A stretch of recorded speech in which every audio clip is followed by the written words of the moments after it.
just been one thing after another lately. Paimon could sure use a break. Why don't we go to Isa Bathhouse for a bit? Always nice to rest up before we set off again.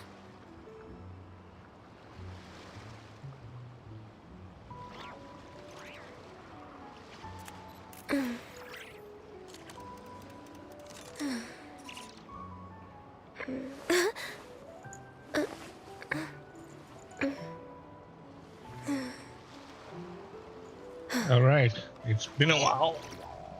I've been just really busy. Oh wow, why is it so laggy? We're way behind schedule.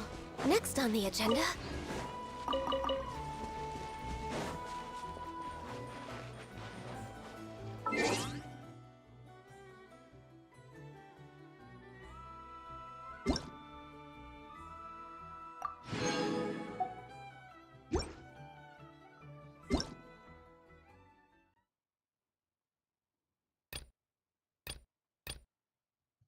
Am I too early?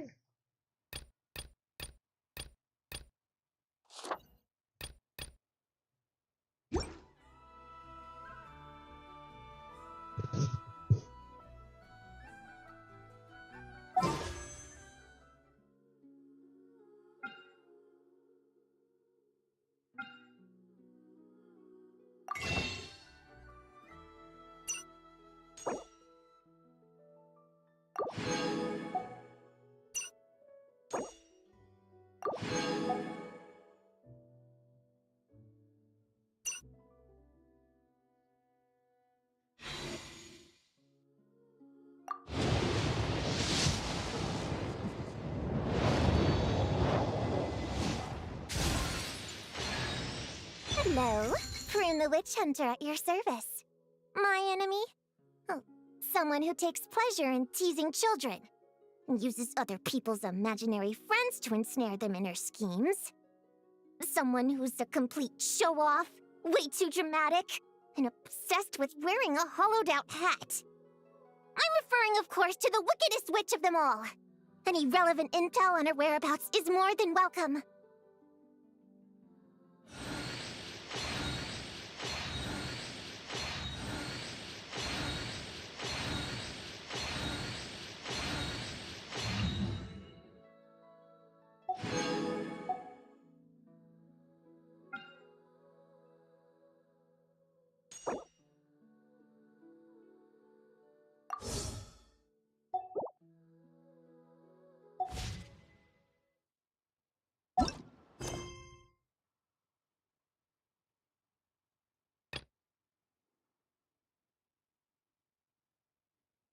Our conquest. Time remaining 9 days. Okay, let's go there first.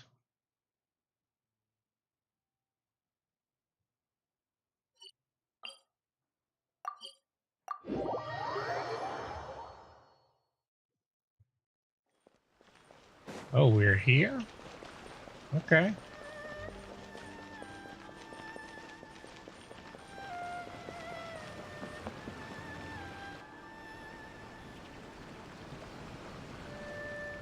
I heard there's a crazed forest boar wreaking havoc around the outskirts of Chinju Forest. Didn't you go for a walk there a few days ago? Did you see it?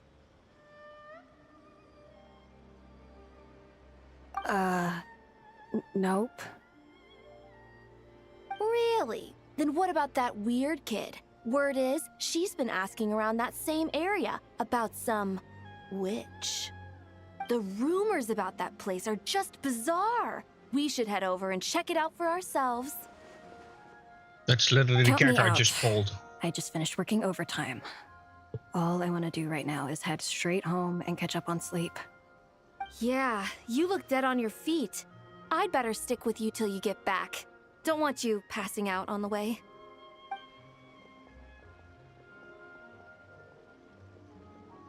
Did you hear that? No! The part about the witch! What if it's one of the mages? Come on, we gotta go check it out! Break, Schmake! Besides, Paimon doesn't believe for a second you're not curious about this. If there's a mage around here, something big must be going on. Maybe there's nothing to it, but if the rumor's true, we might be able to help out.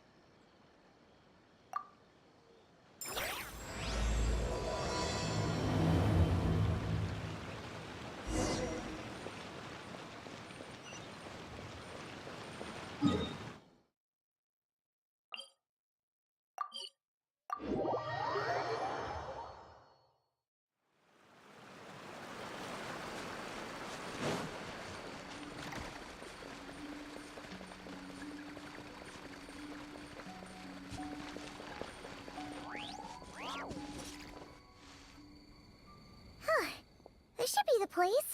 Let's see. Any forest boars or mages around? Huh.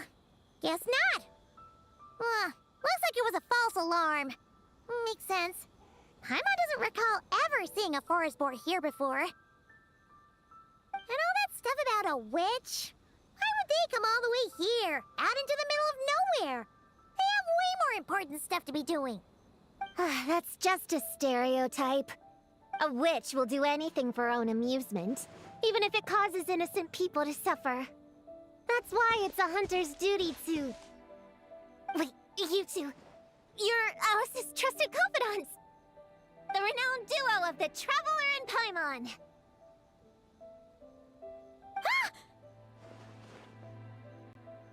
Hold on. Let me start over. My name's Prune, and I'm Alice's... friend. Yeah, friend. In fact, she invited me here to take care of a, witch-related incident. But we lost contact due to certain uncontrollable circumstances, so... Guessing this is the weird kid who was asking around about witches? Yeah, I heard that! And don't give me that look. I'm not some weird kid wandering around for no reason. I'm here for a... professional investigation. The point is, I know Alice. Uh-huh. You don't sound super sure about that. Don't believe me? Look, Alice gave me these. Witch's tools. Surely you recognize the magical signature on them. A bell, a hammer, and a tattered old book? Guess they could be special, but they're not exactly screaming witch. Huh. That's odd. Not recognizing the first two I can understand. But this Spondamod textbook really means nothing to you? The Traveler's Companion is supposed to be a well-read, high-level student at the Academia. According to the rumors, at least. 80 years ago, this was the defining Spondamod text. It's a true classic. Wait, you mean companion as in... Paimon? Man, Paimon's academic cred is off the charts! Which is to say... Yes, of course! That text is super... important and all that. Whoa! Why is the bell ringing all of a sudden? In theory, it detects localized abnormal magical fluctuations. Huh? Unusual power surges. There must be one nearby. I just know I'm right this time. It's gotta be a witch. Wait, so you're saying it means a witch is nearby? Just follow me. You'll see I'm right. What about your stuff? You just ran off without picking up your shit?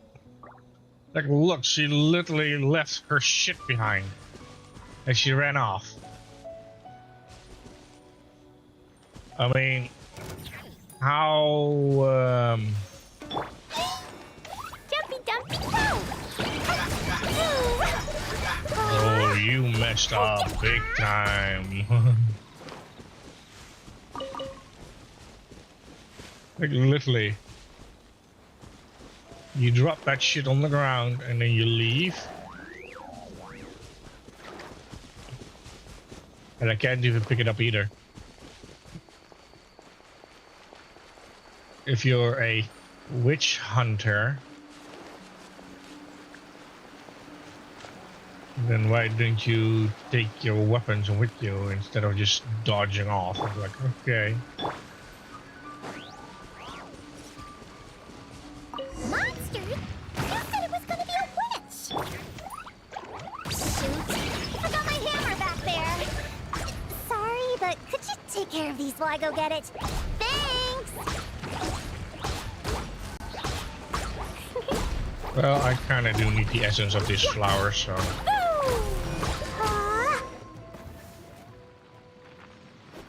Nice one, traveler! You're just as good in battle as all the rumors say.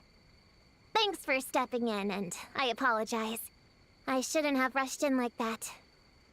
But I wasn't lying! Alice said that when the bell rings, a witch might appear. I just didn't realize the probability was so low. It's okay. We believe you. Besides, if it's one of Alice's gadgets, it must be able to do all sorts of weird things. We know all about that, don't we?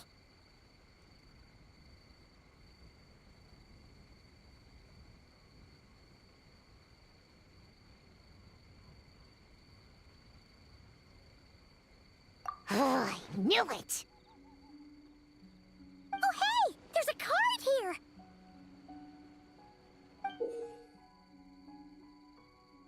Calling all children with imaginary friends.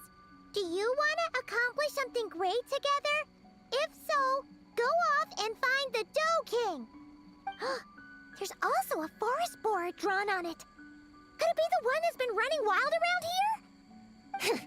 Another one of her schemes. What do you mean? A plot to lure in children using the things they love the most. And using their own imaginary friends against them? Oh, it's despicable, reprehensible, and absolutely unforgivable! You think it's that serious? Then we've got to do something!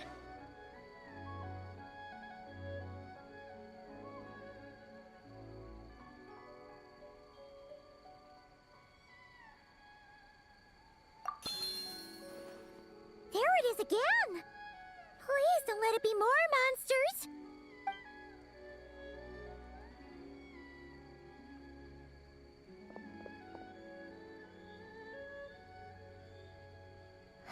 Considering what happened before, you're right to be cautious. I'm gonna go ahead, but I won't force you to come along. What should we do? We can't just leave her on her own.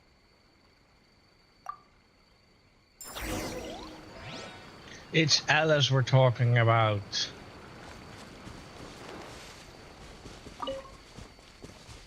She just wants to create fun adventures for the children. Oh yeah, there it is. I knew it. I knew it. Alice handiwork, no doubt. There's no mistake this time. This has gotta be the witch's stronghold. Gonna blow them all up! Blow it up! Blow it up!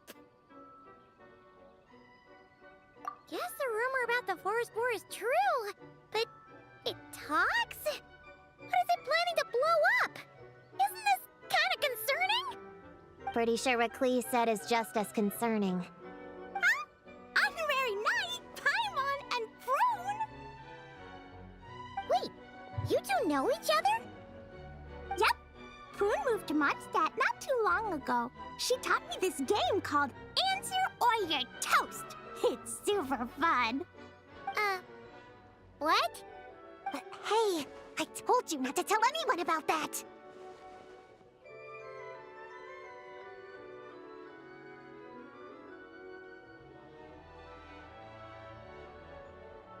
It's not like that. It's just a game where you answer questions and, in return, you get to eat toasted snacks. That sounds right up Paimon's alley. You should come next time, Paimon. The more people we have, the bigger we can make the fire, and the more fun it'll be. Never mind that for now. What are you doing here, Klee? This animal didn't hurt you, did he? No, he wouldn't hurt me. We were just playing. This is Popcorn, my new friend. Wait, he looks exactly like the drawing on this card. Oh, yeah, that's the request for help that the Dough King drew. But don't worry, the Hexen Circle's on the case. The Hexen Circle? Do you know where the witches are, Klee? Come on, you can tell me. Yeah, they're inside the secret base. I'll go get them. Back in a flash.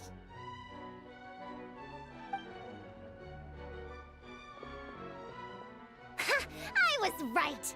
I knew they had to be close this time. Why do you look like you're gearing up to fight a monster? Trust me, these witches are... Ta-da! The Little Hexen Circle reporting for duty.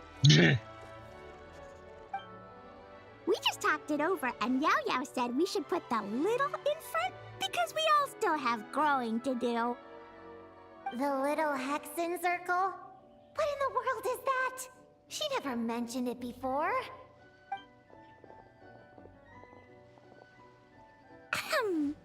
I'm Little Witch Klee. Oh, and the Little Hexen Circle was my idea. It's always a good day when I get to see you two again, Traveler and Paimon. Oh, right. Klee mentioned she was bringing a new friend to the base. Guess we should introduce ourselves then. I'm Little Witch Yao Yao from Liyue. I just joined the Little Hexen Circle, and I'm looking forward to learning a lot. Oh, hi. Your turn, Chi-Chi. Nice and slow. Just like we practiced, okay? Still remember what you wrote down? I am Little Witch Chi-Chi. That's all. Traveler and Paimon are in my heart. I can remember them without writing things down. New friend is a new face. I will try to remember. My turn? Hello, you two. Oh, and our new friend here. I'm Little Witch Sunny. Hello, friend, or, witches. You can call me Prune. Sure looks like the real deal. You even have introduction magic, just like Alice and Nicole. Mom's a super impressive witch. Guess I just take after her. Wow, Prune. So, when you said there were witches around here, you were talking about Klee and the others? Yes, of course. A little witch is still a witch after all. Was this Alice's idea? Does this organization take orders from the main Hexen Circle? Prune is the best. She's my friend. Oh, and Mom said she's her friend too. What? Your mom said we were friends. What's with the surprise? Didn't she just tell us herself she was Alice's friend? So, Paimon, Prune, wanna join the Little Hexen Circle? Do it, do it! You can come into our secret hideout, and we can all share snacks and toys. Plus, you get to share Mom's cool introduction magic, too! She said I can use it on all the little witches. I'll pass. I stopped playing pretend a long time ago. Whew. Unlimited snacks are one thing, but self-introduction magic, too? That's so cool! Wait, no! Paimon's not ready! Alice also loves putting people through trials, remember? What if Klee inherited that trait too? Paimon can't swear allegiance now! She'll look like such a joke if she doesn't pass the test!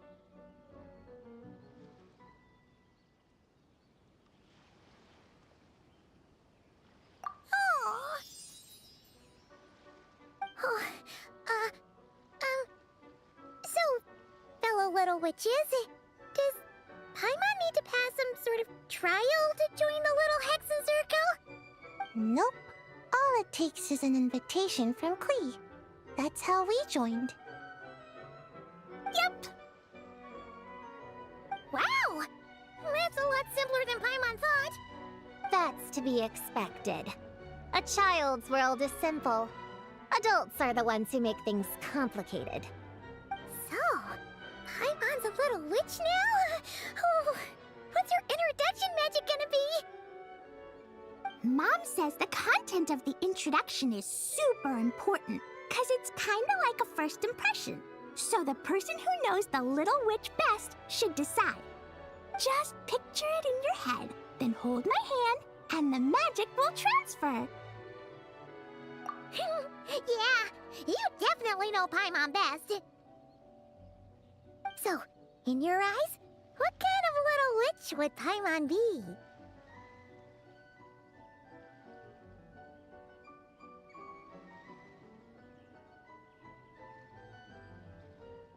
Okay, Paimon, hold out your hand. Done! All right, little witch Paimon, go ahead and introduce yourself. Oh, that's it? Okay. Here goes nothing. Ahem. Hello, everyone! Little witch Paimon reporting for duty. Congratulations, but shouldn't we get down to business? Something doesn't seem right with this boar. Yeah! You said the little Hexen Circle is working on a quest, right, Klee? Now that Paimon's a member, she should get all caught up, huh? So, what's the situation? The whole popcorn thing is super complicated. It's gonna take ages to explain. Can we at least find somewhere to sit down first? Standing is so tiring. Ooh, let's have a tea party then! Tea parties are perfect for long conversations. Great idea! I'll be in charge of snacks and drinks. Oh, I'll get the chairs. And I'll get some toys for us to play with. You can come with me, Chi-Chi. Help me pick out some good snacks. You're more than welcome to explore our secret base in the meantime, Honorary Knight and Prune. All right. Guess I can do some reading while I wait. He's such adorable. Pala bundle.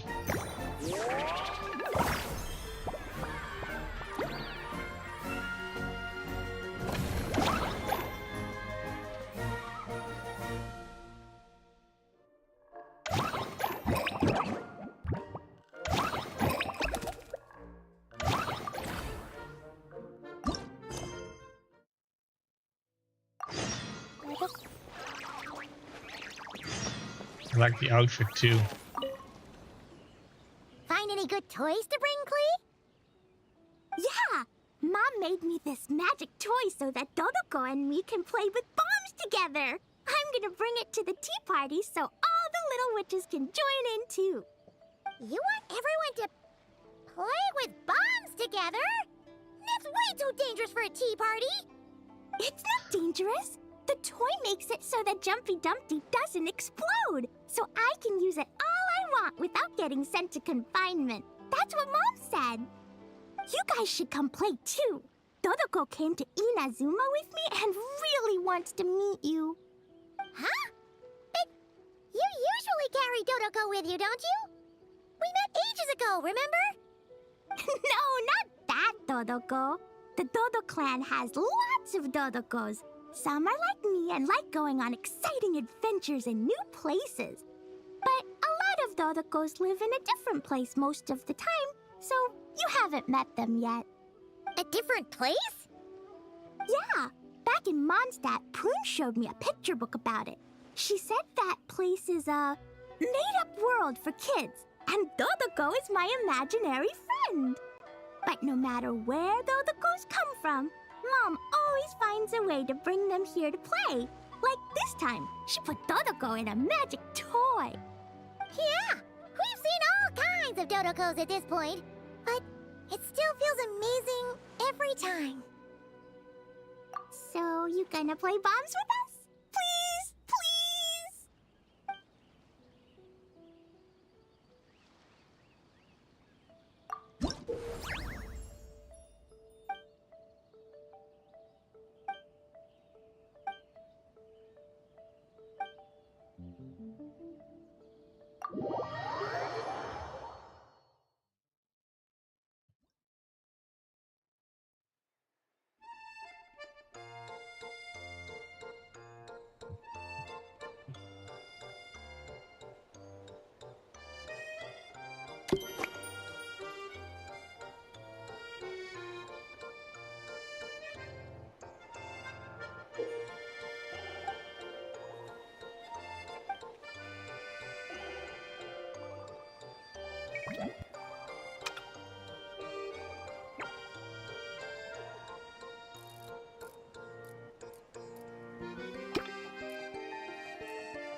Oh, I flew too far.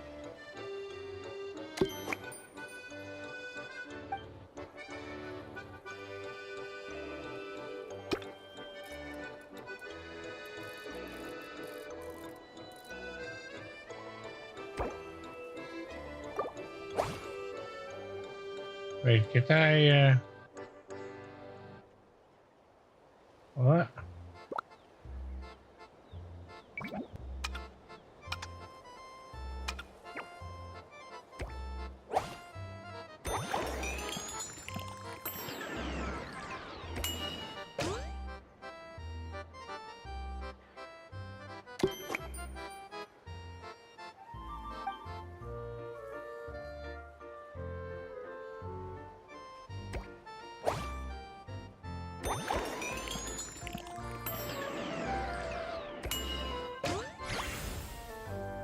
Oh, okay.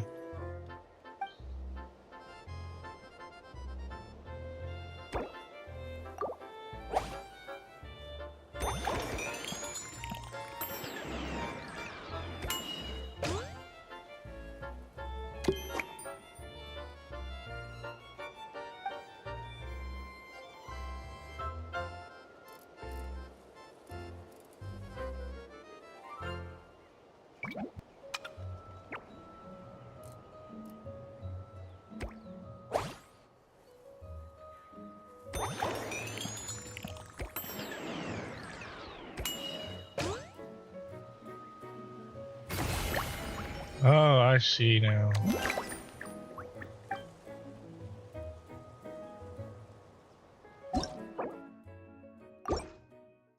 Let's go from the start.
Oh, I went a little bit too soft on that one.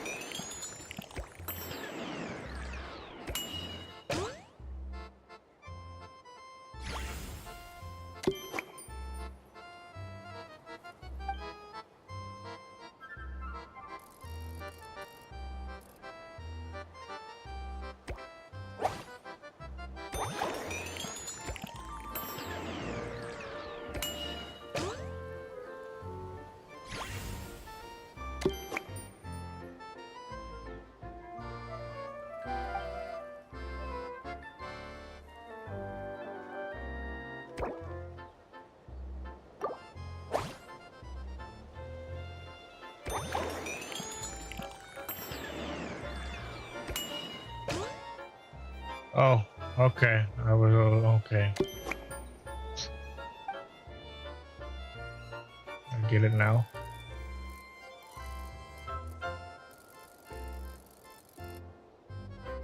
Wait. What?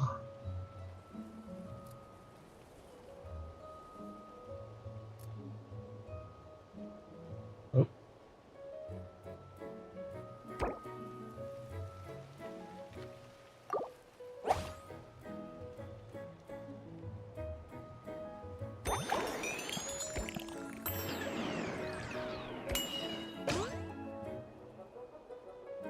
Again, too soft. Oh, that counter is also going up.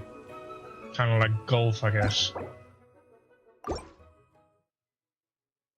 I see.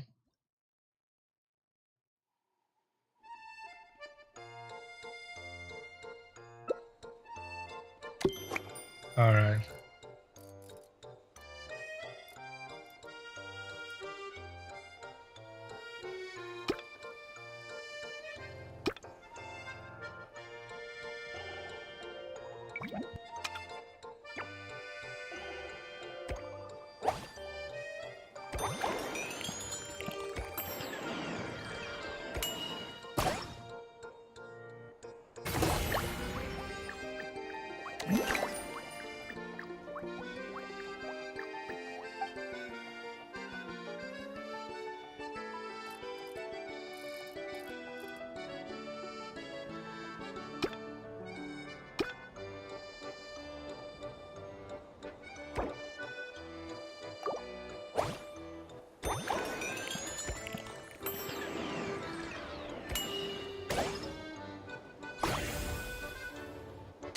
Oh, actually went over.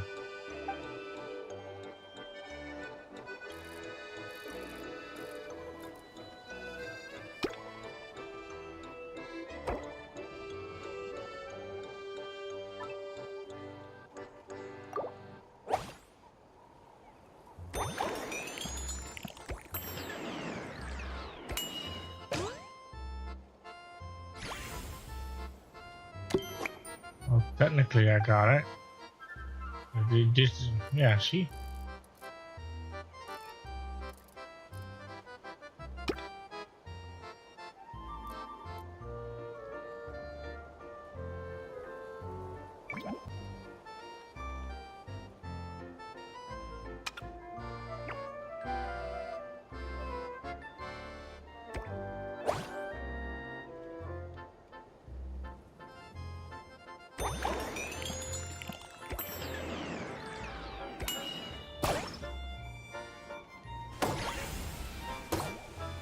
Oh wow, I went way over that one.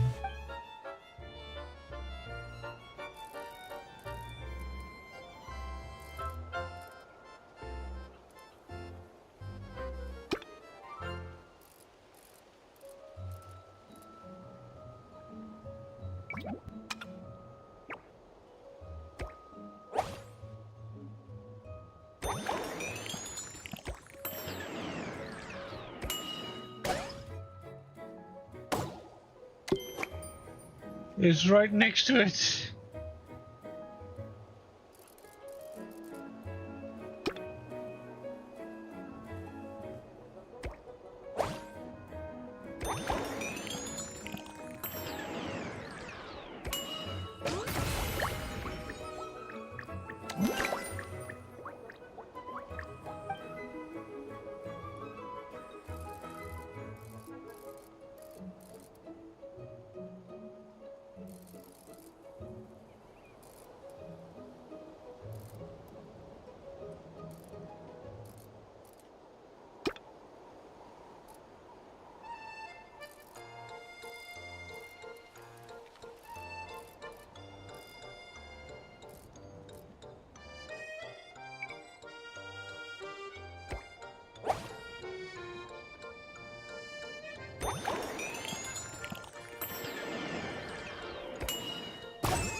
Not bad.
Ah!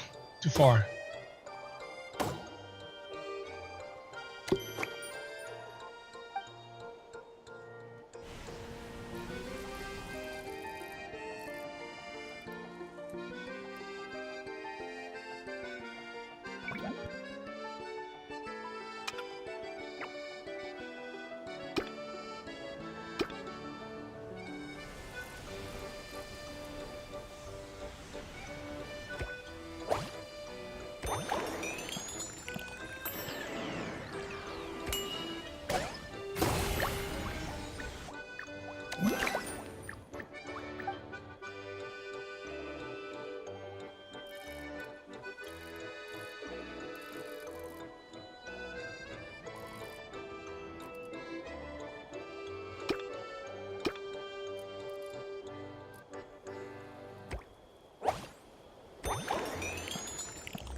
Ah, too far.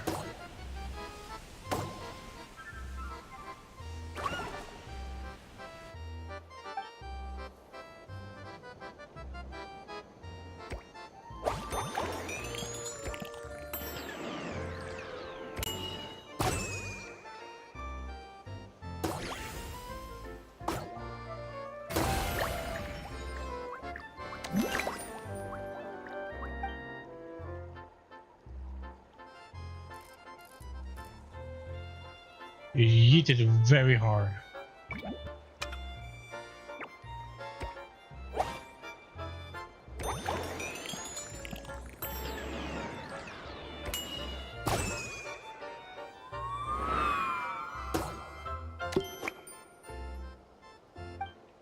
No bounce? What?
You yeet those little things.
Didn't I just finish this?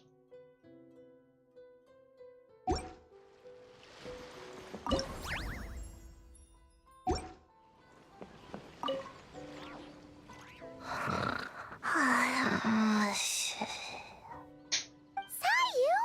You're sleeping again? Are you really that tired? Yeah, I moved those chairs and I had to give Gina all those directions. It was hard work, so I rewarded myself with a nap. Gina? Oh, like short for Mujina. Cute. I knew it. I knew people were gonna think that.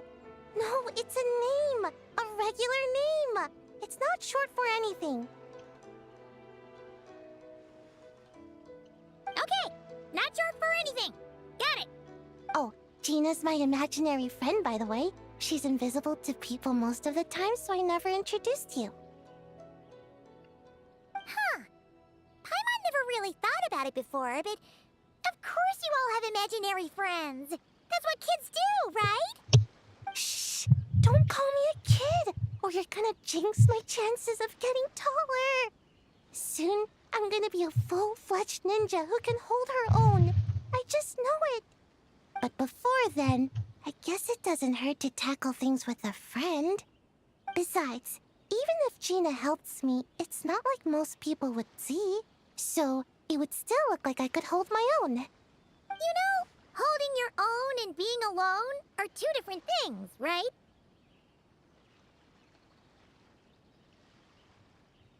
Really? Great! I have this ninjutsu device here that you can use to train with her. I've been so busy with the other little witches, training has kind of taken a backseat. Wait! You're not telling us this so you can slack off while we do it for you, right? What? No, it's not like that.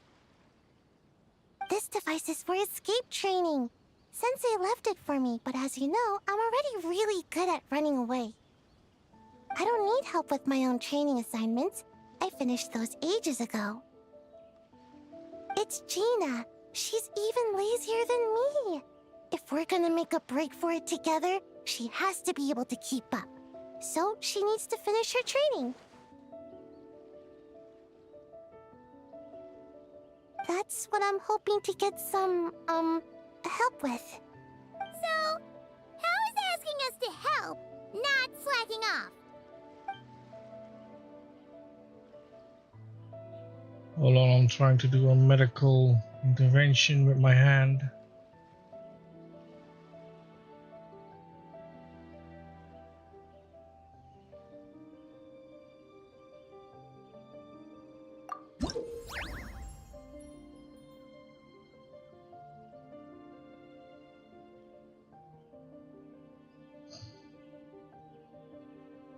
I guess some of you know I've been operated on my wrist, and the skin on top is healing faster than the wound itself, trapping all kinds of nasty stuff inside.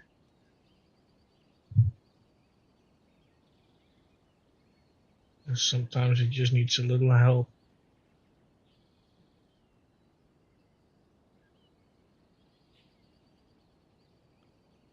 Guiding it towards the surface.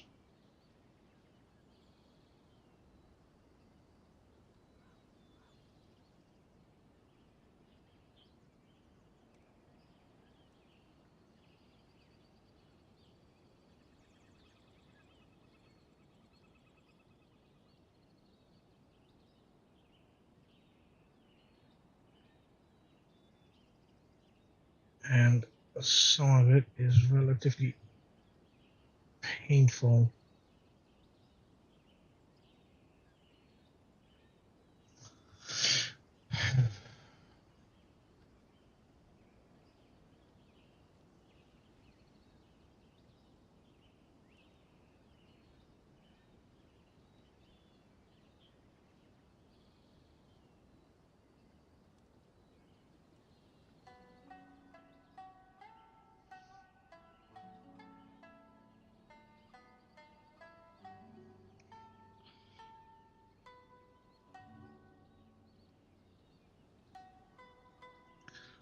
Wait, am I actually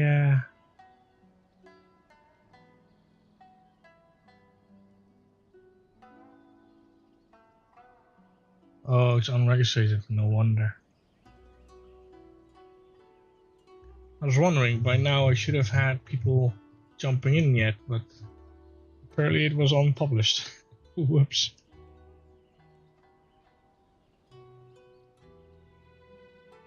I was wondering why it was so quiet. Oh my god, my hand.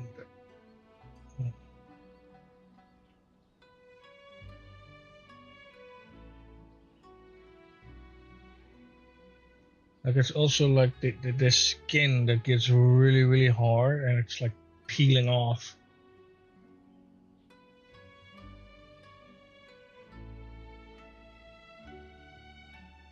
Alright, that has to do it for now, I guess. Apply tweezers.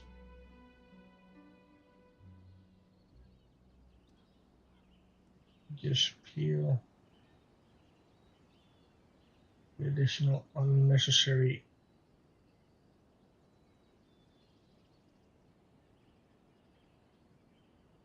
Come on, grab it.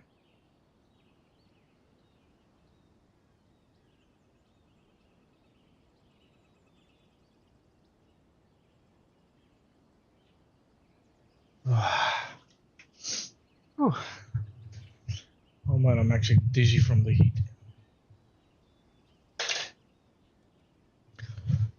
And I know exactly how to fix that. I got tea, but even though I have AC, wow, it's 28. I'm just gonna grab some ice cream real quick.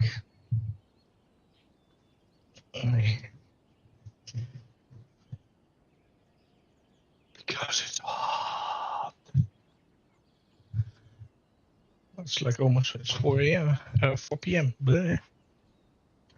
Alright, just grab some ice cream. It can cool off. And then we're gonna add syrup. We'll make it from vanilla to strawberry. Well, not strawberry, but it's like liquid that you add. It's like syrup. You just add water to it. Then you get like lemonade.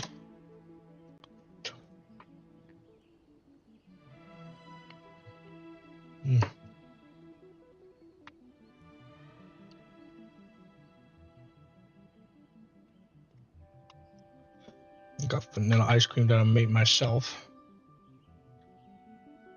I'm going to make more.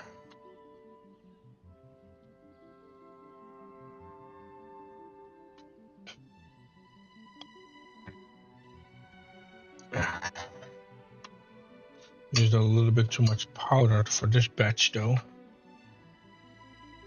But it's fine, it's still tasty.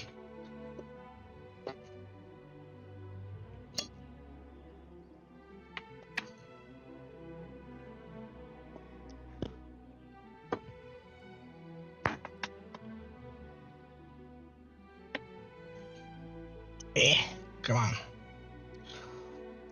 Get out. I'm scooping ice.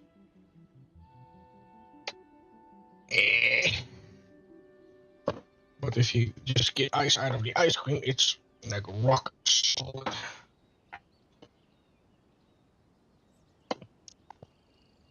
Which is not that bad in general, but it makes it very hard to scoop.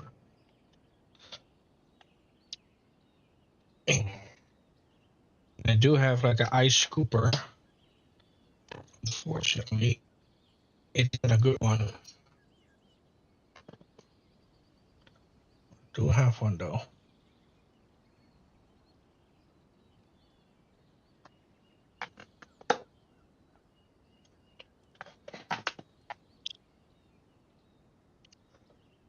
Come on.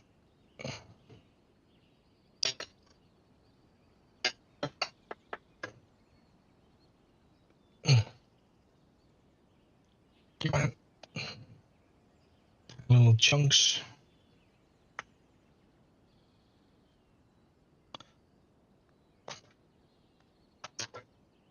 All right, almost done. And if you wait a little after you scoop it, it becomes like soft ice.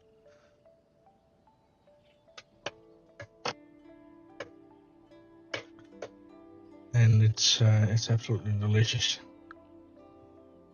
All right.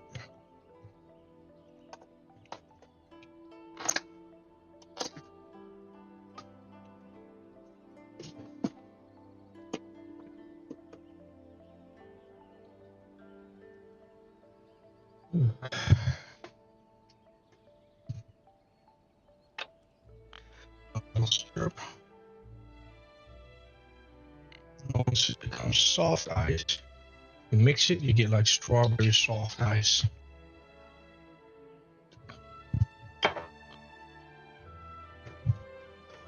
That's so delicious, especially because you made it yourself, and it's a lot cheaper than if you go to the ice saloon.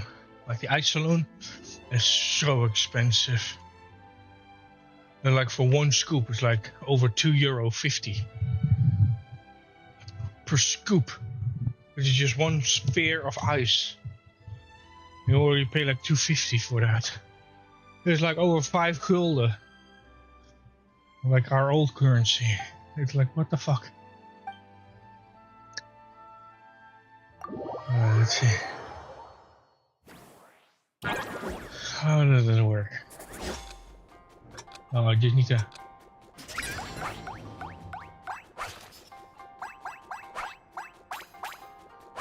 num num num num.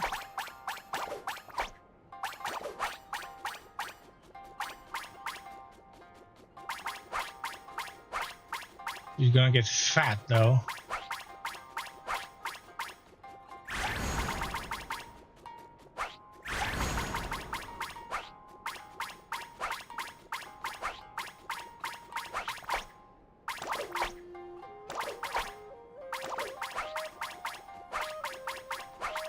Is it getting bigger?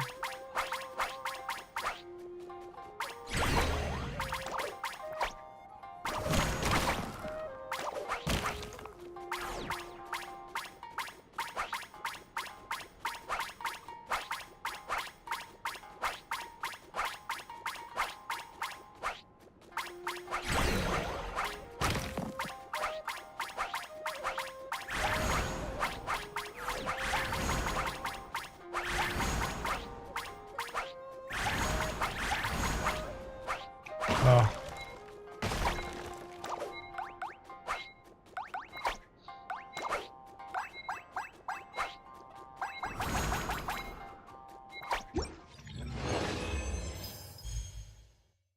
Well, at least I get gold. Let's take a bite of my ice cream. Yummy, yummy. Ow.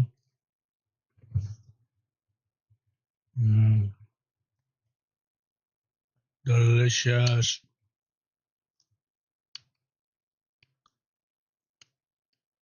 Absolutely delicious.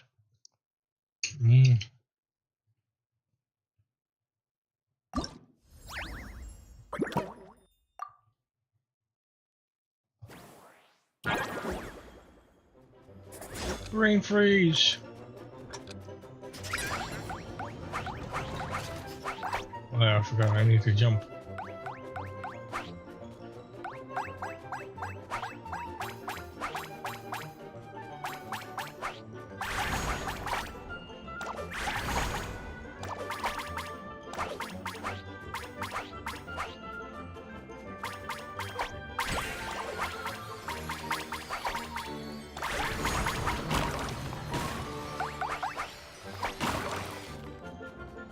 Oh, I guess I can jump over that, okay.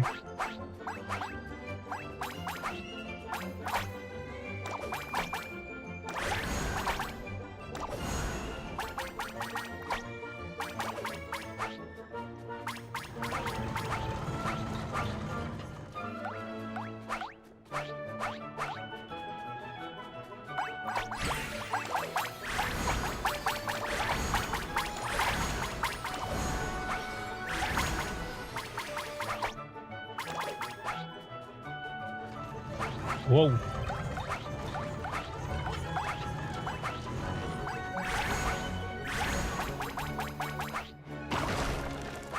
I wanted to jump and to the side, but it didn't go the way that I wanted.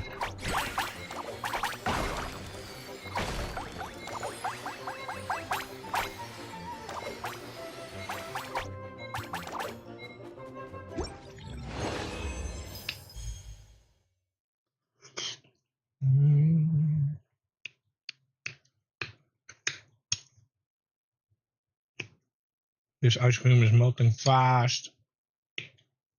Holy shit.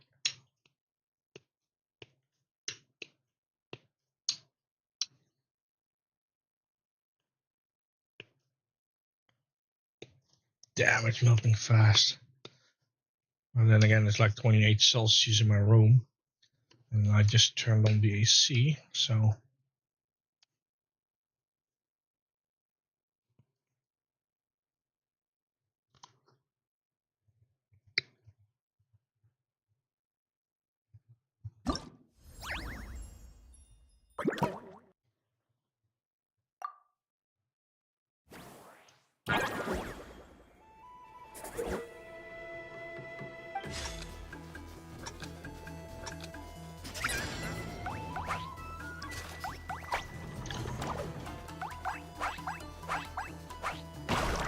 Crap, I should have jumped.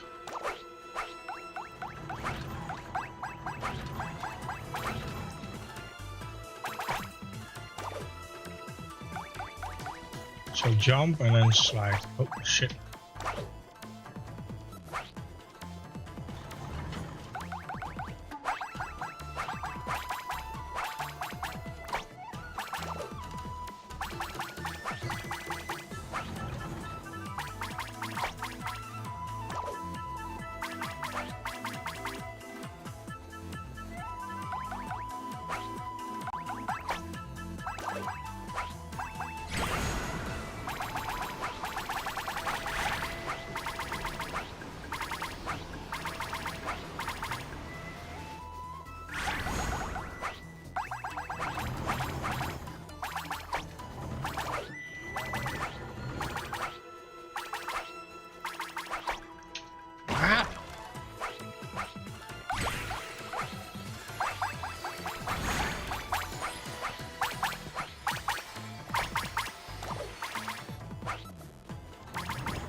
This ice cream is melting really fast. This is ridiculous.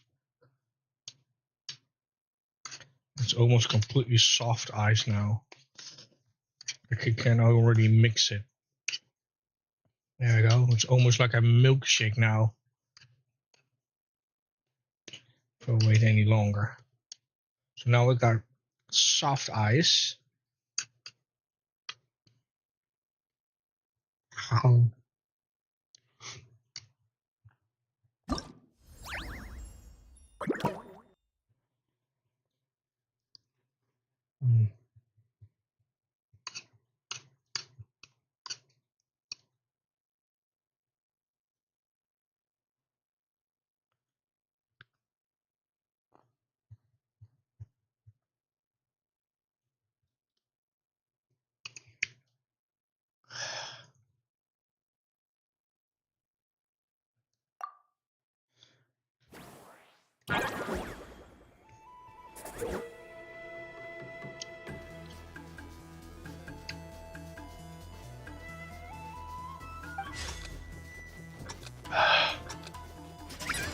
Cold.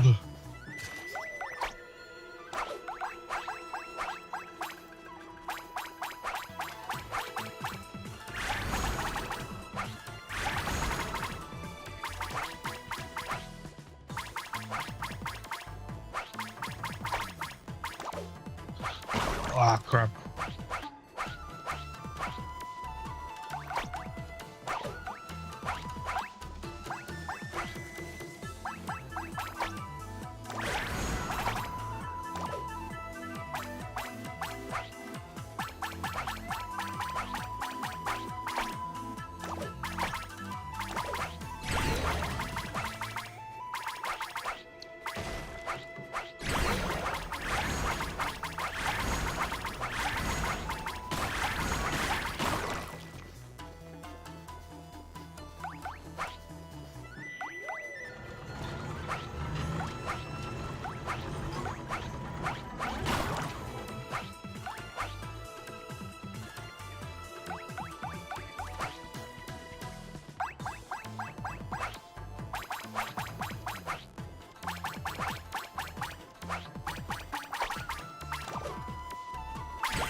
Whoa. It was close. Crap. Okay, now we have complete soft heart. It's starting to turn into a milkshake.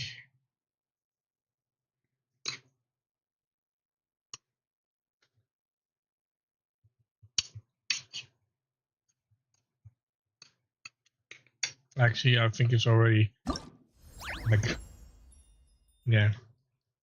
Mm.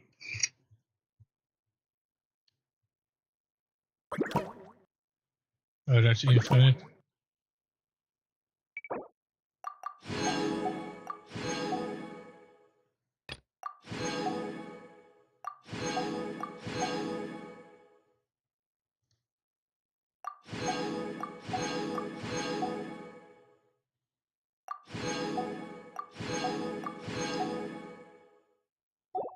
Are basically done now.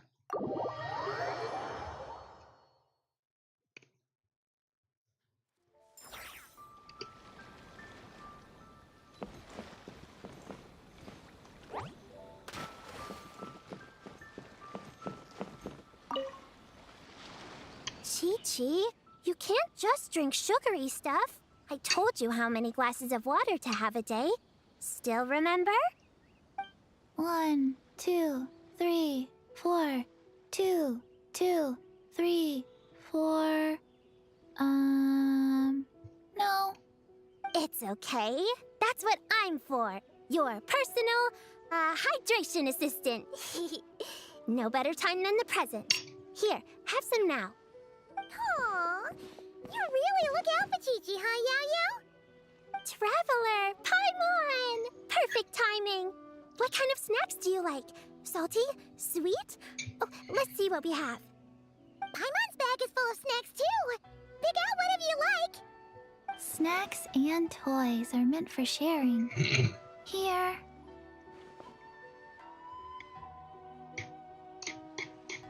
Oh, this is the toy Auntie Cloud Retainer made for us. She built a lot of fun adeptal arts into it. After she heard from Master that we were coming to Inazuma, she lectured us all about being safe on her own. But she didn't think telling us would be enough, so she made us this mechanism to play with. She said the most effective lessons are the ones combined with fun. Be home before dark. Tuan Tuan and Yuegui go together. Chi-Chi and Yao Yao have to hold hands. Yep, that's what she said, huh? Nice remembering, Chi-Chi. Auntie Cloud Retainer's adeptal arts are amazing. She made a whole domain where our imaginary friends can play. I even got to meet Chi-Chi's imaginary friend for the first time, too. She's a cute little finch, just as adorable as Chi-Chi herself. Her name is Tuan Tuan. Chi-Chi's obsession with finches is suddenly starting to make a lot more sense. Yuegui is like the mechanical Yuegui, but different. Oh, right. Just in case you're confused, Uruguay is also my imaginary friend. It all started after Auntie Cloud Retainer gave me the mechanical Uruguay. We've grown up a lot together since then. Tuan Tuan's grown too. She got chubbier, but she can also fly higher. Aw, that's awesome! Real or imaginary, it's nice to grow up with friends by your side. Oh, shoot. I almost forgot I'm supposed to be in charge of drinks. I'll be done soon. You guys should try out this mechanism in the meantime.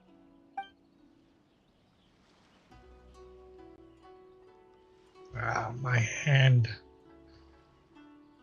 There's still some in there, but it's so deep.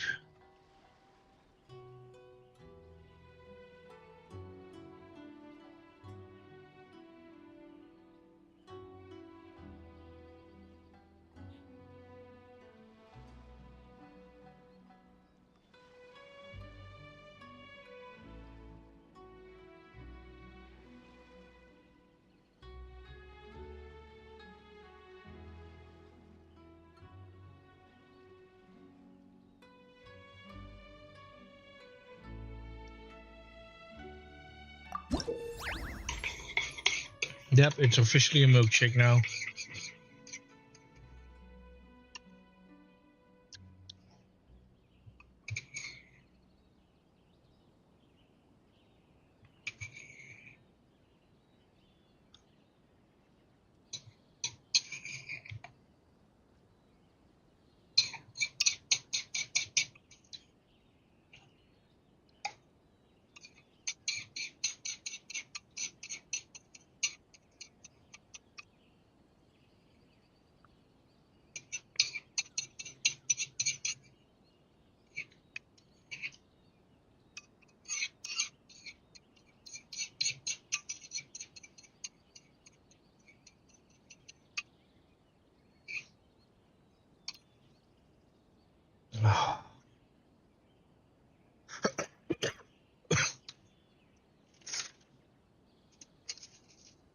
There you go.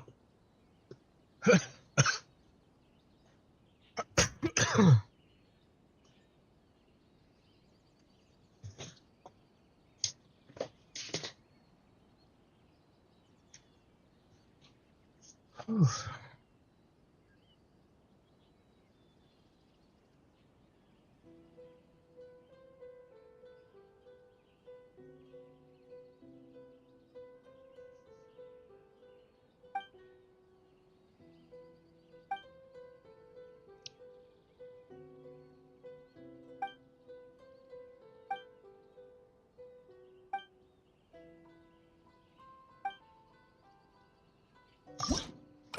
Even though that they played it, I still don't get it.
Oh, I see.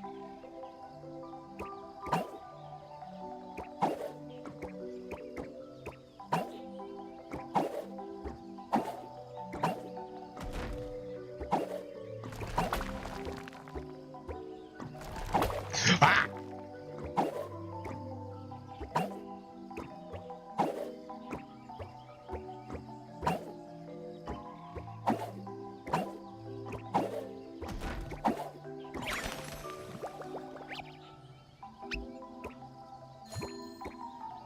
I got mounted by a bird.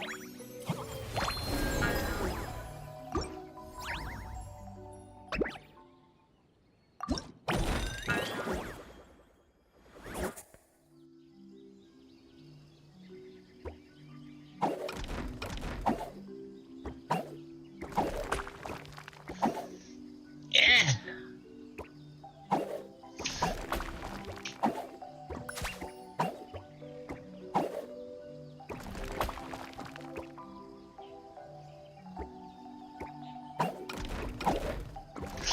Eh.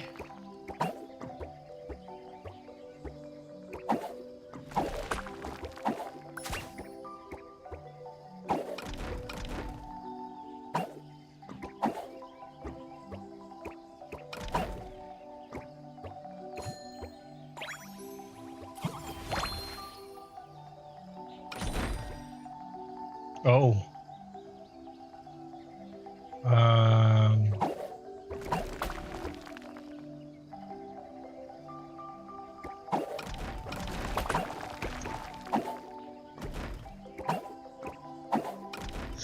Ah, no, no, no.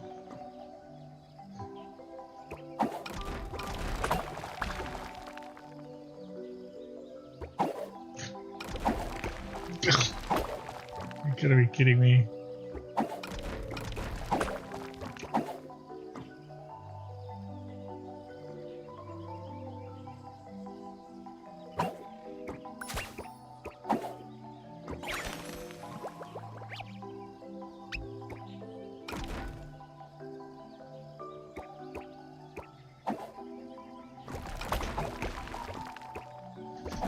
You calling me fat?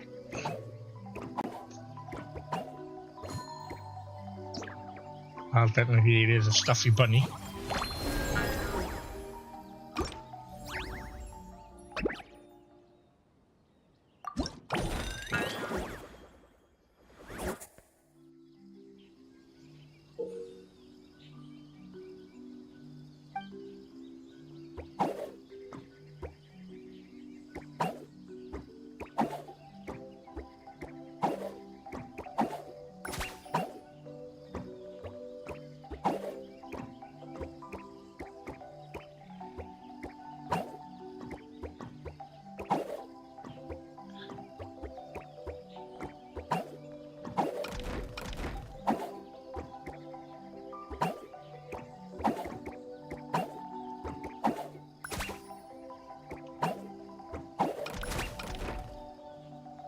Oh crap, I need to grab the bottom one.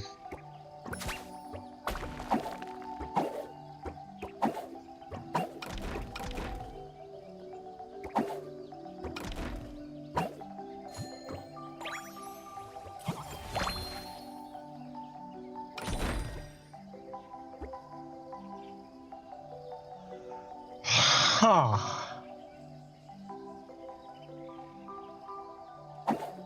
This is an interesting one. Run, buddy!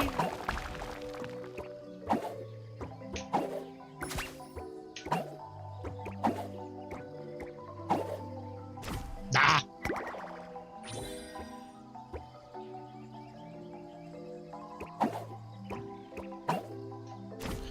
Really?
Ah.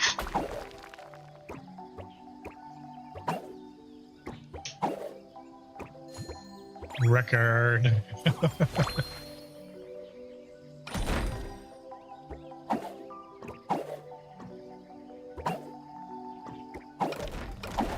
Oof.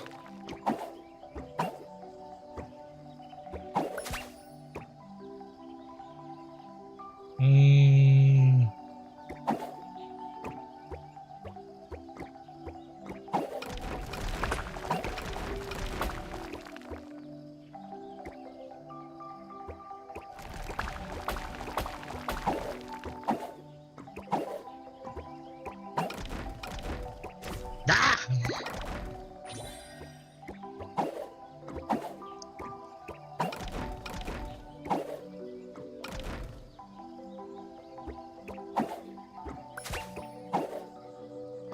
The squashy bunny got squashed.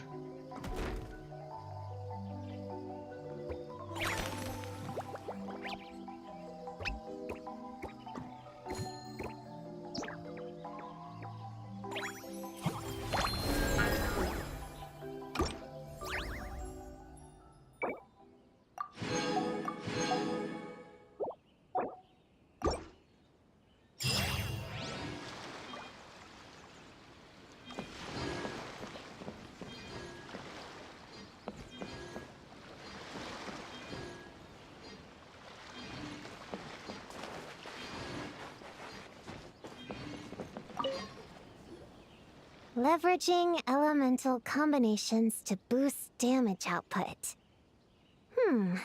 It's clear that with the right strategy, no opponent is invincible, even a witch.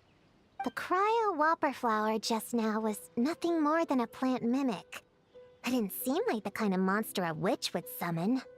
Faced with its burrowing and cryo-spike attacks, evasive maneuvers are of particular importance. The Traveler's footwork alone is a revelation that deserves to be studied. Not to mention his combat moves.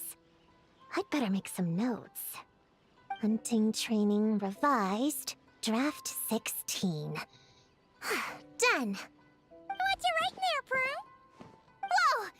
Oh, you scared me! You have to at least make a sound if you're gonna walk over here like that. Paimon doesn't walk. She flies. Well, whatever. Did you, hear all that just now? In that case, I need to tell you something. I know it's going to sound unbelievable, but just hear me out. See this book here? Alice gave it to me. But there were a few loose pages tucked inside. Magical pages that transform whatever's written on them into a real place. I know it's hard to imagine, but Think of it like being able to go inside a fairy tale. Oh, so like Simulanka. We went there ages ago. What now? I've never heard of that place. Oh, well, I Wait, need to does that disinfect some mean of the there's wounds. actually a fairy tale book that people can go inside? So, what kind This of is gonna fairy tale sting did the you write, crap out of Prune? me. Can we go inside and take a look? I'd never waste them on something so childish and unrealistic. There are only Oh, a this few is sheets gonna hurt of this so paper. bad. The obvious choice is to use them for my own benefit. Ooh. So, after Oof. teaching myself all the material in this textbook, I wrote up a full combat training plan. With a little time, I'll be able to take down Alice with my own 2 hands. Ooh, I'm using alcohol to clean the wound. I'm taking her down. Shoot! Oof. I got too excited and let it slip. Oh, wait a second. Oh no, is the cat out of the bag? That just means you're super good friends, huh? Huh? We have a friend like that too. Always challenging the Traveler to a sparring match whenever there's a chance. The Traveler's got a pretty impressive reputation after all. You know, Prune, if you're looking to improve your combat skills, you could always just ask him. Of course.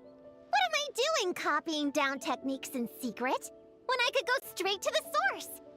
Would you join my practice session, Traveler? Seeing you in action would be an invaluable resource. I'm rubbing alcohol in the wound to clean it. Ooh. Oh man, that stings.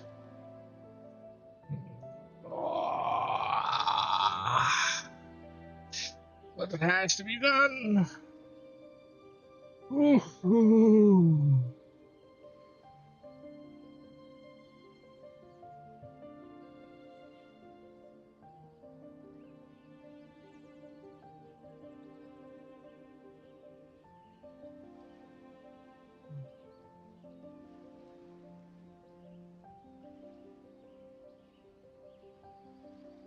All right, let you do it. Oh, that is very unpleasant.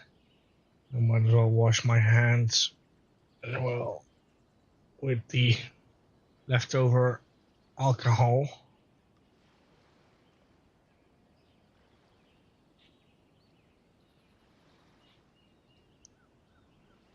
Should have done that before, but I'm using a kind of like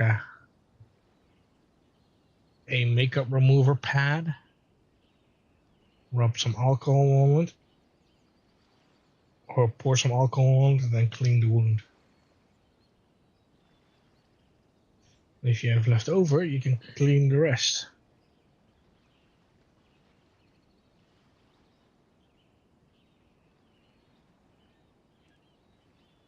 That wound is clean now, but it looks like purple.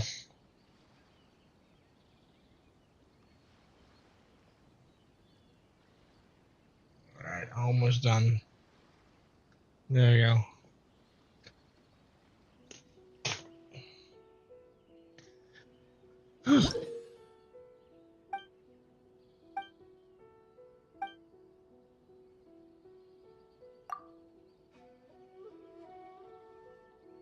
Geode.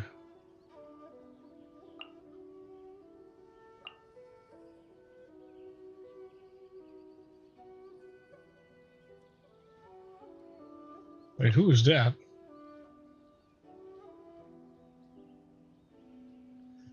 Does he have a different outfit? Yes, he does.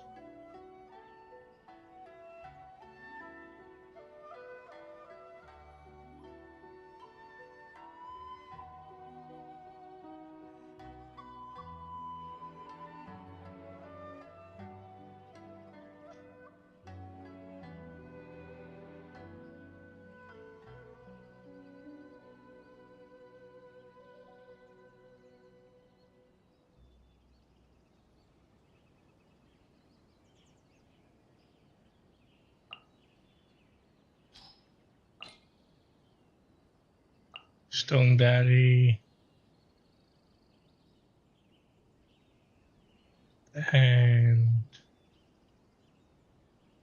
wait. Oh. Barbara first, then Stone Daddy.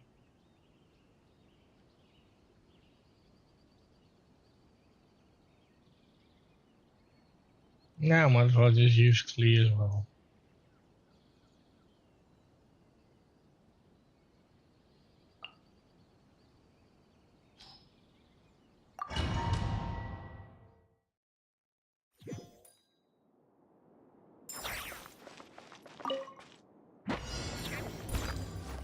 As a dutiful maid would.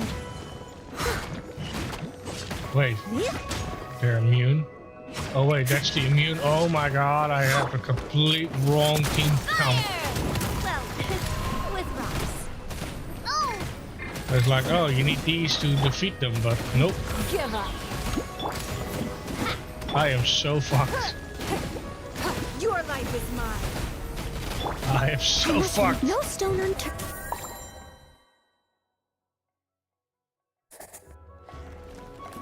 Let the show begin. Gather! Well, this one should go a lot easier.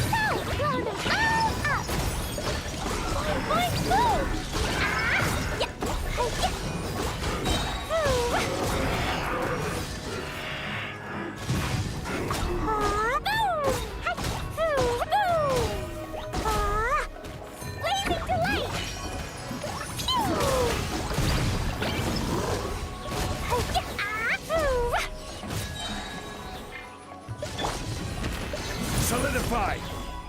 Order guide you.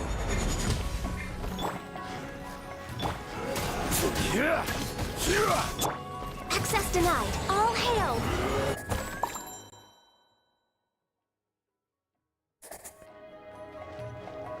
Leave it all to me. Time to clean up.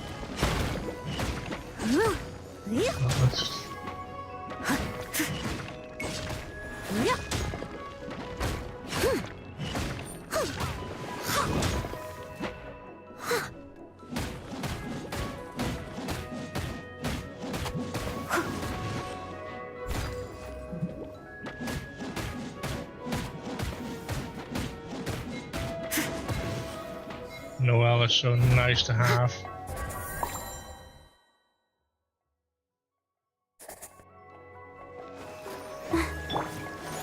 Stabilize!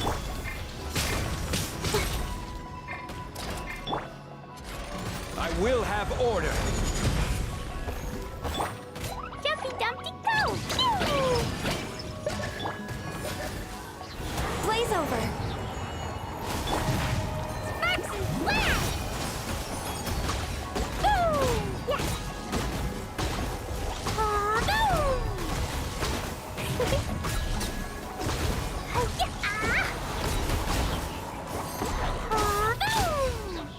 Boom!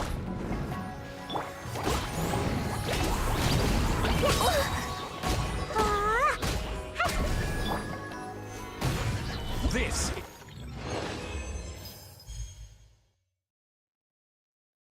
Yeah, I kind of figured it out. I completely fucked up the team comp.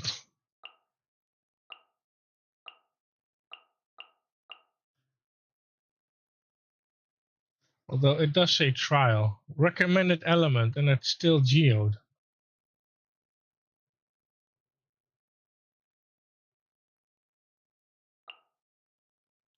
Geode against geode. Eh.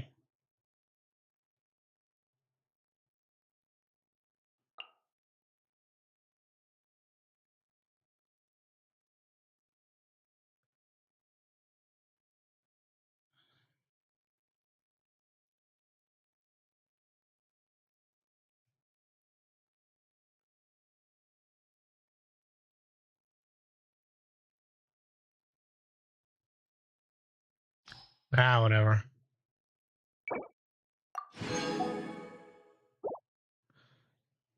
Do I have to do these, by the way?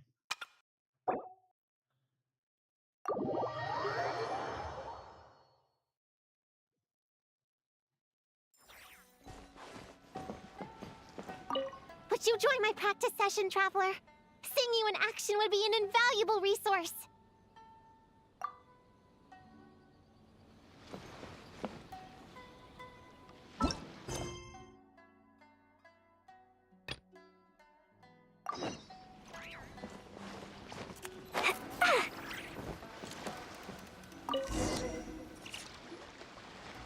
Ta-da! Welcome to the Little Witch's Tea Party! You want something to drink, Prune? Too far to reach? Here, Paimon will help. Thanks. I'll have a hot tea then. No sugar. Oh, we actually don't have tea here. It's too bitter. None of us like it.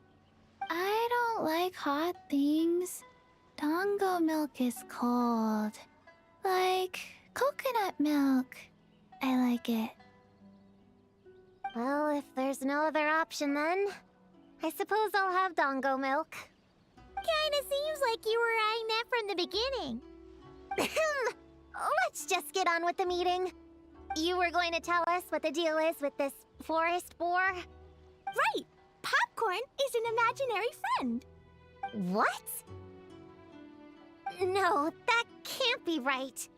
We shouldn't be able to see other people's imaginary friends in the real world. Yeah! We were only able to meet your imaginary friends thanks to magic, adeptal arts, and ninjutsu. And before, we used Lisa's monocle detector thing. What sort of evidence do you have that Popcorn is an imaginary friend? Imaginary friend? Real friend! I don't know. But I believe him. Let's try a different question then. How did you find him? Oh, we were playing outside, and we found the Dough King's request for help. So, we followed the trail and found the Dough King and Popcorn. The Dough King's super nice. Popcorn was just wandering around. It was the Dough King who found him first. Nice! Nice!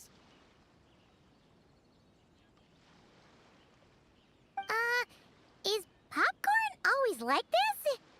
Doesn't really seem like he can hold a conversation. Popcorn was in bad shape, wandering alone. Angry, running super fast. The Dough King looked worried. He's much better with us. Even talks and smiles sometimes. Well, most imaginary friends are dreamed up by kids, so it makes sense that he'd feel more comfortable around them. Yeah. So, to get this straight, the Dough King found Popcorn wandering around, lost. Then teamed up with the little Hexen Circle to get to the bottom of it? Yep. We're in charge of looking after Popcorn while the Dough King does some investigating. We're gonna meet up tomorrow.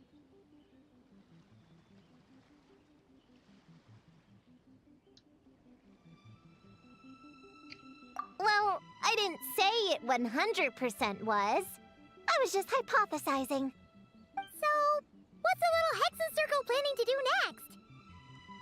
We're gonna do what little witches do best and help him out.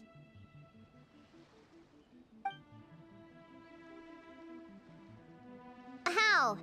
By using the same kind of magic the big witches use? I don't know.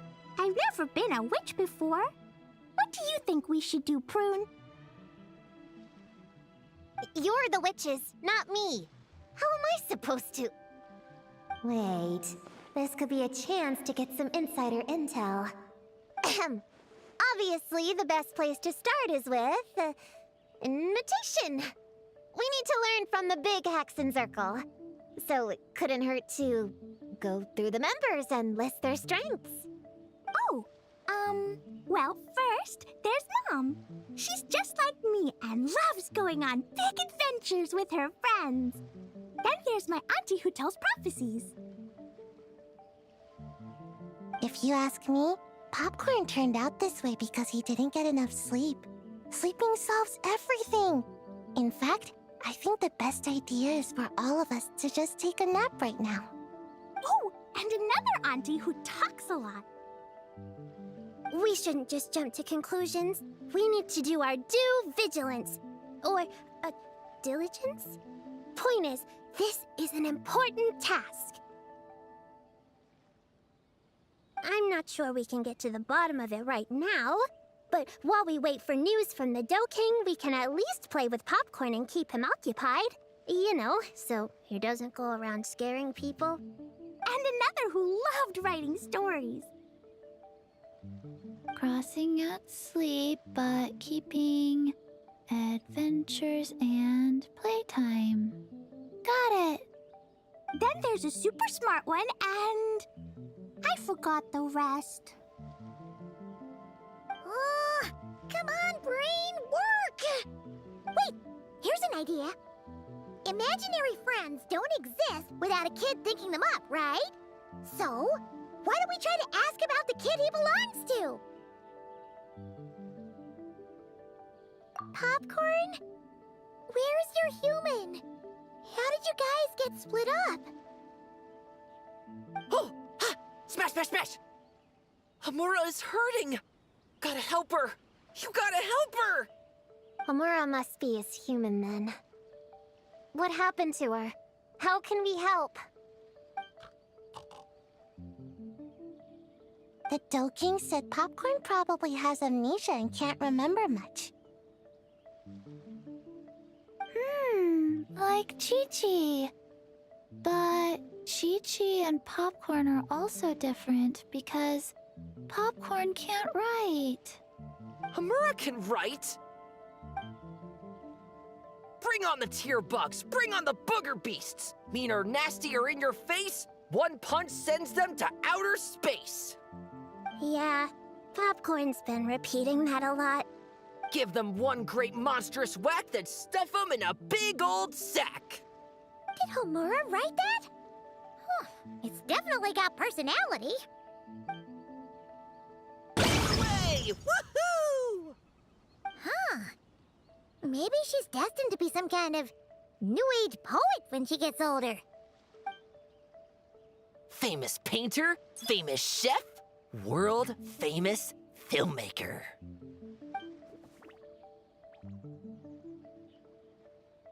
Hey, high expectations put a lot of pressure on a kid, you know. What if she doesn't live up to them?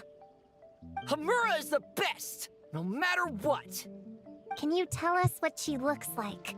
We'll help you find her.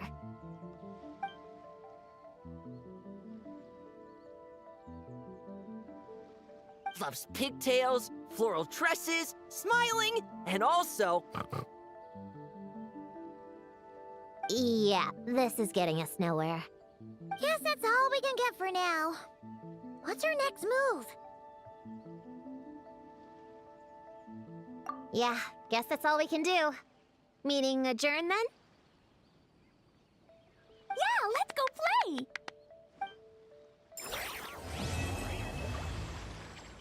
And kids are unsupervised. Everyone! It's the Little Hexen Circle's 3-day anniversary! How many days till we reach 100? Not sure I can count that high. But 97. I know there's 7 more days until day 10. 10 is such a big number, huh? You need all your fingers to count that much.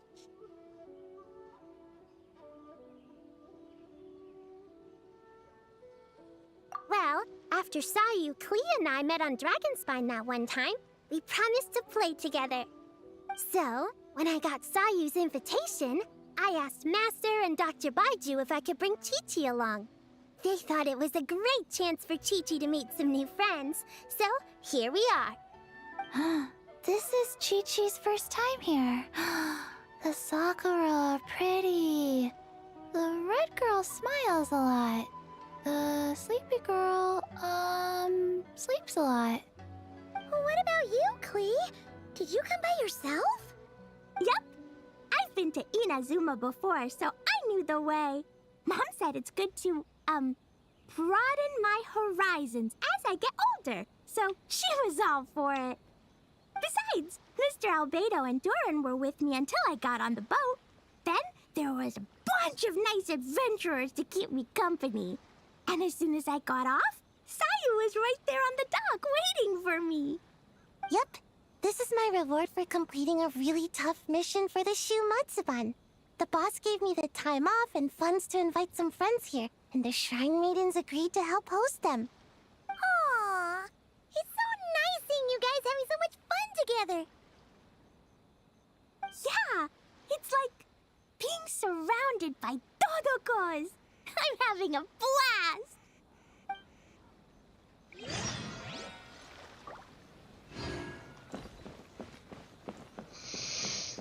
All right. Well.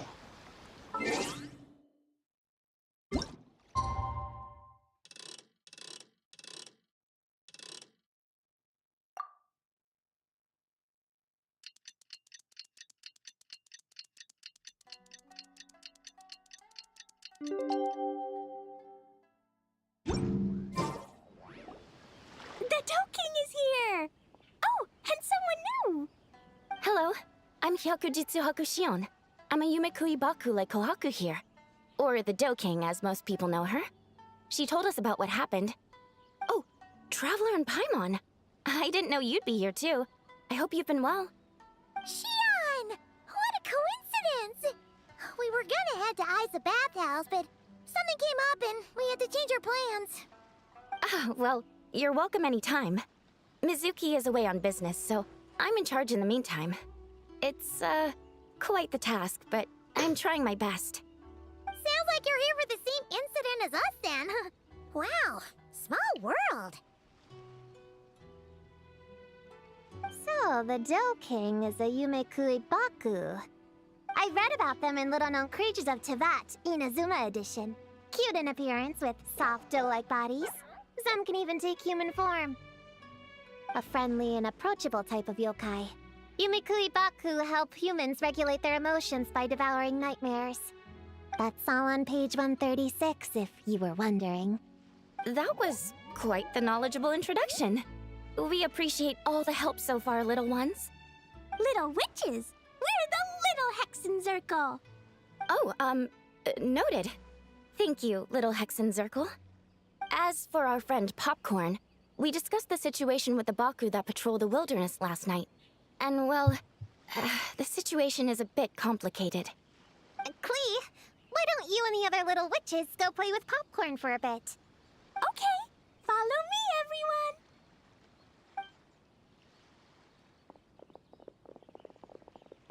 Huh? Did you send them away on purpose? Well, our Baku friend here did make it sound kind of serious. It's not good for kids to be exposed to the dark side of the world too early, so You're I a thought kid it was as better well. to be safe. You could stand to take your own advice. I heard that. You just have to blurt out whatever pops in your head. Well, you are a kid.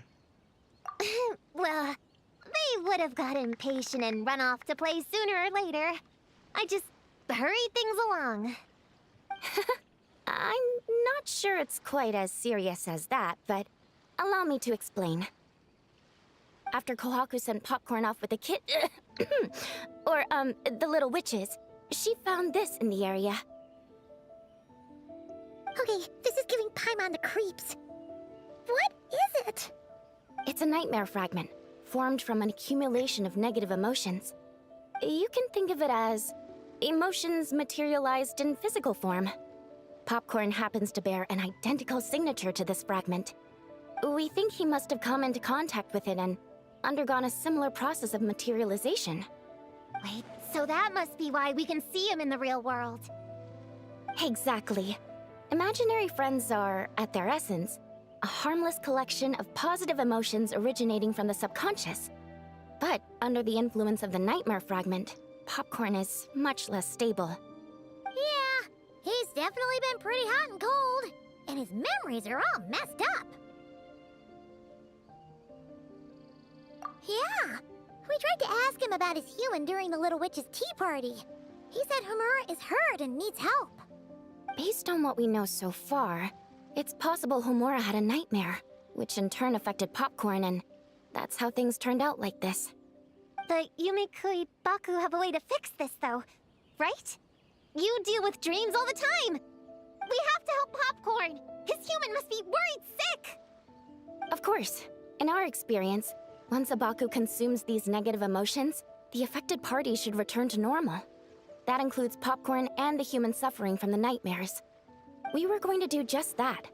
But then, we received word that there are 3 other locations with a similar signature. Here, take a look.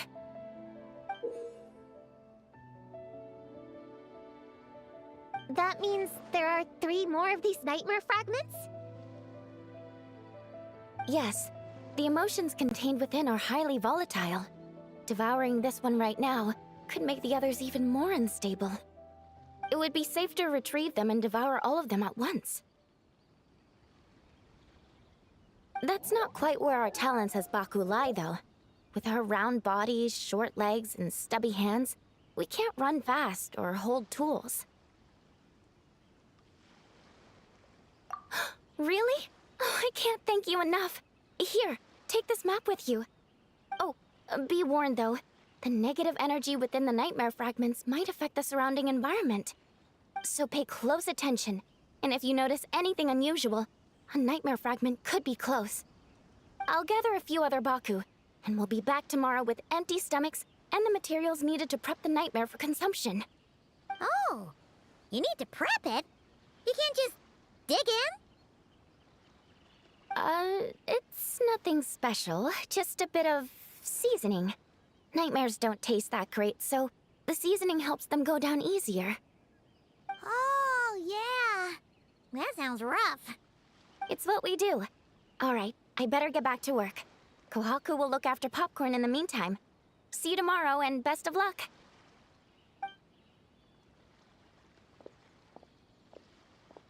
So, when are we doing this thing? Whoa! When did you get here? Paimon didn't hear a thing! I wouldn't be a very good ninja if I didn't know how to move around without making noise. How else would I sneak off to go take a nap? I even learned a new ninjutsu to help. Hidden Wujina no Jutsu!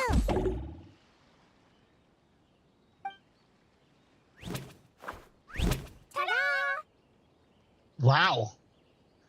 Ta-da!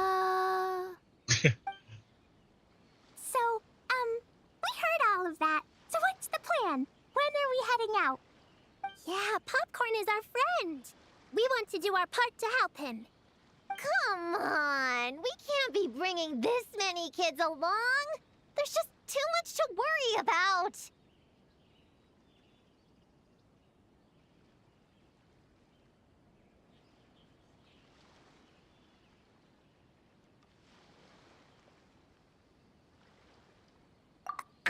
I'm not a kid. Yes, you are. You can learn a lot about someone by traveling together. Might be my chance to find out about the witch's weaknesses. All right then! Let's gather our things and get a move on. Then you realize she's over 5,000 years old.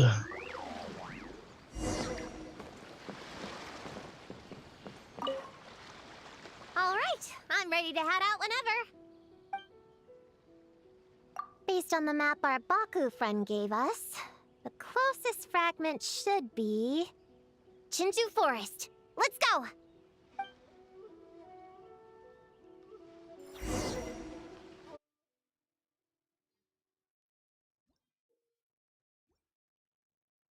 This little grove is the place marked on the map, right? Yeah, I know this place. I've slept in every single tree here. It used to be number 5 on my list of best napping spots. Used to be.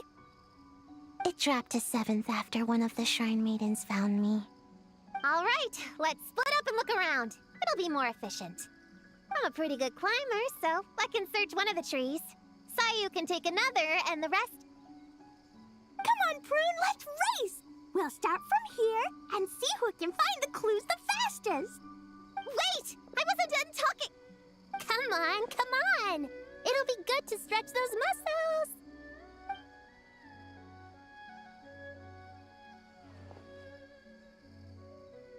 Count us down, okay, traveler?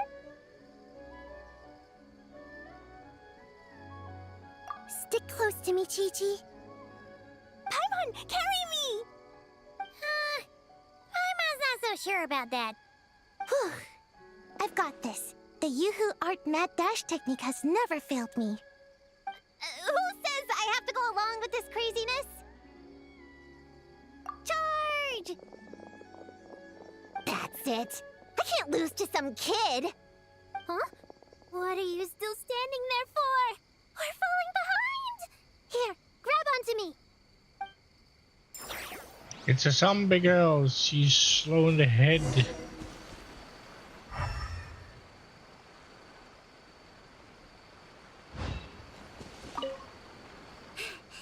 Oh, that running was pretty tiring, huh, Chi-Chi? We can take a little break if you want. Chi-Chi isn't tired. You're sweating, Yao-Yao. Here, Chi-Chi will wipe it off. Dr. Baiju says sweating makes it easy to catch a cold. Gotta get dry fast. You remembered all that? Oh, make way for Boo Boo Pharmacy's little helper, people. No, it was in my notes. Right next to... Find nightmare fragments. Oh, that spelling is a bit... you know what? We'll fix that later. Let's focus on the fragments. Gotta put our herb picking and radish harvesting skills to good use. So when you think about it, so Chi-Chi is a zombie girl. So that means that she died as a kid and got brought back to life.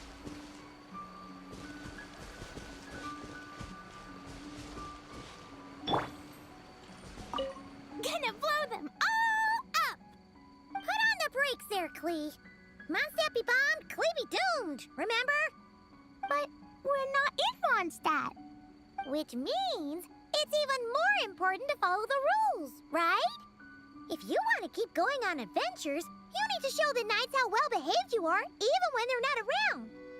I can be well-behaved. I want to go on all the adventures with the little witches.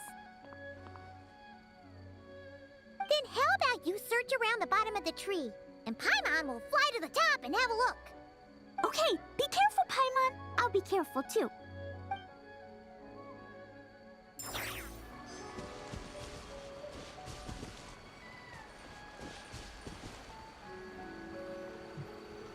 Oh, there's one. And Sayu is nowhere to be found.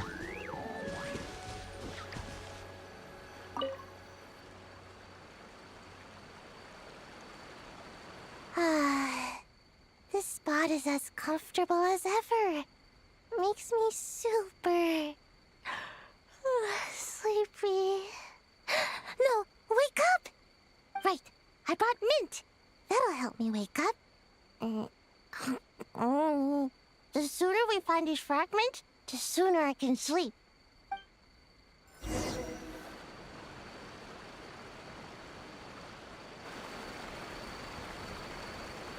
Man, this tree is kinda tough to climb. Good thing I got plenty of experience climbing roofs and not cry. Never thought that'd come in handy here. The Baku said to look for things that seem off or out of place. Let's see. Huh? A giant tail? That can't be right. It's Nakamura!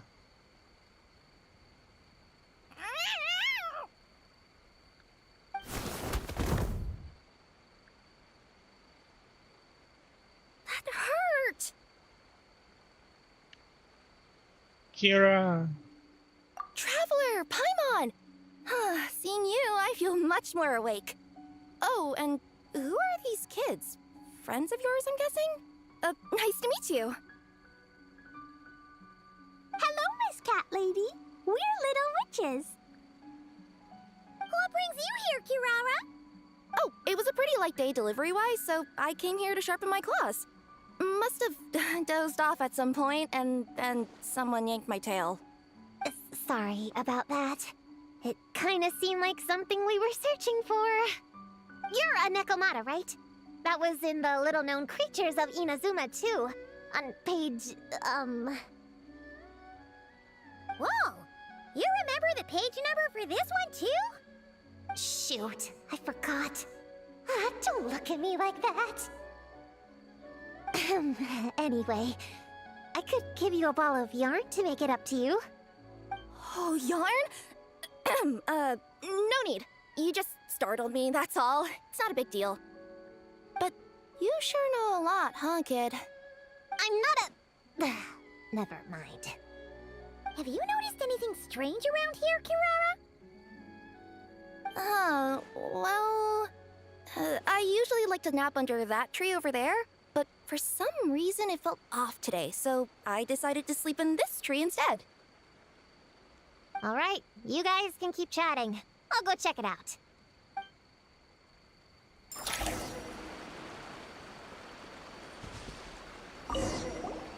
Miss Nikomata, can you recommend some other good napping spots? Well, the cardboard box is always good. Or a grandmother's lap. Miss Cat Lady, I know another cat person, but she only has one tail. Is she gonna get another when she grows up? I doubt it. Unless she's also a yokai from the Nekomata clan. What's the difference between a yokai and a yaoxie? What's a yaoxie? Oh, it's a kind of evil monster. You know, Chi-Chi, I bet it's like the difference between a good yokai and a bad yokai. Just like how there are good people and bad people. That's right! Kirara's a super nice yokai, just like the Dough King.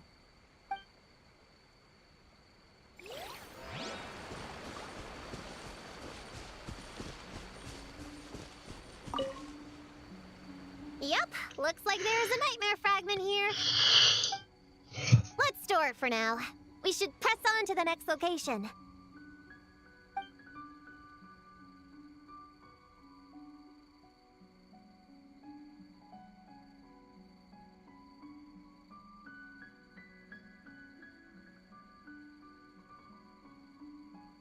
All right, the next location is to the east of Konda Village. I've got it memorized, so let's move.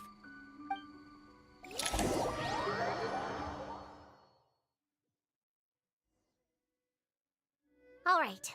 After last time, we're all clear on what we need to do, right? Let's split up and investigate the area.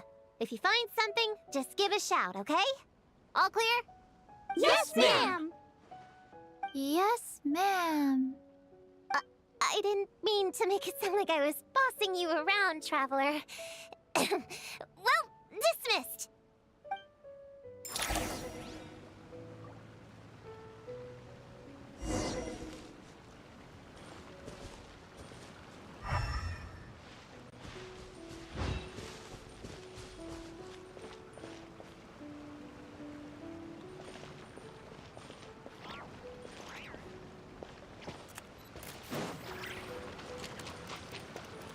Ooh, Flora!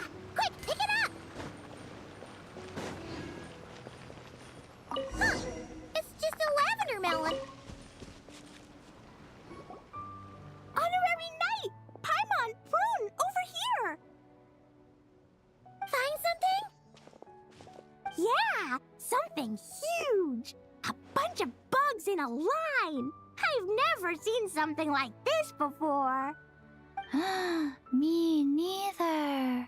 Wow. Oh, these are Oni Kabuto. They're all over Inazuma. In Master's Garden, I saw ants do something like this before. But if they're moving to a new home, why aren't they carrying anything? Strange. Oni Kabuto are typically nocturnal creatures. During the day, they usually hide in cool, shady places like bushes or between rocks to avoid predators. You sure know a lot, Prune. Ahem. Their diet consists of tree sap and wild fruit. Given that they're nocturnal, you have a higher chance of encountering them at night.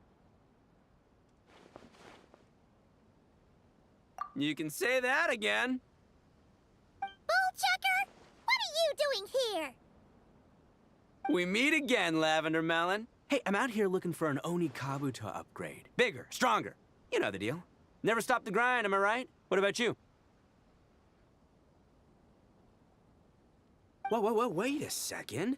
We've got ourselves a whole patch of little lavender melons here. Ah, I know. You must be out here playing make-believe, huh? Well, I happen to be free as a bird. Want me to join? Yeah, you can play a mean old demon king with great big horns. Old, huh? You sure about that? Quick, everyone hide! Cover your heads! If he gives you a noogie, you'll never get taller. You guys run! Paimon will hold him off. Listen here, bullchucker. You want to get to them? You'll have to go through Paimon first. Flying lavender melon's got a feisty side, huh? Well, guess you'll just have to be the first victim. Uh-oh, noogie incoming! Then Little Witch Paimon curses you to lose 10,000 mora every time you give a noogie. Oh, well, good thing I'm sitting pretty with nothing but a cool 500 mora in my pocket. Shoot! Wrong strategy! Run! Whoa, slow down there, little lavender melons, or you're gonna trip. You know what? Because I'm cool like that, I'll give you a 10-second head start. 1, 2, 3, 4, 5, 6, 7, 8, 9, 10.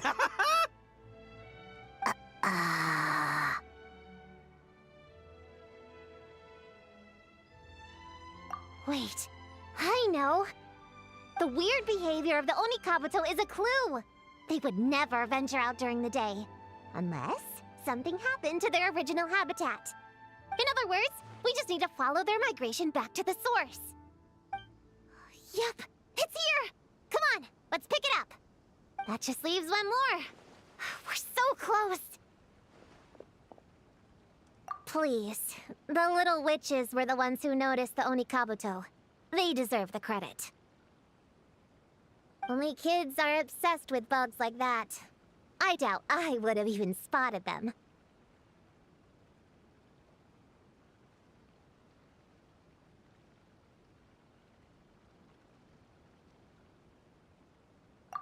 That's not the point. We have a job to finish. Let's call everyone back. We should head to the next location. Well, we can't just leave them here with that Oni. He doesn't exactly strike me as a responsible adult.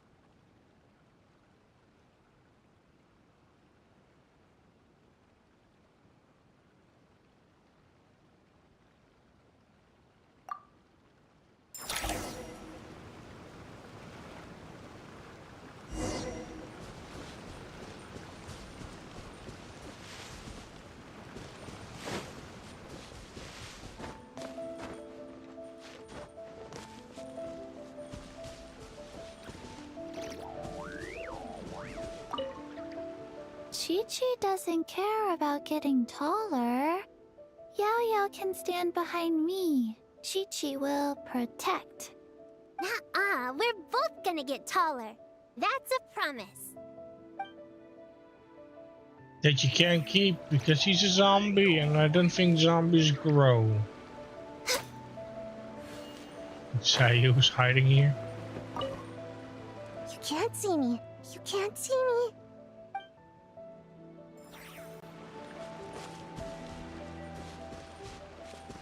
Now I'm missing Clay.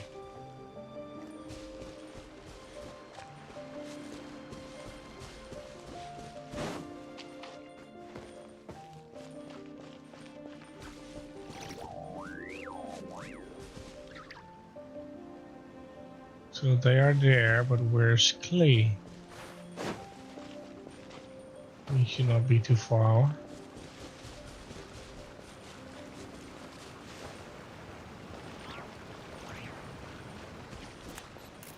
Oh, there she is. If that mean demon king with horns finds us, I'm gonna blow him up. Let's not get ahead of ourselves. He's not that bad. Wow, Clay. You're an absolute terrorist.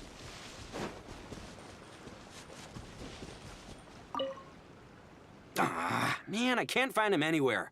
Who would have thought these little lavender melons would be tougher to spot than an Onikabuto?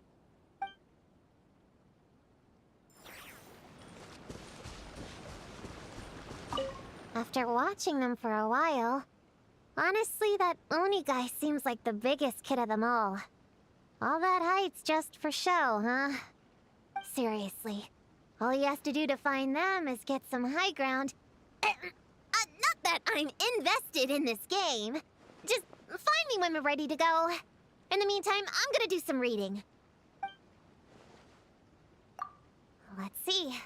Our last stop is the beach north of Konda Village. Time to go!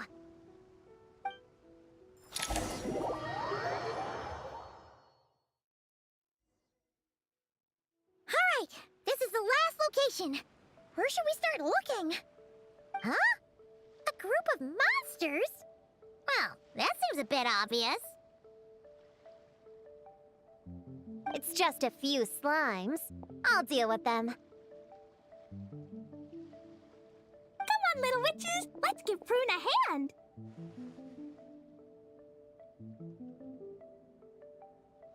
Good luck! Paimon will cheer you on from the sidelines. And don't think that's Paimon being unhelpful. We've been through tons of tough battles, and cheering people on is always super important. You could even see it's the key to Paimon, you victory. can't fight Right, for Traveler? shit even if your life depended on it. Like, I don't even think you picked up a single sword in your life.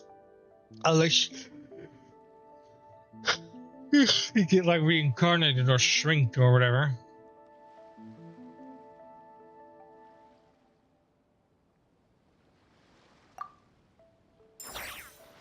Go, Queen, go! Use Jumpy Dumpty! Oh my god, it's a full team of. Get him, you Queen! Nice one, Chi-Chi! Everyone's back in fighting form!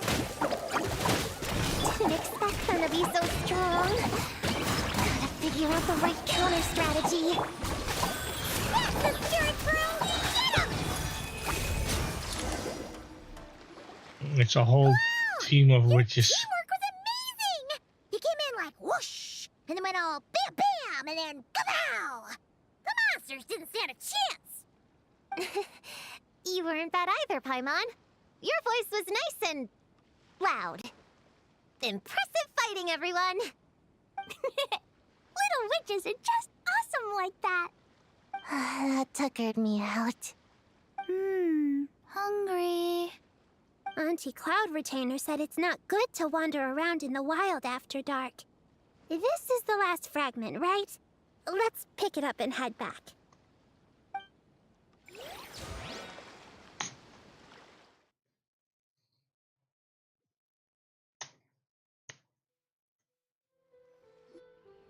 Popcorn, Dough King! We're back! Whoa! Look at all this food! Did you guys do this for us?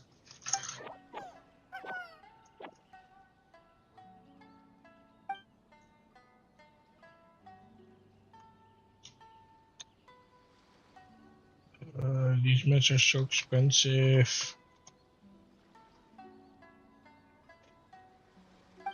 Popcorn, Well, we spoke to the need to Dough crank up King, the AC a and little. we're gonna get you back to normal tomorrow. Yeah, and once Homura's nightmare gets eaten, she'll get better too. Then we'll help Popcorn find Homura, and we can all play together. Wish all our imaginary friends could come out and play too. Ooh, Mom's magic can do that. Have you learned that one yet, Klee? No. All I know is the introduction magic for the little witches. Huh. I bet Master, Auntie Cloud Retainer, and Uncle Mountain Shaper could do it. They all have those super impressive Adepti abilities. My sensei definitely could too. A great ninja can do anything. Oh! What about you, Traveler? Could you do something like that? Nope. I don't think I can. Well, technically, I don't think I have an imaginary friend. Well, technically, it's Paimon. Like, she comes and goes anyway, so I guess it's a Paimon.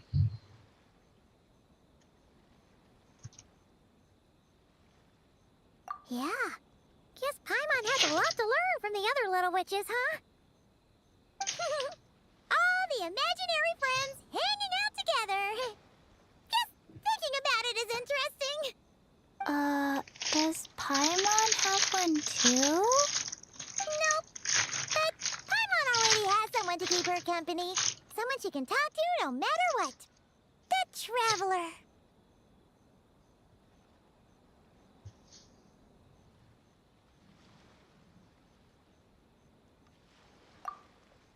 What about you, Prune? Do you have an imaginary friend? Of course! He's my best friend. His name is Descartes. He's a puppy and he's super adorable. Just like you. I guess if you think I'm cute, then sure. Well, we're just about done here, right? We should all get some rest. I'll walk you back. You should stay with us, Prune. The Shrine Maiden Lady got us a huge room. We've been staying here together these past few days, and there's more than enough space. Yeah. We even had a pillow fight last night. Well, I already have my own accommodation, so... Come on, Prune. Play with us. Pretty please. Fine. Let's go.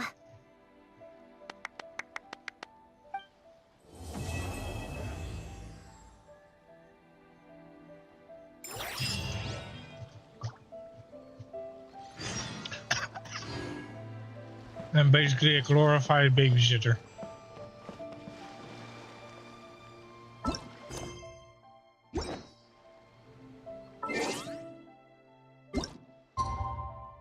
God of time.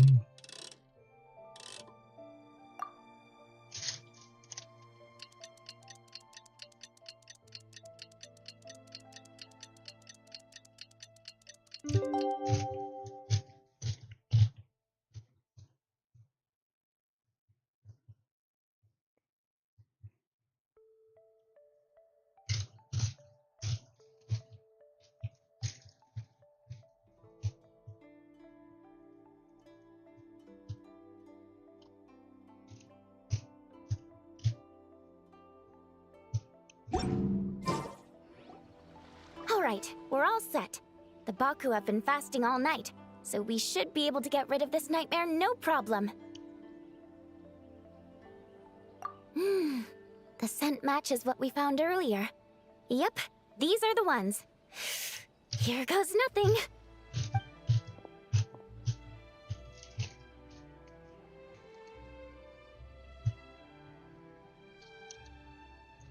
Hey! Looks like Popcorn is back to normal. Whew. Finally, I don't feel so dizzy anymore. I remember now. I remember everything. Thank you for keeping me company these past few days and helping Homura overcome her nightmare. Our pleasure. How did you get separated from Homura anyway? Aren't imaginary friends supposed to live inside kids' heads? Well, actually, Homura is all grown up now. Her work's been so busy and stressful, she can't even sleep most nights. And when she finally found some time to relax out in nature, she had a nightmare the minute she tried to take a nap. I just wanted to give her a chance to rest, so I tried to get rid of the nightmare by going inside of it and beating up all the things tormenting her.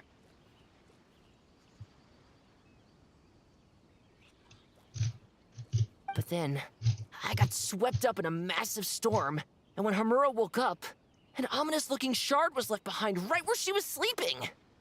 The nightmare fragment. Yeah, so I tried to smash it to pieces. Guess Popcorn's temper wasn't just the nightmare talking. No, but it definitely made it more extreme. But I failed again. Then I got super dizzy and, well, you know the rest. Well, we got rid of all the nightmare fragments, right? So is the problem solved?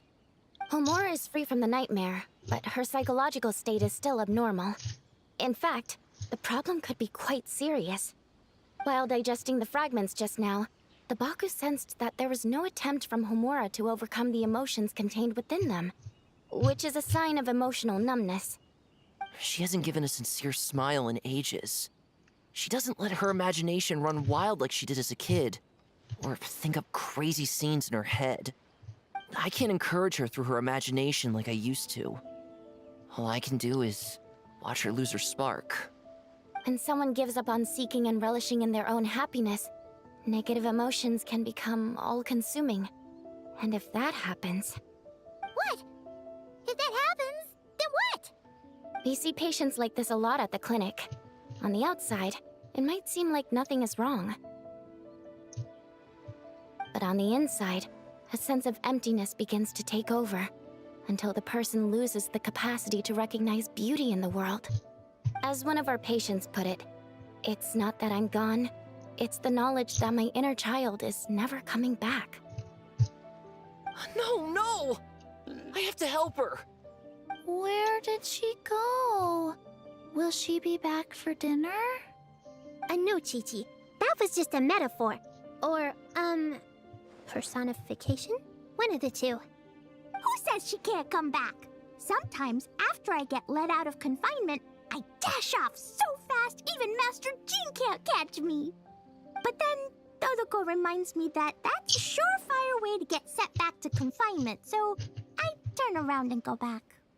Well, that's a more literal take, but Paimon thinks the logic still applies. Yeah, I think so too. If anyone has a chance of getting through to her, it'd be Popcorn, right? He is her imaginary friend after all. She has to listen to him. True. I'd hate for her to get to the point of needing professional help. If she can work through these problems on her own, even better. But Popcorn said Hamura hasn't thought about him in ages. She's not gonna be able to hear him or talk to him. Which is why our first priority is to get her to remember him. I have to find Hamura. I have to help her!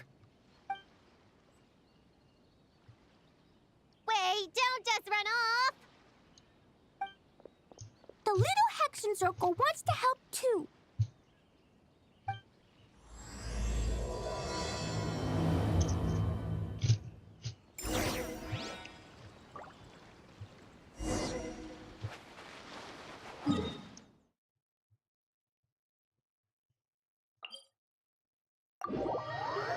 Well, he ran pretty fast. I'm kind of only using like one hand right now, so my apologies if the screen doesn't turn right.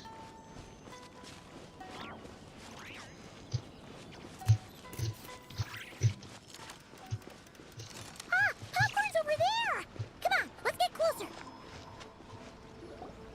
Homura, the proposal you submitted still has issues.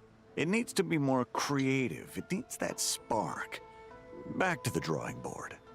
Your ideas were so good when you first started working here. What happened? You know how crucial this pitch is for us. We value your work, but you need to get your head in the game. But this is already the 12th draft. Never mind. Understood. Wait, that's Homura? Isn't that the girl we met outside of Isa Bathhouse a few days ago? That person Popcorn keeps ramming into must be her boss. It doesn't seem like either of them can see him. Homura still doesn't remember Popcorn. So, she can't see him. Guess she doesn't wear her hair in pigtails now that she's all grown up, huh? Well, long hair is a lot of work. And no more flowery dresses either. Well, my mom says pants are easier to work in. But I suppose it's just a matter of wearing what's comfortable. There's an exhibition being held in a few days. You need to find some time and show the client around. Take good care of him, all right? Our orders for the next year depend on it. Oh, and draw up a diagram while you're at it. You're always doodling something or other, aren't you? Doesn't need to look that impressive up close, just enough to impress the client during the presentation. Draw up a sketch. The actual content doesn't matter, just make it look good. We'll change it later depending on the client's feedback. Man, that workload is triggering my fight or flight. Or just flight, to be honest. Come on, Homura! Stand up for yourself! Of course.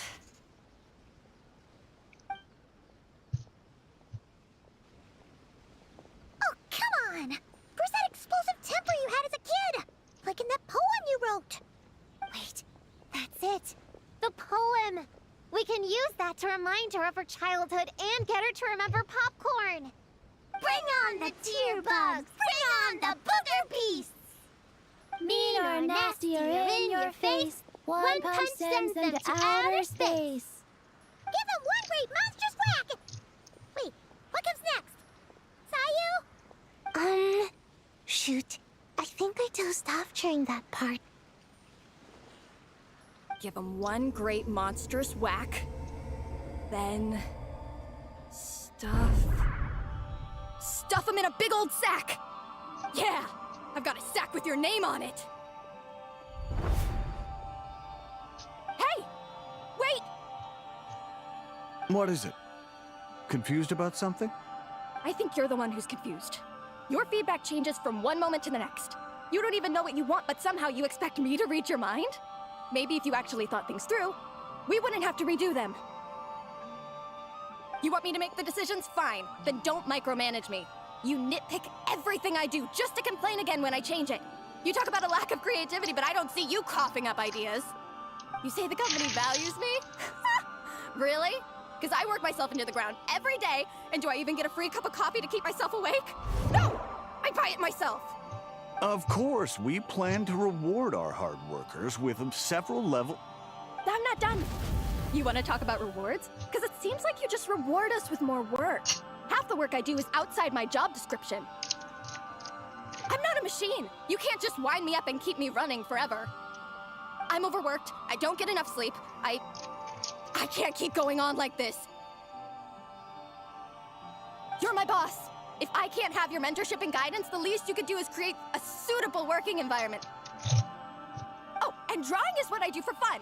Not another thing you get to use to order me around, so just... shut up! Okay, you're upset. I see that, and you're right. I put too much on your plate. I'm sorry. You should take some time to relax and recharge. How about a 3-month paid vacation? Huh? Ah, of course. Put my mora where my mouth is, right? I'll add on a 3-month bonus. How does that sound? A 3-month bonus. 3 months bonus. 3 months bonus. 3 months bonus.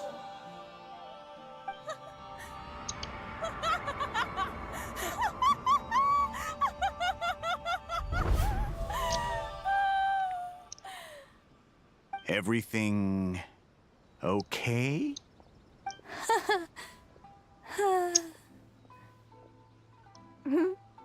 Oh, yes. You sure? Actually, no. Everything is not okay.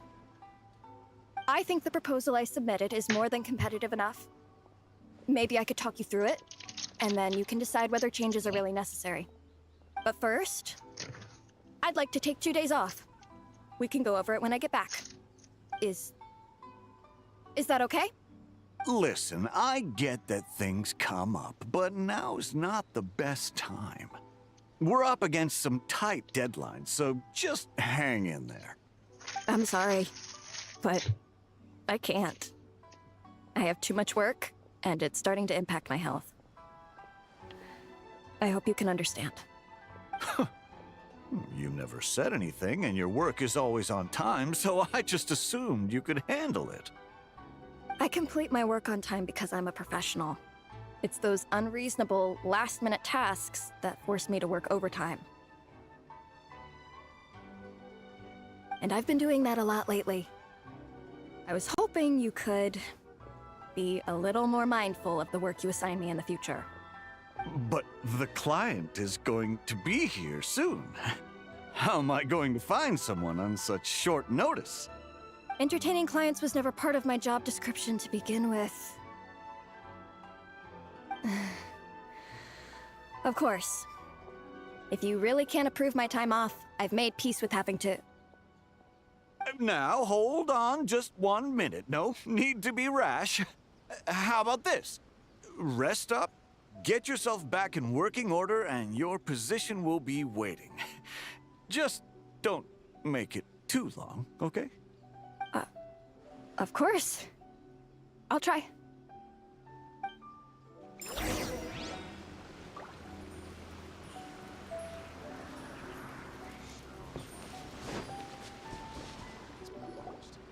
Whoa. That was close. I was about to say I'd made peace with having to meet the client. Popcorn! It's really you! Oh, and you're not alone. Hello, Miss Homura. We're Popcorn's friends. Wait, so my imaginary friend has real-world friends besides me? This isn't also in my imagination, is it? I see. Thanks for doing that. I haven't been doing so hot lately, so I've been having nightmares. Sorry you had to go through all that trouble. Don't worry, the nightmare's been devoured, so you should be able to get a good night's sleep from now on. But the Dough King said you still have mental issues. Wait, no, that's not... You can't just say that, Chi-Chi. Adults can't handle being that direct. So, anyway, Popcorn said you've been really busy at work? Yeah. This is my first job. I was so excited at the start, thinking this was my chance to make a name for myself. But reality turned out to be pretty harsh. Endless work, difficult relationships, and plans that fall through. I couldn't even solve one problem before even bigger ones would pop up. It was suffocating. Even after getting off work, I was too tired to do the things I used to enjoy. All I wanted to do was lie down.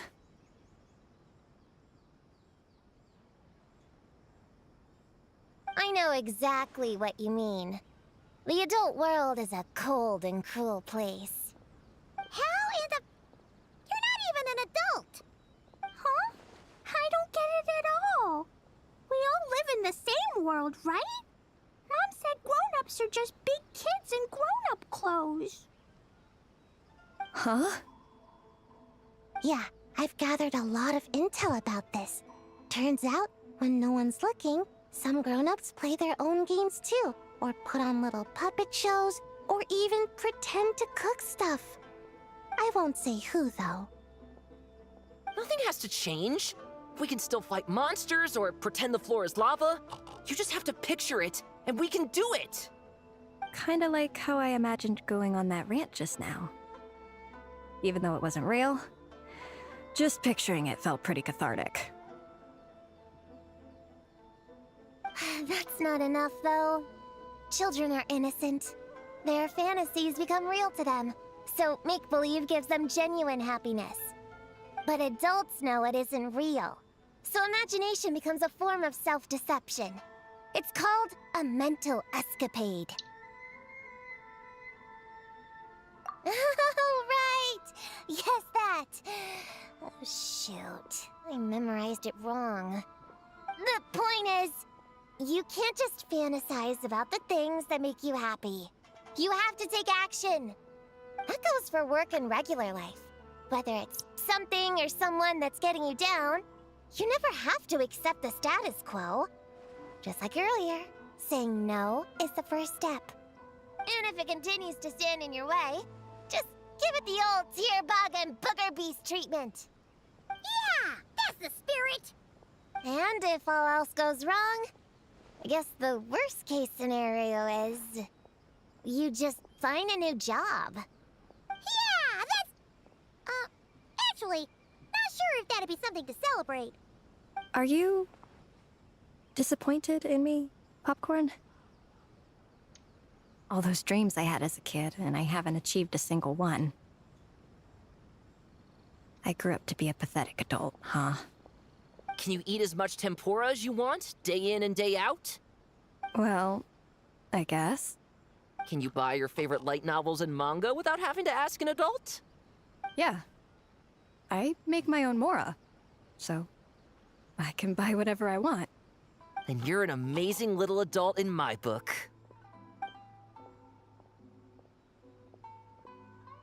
Huh. I never thought kids would be the ones to give me a much-needed pep talk. But you make some great points. I'll try to take a different approach. Oh, and thanks for everything. You too, Popcorn.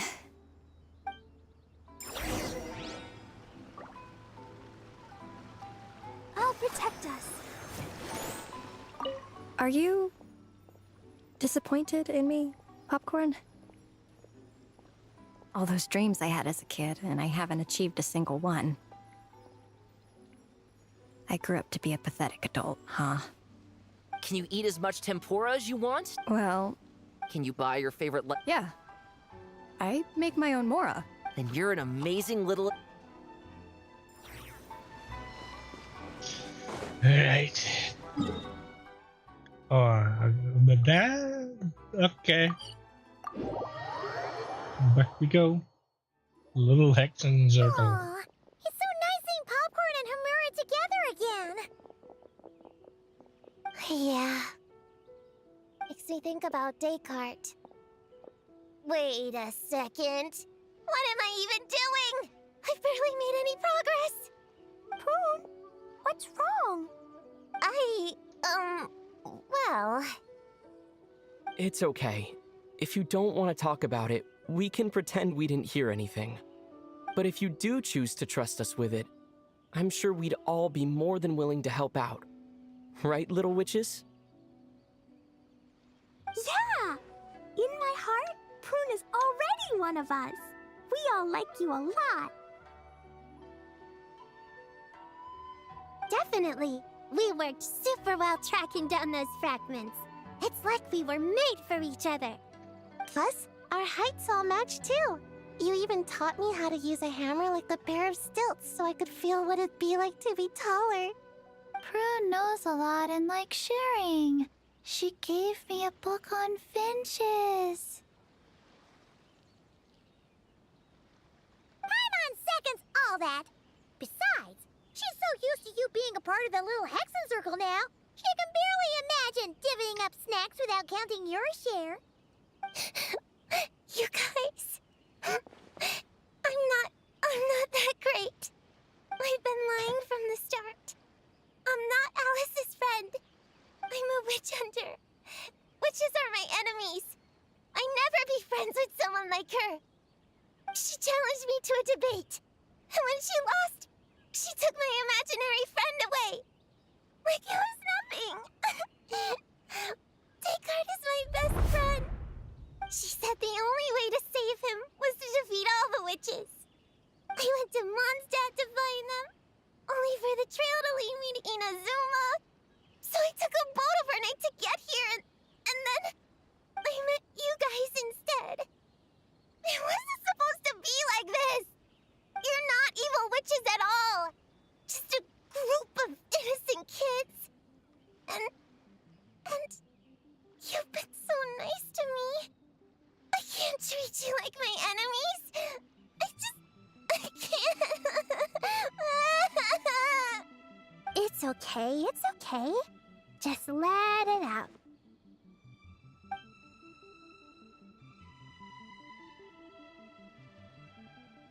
I feel a lot better now. Thanks. But, crying like that in front of everyone was super embarrassing. Maybe it could be our little secret? You got it. Prune, could Paimon ask, did you actually see Alice take Descartes away? Well, no. I didn't see how she did it. Then, did she say how you're supposed to defeat the other witches? There were no specifics. But I'm sure she expects me to fight them or something. That's what a villain would do, right? Well, in our experience, Alice's trials are usually a bit more unconventional. Besides, she wouldn't be that mean. I don't care what kind of trick she has in store. I'm a witch hunter, and that won't change. So, I don't think me and the other little witches can be...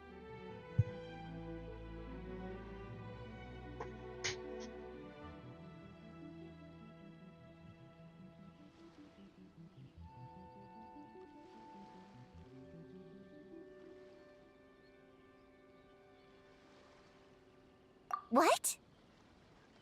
Yeah! The little Hexen Circle didn't exist when Alice issued that challenge. You can join for sure.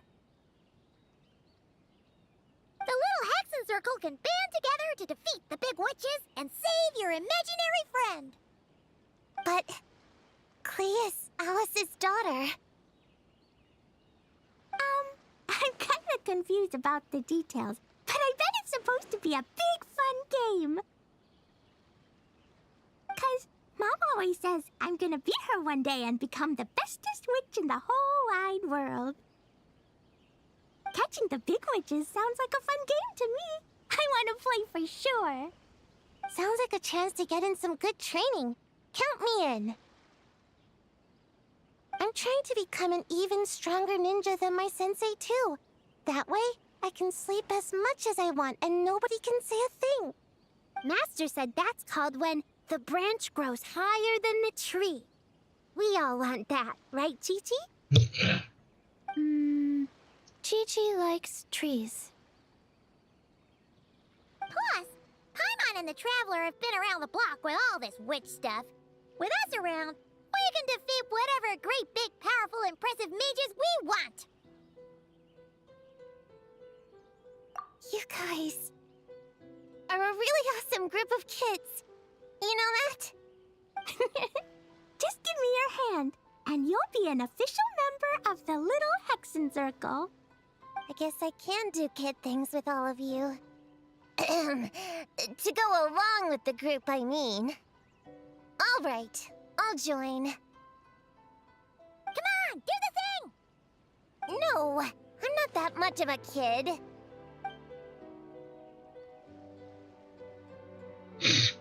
Fine. You don't have to give me that look.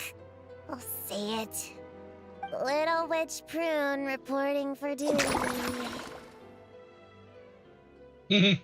Ugh, so embarrassing. Wait, is this for real? But I haven't defeated the witches. Did you escape on your own? Are you hurt? Here, let me see. Wait, what's going on? Is it Descartes? Yeah, he's back. He's really back. What did he say? He said... it's a long story, and he'll explain later. Whoa, a weird-looking dog. What do you mean, weird? He's adorable. Hold on. You can see him? Wait, are these your imaginary friends? How come I can see them? Wow, look at all of them. Tuan Tuan flew away. She wants to go play over there. Come on! Let's go! All the imaginary friends can play together. Wait, what? Wait for me! Adorable. Did you see that? Everyone's imaginary friends are here! In the real world! Let's catch up and see what's happening!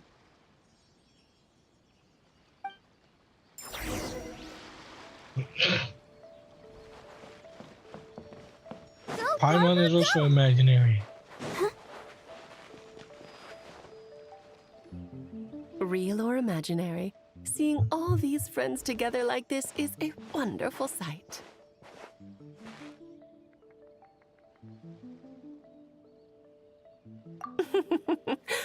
astute as ever, traveler. Consider it a well-earned gift for the little Hexen Circle for completing their grand quest. I just thought I'd give all our lovely imaginary friends a chance to come out and say hello. What a lively gathering this turned out to be.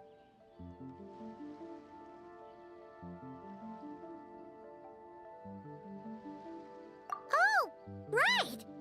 After fixing the whole nightmare situation, Popcorn should have gone back to being a normal imaginary friend. We shouldn't be able to see him. Unless... You think I would deny my little witches the chance to witness their touching reunion? Clee would have been devastated if she'd missed it, and I certainly can't have that. So, you didn't take Prune's imaginary friend, did you? You don't go around bullying little kids. No, I did not take her imaginary friend. Paimon knew she was right to defend you earlier. In fact, when I met little Prune, her imaginary friend was on the verge of disappearing. What? You've spent quite a bit of time with her now. What's your impression?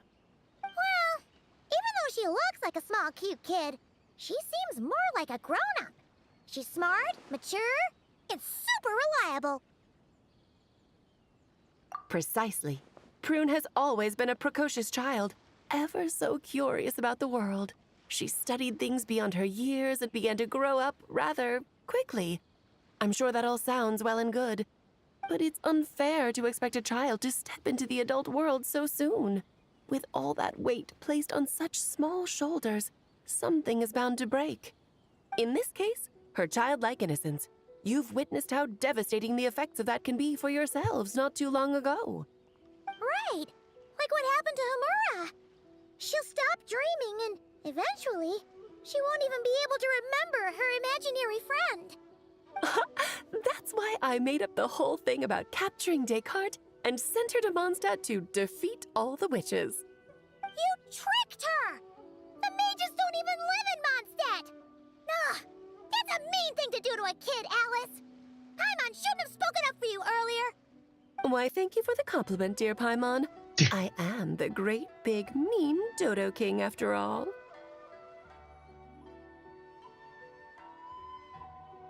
Ah, well, the seeds of spirit and imagination are best nurtured by the soil of freedom, of course. It was to give Clee someone else to play with, wasn't it? Sharp as a tack, Paimon.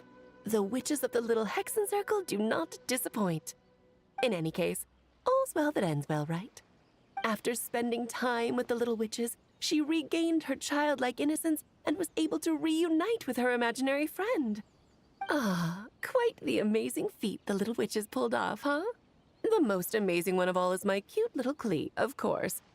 Founding the little Hexen Circle at such a young age, making her own decisions, accomplishing things all by herself. Don't be shy on the compliments now, okay? Honorary Knight, Paimon, come here quick! Wigway's teaching Descartes how to do somersaults!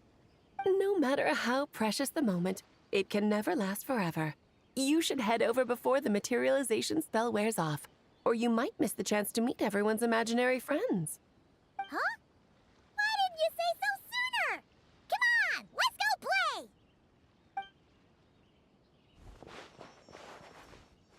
It's through embracing our inner child that all of us can wield the magic known as happiness and find our childlike spark and wonder once more.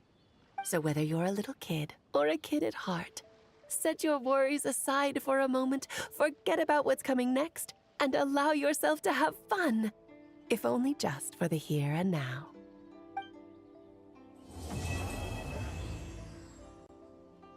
Hey. Oh, I guess that story's complete. And they're all gone, just like that. Just poof, and they're gone. Oh, they're all here now.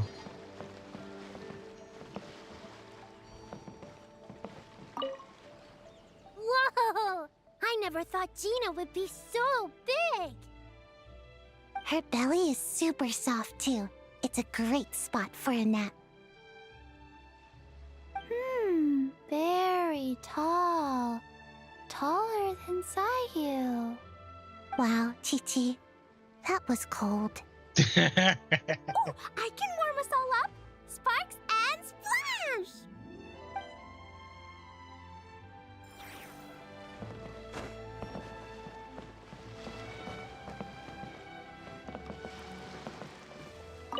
So, it was all a misunderstanding?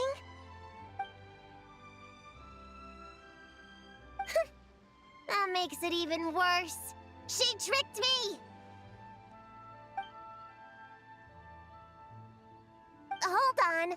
I never said I regretted coming here. And no, I don't regret joining the little Hexen Circle either.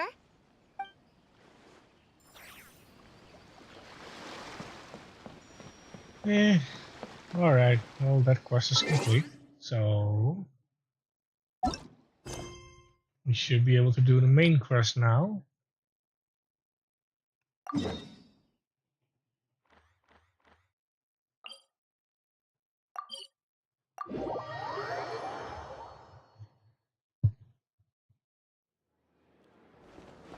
But wait, Flint is here, and let's see how Flint is doing first.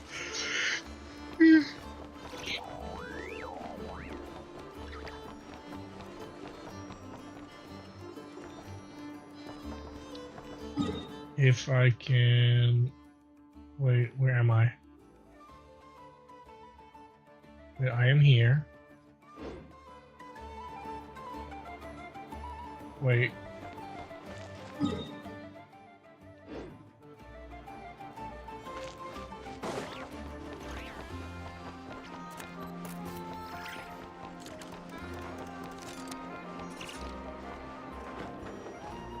I'm so lost.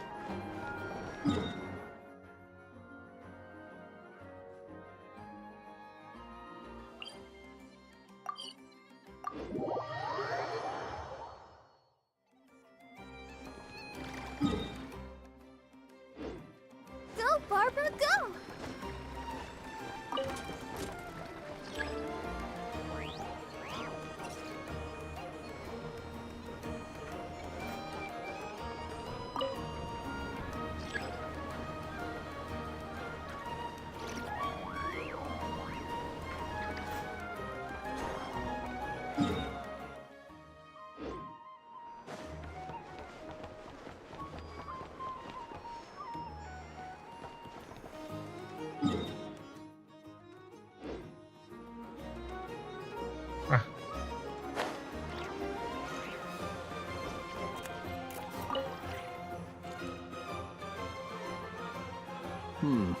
Is no one here?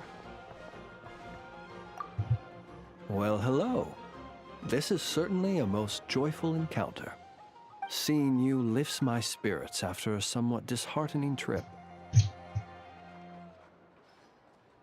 I wouldn't say anything's the matter, merely that I am dealing with some unexpected circumstances. I recently learned of a collector in Nasha Town who, due to financial concerns, has been obliged to offer a pair of ancient coins for sale. I'm told she's a little eccentric and doesn't reply to letters, so I came out here myself to see if I could arrange a deal. I needed to come to town anyway to pick up some supplies, so I thought I'd pay her a visit on the way. Unfortunately, it's just a little hobby of mine. Everyone has something that tickles their fancy, am I right? For me, it's old coins and gemstones. Time is the best filter. Anything that can make it through the sieve of time is almost guaranteed to be of good quality. The style, pattern, and condition of a coin convey a lot of information. They can tell you, for instance, how many moons it has seen before finding its way into my hands. Think about it. A coin may have passed through 10,000 people's hands, brought them happiness or sorrow, and witnessed a multitude of moments in their lives. The weight of time it contains is far heavier than its appearance would suggest. It is a witness to the past and something that has value in the present day, which makes it more than worth collecting. These coins have been stuck in my mind these last few days. What do they look like? What stories can they tell? If I can't meet this collector, I fear all desire to return home shall desert me. Look at me. rambling on about coins without a thought for the friend standing by my side. Let me think of a more interesting topic to make up for boring you just now. Ah, yes. Recently, I purchased a beautiful azure gemstone from a Fontanian merchant. It had long slumbered at the bottom of the ocean until being recovered just some days ago. I was told it was once embedded in the sword of a champion duelist at the court of Fontaine, while another story claims it was a pirate crew's prized treasure. That's exactly what I thought. Whenever a merchant starts waxing lyrical and weaving tales, it's usually a sign that they don't have faith in their wares. Fortunately, I'm very good at appraising a gemstone's true worth, even if its owner hasn't the faintest idea what they're holding. Please, allow me to invite you to my residence once more. I have a feeling you'll appreciate the gem itself, and you may well find my valuation of it quite interesting too. I'll be waiting for you. Well, they can wait a long time. Wait. Is it up there? Where is it? In the house?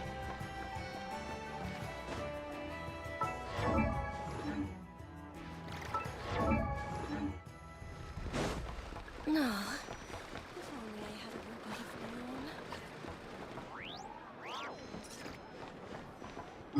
Alright, and there's another one up there, straight ahead.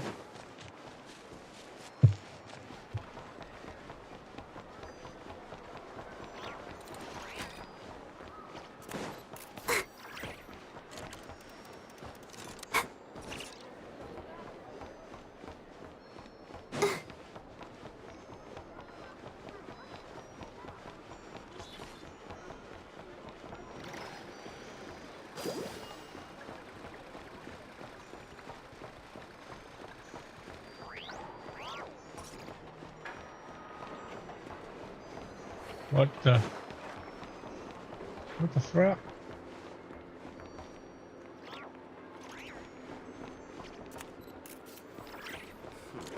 Must be below then.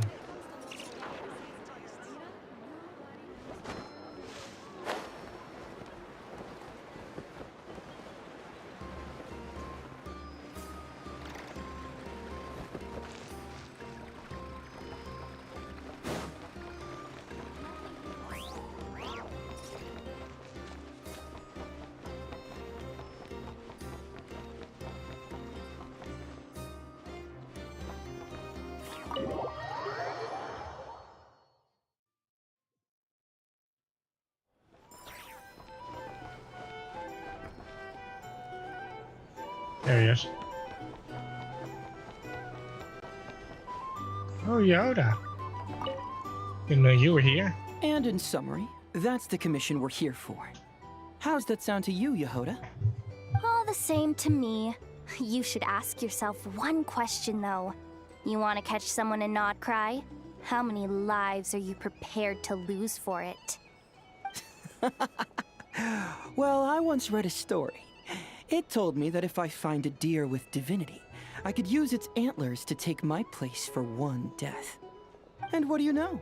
Deer happens to be one of the Inazuman characters in my name, and I've got my own life to spare. That makes two.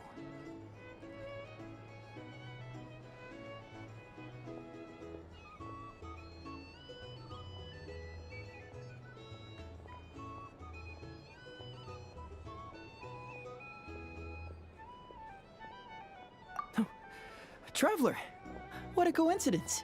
What are you doing in Nodcry? Another stop on your journey, perhaps?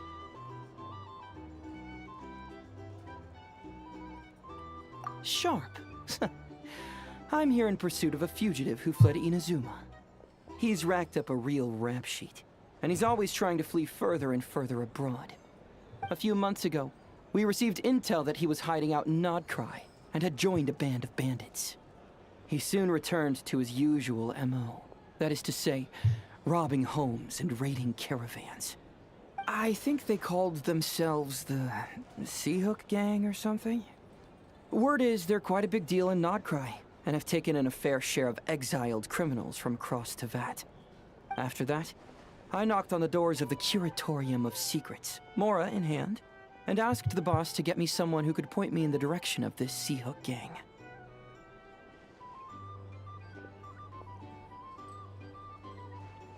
That's right. Judging by your expression, I'm guessing you're acquainted.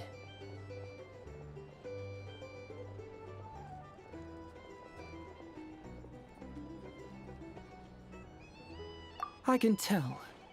My intuition tells me that if Yehoda became a thief, even I'd never be able to catch her. You can cut the chatter. Boss Neff gave me the job, so it's only natural I'd be good at it. Panic mode But the Sea activate. Hook gang you're looking for isn't the original Sea Hook crew. The original gang's long since disbanded. The people calling themselves that now are just riding on the name and scamming folks left and right. Yeah, I guess I do, huh? Interesting. This is news to me. Would you mind telling me more about this new gang of imposters, Yehoda? What's there to tell? New or old, fake or real, the Sea Hook gang are bandits. A bunch of scoundrels who banded together for Mora, then fell out over it. Their old leader wound up thrown overboard as fish food, while the underlings fought among themselves for the scraps. Greed Some strikes died, again. and others continued their wanderings. The long and short of it is that the old Sea Hook gang are dead, gone, or both. Wait. Doesn't that mean some of the suspects within could have started going around committing crimes again? When a house goes poof, the snakes and rats nestled within find other walls to burrow into. That's just how it is. Nobody wants to die out in the wilderness. But for all the vermin out there, it's also the perfect time to find a good place to settle down, and maybe get a good roommate along the way. If I were a rat, escaping the snake would mean freedom from being hunted down and eaten. When you think about it, that's a good thing. In any case, you've been most helpful, Yehoda. Thank you for the intel. It seems the Mora spent on your services was well worth it. It's honestly a real load-off to know that these people are just imposters using the Sea Hook gang's name. I'd have had to admit I was in over my head flying solo against the real gang, with its international cohort of goons and all. Well, wait. You think you can take them on as they are now, all by yourself? Yeah, more or less. After all, I'm only looking for our Inazuman fugitive. I'm not here to bring the whole gang to justice. That's a bold statement, but whatever. I'll help you track the imposters down. What happens after? That's got nothing to do with me.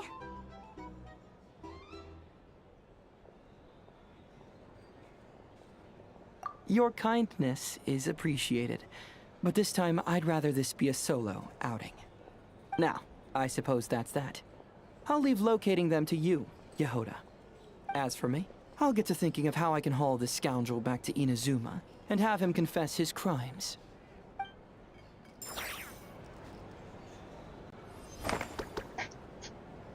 Well, Yehoda, I wish you the best of luck. Hey there. Guess you're gonna need it.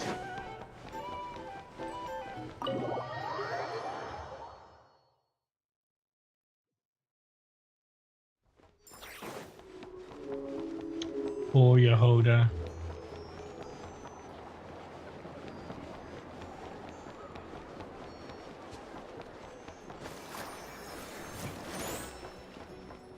Main quest. Ah, Traveler, Paimon. It's been a while. As it happens, there is a letter here for you. One moment. Here. A letter? From who? Dear Diary, I'm Kale. I work as a trainee forest ranger under my master, Tainari. I'm also studying at the academia. I've been getting better and better at reading lately. Mr. Al-Haytham says that the written word is a crucial medium for exploring the world and understanding oneself. That's why I decided to start this diary. That said, what should I write about? Things are pretty quiet in Sumeru these days. Life is good. Every day is a fulfilling and happy one. When I think back to the days when I suffered from Elazar, or way back to when I was injected with God remains, I am in a much better place now. I hope it stays that way forever. I'll leave it there for now. Master said he'll take me shopping in Sumeru City today, which is great, because I've been meaning to visit the toy seller at the Grand Bazaar for a while now. Kale, time to go. Yes, Master! Huh? Oh no. She actually sent a piece of her diary as a letter.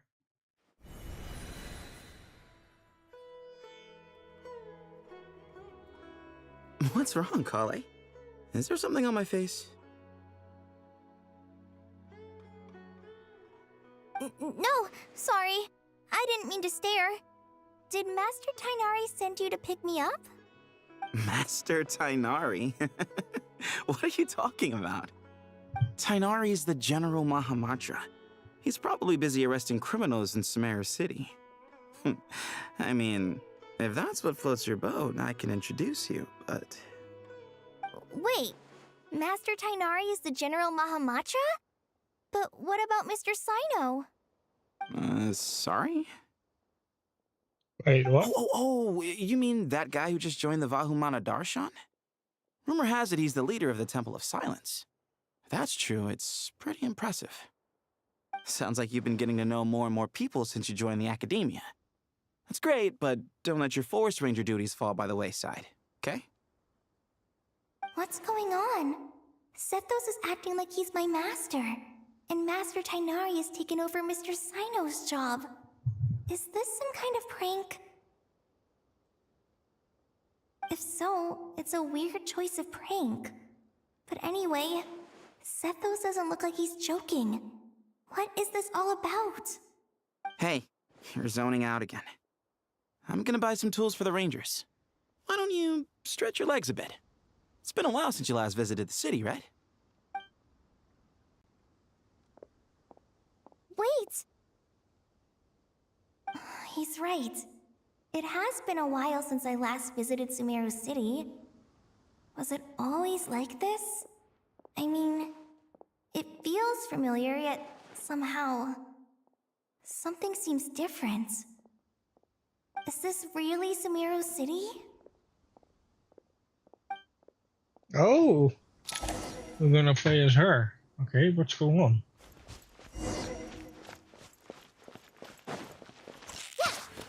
Hey, did you see who just walked by? I think she's that famous merc. I'm a merc? What? Hey, did you see who just walked by? I think she's that famous merc. Yeah, it's gotta be her. That red hair gives her away. The Flame Mane. They say she can take down a dozen tough guys with just one hand. Eh? Hey,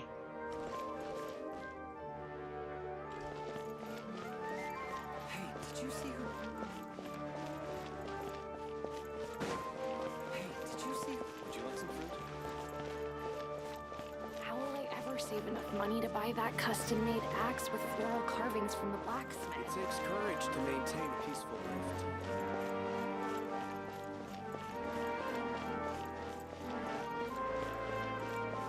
I heard that Sage disappears without a trace as soon as it gets... Lord Kabe Bay, did you get a chance to review this month's accounts? Any feedback? You mean the version you sent over a few days ago? Yeah, I took a look when I received it. I was thinking that maybe our profit margin is a little excessive. I visited some of our commercial partners last month. Their earnings are very slim. Are you suggesting that we give up some of our profits for them? Well, since we have more than we need, yes. Making money for its own sake is pointless. Don't worry, I've already planned for it and the numbers look fine. We can adjust the rates starting from next month. Also, about that designer you hired. I've had to revise his proposal 3 times now, but he just doesn't seem to... Let's cut our losses. Pay him his fee and send him on his way. I'd like you to get Layla on this instead. She was Cyrus's student, and she designed the Palace of Alcazarzare. Seems like a much safer choice. Hmm? Who's sneaking around over there?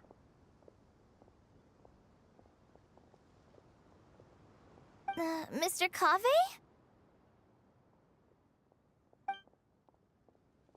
Do you recognize this person, sir?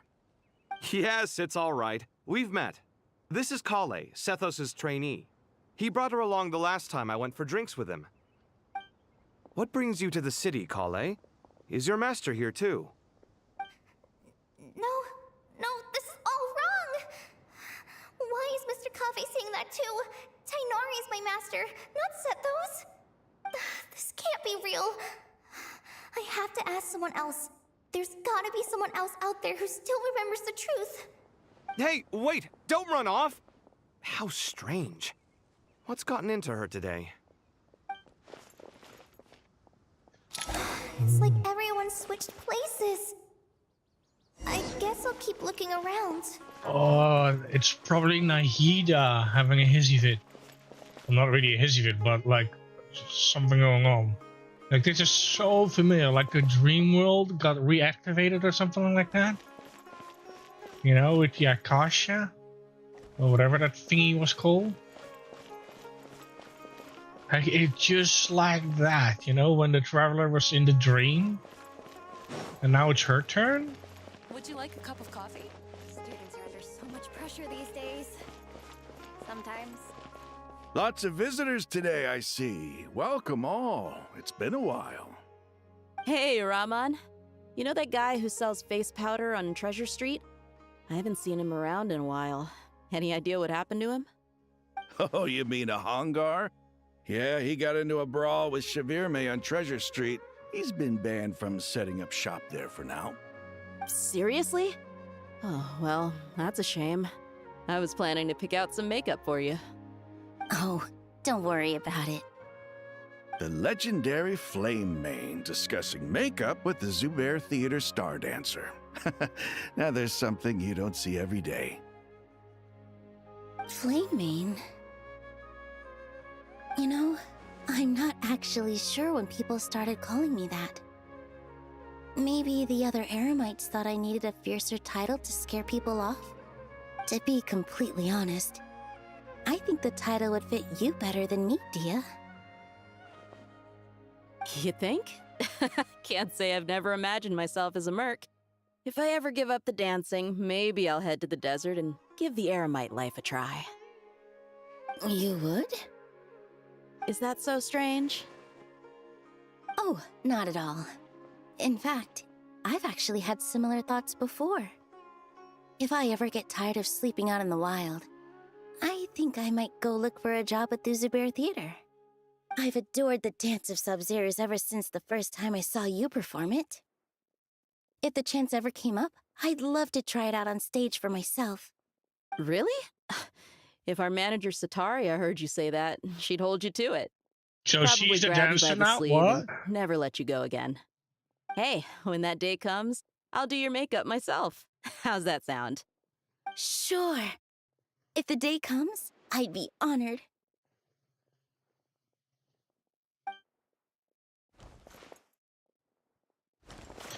That's so messed up. When I know everything I've ever known, suddenly it's all a jumbled mess. The question is, who's right? Them or me? Oh, my head feels so heavy. I can't think straight. It's so frustrating when you're the only one that knows the truth. Oh. The sleepers. All right, not a single Mora short. That covers you for this month's rent. What a relief. I was worried the design fees I received this month wouldn't be enough. Well, next time, don't fret. Just let me know and I'll give you a few days' grace.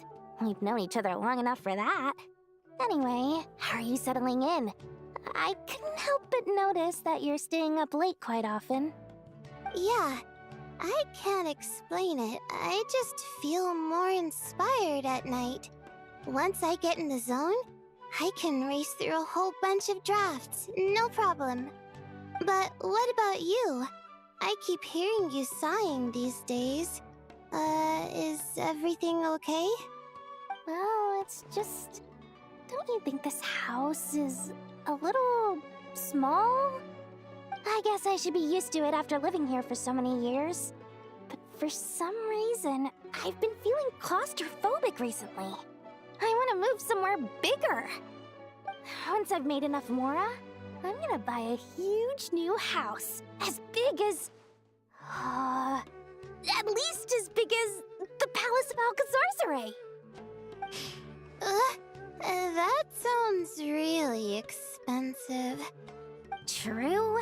I'll never be able to afford it on a scribe's salary alone. I need to find another way. Wow, even they are completely...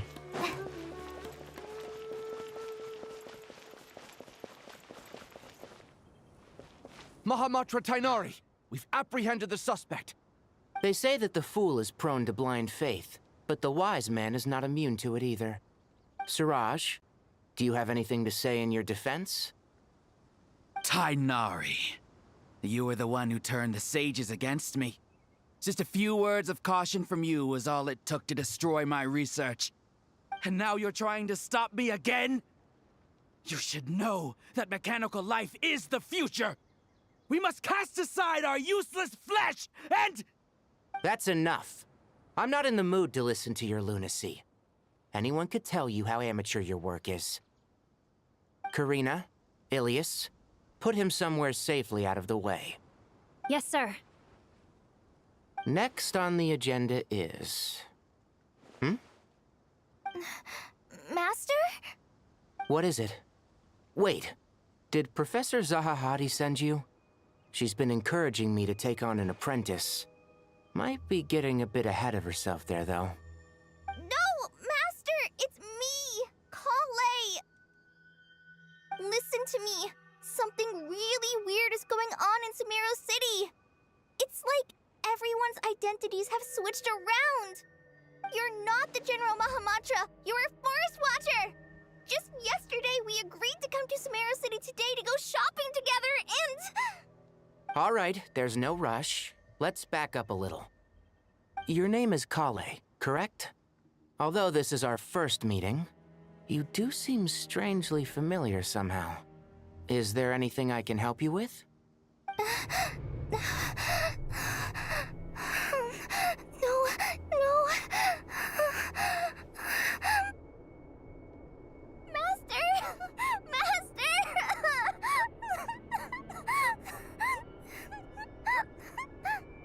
What is it?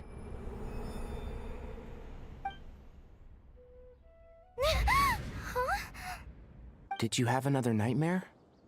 I've told you before, when you're tired, lay down on your back in bed and get some proper sleep. It's much better for you than napping on your front. Poor posture obstructs your breathing, which can lead to all sorts of weird dreams. Now, we're supposed to go shopping in Sumeru City today, remember? Cheer up. I'll take you to Hushang's. I heard he's got some new toys in stock. Go wash your face, take some deep breaths, and when you're ready, we'll head out. Okay. Thanks, Master Tainari. So it was just a dream. And yet, dreams can sometimes be a warning of things that will soon come to pass. Who said that? That dream felt unusually real, didn't it? It's Here's Nicole. my suggestion. Since you're heading into Sumeru City anyway, you may as well tell Lesser Lord Kusanali about everything that happened. And just to be on the safe side, I think you should also inform your 2 traveler friends who once helped save Sumeru. I'd write them a letter if I were you. Time is short. A storm is coming from beyond the bounds of fate. It's definitely Nicole. Oh, snap! Oh, but I'm excited now. Ooh. Oh, snap. What a strange situation. No wonder Kali was in such a rush to write us a letter. Imagine waking up one day to find that everything around you has changed. You might not even recognize Paimon anymore. Oh, that's a scary thought. Let's get to Sumeru and find out what the heck is going on.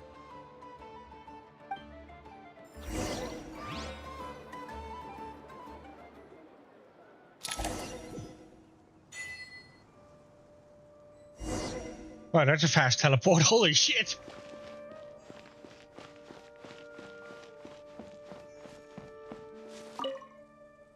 Thank you, Sage Baladuri. You really didn't have to stay with us to the end. Don't mention it. I'm your teacher. It's my job to look after my students. Is Panya doing okay? I think so. She just left the city with her mother. This will be her first trip away from home. She's handling it much better than I imagined. As her father, it's quite a relief. I just hope they have a smooth trip. Pack up your things. It's time we got going too.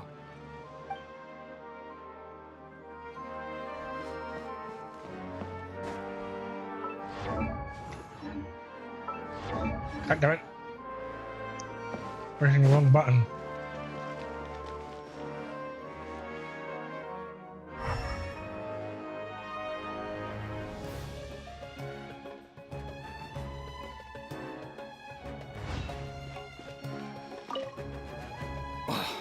As if work and family aren't enough to deal with already.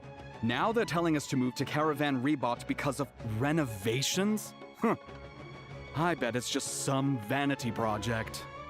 I don't trust the Dendro Archon, nor any of the sages. Especially not that new Grand Sage, what's his name, Nephis? If you ask me, he's the worst of the bunch.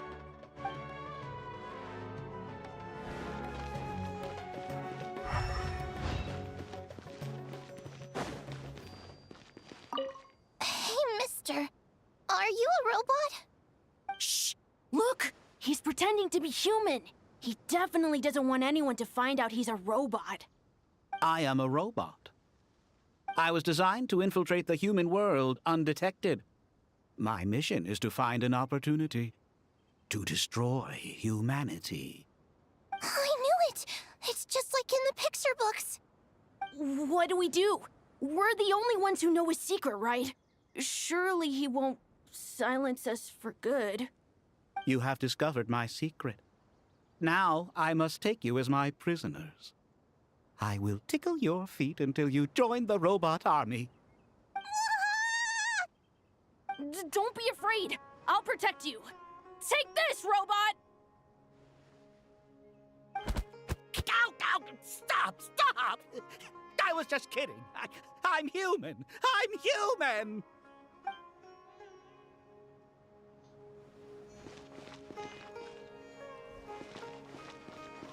That's what a robot would say. Hey, now's not a good time to visit Sumeru City. We're actually getting ready to move out ourselves.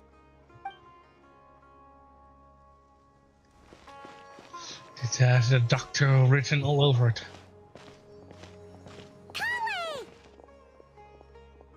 Traveler! Paimon! Thank goodness. I'm so glad you made it. Of course. We won't let anything happen to you, Kale. So, what's going on in Sumeru City? Looks like lots of people are moving or something. Yeah, I was just gonna say. After I wrote my letter, Master and I went to Sumeru City and told the Dendro Archon everything that I experienced, from start to finish. She was silent at first. It seemed like she was deep in thought. Then the next day, we got told that she was ordering everyone to leave Sumeru City immediately and move to Caravan Rebot.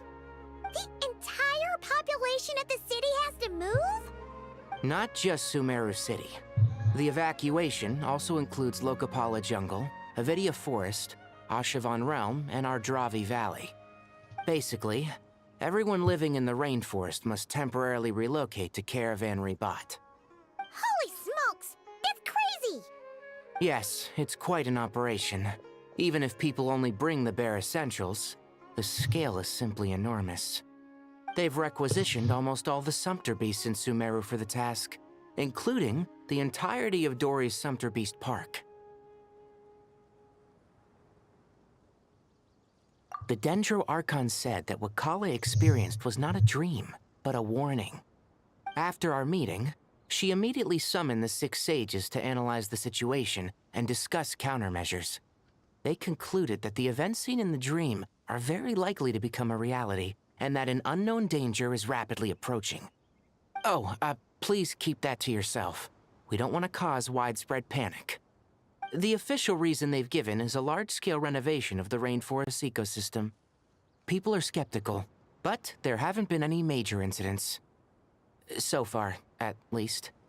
The Dendro Archon seemed really worried when we spoke to her. She said you can go visit her in the Sanctuary of Surasthana when you arrive. She also said she'd hold out until the very end. Tighnari? Kale? You got a minute? I need a hand here. One moment, I'll be right there. As a forest watcher, I've been tasked with assisting with the relocation work. There's a lot to be done, and they need all the help they can get. This will be the final group of evacuees from Sumeru City. While they're away from home, they'll be heavily reliant on outside help. Thank you for coming in our time of need. As you can see, another crisis is upon us. Excuse me, sorry to trouble you, but could you help an old man find his medicine? It's buried somewhere in my luggage. Where's my mom? Where did she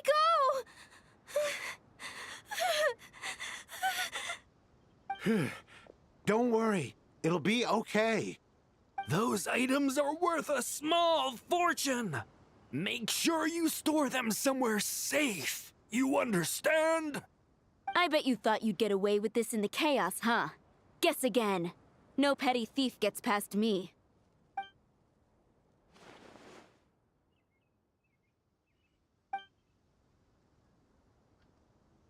We should go help the evacuees. See you around. I'm so glad that you believed me and came all this way to help. It means a lot. Please stay safe. Don't worry. We may not know exactly what's going on yet, but as long as we stick together, we'll find a way through this. Goodbye! Look after yourselves! Will do. See ya!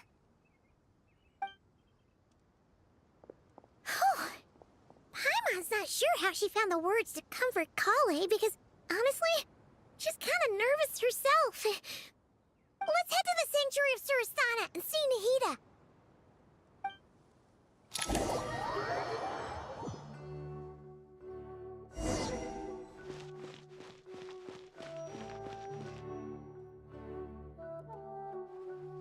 Who goes there? No one authorized access to this place. By order of Mahamatra Sino. Are you blind? It's the Traveler and Paimon. Surely you've seen them before. Huh? Oh, so it is. I'm sorry, I haven't been sleeping well lately. My nerves are a little frayed.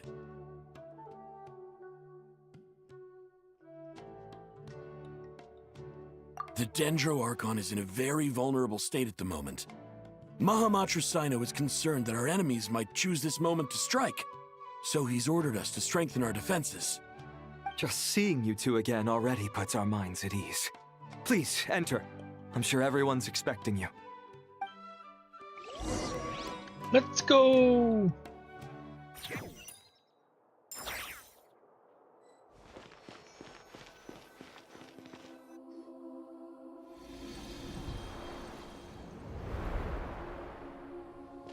Traveler, Paimon, you made it. Aha! Perfect timing. Reliable helpers like you are just what we need right now. Oh, it's good to see everyone again. Kale gave us a rough idea of what's going on, but we still have a lot of questions. What kind of danger is Sumeru City in exactly? And how come everyone has to move to Caravan Rebot? At this stage, we can't be certain. We're investigating, but no definitive answers yet. I take it that Kale told you about her strange dream? Yeah. Apparently, everyone in Sumeru City was acting super weird. Even you guys. It was like you'd all switched places. That's right. Kale and Tainari reported the situation to the Dendro Archon. She believes that it wasn't merely a dream, and that whatever it was has something to do with Irminsul. It's a reasonable inference. Only through Irminsul can people's memory and cognition be so significantly modified in such a short time. We don't know why Kale would dream of these things, nor who was trying to warn her. The Dendro Archon decided to connect to Irminsul to investigate more thoroughly.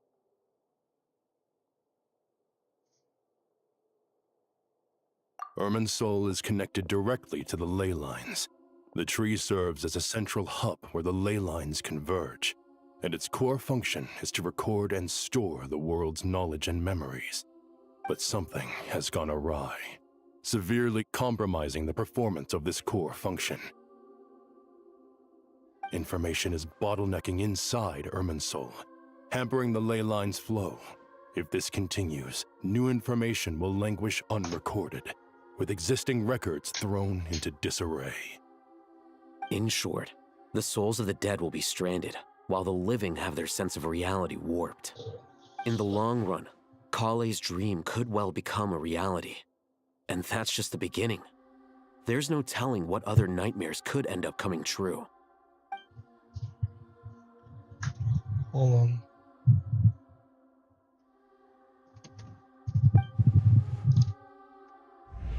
I have come this far to use my death to open the gates of the ley lines to my people.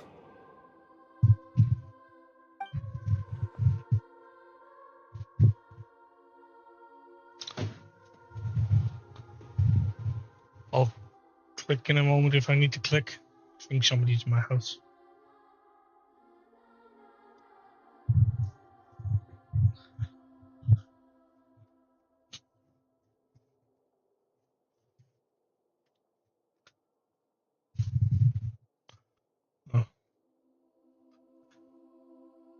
Doesn't look like it.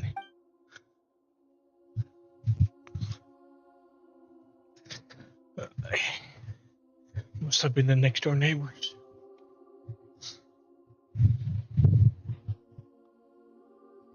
Quickly gonna take a toilet break.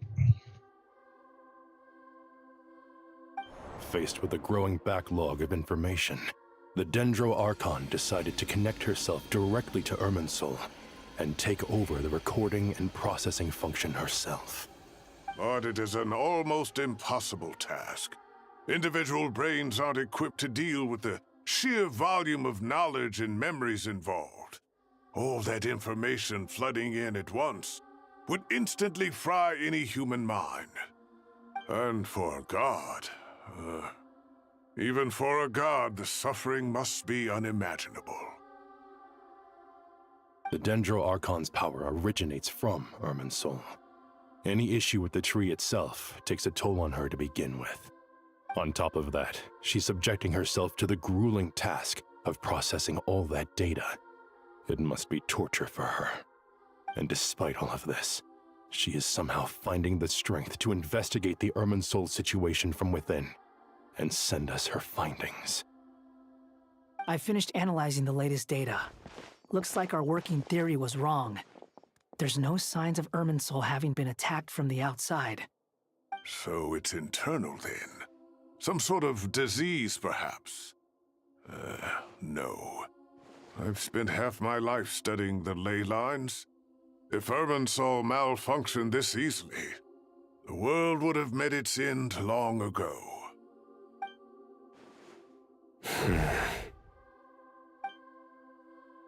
Sino? What is it? Not long ago, I got a tip from the Core of 30 that a large number of unidentified merchant caravans had recently been spotted entering Sumeru through Beta Harbor. At first, I suspected that they might have something to do with all this, so I sent some people to investigate. But if Irminsul wasn't attacked from the outside... Don't you think there are more important things to worry about right now than guessing who's behind all this? It's been over 12 hours with no new intel. If even the Keeper of Irminsul is this badly affected, you can imagine how bad things are in there.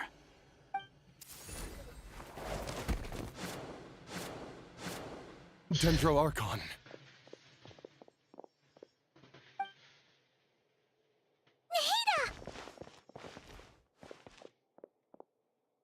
What's wrong? Her breathing is weak, and her elemental energy levels are dangerously low. Looks like it's time to move to the backup plan. What's the backup plan? You. Get out of the city and take the Dendro Archon with us. The entrance to Irminsul is directly beneath the sanctuary of Surasthana. That means this is ground zero if anything goes wrong. The Dendro Archon has a very strong connection to Irminsul. But theoretically, this connection should grow weaker with distance. Under normal circumstances, she could unleash her full power here.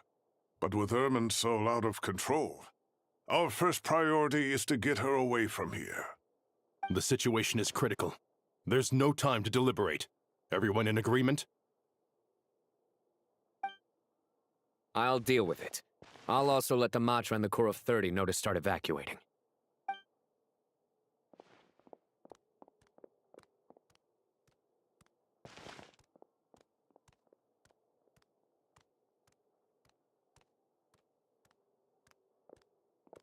Let's go.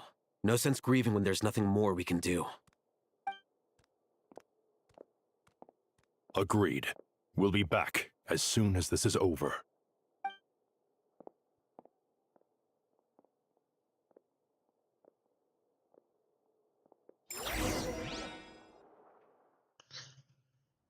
Poor Nahida. We have to save her once again.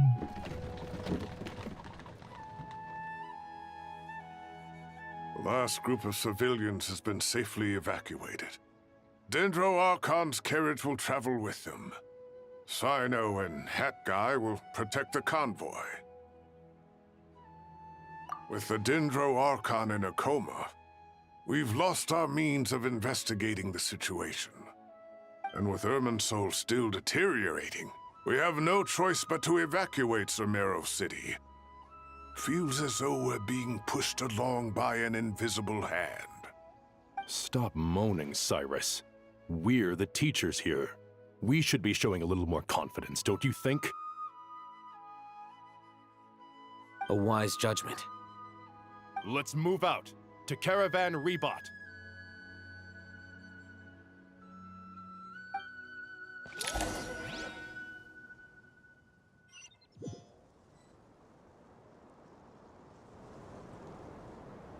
Sir, all units are in position. Good. Everything is going to plan. Interfering with Sumeru City is a necessary step, so do not hesitate. The Irminsul situation will not harm you. We need to speed things up here, too. We don't want to keep our client waiting, do we? No, sir. You have my word. Everything will be completed on schedule. They say that fervent ambition attracts the favor of the gods, and with it, a vision. But we appear to be the exception. So, is our ambition not strong enough? Or does it threaten the very foundations of this world?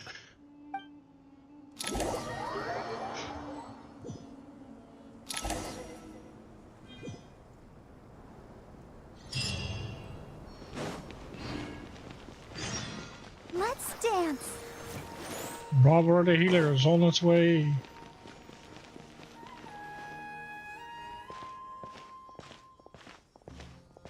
How is the Dendro Archon? Her breathing is steady. I prepared some therapeutic incense for her, but it hasn't had much effect. Her vitals are still very weak. Based on the information you've provided, I have a working hypothesis. Her condition is partly due to Irminsul's influence, and partly due to a physiological imbalance caused by the rapid depletion of her power. Elemental energy usually flows through the body at a relatively constant rate. The body grows accustomed to this rhythm, so When it's thrown out of balance, physical symptoms will appear. Is this similar to the ley lines? Overloading and withering both directly affect their vitality, potentially causing irreversible damage. Correct. From a biological perspective, if you overexert yourself, you pay the price with your life. The Dendro Archon is not only drained of power, but her life force is at a critically low level. Is there any way to restore her health? I know the ley lines have strong self-healing abilities. As long as any blockages or pollutions are dealt with, they can quickly regain their vitality. But what about people? Well, gods. What's their capacity for self-healing? Before we think about that, there's a bigger predicament to resolve. Restoring the Dendro Archon's power requires us to heal Irminsul first. But that will be extremely difficult without the Dendro Archon's power. Paimon's already getting lost here. Yeah, but you're the traveler. You have Dendro power. Master Tighnari and Sino look so serious. I've not heard Master speak in this tone for a long time. Tighnari.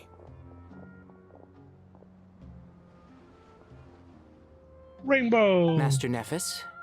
Sages. Tighnari, haven't seen you in ages. Have you gotten taller? Or did your ears get longer? Hopefully the former, Uncle Baladuri. Sino, where's Professor Cyrus? I thought he'd be with you. He went out into the wild to investigate the situation. He said that the Irminsul anomaly will likely start to affect the real world soon. He shouldn't be trotting around alone at his age. Which way did he go? I'll look for him later. Would someone mind introducing us? Ah yes, of course. Allow me to do the honors. I'm sure we're all familiar with the Traveler and Paimon. They're the heroes who helped foil Azar's conspiracy and save Sumeru. These gentlemen and I are the 6 current sages of the Academia. Balduri and I are part of the Old Guard, while the other 4 took office after Azar and his clique fell from power. We have Sage Alkindi of the Spontamad Darshan, Sage Farnas of Kasharawar, Rataoist Sage Shakir, and finally Harabatot Sage Rusht. Nice to meet you all. I've heard much about you. Delighted to finally meet you in person. You're younger than I imagined for someone with the power to stand up to fate itself. Thank you for lending your aid to Sumeru once more. Once we're on the other side of this, could we get a photo together? My daughter has a friend named Isak. He's always talking about you two. Of course! No true hero would deny a child their wish. Back to business. So with the Dendro Archon currently in a coma, the people have taken temporary refuge at Caravan Rebot, but they cannot stay here forever. We need to come up with a plan as soon as possible. Farnas, any thoughts? Well, firstly, having reviewed the data, I'm inclined to agree with your assessment. This doesn't look like an attack on Irminsul from the outside. Rather, it resembles a malfunctioning machine. Calculations going haywire and sparks flying. That being said, before we consider how to fix it, we need to understand precisely what has gone wrong. Furthermore, we somehow need to ascertain this without relying on the Dendro Archon's power. We have no direct access to Irminsul. However, we might be able to gather the information we need from the ley lines. Study the branches to learn about the trunk, in other words. Wait, is that what Cyrus is up to? No wonder he ran off to research in the wild. Curse's always one step ahead of me, isn't he? I heard that while in the sanctuary of Surasthana, the Dendro Archon had to serve as the central information hub herself. This is a clear sign the situation within Irminsul might be far worse than we can imagine. Irminsul is vital not just to the safety of Sumeru, but to all of Teyvat. We must be the ones to bear responsibility for this world. To be on the safe side, I think we need to consider some backup plans. Are you saying we should consider a scenario in which Irminsul is completely destroyed? I'm merely pointing out that the possibility exists. You have a valid point. But until worst comes to worst, I believe we should focus our efforts on resolving the Irminsul anomaly and helping it recover. Kale, I understand that you were the first to foresee this crisis. If it's all right, I'd like to talk with you about it in more detail. Of course! But even I don't know how I came to have that dream. If there are no signs of external damage, could it be a stress fracture? Metals tend to suffer from this issue with long-term use, and Irminsul has existed for centuries, after all. It's possible, but surely a stress fracture would be more likely to cause a complete shutdown rather than chaos. Sages, General Mahamatra, sorry to interrupt, but something has come up. What happened? Some citizens didn't believe that Sumeru City was really in any danger. They slipped away and hid during the relocation, intending to return home. How many people are we talking? About a dozen. Sakura found them while on patrol, but they appeared to be suffering from psychosis. For whatever reason, they were trying to kill each other. By the time we arrived, there were only 2 survivors. One was unconscious from their injuries. The other tried to attack us, but was subdued. Where did this happen? Near Yasna Monument. That's not far from Caravan Rebot. Master. I know. The Irminsul anomaly is beginning to have effects in the world. I didn't expect it to spread to Yasna Monument so soon. It almost feels like we're being chased relentlessly, with no time to catch our breath. Sir Cyrus said the same thing.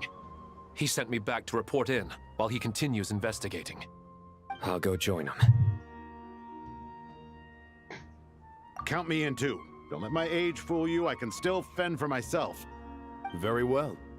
Meanwhile, the rest of us will continue discussing our next steps. Get back soon. Take care of yourselves. It's getting dangerous out there. Nicole! Where are you? Huh? Aida!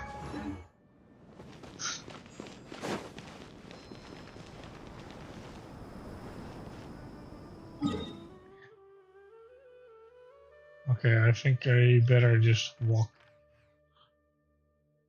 Wait, there are literally no teleports anymore? Yeah, okay, I just need to walk then.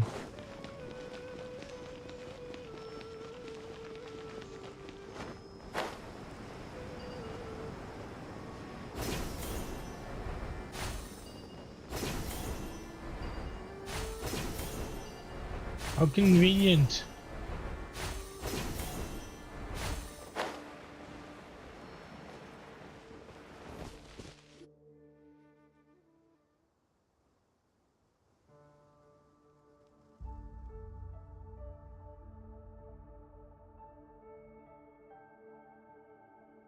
Please, don't go any further. As you get closer to Sumeru City, there's no knowing what dangers you might encounter. So this is our mentally disturbed man? I'm going to gut you all!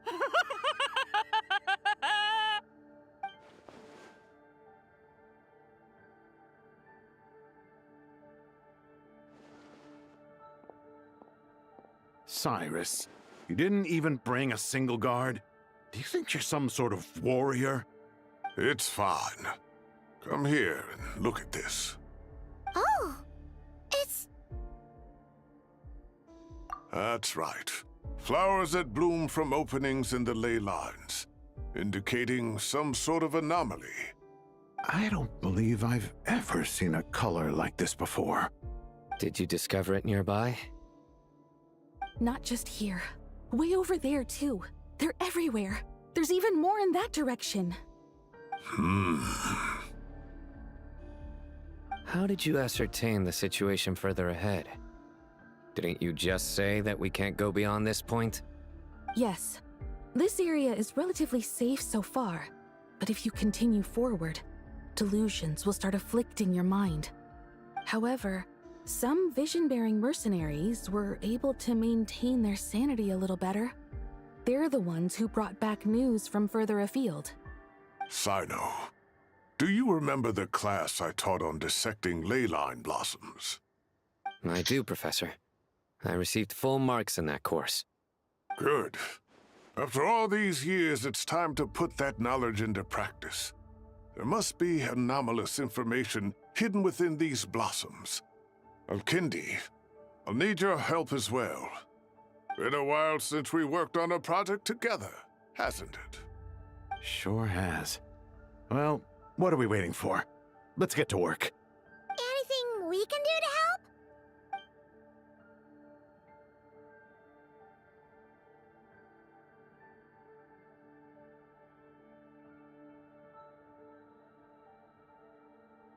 Will you need my help?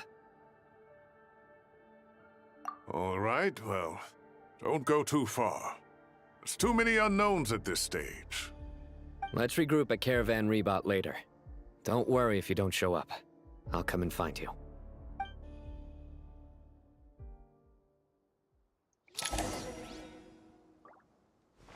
Let the show begin. Oh, wrong button. Gather!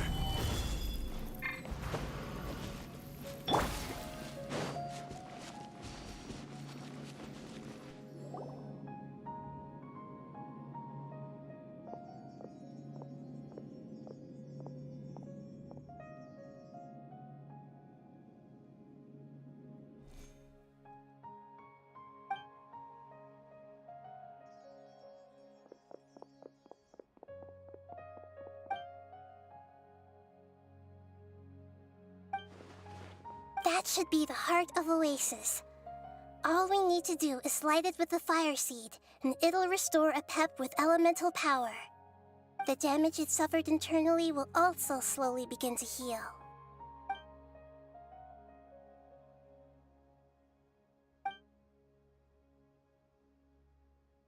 What is it? You thought of something? Really? Then let's get back and tell the others!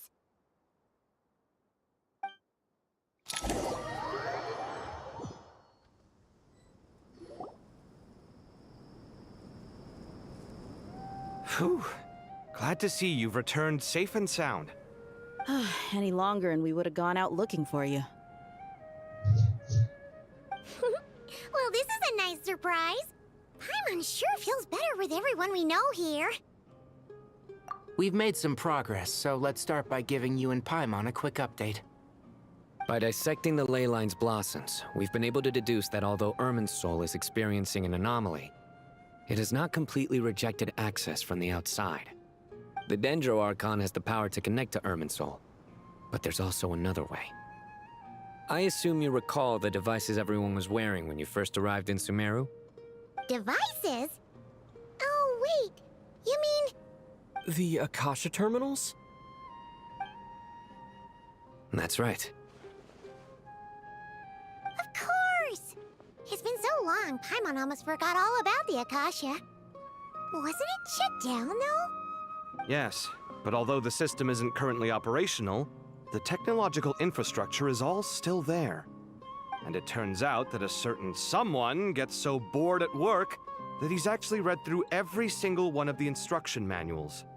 No prizes for guessing who that was. If praising others is that embarrassing for you, you can simply spare yourself the ordeal. As much as it pains me to say anything nice about him, there's no denying his intelligence. He rarely forgets anything he's read. The Akasha is exactly what Sumeru needs at this moment. Between us, we should have all the knowledge and expertise we need to get it up and running again. But if I recall correctly, doesn't the Akasha need a Gnosis to function? That's exactly right. The Akasha relies on the Gnosis as a power source, and in its absence, we'll need to find an alternative. To tackle this problem, it looks like we'll be relocating once again. Namely, to the Temple of Silence. Ring any bells? It's the only major institution in Sumeru dedicated to preserving the knowledge of King Deshret's civilization.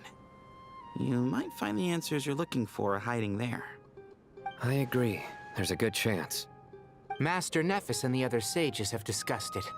As the chaos from Irminsul continues to spread, Caravan Rebot won't be a safe haven for much longer. We have to move into the desert next.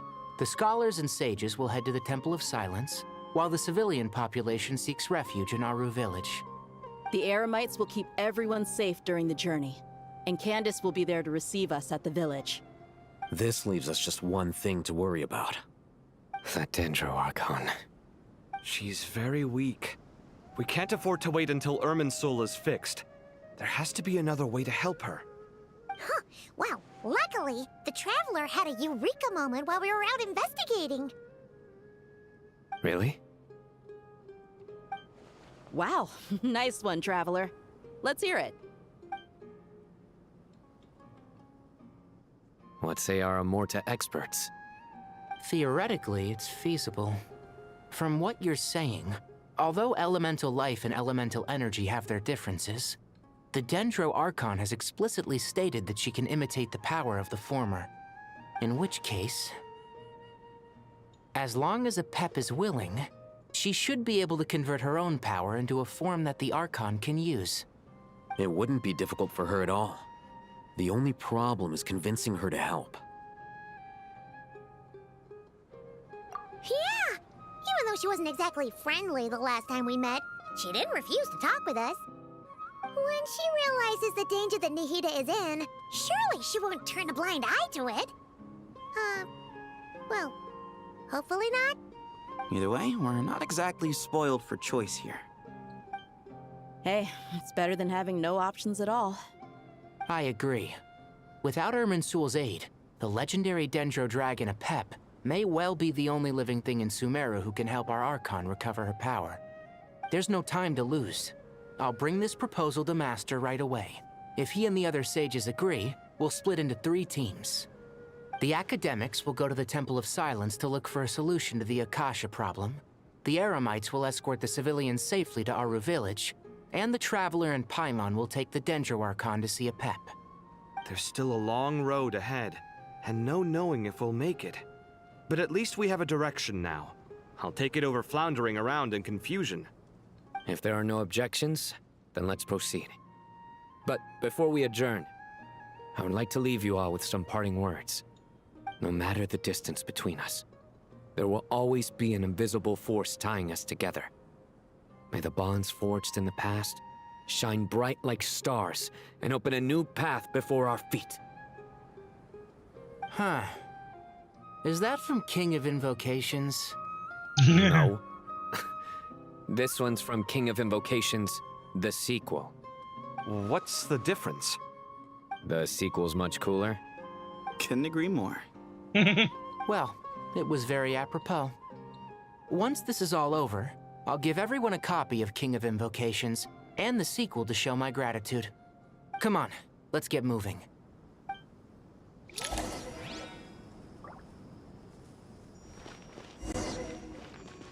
Eh.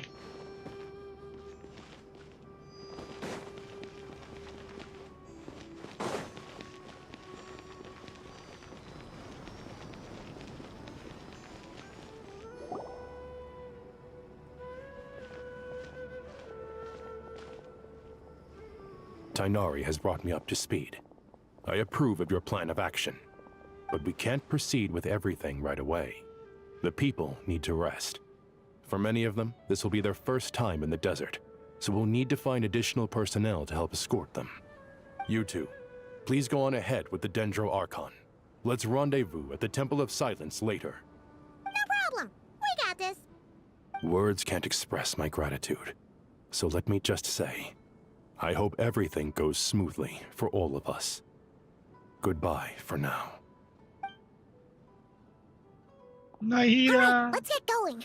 If Paimon remembers correctly, the last time we saw Apep was in... Traveler, Paimon. Could I borrow you guys for a moment? It'll only take a second. Kale, what's the matter? Well, the thing is, Master Tighnari once told me, after you raise a problem, you should think about how to resolve it.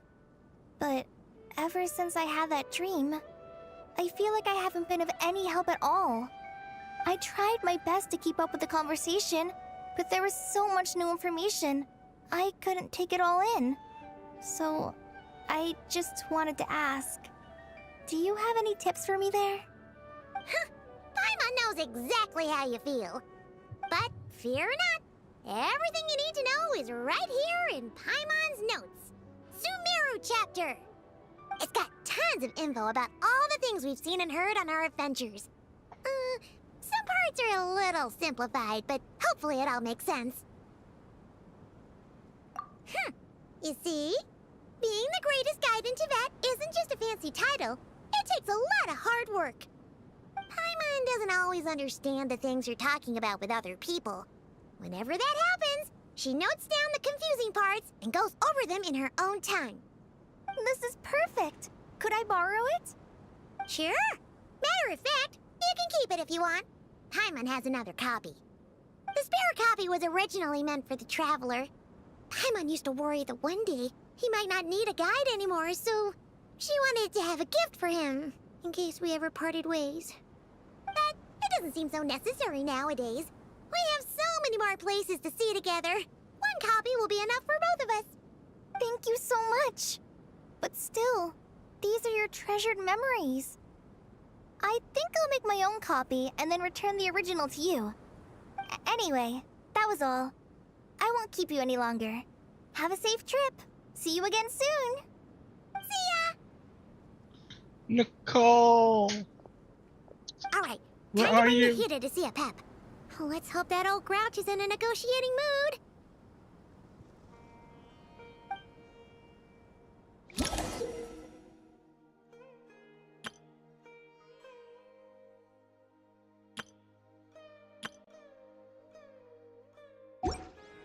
Hey, here's a thought. If we brought Nervalette along, do you think he could help us persuade a Pep to help? Actually, never mind. In a Pep size, Nervalette's probably one of those dragons who's grown too close to humankind. They might end up fighting for all we know.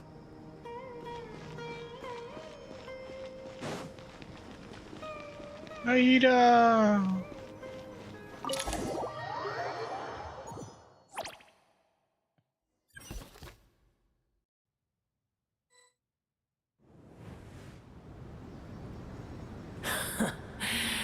I had a feeling your kind might come calling. The ley lines are in disarray. Something has gone wrong with Irminsul, yes. Even from a great distance away, I can sense that Sumeru is headed for destruction. Okay.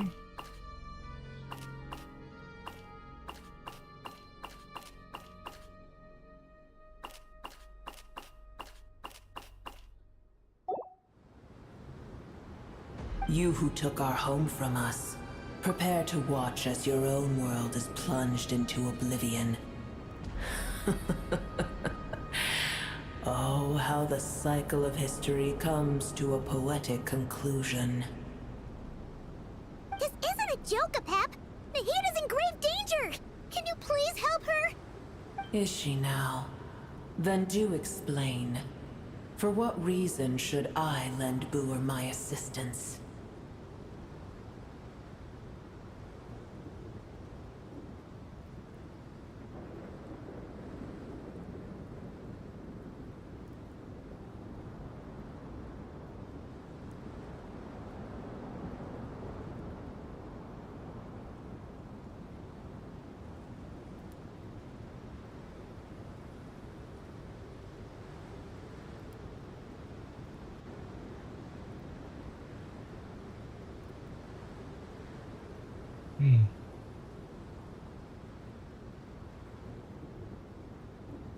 Pep, if you truly despise gods and humans so much, well, after the great humiliation of being helped by a god in the past, shouldn't you be jumping at this chance to balance the scales?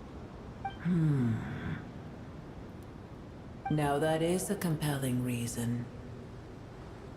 When El Ahmar plotted against me and I was tortured by forbidden knowledge, it was Boer who saved me from agony. And though I regard with shame the pity of my enemies, to receive aid without repaying it would likewise tarnish a dragon's dignity. Oh, tiny boor, puny humans. Just this once I shall deign to show you the true power of dragonkind. Whoa! It's happening again! We're gonna get sucked in!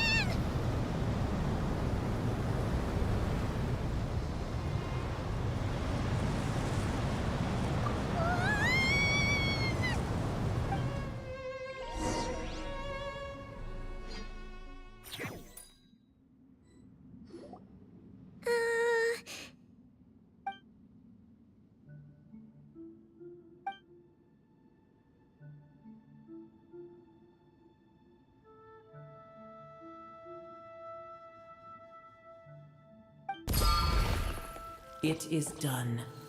The heart of Oasis is supplying her with life force as we speak.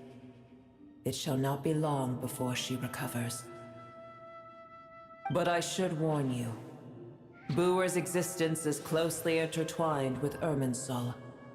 Unless the issues plaguing it are resolved, she will never completely recover her former strength. Oh, thank you. Spare me your words of gratitude.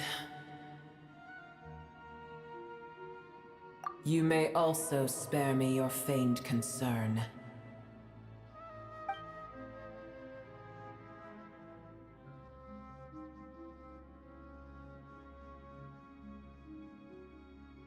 A dragon's sovereign's power is far greater than you can imagine. While I was indeed weakened when the heart of Oasis ran dry, providing Tiny Boor with a morsel of my life force shall have little consequence for me. Oh, good to hear.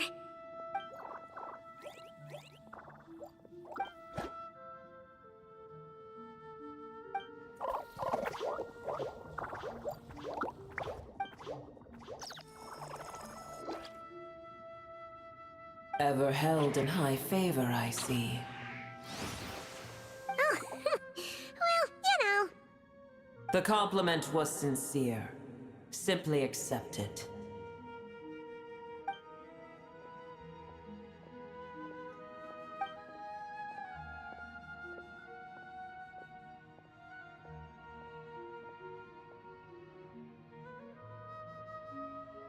I did once.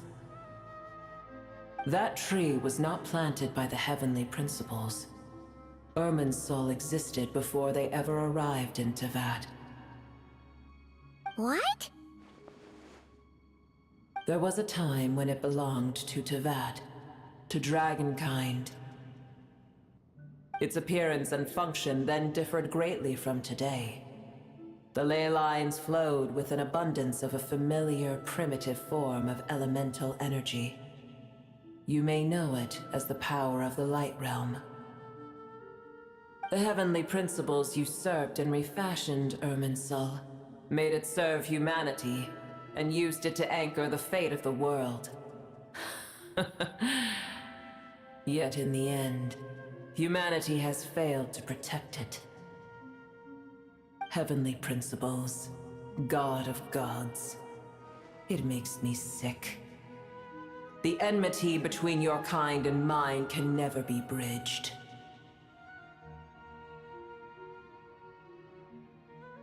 As things stand today, holding a grudge against you would serve no purpose. But there will come a day when we reclaim this world for ourselves. The opportunity will arise no matter how long we must wait. I can already sense that far away from here, the Hydro Dragon has wrested his authority from the hands of the usurpers. Though we have yet to meet, I know that we are both preparing for our revenge day and night. Uh-huh.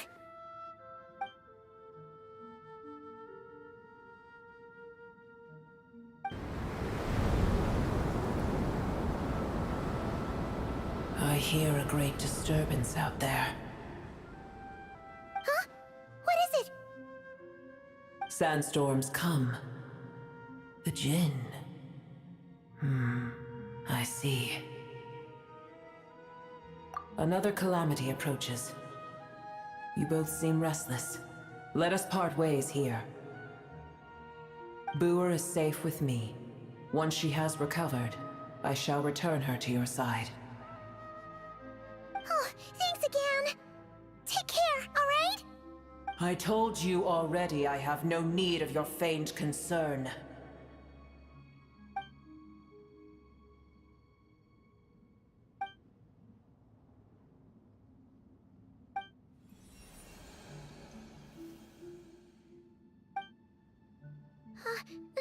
Nahida?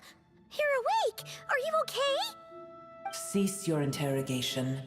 Yes, she awoke for a brief moment, but she has now lost consciousness again. Take it. We shall talk more at another time.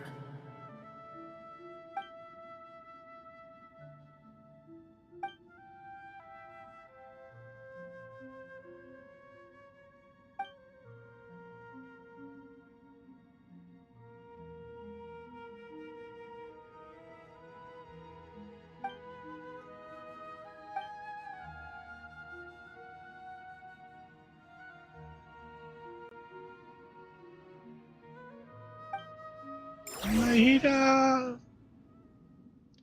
must protect the child. Where the heck are we? Did you just dump us in the middle of nowhere? Wait. No. Paimon remembers now. The Temple of Silence is over that way. Come on, let's go find the others.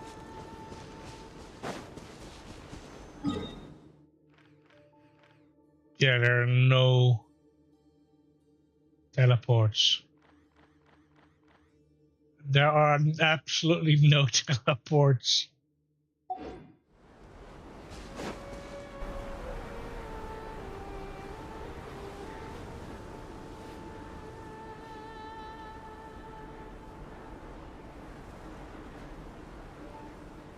There's no need for everyone to stay here.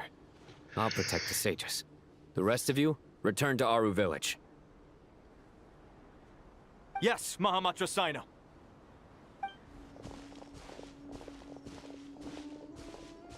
I need to make food soon. Sino! What's going on? You're back.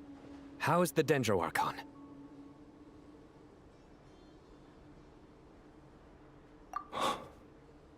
What a relief.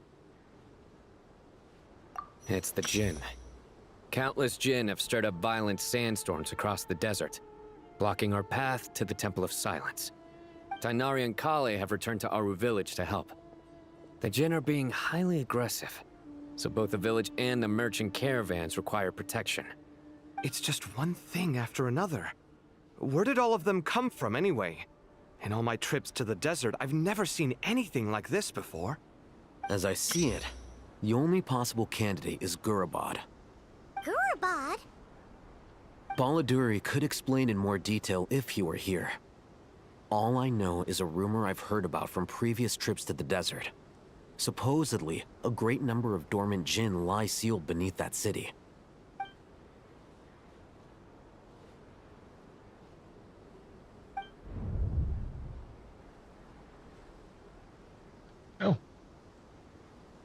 Gurabad is, for me, a fated land.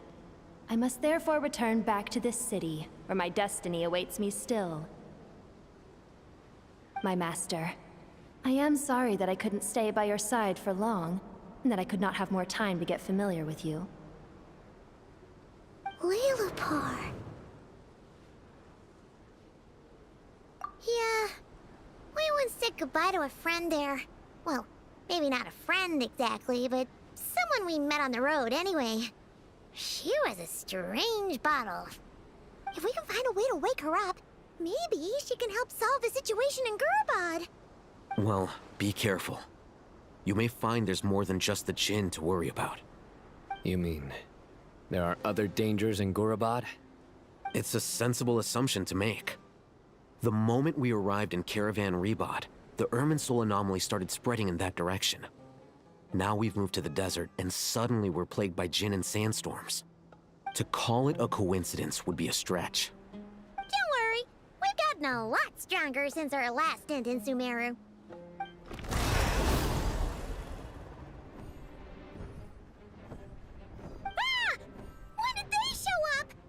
It appears the monsters native to the desert have been stirred by the Jinn's activity.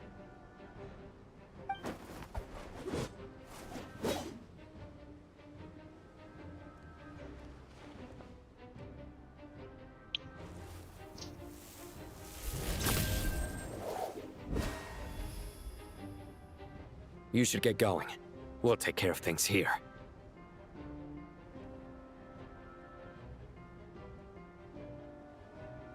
You too. Don't do anything too risky. You got it?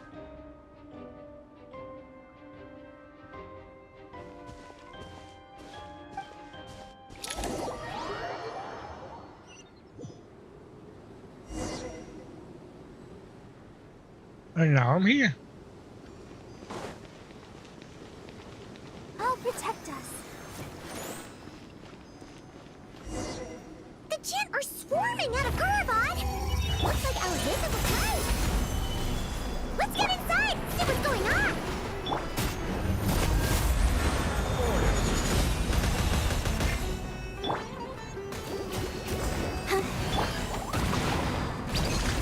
Throw them all out! Woo! Yeah! That really hurt! Ooh! Da da da! La la la! Stabilize! Let's dance.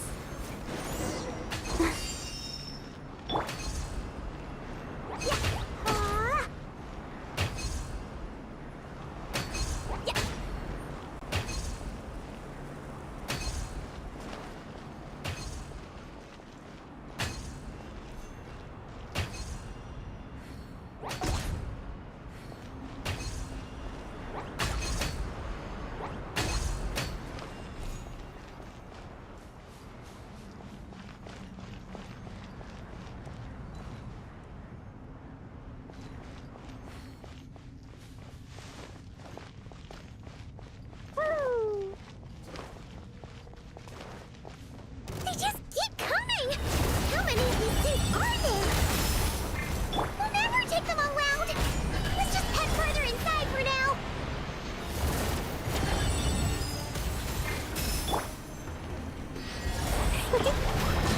Boing, boing, boing!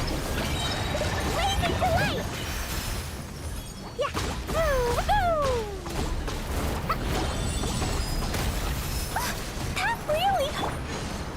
Gather! Order guide you!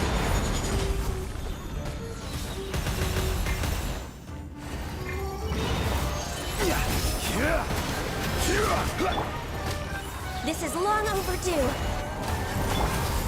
I'll protect us. Solidify!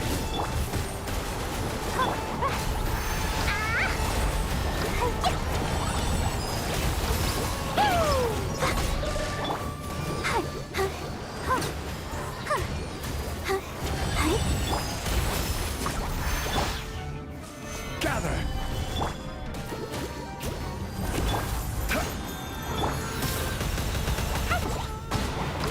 Dumpty dumpty go!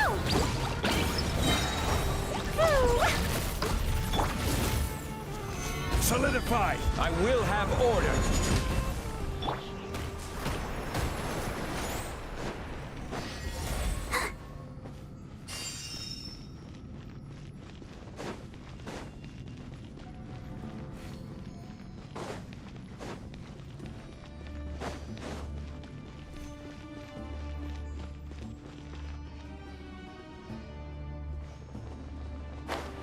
Target spotted! All units at the ready. Floor's lava. Floor's lava. They must be using this place as a stronghold! Are they the ones behind all this?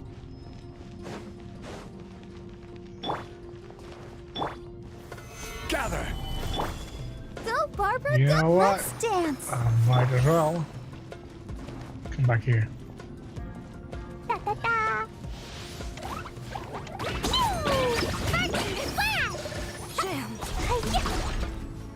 Looks like we're in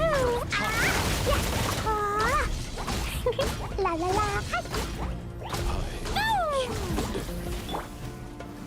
Solidify! Run while you still can! Jumping down the slope! Ooh! Hi-ya! Ah! Yeah! Ooh! Hi-ya! Stabilize!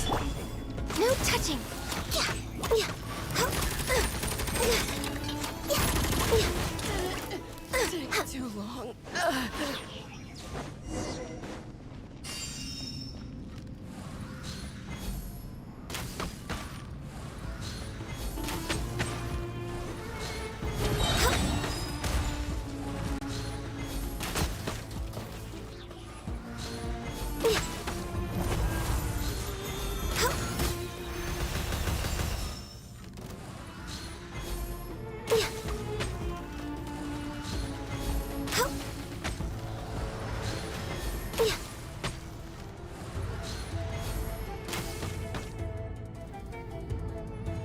Okay, they keep spawning. Okay. In that case, there's no point on finding them.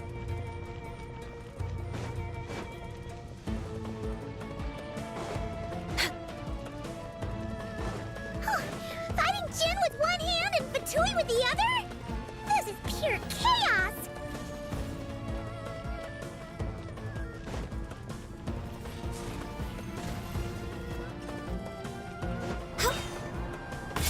Whoops, didn't mean to do that. And now I'm stuck.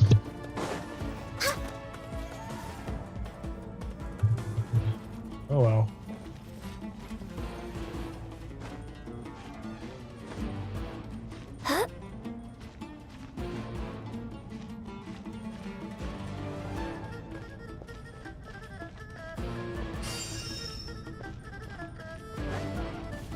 I'm gonna fix your skull! Next on the agenda, do you see that strange machine? Paimon has a sneaking suspicion that that's the thing wrecking Gurubad and setting all those dangerous Jin free! The target has reached the core zone. Requesting backup. Repeat, requesting backup. Backup en route! Stop him at all costs!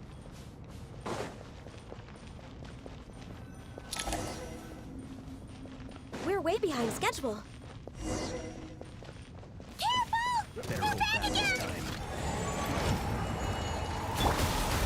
Solidify! This is order. Do it. The show begins. Hi.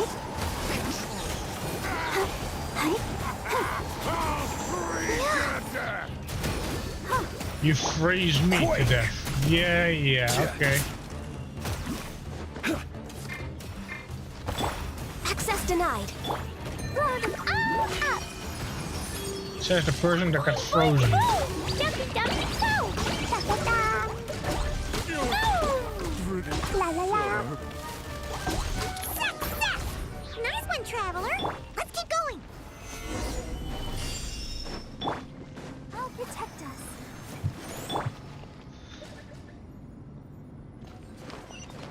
Libra Jenkins.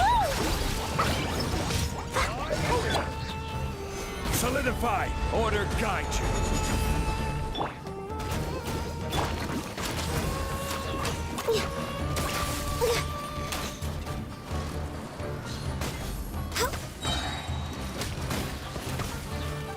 This is long overdue. Let's dance.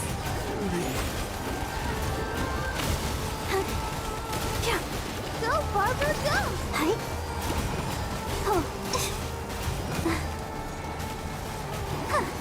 Go, Barbara, go! Jumpy, jumpy, go! Gather! Boing, boing, boom! Archie, splash! I'm going home. Ooh, da-da-da! Yeah. Jumpy, jumpy, go! Boom! Ooh, yeah. Boom!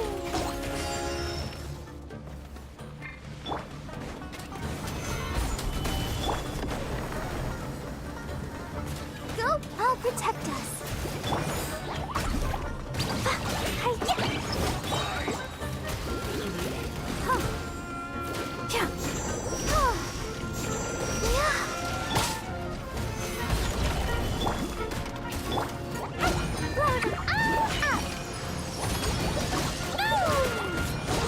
bombs away!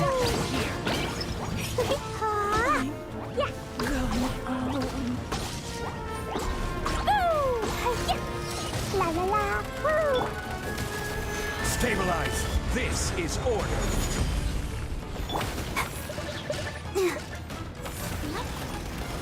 The show begins. No touching. Blaze over. Go, Barbara, go! Oh. Oh. Yeah. Oh. This thing spawns more or what? Boing, boing, boom!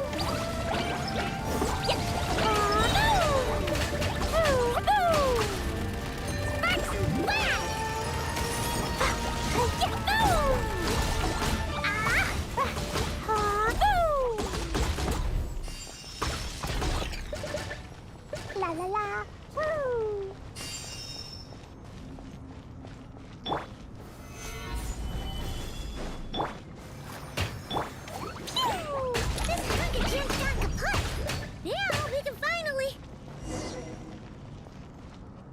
Hey, you jinxed it. It seems my subordinates failed to stop you in your tracks. Apologies, sir. There is no need to apologize. You did well to hold your ground against such a powerful adversary for as long as you did. I must commend your courage and perseverance. So, you're in charge here, huh? First the problems with Irminsul, now this mess in Gurabad? Are you the ones responsible for all this? I'm afraid I cannot answer that. I assume you aren't naive enough to expect answers from an enemy. Oh, this guy is so snooty! However you want to spin it, you're clearly involved in this somehow. So you can either start talking, or we'll have to make you talk. Let's get him! Traveler, what's wrong?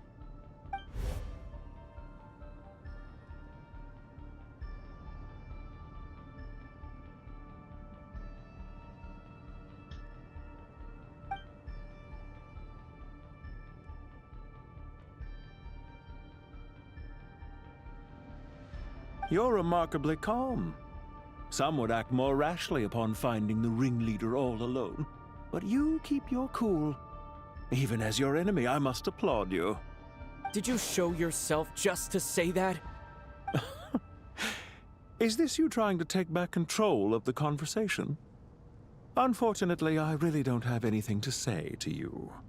I am here merely to indulge my own curiosity. Your names are well known among the Fatui. Naturally, I wanted to observe you up close while I had the chance. Hey! Don't treat us like we're some kind of exotic animals in a zoo! Oh, I wouldn't dream of it. You seem rather predisposed to misunderstand me.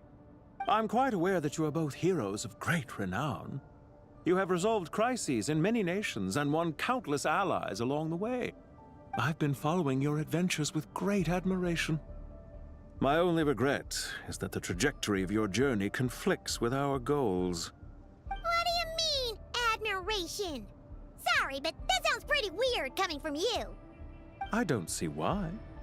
We may happen to occupy opposing sides, but there is no cause for deep-seated enmity between us. To respect one's enemy is to respect oneself. Well, now that you're observing us up close, what do you see? I've observed as keenly as I can. Yet, while I endeavor to understand, your true strength remains a mystery to me. Violence is not my area of expertise either, so, you see, I would much rather converse with you like this than determine a victor with the edge of a blade. Besides, I've heard that even 3 moons in the sky fail to eclipse your brilliance. I know better than to bite off more than I can chew. 3 moons? So you have a connection with the Harbinger, the Doctor. Well deduced. Our commander, Dottore, died in Nodcry, but there are things that do not end with his departure. We must... Look at me. I almost divulged more than I should have. What are you after? Revenge for Dottore? Or are you plotting something else? I've said quite enough, I believe. There's no point in continuing this conversation, except to say, I've noticed that you seem to know your way around here quite well. A repeated visitor to Gurabad, are we? Ugh. I'll take that as a yes. Then I'm sure you've lost control over their nation, and with it, the right to occupy that exalted seat. What are you trying to say? Oh, hello, I once T2. admired you for your adventures. That is the earnest truth. But it appears to me that your journey serves ultimately to uphold the rules of this world. Are these rules truly just? Does the heavenly principles rule with wisdom or folly? And how can we be sure that the Seven, who wield authority over the world, will not be corrupted? Sorry for the late reply. I was just absorbed into the story. I'm sorry. I was literally not looking at the chat. I'm really, truly sorry. I'm just like, sometimes I just get so absorbed in the storyline that it's like, oh, interesting. Oh, and then try to connect the dots, you know? And I completely zoned that. I'm so sorry. Yeah, there's a little bit delay on the stream as well, so my apologies. Like, if you type something, it could take some time before, like, you will hear my reply on it. So yeah, I'm really sorry. I'm just really into the story. Do you seriously think you're gonna convince us of anything? Convince you? I'm sure my commander already tried that. Why would I waste my breath doing the same? If a few words from a stranger were enough to make someone completely change their stance, it would only prove that they never had a firm will to begin with. I am merely stating my position, so that we might understand each other better. One's enemy in the present may not necessarily be an enemy for life. As for what game I'm playing here, I'm simply buying some time. But now I must bid you farewell. It was a wise decision not to attack me immediately. Since you did not fall for my ambush, I will now have to ask those in hiding to reveal themselves. Leave this to us, sir. Very well. I trust you to do what is necessary. Stall him while I execute the next step of the plan. Sumeru City, Irminsul. Hey! Stop right there! Don't you dare leave without explaining yourself! All units, stop them! Protect the commander! Did you hear that? He mentioned Sumeru City and Irminsul! He definitely knows something! We can't let him get away! Get rid of these pesky soldiers, quick!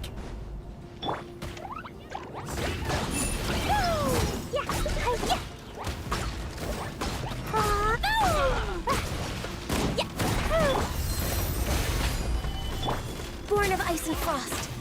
Let's dance. Save yourself Rear guard to the front. Don't let them through.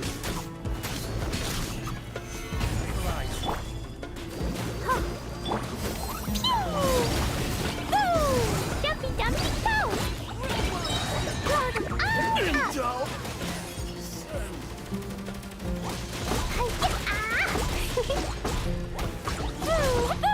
Get that thing in position!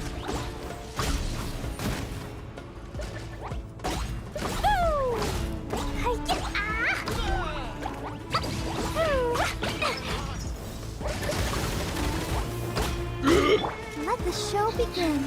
I'm not paying attention.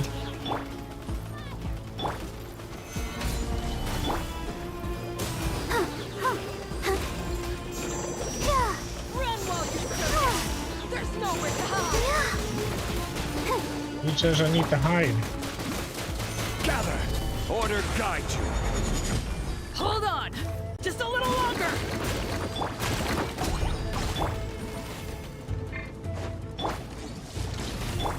No touching. All hail. Let's dance.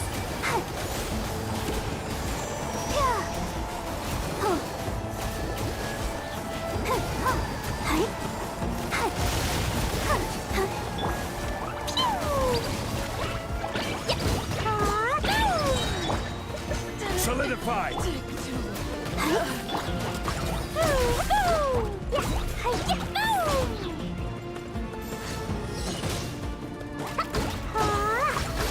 do you mean frame drop? No connection? What the fuck just happened there? These bombs, so heavy. Let me copy this real quick, because I couldn't quite read that earlier. Can you see my nuvolette? Nuvolette? I have no idea what Do you you're want to talking come fish about. blasting with me? I'll get grounded for a whole day, but it's way worth it because the fish taste so good.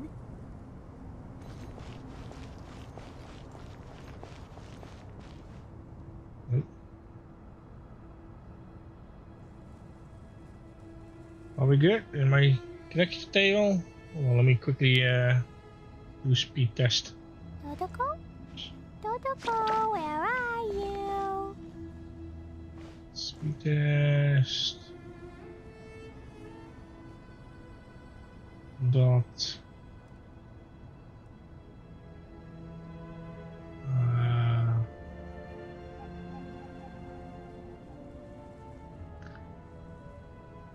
Oh god, which one was it again? Well, not this one. It was Bombs, like. so heavy. Hold on.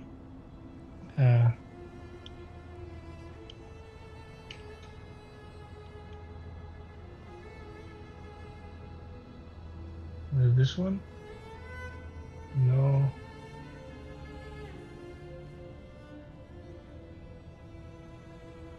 Dodoko? Dodoko, where are you?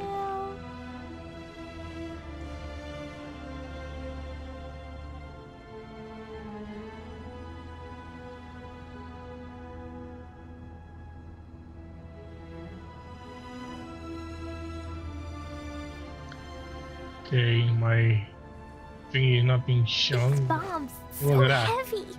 That's all good.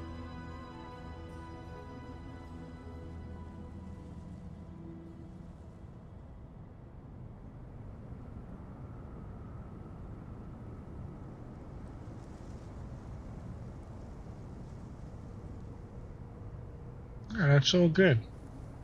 See? Explosion inside city wall. Grounded be thy woe. Grab Explosions another can one. hurt people.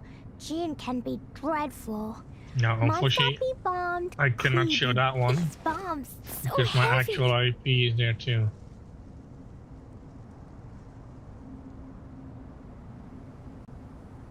He's a little jiggy.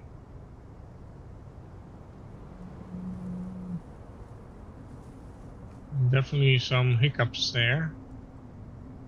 Dodoko? Dodoko, Upload is where stable. are you? Yeah, upload is stable. It's a little bit low, but it's still stable, and I am streaming, so.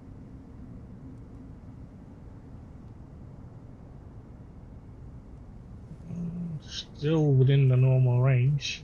These bombs, so heavy. Yes. Let's try this one. Wait.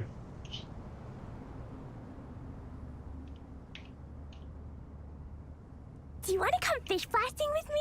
I'll get grounded for a whole day, but it's way worth it because the fish tastes so good.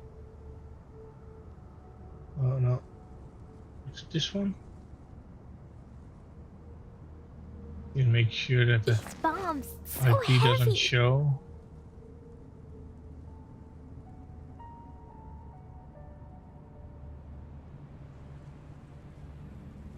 That's so good. Dodoko? Dodoko, where are you? 930. Upload a little bit lower.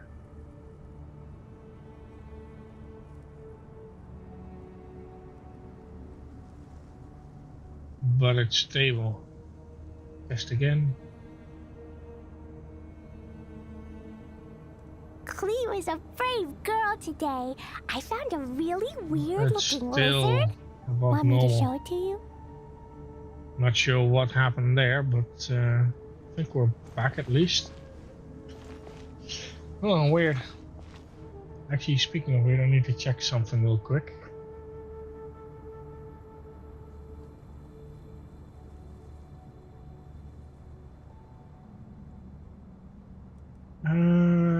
PAL server error. Dodoko? Why do these two have errors?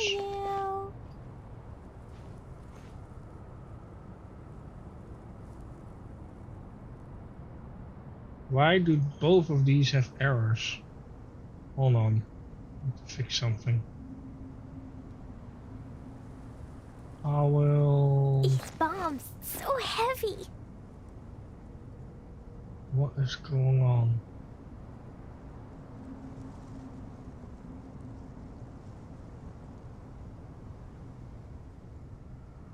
Do you want to come fish blasting with me?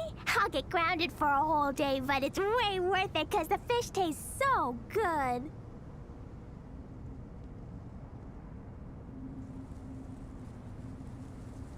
These bombs, so heavy. Sorry, like there's let me change the screen.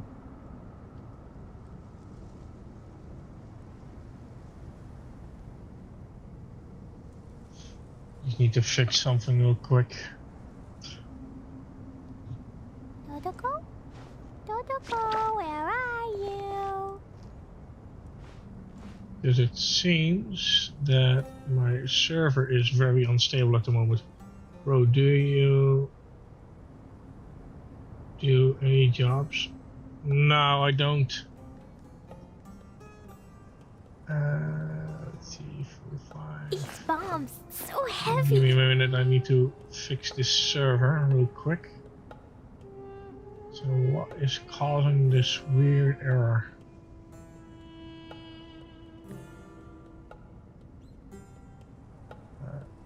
Explosion Okay, inside back. city wall. Status. Grounded be thy Update. woe. Explosions can hurt people. Return. Gin can be dreadful. Alter this one. Mondstadt be bombed. Klee be doomed. Those are the survival rules that the Knights of config. Favonius gave me. Our world. Dodoko? This goes back to 4. Dodoko, where are you? Multi-threaded. Able authentication. What is this? If set able server authentication. Allow client mods. These bombs, so heavy.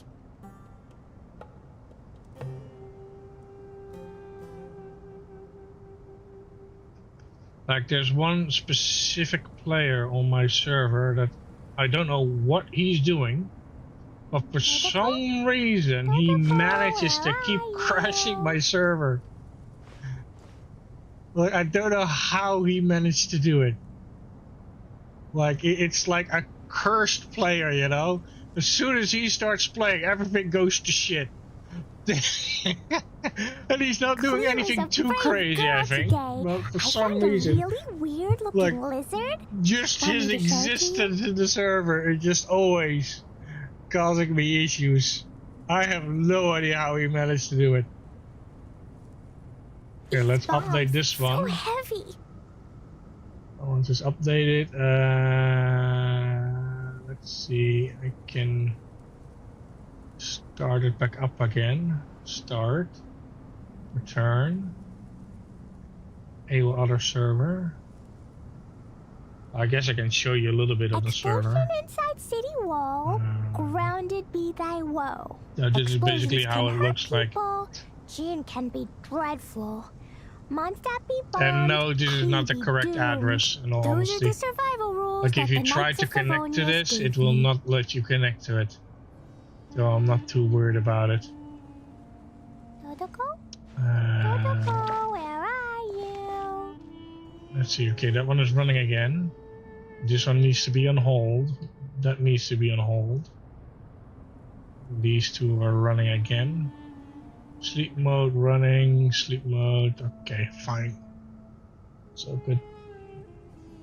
Do you want to come fish blasting with me? I'll get grounded for a whole day, but it's I need to way load worth this it one up because real the quick. fish tastes so good. And I got an update, oh lovely. Yes. Because it's getting darker now and it's been a little bit clouded and I want to make sure I don't overdo it. Dodoko? Like I do not want to import. Where But I do need to make sure that my battery is on the low side. Come on. Come on. Come on. There we go. Clea was a brave girl today. I Live. found a really weird-looking lizard. Want me to show it to you? One time is enough. And then we can go this one. Retry. These bombs, so heavy. Well, we don't need the notification. So I'm currently have 83% on the battery. This is what I'm pulling right now. And this is what I'm generating right now. And the time is not too bad.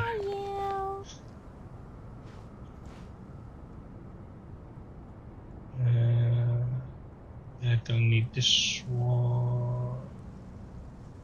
But I do need to keep an eye on that one.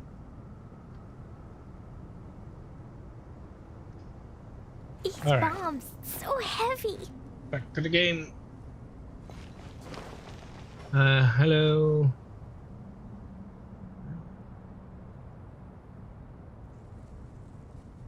I knew it. But I know you always spell my name wrong. It's a really rainy day today. It's not too rainy. Like, I think it's gonna rain, and like they did say there was a storm coming, but yeah, it hasn't hit yet. By the way, I noticed both servers were crashed. They are back up and running again. So I don't know how you managed to do it, but I know it's you. No worries. Like, Explosion inside city wall. like seriously, I have no idea how you managed to keep doing it. But Explosions can hurt it's people. fine, you know. Heat Like, can be dreadful. it's still an alpha game, so there's Those are the bound to be some survival hiccups rules here that and the there. Knights But of I'm Favonius like protocol. literally, you should get a job as a server tester or a server crash or something to say. There are actually people that look for people to test their servers. They have like a whole thing running on the background, and they just let players play, you know, like a beta tester or an alpha tester. If it crashes, they will see what it's causing that crash. Unfortunately, I cannot see it, so I have no idea how, but I don't think it's your fault. I think this is purely the fault because it's still not fully released yet. So don't worry, I'm not blaming you personally, but yeah.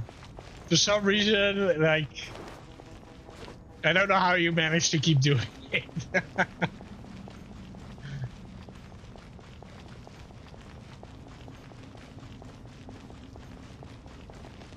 Well, yeah, it's fine. Don't worry about it.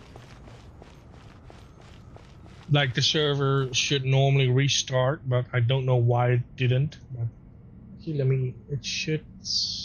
Oh, you do have access to it, so you should be able to log in and start it back up again if it crashes.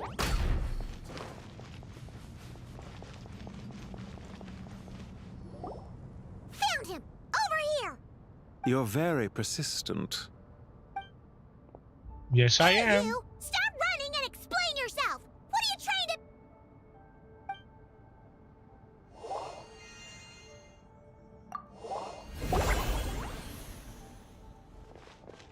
What's this? Relax. A small trap like this won't be enough to hold you. The sandstorms from Gurabad will die down soon enough, but this small window of time was all we needed to launch the next phase of our plan. Don't be discouraged. I knew that someone would come here eventually, so I planned ahead. Where to chat with you, which door to exit from, even which mechanism to wait by for you. I thought through every detail. You, meanwhile, know nothing of who I am. So far, you've only heard my voice, and for all you know, it may not even be real. But not to worry. This is only our first meeting. It shan't be our last. Just to answer me one last question. Why do you continue to follow Dottore? He has conducted countless cruel experiments. even on his subordinates. What the hell is Follow happening in isn't the quite background? the right word. Let's just say even those you see as villains have their friends, even if they aren't the most sincere of friendships. When any set of rules is established, there will be those who benefit and those who lose out. People will do anything to justify what they have gained or escape from the hardship imposed upon them. Neither he nor I are tolerated by the rules of this world. We were both searching for a new order. Our ideas of the final form that should take may have differed, but our journeys took a shared path. Goodbye, Traveler and Paimon. I wish you a timely escape, albeit not too soon. I will need a little more time to prepare, after all. Hey! Come back! Wait, this dark wall. We've seen these on our adventures before. It swallows people up! Oh, I'm sorry. She shouldn't have jumped the gun!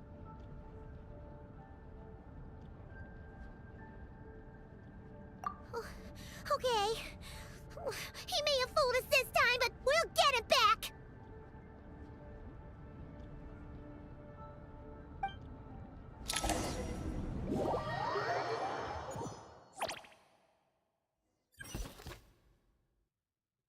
Next team. Sino and his team are guarding the north. We'll take this side. There's so many Jin. We can't let them get into Aru Village. Don't fret. I am well prepared for this situation. Huh. So you have a solution?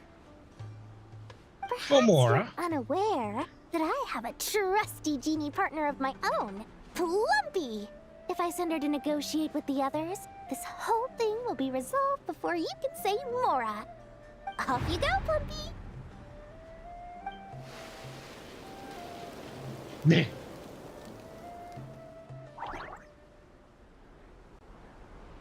Come on, what's the holdup? 5,000 Mora. 20,000 Mora.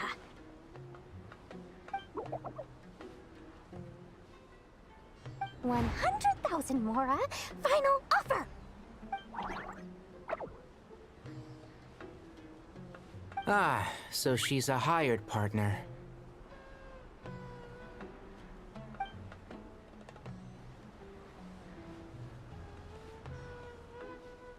Hired partners are reliable too. Plumpy here is a highly skilled negotiator. You'll see. Just a few words from her and... Yeah. Plumpy! Don't you Jin have any respect for the rules? This was supposed to be a negotiation! How dare you treat my messenger like this? You wanna play rough? Two can play at that game!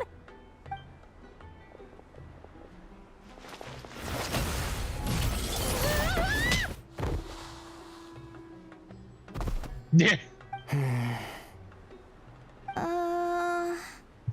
Looks like it's up to us now. Be careful, Kale. Yes, Master. All right, Dory, or yeah. You owe me money now.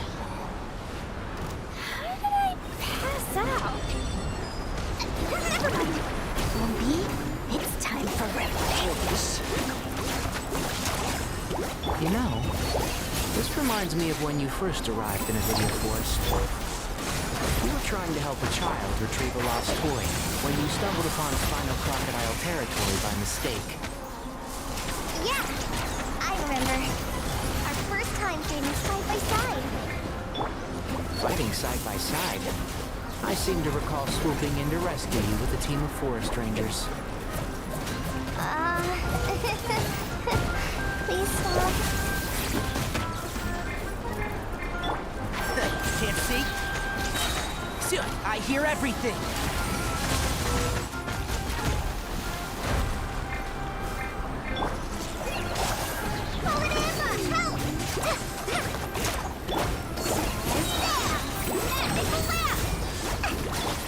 One with the force.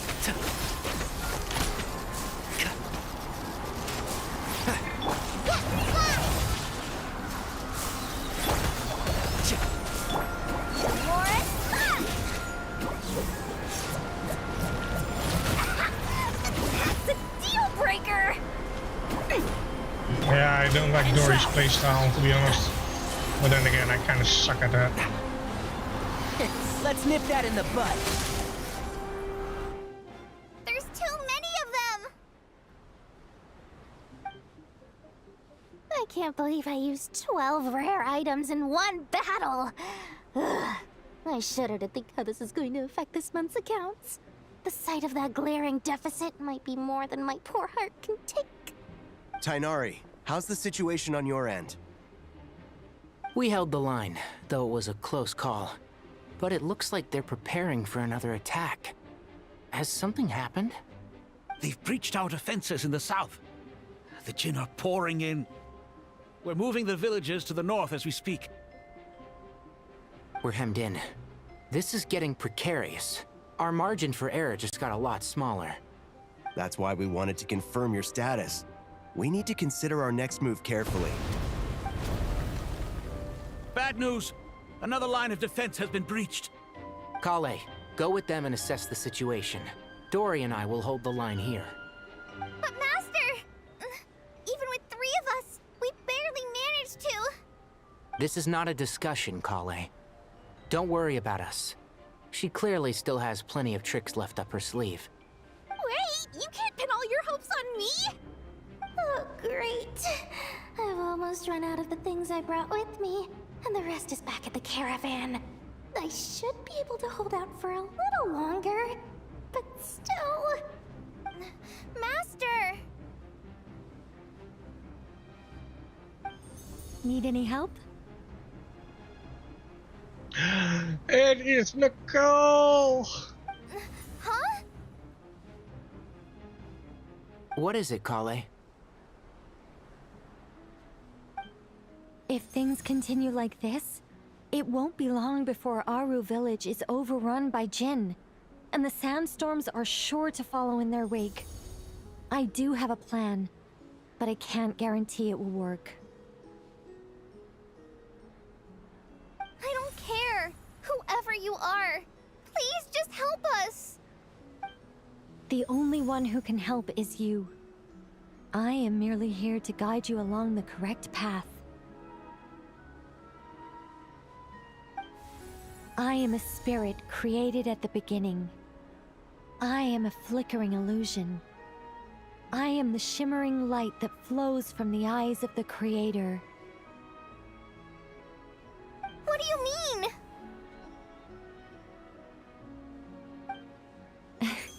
It doesn't matter. You don't need to understand it. Just repeat after me, one line at a time. Watch out! Jinn incoming! I am a spirit created at the beginning. Here goes nothing. I am a spirit created at the beginning.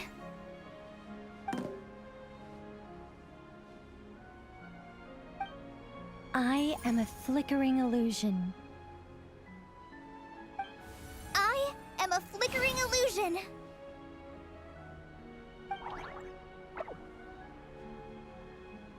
What's wrong, Plumpy? I've never seen you so agitated before. But how do you... Do you know what Kale is reciting? I am the shimmering light that flows from the eyes of the Creator.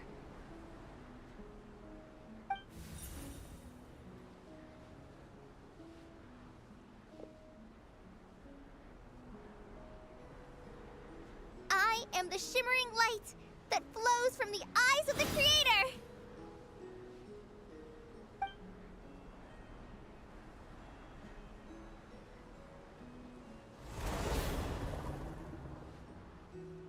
It's a song composed by the goddess of flowers, but very few records of it remain, even in historical texts. All we have is a few fragments. Is Kale an avid historian? Not to my knowledge. The Jinn have actually quieted down. Although... no, it's more than that. It looks like they're showing... submission. Clearly the songs left by the goddess of flowers have a soothing effect on them. At the very least, they're much calmer now. Really? Let me try.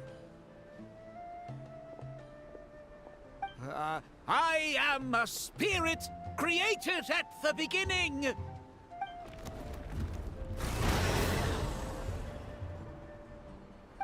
Don't stay away! I'll stop! I'll stop! It seems like the song only works when Kale recites it.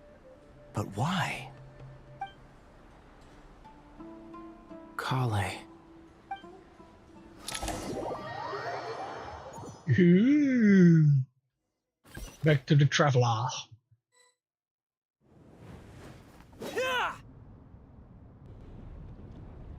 Any luck?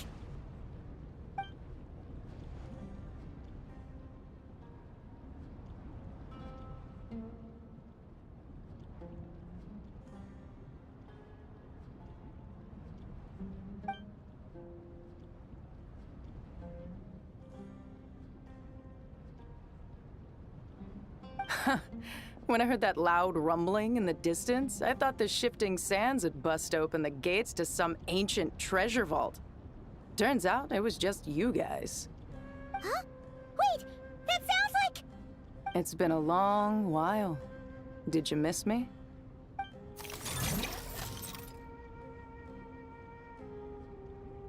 Jet! Ben! Let's save the catching up for later. First, I gotta get you guys out of there. This should be the right mechanism. Ben, can you handle it?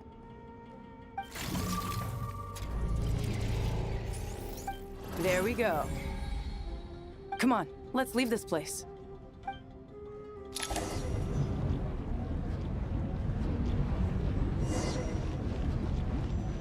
How menacing.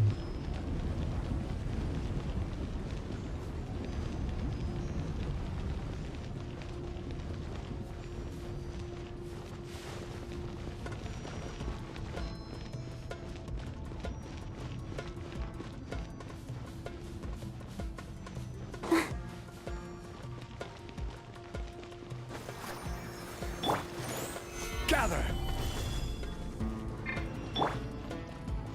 Suck on my pillar.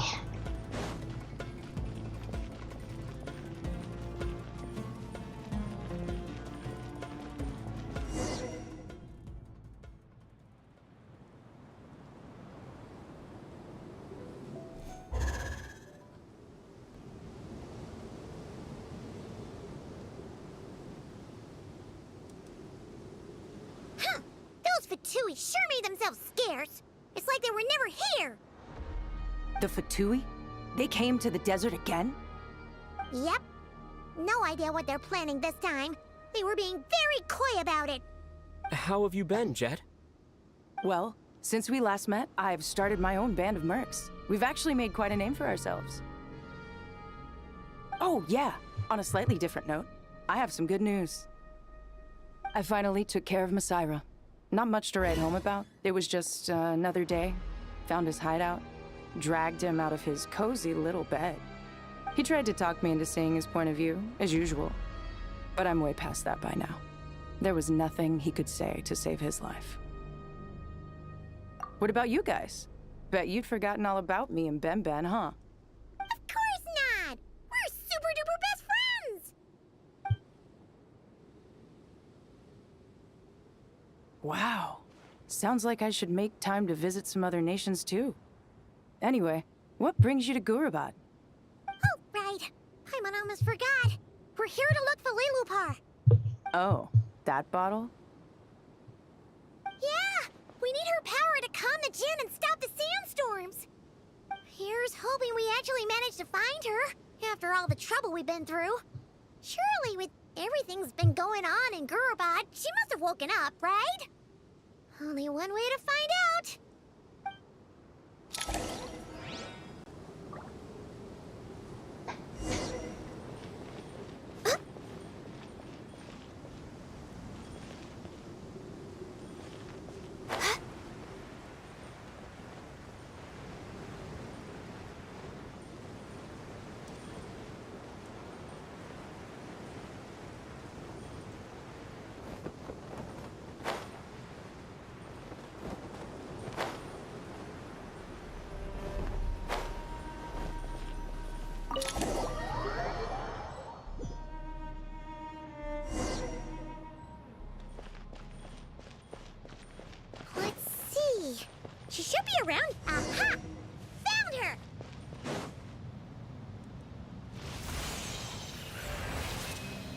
Wow. Lillipore! What a long dream that was. It's been a while, my master. Oh, and you're here too, little wildcat. The four of us back together again. Imagine that. After we last parted ways, I merged with the land beneath Gurabad to suppress the dark calamity stirring in the depths. It rekindled the flame of vengeance within the Jinn, depriving Gurabad of any hope of peace. I fought against it for a long, long time. Until one day, I sensed a change in a foreign land to the west. Suddenly, the pitch-black abyss fell silent.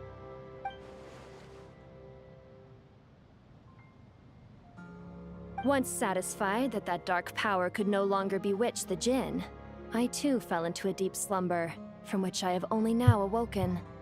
Why have you returned to Gurabad, my master? And why is my sand-swept homeland in disarray once more? Well, basically, Sumeru's in danger and a lot of our friends are affected. Some bad guys messed around with Irminsul and now they've released the Jinn in here. We managed to chase off the culprits, but we have no idea how to seal this place back up and stop the sandstorms. Child's play. I shall quell the Jinn and scatter the storms. Thank you, Lillipar.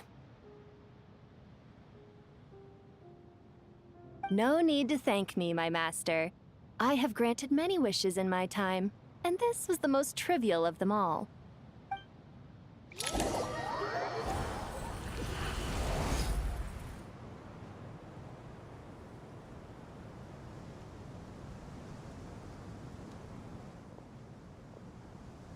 The sandstorm's gone.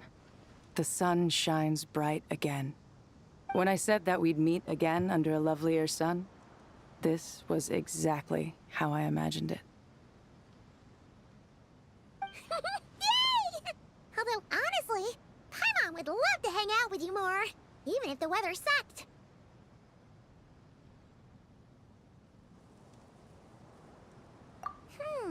Well, there shouldn't be any more Jinn breaking out, right? Are we okay to head back? Sounds good. You can introduce us to your other friends. Another adventure begins. Lovely. The storms have stopped! We should be able to get to the Temple of Silence without any problems now. Time to regroup!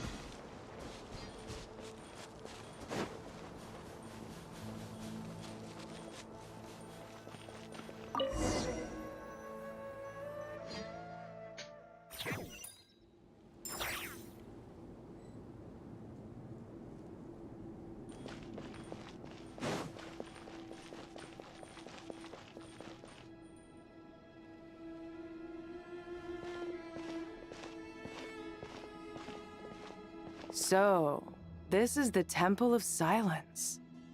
I've heard the Nagarjanites mention it in passing, but I never imagined it would be this big. It's colossal. I thought the temple moved to the rainforest ages ago. When did they scamper back into the desert? I don't know. This plan sounds a little too risky for my liking. Even in King Deshret's day, this was experimental technology. We have no idea what could happen if we activate it. Well, unless you know of another viable alternative for the Akasha terminal, I'm afraid this is our only option. The plan is sound, and the risks are manageable. However, if we are to proceed, we must act quickly.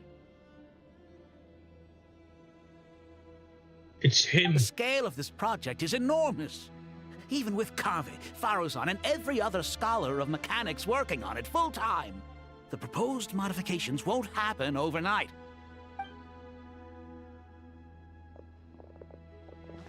You're back. Everything all right? And who are they? Friends of yours? Pretty much everyone in the Temple of Silence is.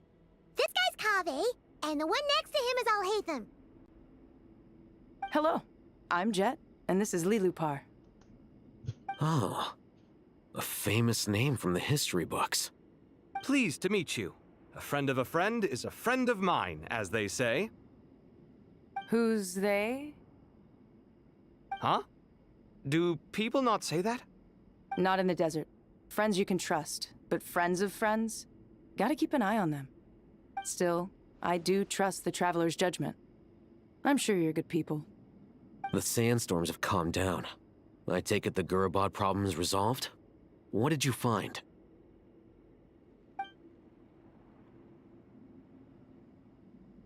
And after getting all smarmy with us, he trapped us there. Luckily, Jet used the mechanism outside to free us, and then we got Lilupar to put a stop to the chaos. Wow. Thanks for being there to help them.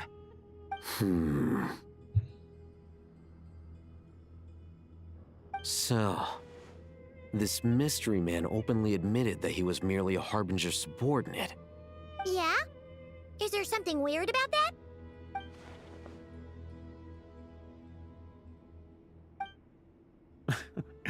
I assume you aren't naive enough to expect answers from an enemy. Well deduced. Our commander, Dottore, died in Nordcry.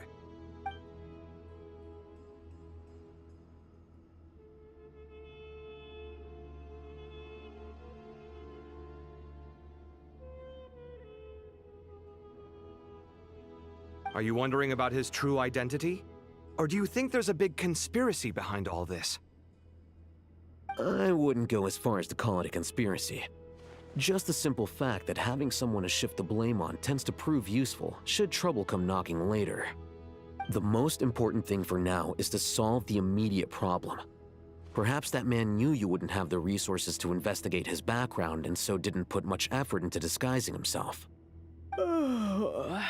This is all getting a little cryptic for me. I'll let you guys talk while I take a walk with Lilupar. Jet? Aren't you with the Blazing Beasts? What a coincidence. Didn't expect to run into you here. We're mercs. You can run into us anywhere. Who's this with you? So, did you find the solution you were looking for in the Temple of Silence? You bet we did. This place is incredible. It has everything. So far, we've discussed a plan and verified its feasibility. Building a new system from scratch is out of the question. So our only option is to modify the Akasha using certain resources we hope to find in the mausoleum of King Deshret. I got an itchy ear.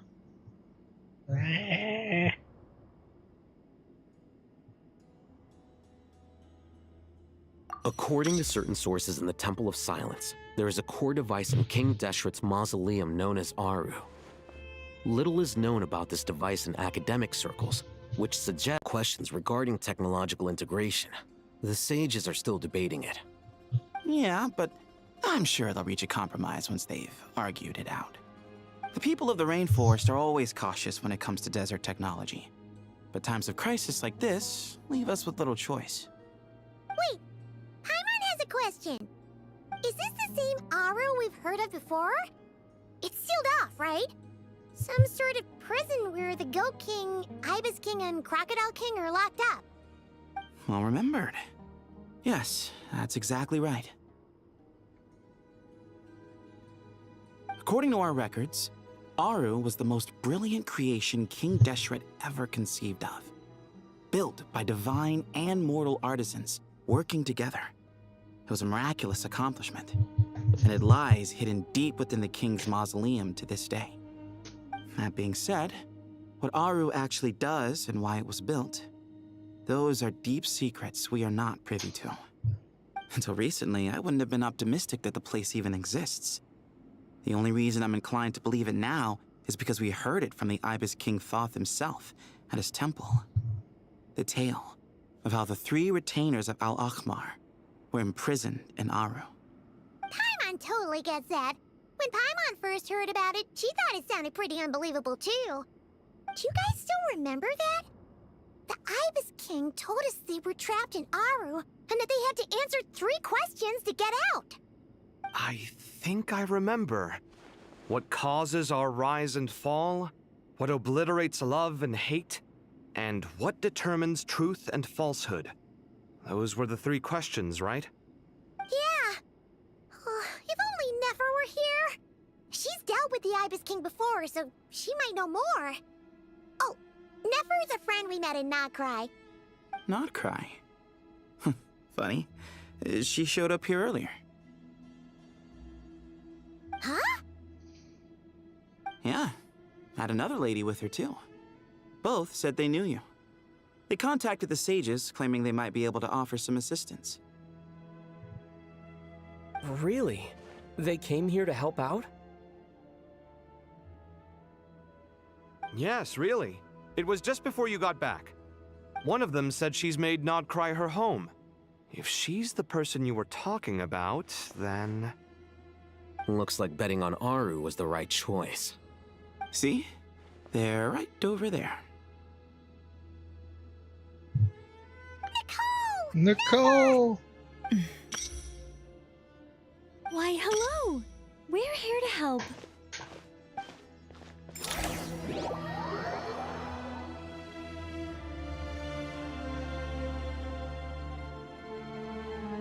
It's a good thing we left early. We almost got locked out. Locked out? What do you mean? Oh, you haven't heard? An invisible barrier has appeared around Sumeru's borders, cutting off all travel in and out. No one can leave and no one can enter. Sumeru has become a lonely island. Are the Fatui behind this too? Actually, no. This has nothing to do with them. I suspect it's a defense mechanism within Irminsul itself.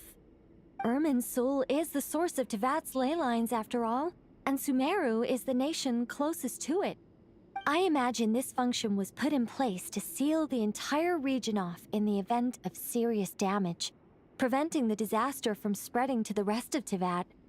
It may have been implemented long ago. But doesn't that mean that the people here won't be able to escape to other nations if the anomaly keeps spreading? Currently, that does appear to be the case, which is precisely why I am here. This is a critical moment for the world, and Sumeru is the eye of the storm. Paimon's surprised you managed to convince her to come back to Sumeru. Indeed. Even for someone of my wisdom and eloquence, this tested my skills to the limit. And why should it concern me that Sumeru's in trouble? Surely you don't think I still have feelings for that place? Judging by your tone, I suppose you don't. Sounds like you don't know much about my past. And here I thought you knew everything. All I know is that the Ibis King is the source of your power. He was quite a prominent moon envoy once upon a time, so I do know a thing or two about him. As for your past, I have ways to learn the full story if I wish to. But everyone has secrets they'd rather keep to themselves, wouldn't you say? I'm glad you see it that way, Miss Nicole. I've chosen to call Nodcry home, which is why I did my part in its hour of need. That doesn't mean world savings become a habit with me. I have no particular desire to play hero in Sumeru, thank you. I understand. Human emotions do not appear and disappear without cause. There is always a reason to be found behind both salvation and destruction. Still, if time has taught me anything, it's that human emotions are often complex and in conflict. That's why people change their minds about things all the time. But that's where we angels come in. Our duty, ultimately, is to guide people towards their deepest, truest desires and help bring them to fruition. So I wish to hear about your past, because I do not believe you are motivated by hatred alone. And if we still arrive at different conclusions in the end, that's okay.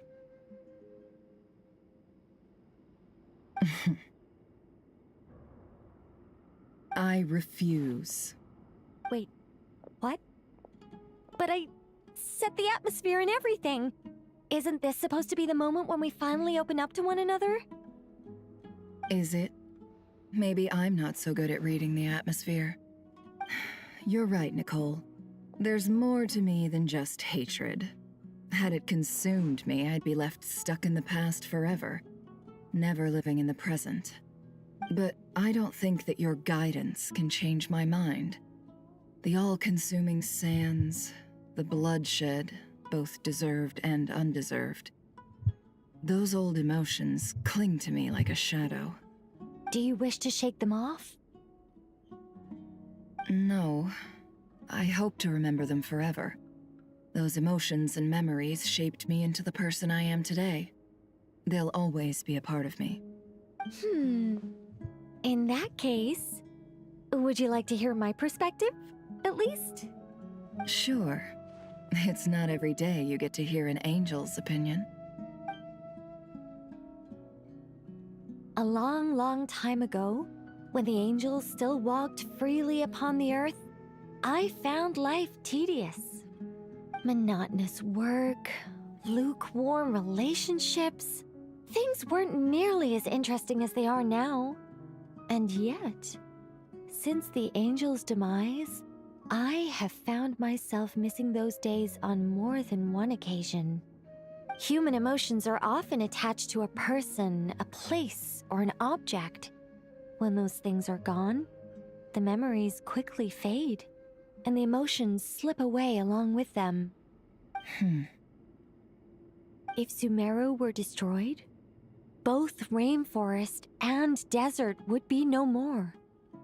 With the object of your hatred wiped from existence, it would not take long for the memories buried deep in your heart to slowly fade. Both love and hate are intense emotions, but they are nothing compared to the void left behind when they disappear. Most sophisticated, Miss Nicole.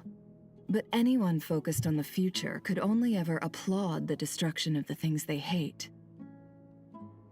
Still, I'm a special case. Someone once told me that human memory is more selective than a Mora-hungry merchant choosing between customers. We all need a reality check once in a while, so we don't forget the truth. As much as I dislike Sumeru, this is no way for it to perish.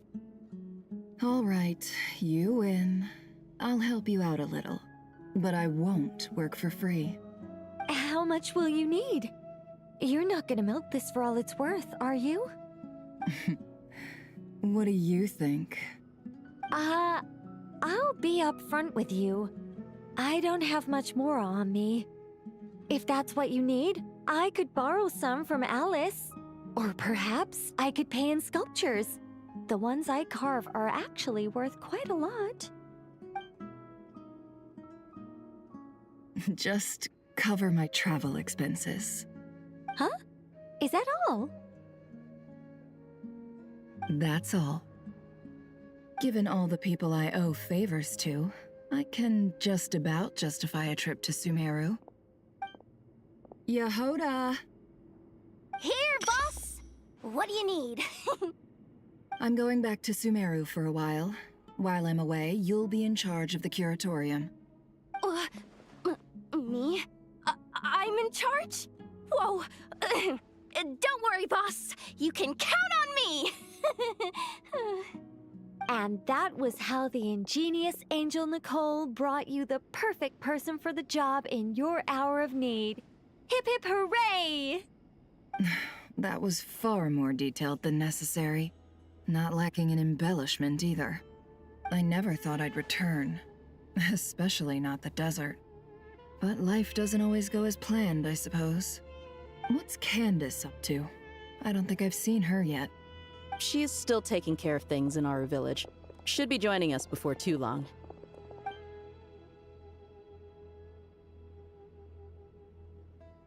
Oh, and sorry. Hope we're not interrupting anything. We have some good news, though. We're planning to go to the mausoleum of King Deshret to look for the legendary Aru, then use it to try and restore the Akasha system. According to records in the Temple of Silence, the mausoleum houses something called Aru's Chute, which can be used to establish connection with Aru. We still have some time before we leave, so there's no rush. By the way, who are these two new faces? Just call me Nefer. I'm based in Nodcry. Did I hear you mention Aru? Correct. Well, I happen to have a connection with one of the 3 retainers imprisoned inside, the Ibis King. I'm here to get things done, so if you don't mind, I think I should come with you. That sounds perfect. Miss Nefer, are you from the desert by any chance? Why do you ask? I don't know. There's a familiar air about you. Plus, you mentioned Candace. Sorry, I don't mean to pry. It was just a random thought. I'm Dia, an Eremite mercenary. My work usually keeps me out in the desert. I'm on good terms with Dory, and she's mentioned you all before. It's nice to finally put faces to the names.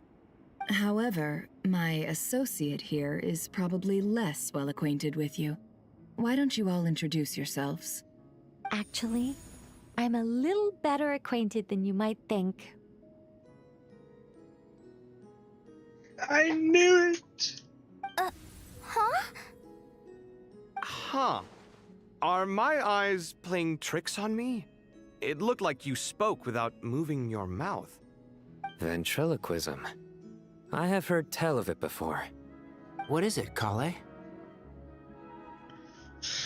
It's you! You're the voice who's been speaking in my head, aren't you? You encouraged me to report my dreams to the Dendro Archon, and got me to recite that magic prayer. Mm-hmm. I have many titles, but let's go with the most pertinent one. I am Nicole Rain, an angel who has lived since ancient times. An angel? Sounds like a big deal, but, what exactly is an angel? Oh, Well, we're a rather long-living race of beings. Not gods, technically, but we can still tell you a lot of stories from ancient history. Yep, and she's also an amazing sculptor. You could say she's a real creative type. Well, ma'am, if both the Traveler and Paimon give you rave reviews, you must be pretty impressive. Oh, please don't call me ma'am. I find it so awkward when people get too formal with me. Just relax and be yourselves. No need to be nervous. Miss Nicole, if it's okay, could I ask you a few questions? Yes, you may.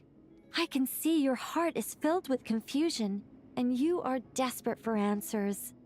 I also know which questions you want to ask me. Why did you dream of Sumeru City in disarray? Why did those verses soothe the Jinn only when recited by you? I can guide you to the truth, but it involves a personal secret of yours. I'd prefer to speak with you alone, if possible. We get some secrets.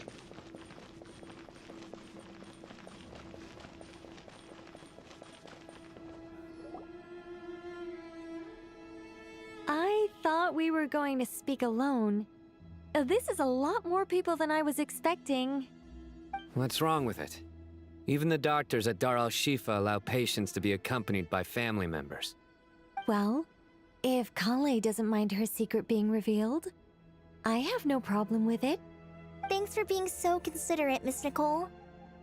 I don't know what secret you mean, but whatever it is, there's no need for me to hide it from my closest friends. Closest friends? It's so nice to hear that. All right. In that case, I'll get right to it. Kale, are you aware that there are god remains inside your body? I am. When I was young, I got sick with Elazar. Nothing could cure it. The Fatui convinced my mom and dad that they could help, and I was sent to an unfamiliar place. There were a lot of other kids just like me there. This creepy guy injected us with some strange medicine, which I heard contained god remains. I can still remember the pain like it was yesterday. But thanks to the friends who've stuck by me all this time, I've gradually been able to overcome those memories. Anyway, so you're saying that what happened to me has something to do with the god remains they injected me with? Yes. Those were the remains of Nabu Malikata, the goddess of flowers. What? Huh. Fascinating. You don't seem surprised like the rest of us. Why? The possibility crossed my mind when Kale recited the Goddess of Flowers song and calmed the Jinn. You made Paimon jump! What are you doing here, Lilupar? I was merely passing through when I heard the name of the goddess of flowers. Be assured that I share your surprise. You, with the hat. Are you certain? I sense no trace of the Lord of Flowers within her. Well, it is a very small fragment. Unless special methods are used to manifest its power, even her closest acquaintances would find it near impossible to detect. After the goddess passed away, her remains were scattered across the desert.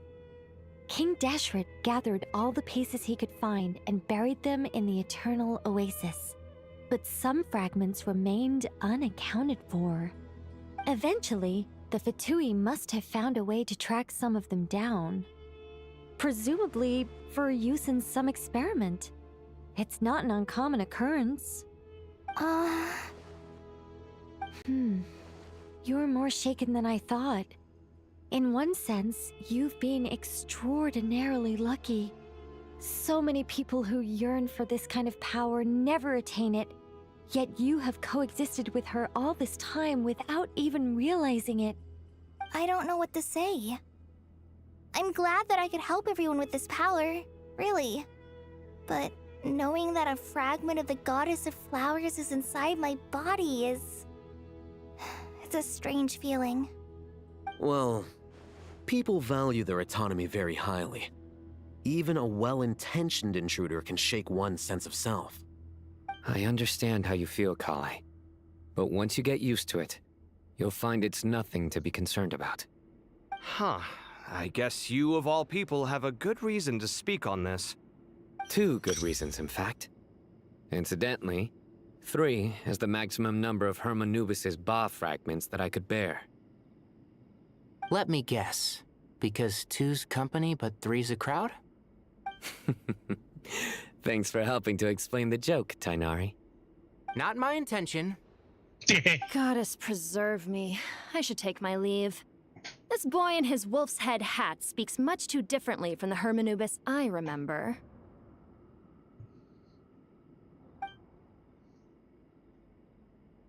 Kale, all I'm trying to say is, no matter how many Hermanubis fragments there are within me, you wouldn't think of me as Hermanubis.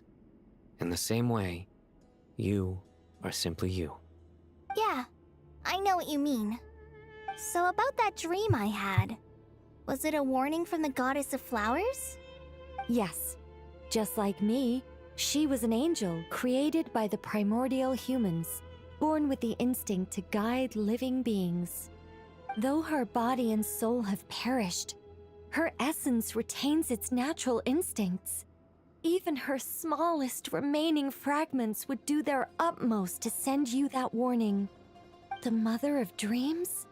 Lord of Flowers and Oases? She must have had a premonition.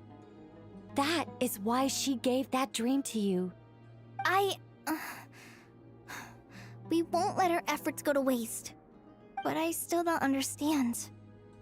Why me? Yes. Why indeed? You weren't the only one injected with God remains, but only in you have her fragments persisted. I suspect it may be because of the firm will you showed in the face of suffering. She was likely assimilated by that will. Of course, this doesn't mean you have to shoulder any extra responsibility. As this young man said, you are who you are, and that will not change. All right, any further questions from the family members of the patient? If not, we should head to the mausoleum of King Deshret. Let's move out. Time to put our plan into action. We all hope it'll work. But will we really be able to open Aru? And even if all 7 pillars of King Deshret agree to let us proceed, the scale of the work to follow is daunting, to say the least. Haven't you handled other big projects before? I mean, the biggest project I've worked on to date is probably the Palace of Alcazarzaray, I guess? But this is orders of magnitude beyond that. It's a total nightmare. Look on the bright side. At least this time you're actually here when Sumeru needs you most. You won't have to come asking me for details after the fact. Mock me all you want. But now that I'm here, things will be resolved far more quickly and smoothly than last time. Kave's self-doubt disappeared in an instant. Like magic. Well, this confidence is most gladdening. Now, go and pack your things. We'll head to the mausoleum as soon as you're ready.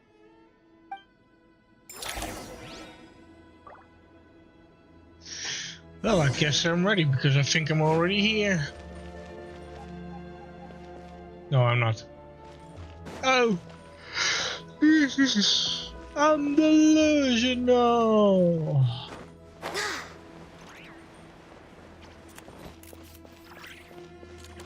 Next on the agenda.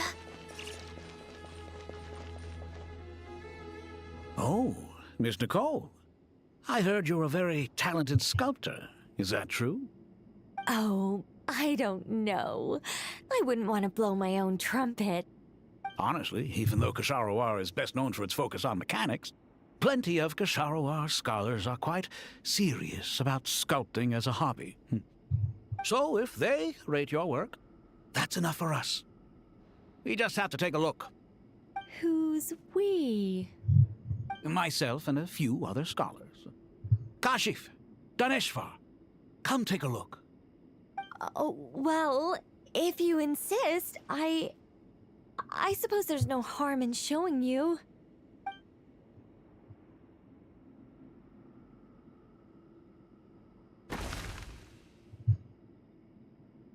Whoa! Where did that come from? Look at the level of detail. It's so lifelike. The squirrel descends from the heavens like a champion, and the earth trembles beneath its feet. What do you think? Striking, isn't it? Kave? Kave, come here for a sec. Oh, and Madame Faruzan, didn't you used to study in our darshan? Come take a look. All right, but hang on a moment. I have to finish reviewing this proposal first. You called? What is it, youngster? This squirrel statue. Isn't it cute? Oh, a squirrel. I wouldn't say cute per se. The realism is what stands out to me. Were you trying to carve a statue of a hero, young lady? Oh, a hero? I suppose so. Actually, I didn't really have a specific theme in mind. I just started working on it, and this is how it turned out. I see. Well, do you tend to read novels about heroes in your spare time? As a matter of fact, I do quite enjoy those. Everyone loves a good tale of daring do, right? Then perhaps this statue represents the heroic tale you long to see deep down inside. Also on the subject of heroism, I feel that if the subject posed with a finger raised towards the heavens, it would lend a greater gravitas to the overall image. I'm sure some would call it cliché or old-fashioned, but not me. I think it would be a perfect fit. It has a certain classical beauty about it. Kave! Sorry, Madame Faruzan, I'm a little busy right now. Don't wait up for me. What a pity. That young man has excellent aesthetic tastes. I was hoping to ask him for his opinion. What a genius idea! Why didn't I think of that? Classical beauty is a great direction to explore. That's it. Once I get back, I'm going to sculpt a heroic squirrel pointing its finger towards the sky. Precisely. A declaration of victory. You understand my vision. Then place the two statues face to face. Yes! That's exactly what I was thinking. It'll be a masterpiece, Miss... I'm sorry. I didn't catch your name. Just call me Nicole. Madam Faruzan? Was it? What? Oh, no. That wouldn't be right. Why ever not? Madam is a state of mind cultivated from within. Anyone may call me Madam if they so desire. My dear Miss Nicole, once we make it through these trying times, should we have the pleasure of meeting again, I shall look forward to seeing your new work. In this day of age, it's rare to find people with an appreciation for classical aesthetics. Meeting you was truly a pleasant surprise. Honestly, I feel the same way. It's been a long time since I met anyone interested in this style of statue. Clearly, they don't call you Madam for nothing.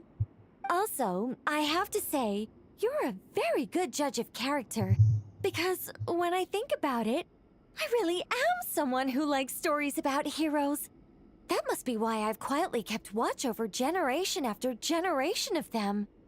Sorry, keeping watch over heroes? What exactly do you do for a living? Oh, never mind that.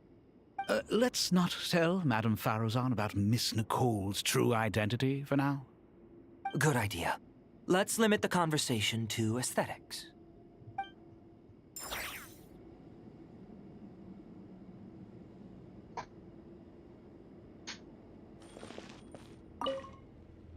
Let's not tell Madame Faruzan about Miss Nicole's true identity for now. Good idea. Let's limit the conversation to aesthetics.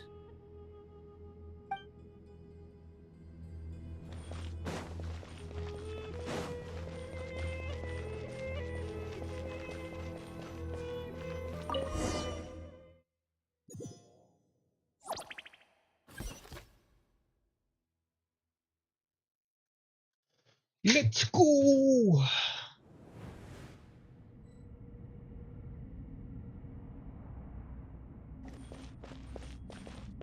That's a big hole. I hope everyone's ready. We'll be arriving at our destination very shortly. Have I been here before? I can't remember.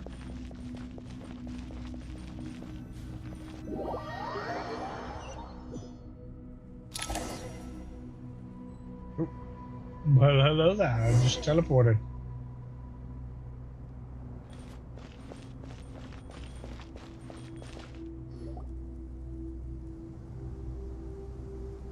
Why, we've not seen so many visitors ever, really.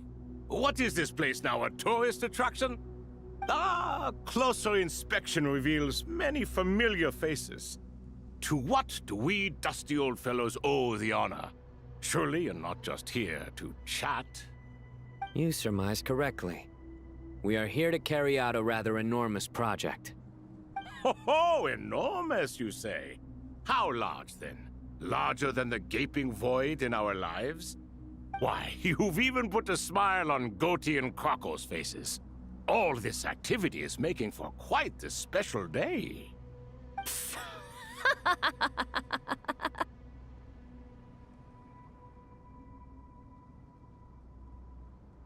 I know that laugh. Lilipar? What on earth are you doing here?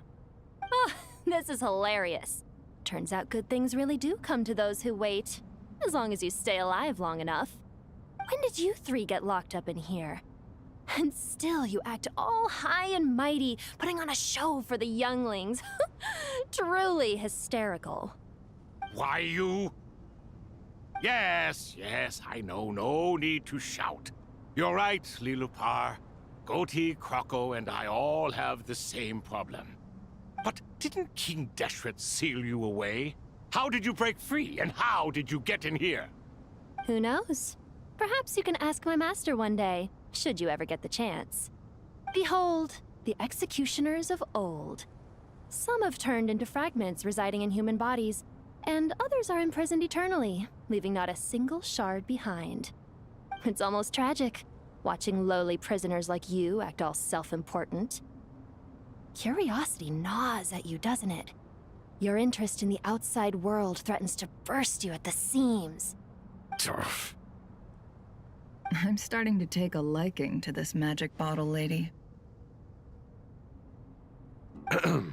Time is of the essence. Let's get down to business. We come to you, O three ancient lords, to request your assistance on behalf of the Academia. If we can help you regain your freedom, then please consider lending us your aid. As for precisely what we need your help with, it's a long story. So, to demonstrate our sincerity, we are prepared to first resolve the problems that plague the three of you. All right, stop arguing, Croco. And Goatee, don't you start. What's the harm in letting her speak? It's not worth getting so angry about. Forget about her. The three questions are the crucial thing here. But do you really have a way to answer them? You once answered the final question, Nefer, but the seal did not open. Unless, with the passage of time, you have found a new answer? You could say so.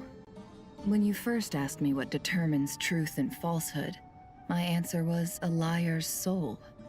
Liars are the best at seeing through the falsehoods of the world. But if you want them to tell you the truth, you have to reach their soul. I think that makes sense. I found it quite compelling myself, and I told Nefer so. Unfortunately, it brought us no closer to liberation. Well, that's simply because it was my answer, not the one King Deshret was looking for. Can you guess which answer Al-Ahmar wanted then? Time. And that's not only the answer to the final question, it's the answer to all three of them. All things wax and wane with the passage of time. Love and hate eventually fade into nothing.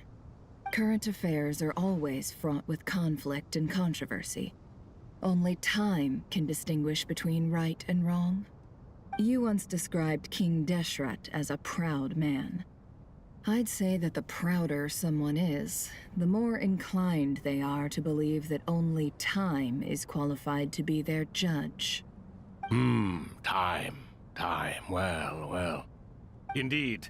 Perhaps in building Aru, our king was in fact attempting to reverse time, to bring love and hate, right and wrong, the rise and fall of all things back to their point of origin.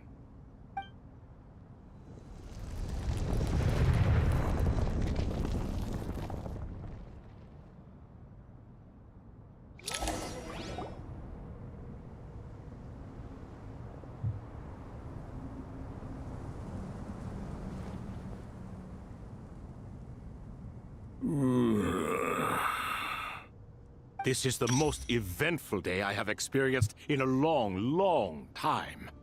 You have my sincere gratitude. Are those 3 of the 7 pillars? Turns out the statues were quite faithful to the source. You three seem to be in good spirits. Prison can help a person grow and learn to cherish what they have. Nevertheless, after everything you've done for me, I sincerely hope you never have to experience it for yourself. Hello, Nefer. It's good to see you, Thoth the Ibis King. Nice. Definitely puts my mind at ease, seeing you two getting along so well. Should we maybe introduce ourselves, or... Sure. I'm Sethos, the current leader of the Temple of Silence. This is General Mahamatra Sino, and this is the former Spantamot sage, Cyrus. But I'm guessing none of that means a whole lot to you. Everything is equally new to us, in truth. We've been gone from this mortal world for longer than you can imagine. Let's hold off on the introductions for now. We can always ask Nefer about you later. It'll give me something to talk about with my chosen disciple. You're like a helpless parent.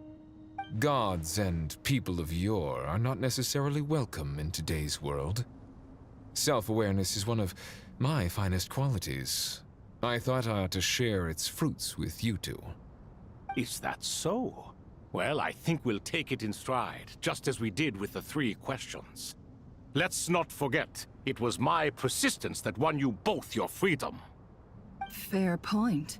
I have to applaud your persistence. And I must praise you for your wisdom. Now, state your wishes, young ones. I'm sorry?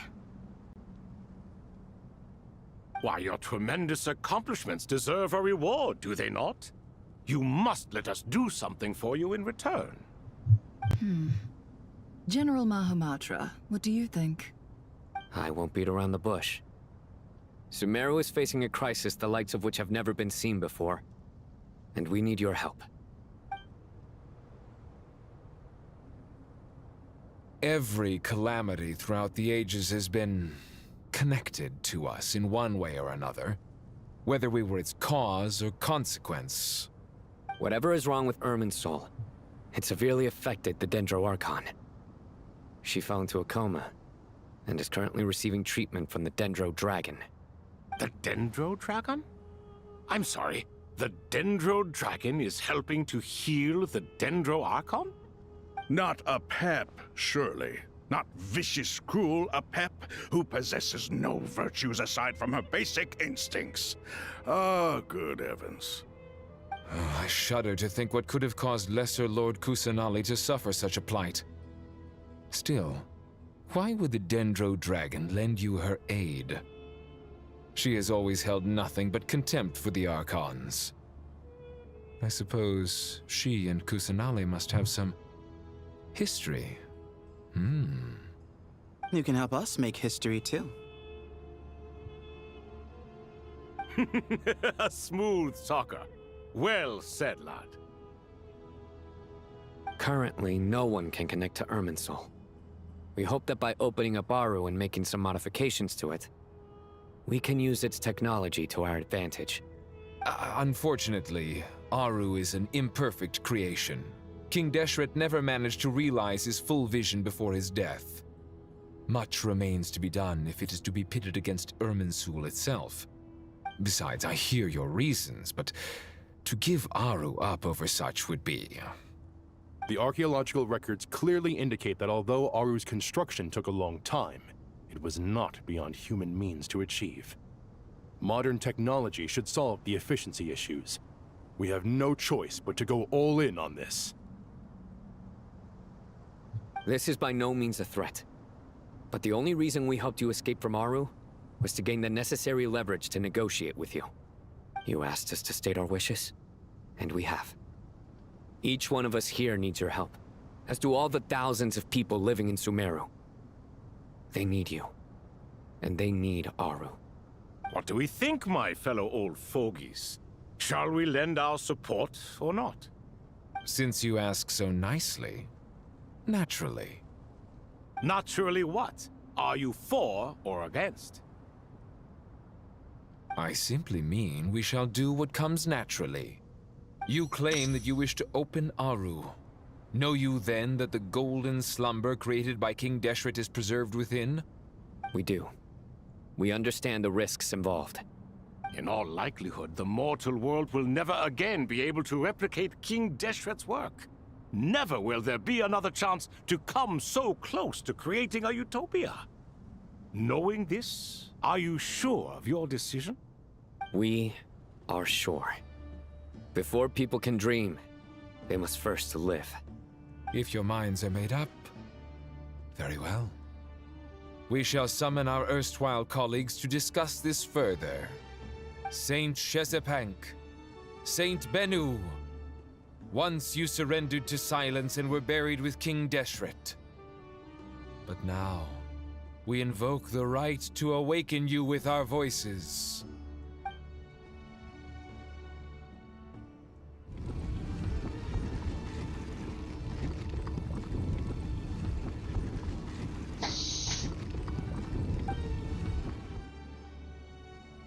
Saint Bennu, responding to your call. 3 kings detected. Initiating autonomous will. Saint Shezepank, responding to your call. 3 kings detected. Initiating autonomous will. Ah, Lord Herreshoff. What a long time it has been. I trust you are keeping well. Then your trust in my well-being has long outlived your physical body.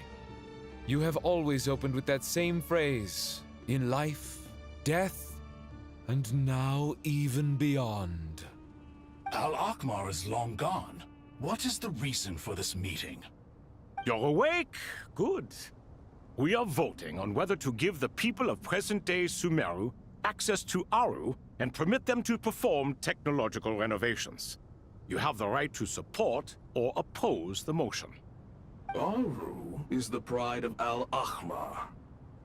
Opening Aru requires the unanimous consent of the Seven Pillars. I hope you have a convincing reason to present to us. Sumeru is currently in the midst of a major calamity. Let us not forget that while Al-Ahmar was a stern ruler, he was also a teacher of wisdom. A god without his people shall cease to exist, and King Deshret's greatest wish was to provide protection for his people. Let us then honor our God King's wishes as we consider our decision. I do not mean to mock these proceedings, but what is the point of a unanimous vote when we know that the last of the Seven Pillars, the Dendro Dragon Apep, will never communicate with us? This will no doubt surprise your mechanical mind, and I have no intention of trying to persuade you it is true. But Apep is, in fact, healing the Dendro Archon as we speak. Huh? Can someone attest to this? Do we have any proof? I ask the three kings, can any of you vouch for the truth of this claim? Naturally, the Ibis King, Thoth. What? It was Thoth's disciples who revealed the truth to us. We need not debate its veracity. Simply let Thoth bear accountability.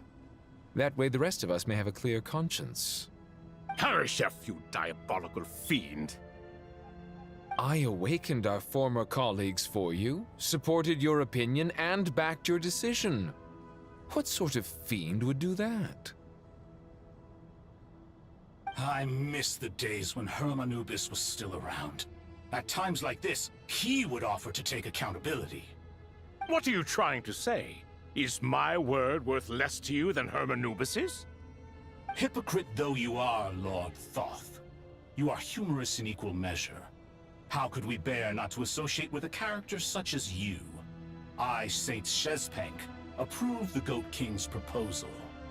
Since King Deshret is no more, we shall receive no reprimand for acting beyond our remit. Nevertheless, I sincerely hope that those before us understand the significance of what they intend to do. Remember, the moment that Aru is liberated, the myriad souls residing within the Golden Slumber will return to the ley lines.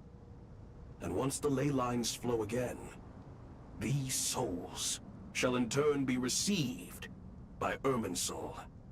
To take this step is to bring the perfect afterlife created by our king to a permanent end. We understand that well, and we have decided to proceed regardless. Furthermore, the contemporary human perspective would contend that confining souls in this way is no act of benevolence. The deceased have a right to rest in peace. King Deshret's creation is clearly a place of rest and peace. It is just that many do not see it this way. But no matter. Saint Binu approves. Hermanubis' representative and the Dendro Dragon Apep made their choice ahead of time, while the Goat King, Ibis King, and Crocodile King have also granted permission to liberate Aru.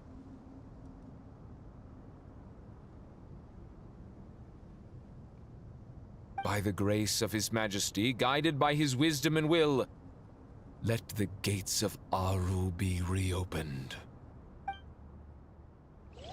Ooh.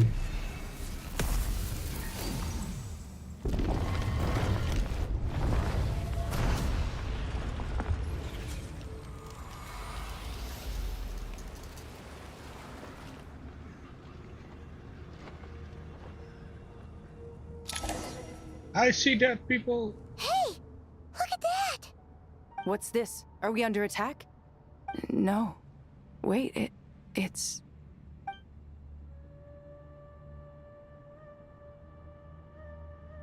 Here you are. Through the sands of time, I see you. Father. Father, is it really you? It's Chet's father, Jibriel! That's right! He entered the Golden Slumber, didn't he? I smell blood and sand on you. You've grown, strong as a wild beast, and without shedding a tear.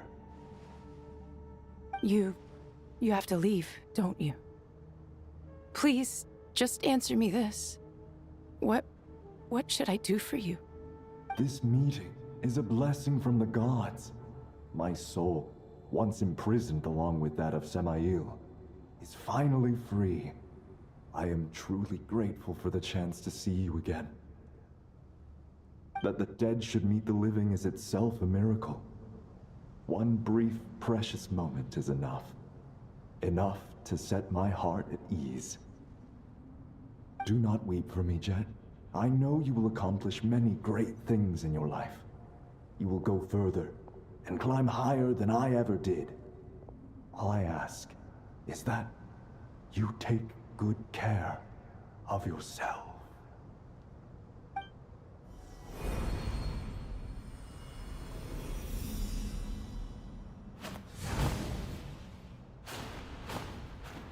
Father! Father! Father. Hey, Jet. Do you want something to eat? Maybe it'll help you feel better. I'm fine. Thanks, Paimon. It was just a little sudden. The chance to see my father again meant the world to me. He was trapped in the Golden Slumber for our sake. And now, after all this time, he can finally rest in peace. I'm glad. It's a huge relief. You've grown strong, Jet. More than enough to fend for yourself. Yeah. I'll leave the past in my memory where it belongs. My family, the good times and the bad. Goodbye, Father.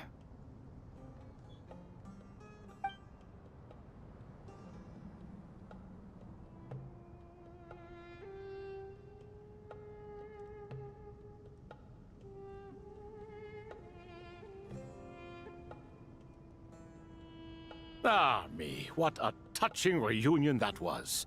It seems we did a good deed today. We three retainers, once imprisoned for our iniquity, are surely the least qualified to judge whether this deed is good or bad. Either way, Aru is open. Now you have your opportunity, and with it, whatever trouble may ensue. Although Aru was created by a god, human craftsmanship was nevertheless required to build the gate that connects it to this world. Perhaps the relationship between gods and humanity follows a similar principle. As for your proposed renovations, we cannot determine which functions to keep or discard. Proceed as you see fit, but please entrust the task to your most accomplished scholars, or Bennu will be most displeased. It matters not. The Ibis King shall be accountable if any problems arise. Ibis, you chose to take on disciples, and so it follows that you must accept the risks of associating with humans. If I'd known you'd be like this, I would have locked all of you away in Aru, never to leave again for all eternity. All of us? What does this have to do with me? Vilify me no further. Scholars, since you have liberated Aru, allow me to present you with a gift. Using Aru's power, we shall install a defense mechanism at our king's mausoleum. You must be guarded even against Irminsul itself. This shall afford you some convenience. Unseen and unheard. From this moment forth, none may by sight or hearing perceive anything said or done within the mausoleum. Amazing. And all this is achieved just with the power of Aru? With technology from the heavens, the possibilities are endless. Just because King Deshret did not use it for this purpose does not mean that it cannot be done. So, marvel away. This is the reward you have earned. All right. Well, that resolves the issue of confidentiality. What about the technical side? Do we have the manpower? Why, yes. I've already contacted them. They'll be here soon.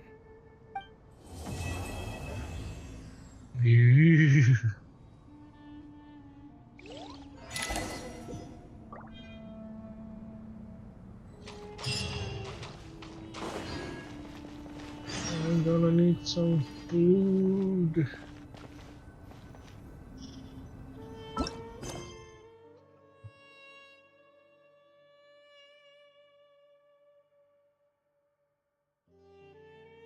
So let's see. Should I stop the stream or just like put it on break?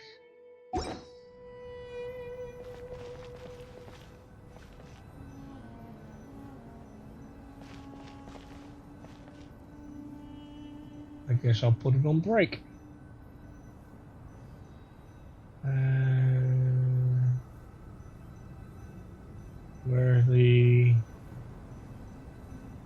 Where is the oh, there it is. Ah, take a short break making food. And I think I already know what food I'm gonna make. I'm gonna make pancakes. Making pancakes. Making pancakes. That reminds me of the little parrot that actually. Wait, is my mic still working? Hold on. Oh, mic is working, right? Yeah. Okay. It reminds me of the little parrot. Like there was like a woman that owned a parrot and that was like baking pancakes, baking pancakes, and then the parrot was like imitating that. It's like baking pancakes, baking pancakes. Yeah. Oh man.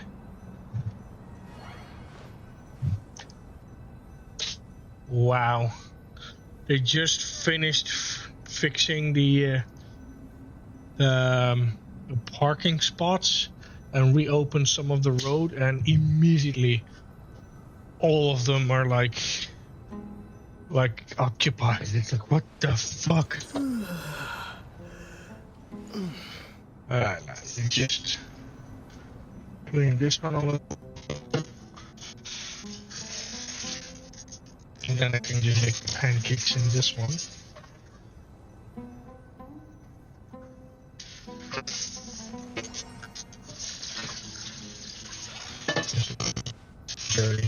Just some breadcrumbs, make some toast, and then later, if I wanted to, I can even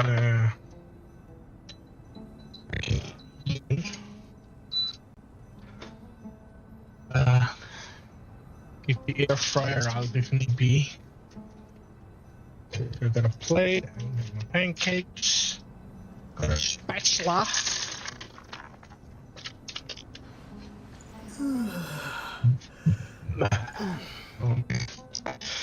Then we got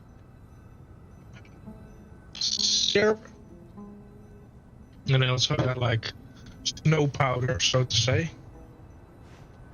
Well, it's not really snow powder, but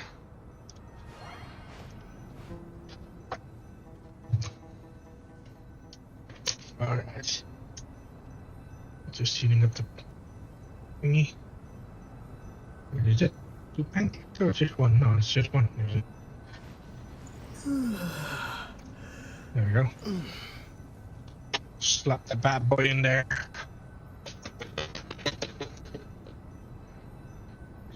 Like I don't need to heat up. Like technically, I can also throw them in the microwave. But I think the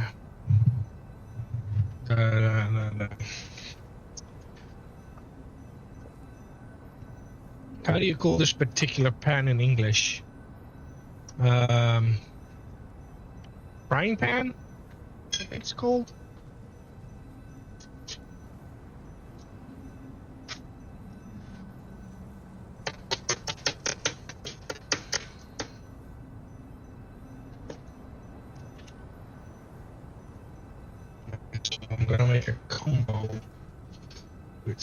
syrup and then snow powder. Well, it's not really snow powder, it's just like sugar powder, so to say. But it looks white, so I just call it snow powder instead. I know, it's silly.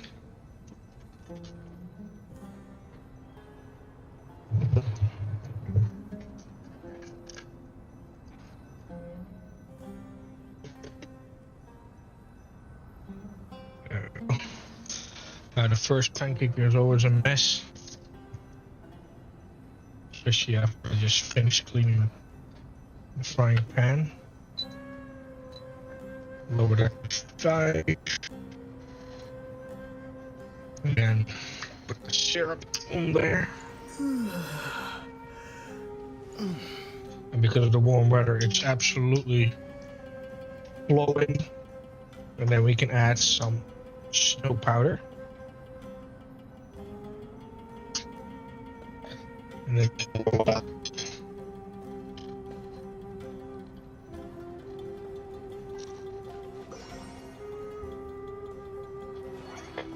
and stab our fork in and then take a bite.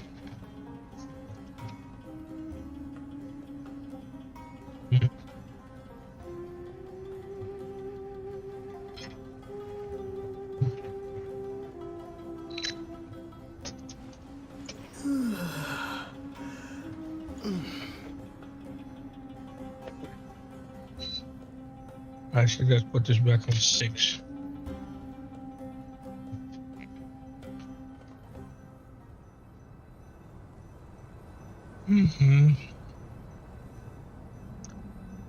Like, I'm amazed at some birds, though.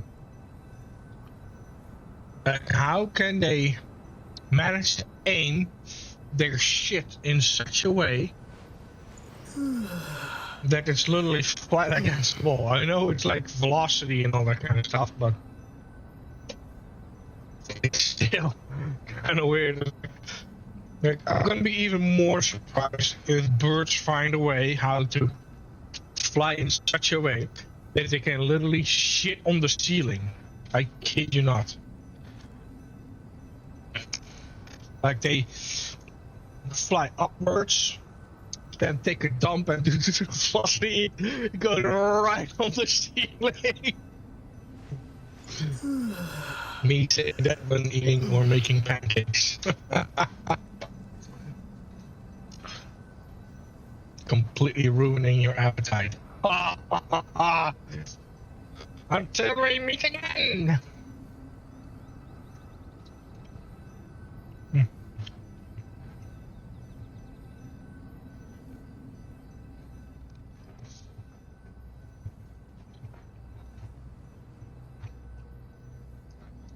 Although this is very sugary.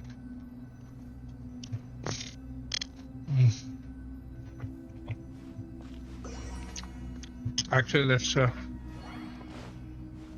put away the snow powder on the roof syrup.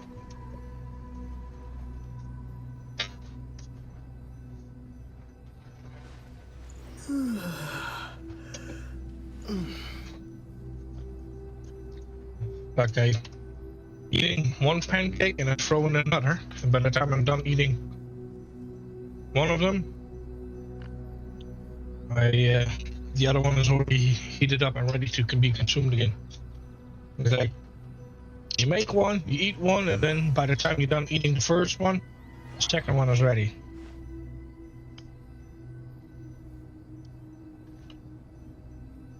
And that's gonna be my entire dinner for tonight.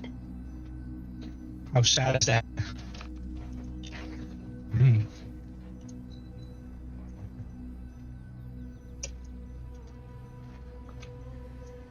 I spent a lot of money this month, so I haven't even done my groceries yet.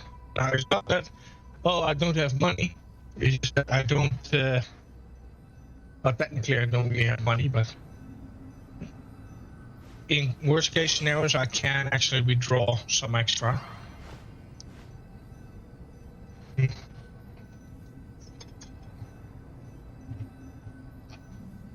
But I'd rather not.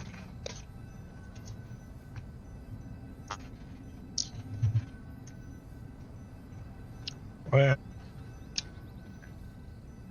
my nephews are gonna spend the night at my dad's girlfriend's house, and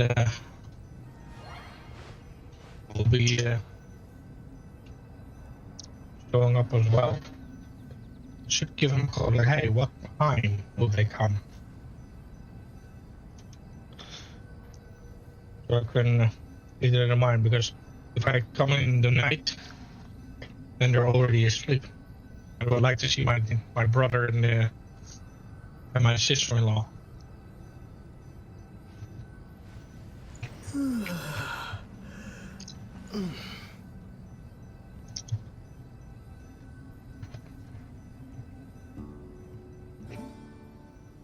I think she's my sister-in-law now.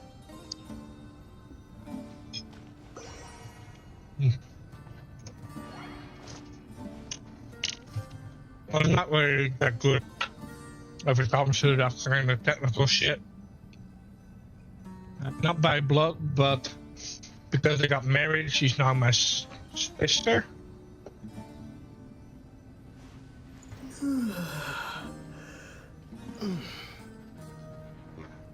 Kind of weird though.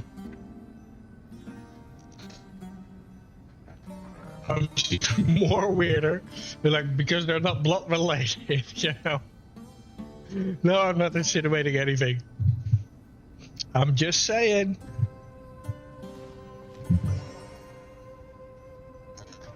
It's kind of weird. It's like, I have a brother that got married, so now she's my sister-in-law. But what would make that to him? Like, yeah, she's my sister and my wife. How confusing can you get it? It's like, yeah, no, don't go there, don't go there. And I am not at a computer, so I cannot read the chat. So I'll read it when I come back up again. In case anybody is typing anything in the chat right now. I'm sorry, I cannot see. I cannot see, I'm blind.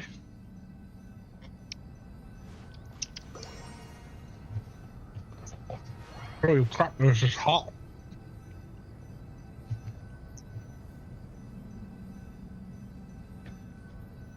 Oh man. It's out.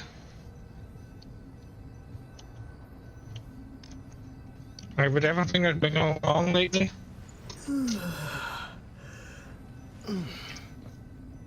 Like,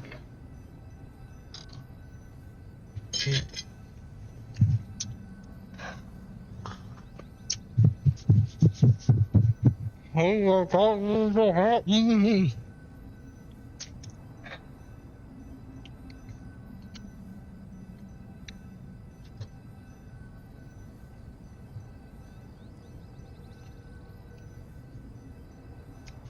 Oh, hot.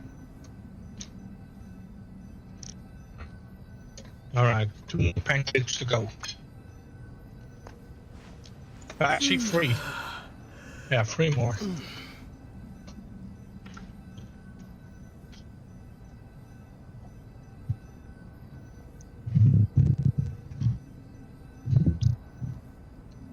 My God, this grass is so high.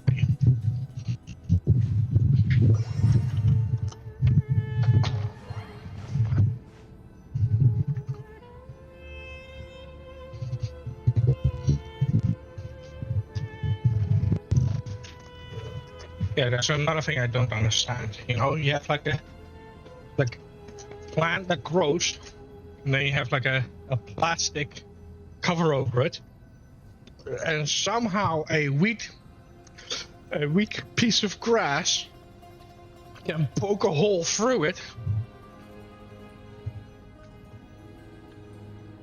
and grow like really tall. Ooh, what is this? Ooh.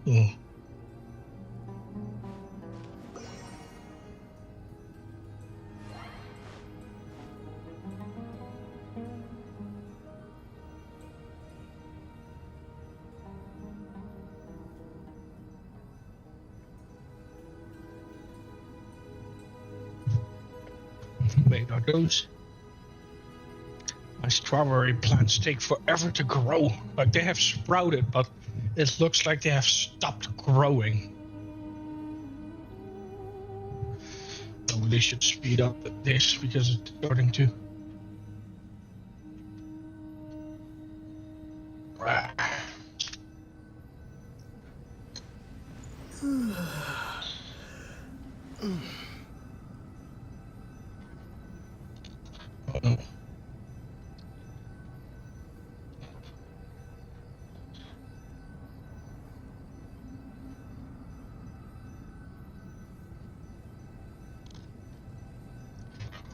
Oh.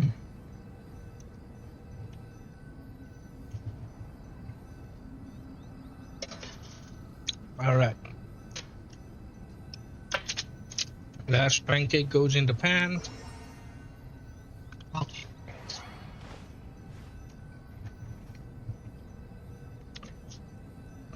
Mm.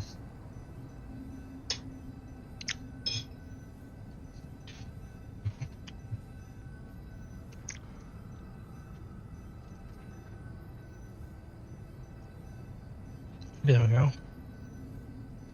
Last pancake with syrup, and the last pancake will be in neutral. To clean up the plate. This is syrup from a pancake.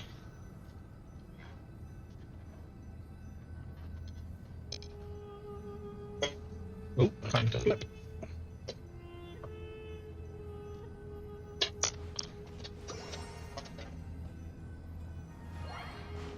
And now we can turn off the stove.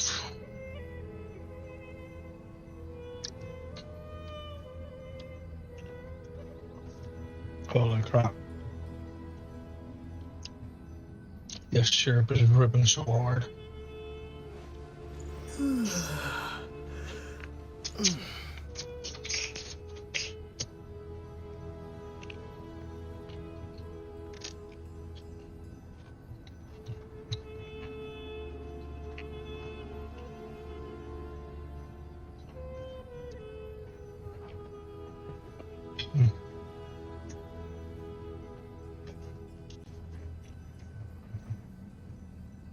And honestly, homemade pancakes are way better.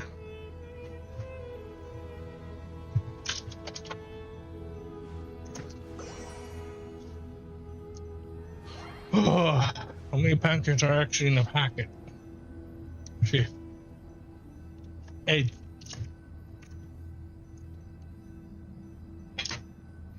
I'm about to fire the 8th pancake. I'm a pig. But literally, once I finish this one, I will have devoured 8 pancakes.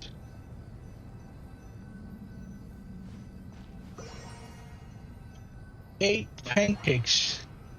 Oh.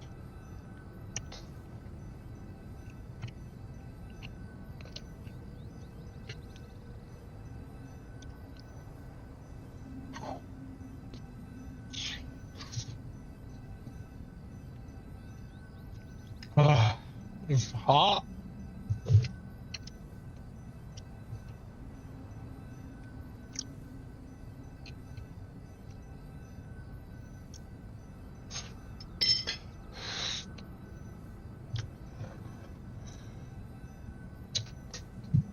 Oh my god, it's so hot.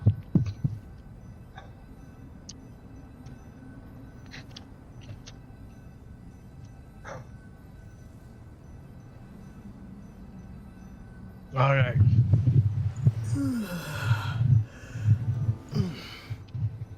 Battery 70%. Ooh.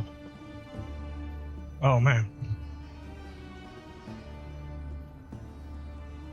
Wait. When is my alarm gonna go off? In 10 minutes. Okay. Maybe it would have been a better idea if I just stopped it. Oh well, too late now.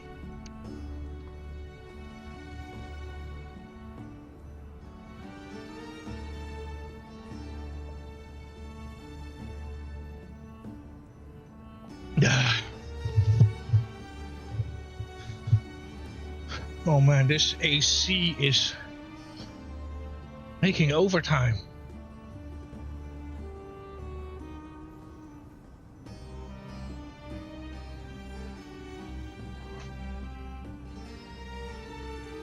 All right.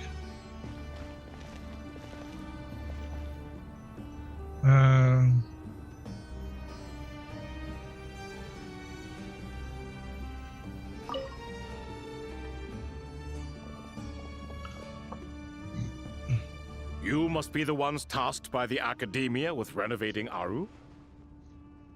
That's right. Good afternoon.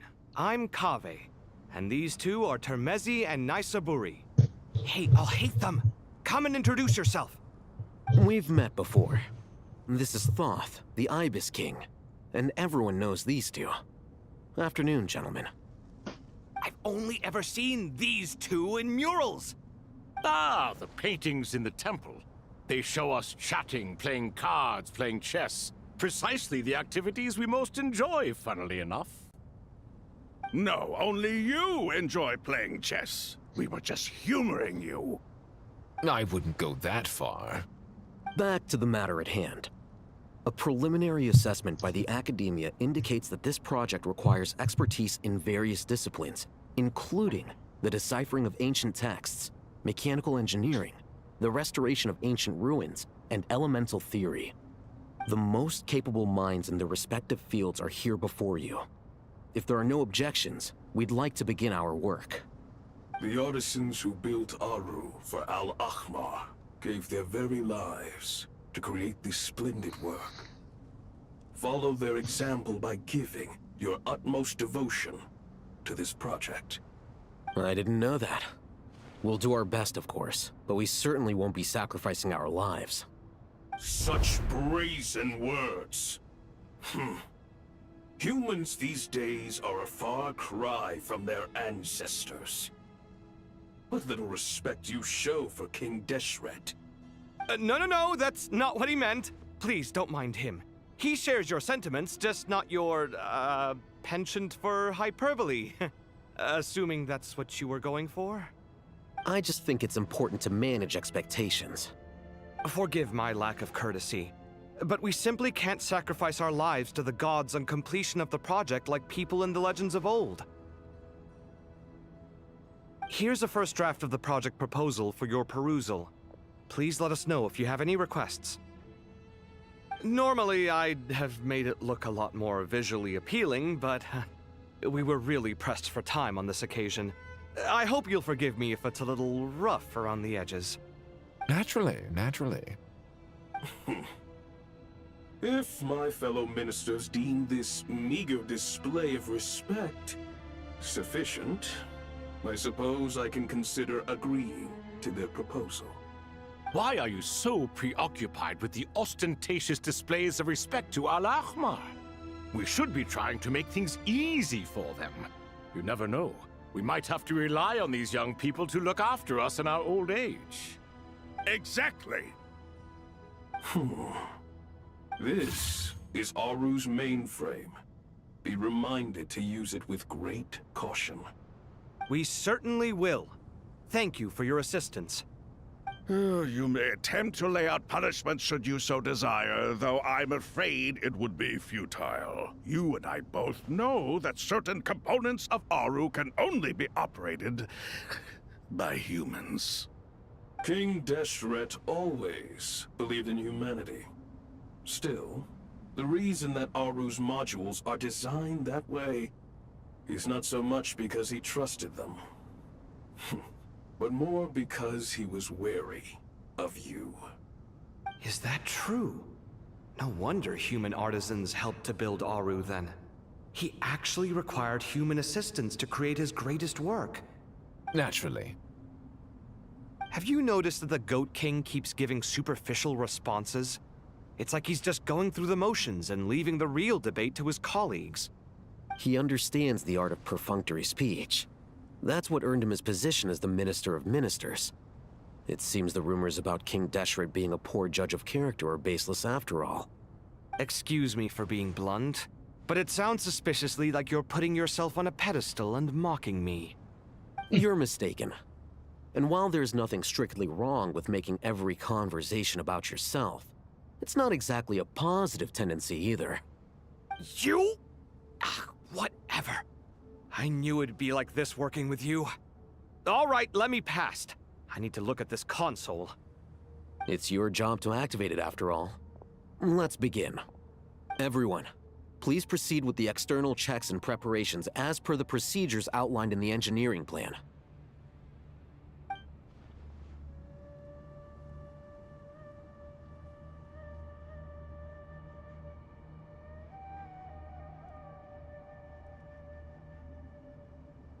Hello there, youngsters.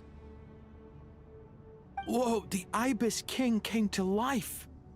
What do you mean, came to life? I've been alive the whole time. You did say we could start our research, right? Are you having second thoughts now? I've reviewed the proposal. The work you're planning to carry out on this grand device is ambitious in its scope. You have ample confidence in your abilities, I take it? I wouldn't say I'm feeling hugely confident, but given how bad things are, I'd rather at least try something than sit around waiting to die. You are the top scholars of your day. I trust you are aware that there are countless links between Aru and the Akasha? Aru and the Akasha? But... I thought the Akasha was the Academia's greatest technological accomplishment, created years ago by the Dendro Archon to help her people access knowledge. And you too? Do you not know either? You've read the instruction manual, right? You tell them. An instruction manual? The Akasha has an instruction manual? The Dendro Archon is a kind and thoughtful god indeed. It used to sit on a shelf in the corner at the House of Dana. Not the most popular read. If the manual is to be believed, Aru was in fact the original inspiration for the Akasha system. What? But there are so few records about Aru anywhere. And practically none of these scientific expeditions into the desert had anything to do with it. Ah, but this is something you could not possibly have known. You may have heard many stories about the desert, but what is the most important aspect of history? Consider this a quiz. Anyone from Vahumana present? I'm from Vahumana. It's, well, veracity. Precisely. And a large part of veracity is the chronological order in which events occur. I may as well tell you. In the beginning, Nabu Malikata, the goddess of flowers, descended upon Sumeru. The glory of the heaven was within her. She brought life, oases, and knowledge to this land. Then she created the Jinn, enlightened them, and ordered them to serve her. Two other gods also walked upon this land where wisdom flowed in abundance, and the three met beneath the great green trees. It was the first and greatest alliance. We should speak with reverence of this covenant between the three, which transcended both time and life. For they promised that in Sumeru, wisdom would be shared with all. All the great changes in Sumeru's history began with the goddess of flowers. For King Deshret's sake, she pried into the secrets of Celestia, and for this was burned to ashes by the flames of wrath. So grieved was King Deshret by her passing that he lost all interest in state affairs and devoted himself instead to the knowledge that she had brought back. It was after learning of the technology from that floating island in the sky that he first conceived of Aru. And so, the Akasha was inspired by Aru, while the basis for Aru itself came from Celestia's technology. Well, if the two share a common technological origin, then connecting one system to the other is an entirely feasible idea. Unbelievable. Have you no reverence at all for celestial technology? No, I do, but there's no time for that. The schedule is too tight. Blame it on the deadline. Perhaps you could try coming up with our cutoff dates. You know what it's like having to turn around 5 different drafts in one day? I wouldn't wish it on my worst enemy. Yeah, also, Sir Ibis, King, you don't plan on getting directly involved at all, do you? Yes, well, you strike us more as having come to give a popular science lecture. Or, wait, does this count as more of a first-hand witness statement? Neither. Anyway, this sounds like far too much work for me. Still, if Aru is so powerful, why didn't King Deshret use it for more ambitious ends? Because it was never fully completed. King Deshret had grand plans, but he perished before they could come to fruition. In the beginning, his wish was to create something that could rival the very world itself. The Lord of Flowers sacrificed everything for that ambition. What he desired, she bestowed, and thus was knowledge brought into the world. Her courage and sacrifice had to be honored with the most splendid of monuments, or King Deshret would surely have deemed it a grave injustice. And that monument, built from knowledge and technology, etched with a sacrificial and courageous love, even in its unfinished form, it deserves to be treasured. At that time, King Deshret said the following to the Lord of Dendro. Since we share an eternal covenant, I shall never be your enemy. Hence, the fruit of wisdom from the heavens is not to be devoured. Remember, it is not that I lack the power to become the enemy of wisdom. Yet you and she have taught me much and shown me kindness.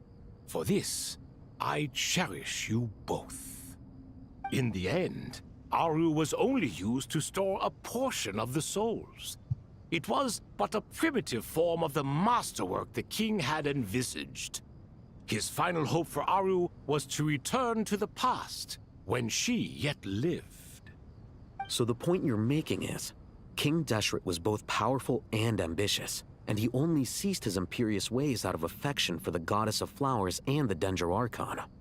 You could see this as an act of mercy, but you could also see it as the sentiments that lay between these 3 gods placing constraints on him. This was, after all, the foundation of the alliance between them. This explains why Aru was both a prison and a monument, and why the answer to the 3 questions was time. You have to be careful who you get involved with, or you invite all manner of misfortune. This is as true for gods as it is for humans. Love is the same. It is both a prison and a monument. All right, let us pause the story here for now. Seeing as you've been so diligent, I'll offer a little help. Who's in charge again? Is it you two? Ah, yes, me and him. Now then, close your eyes. Wisdom hides in the space between the tangible and the intangible. It is to convey the incommunicable through the simplest of mediums. By the power of King Deshret, I shall grant you a glimpse into the unseen secrets that lie at the threshold of existence.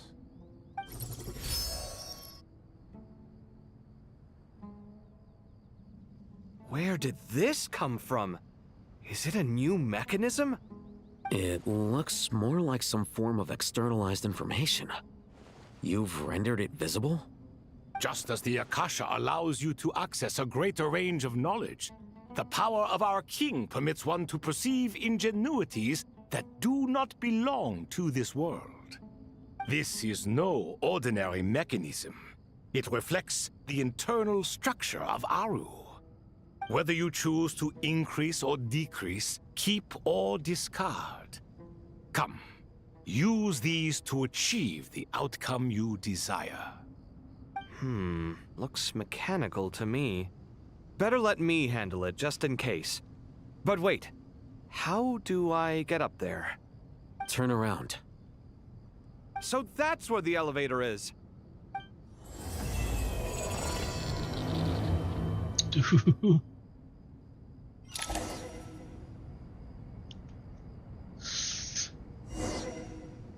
There's no time limit, right? Alright, because I need to pay a little bit of attention.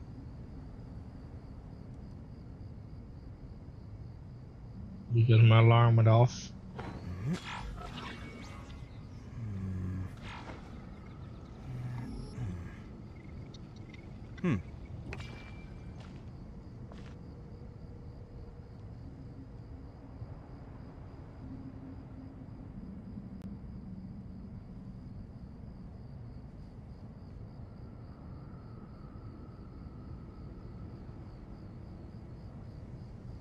My latest design's getting there, but there's still room for improvement. Better make my finishing touches before the deadline creeps up.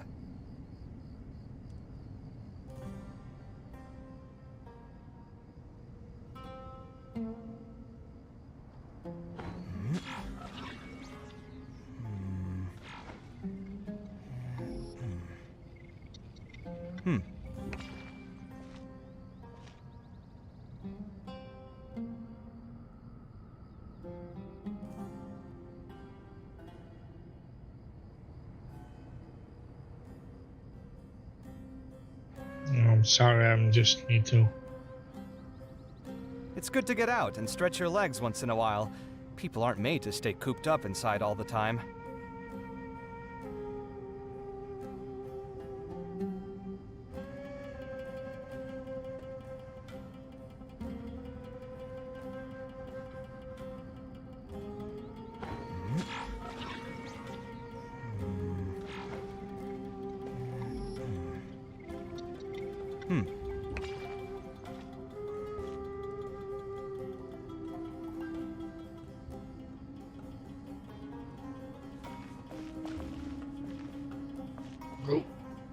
Oh, almost missed it.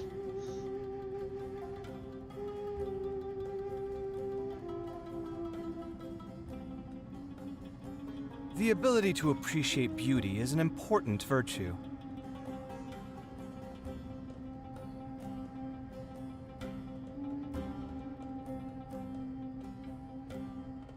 Sorry, I'm kind of on a time schedule here. It completely slipped my mind that I had to do this. Where's my key? Not again.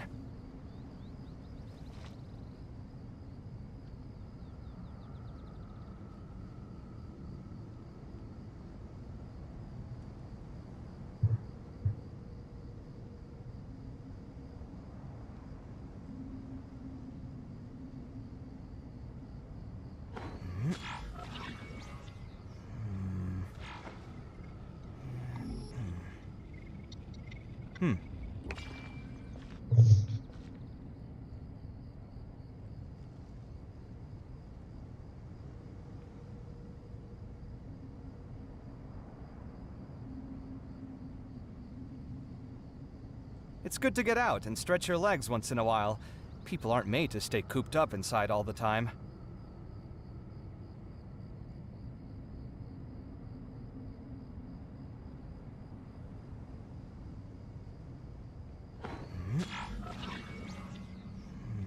Okay, 4 minutes until the battle starts.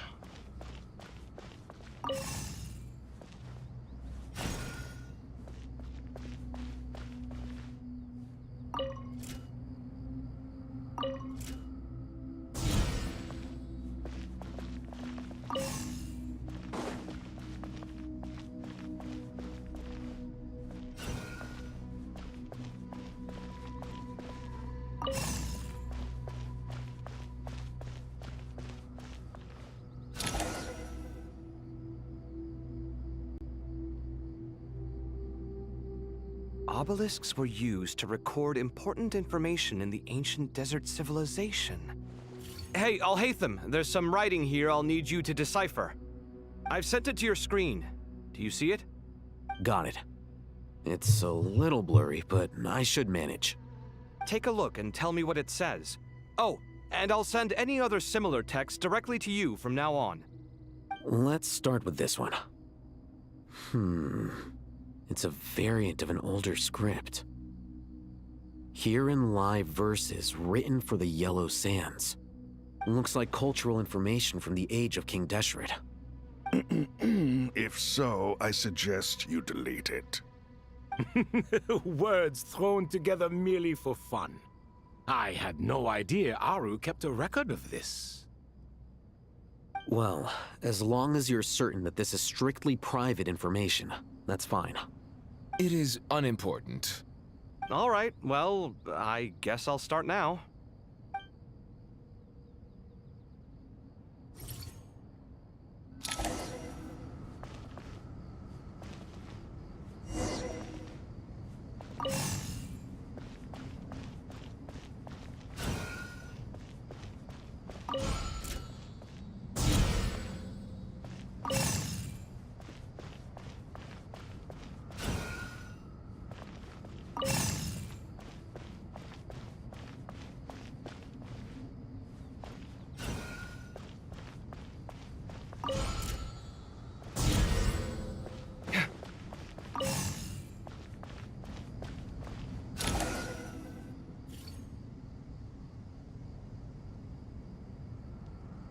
Found some more. Sending them over to you now.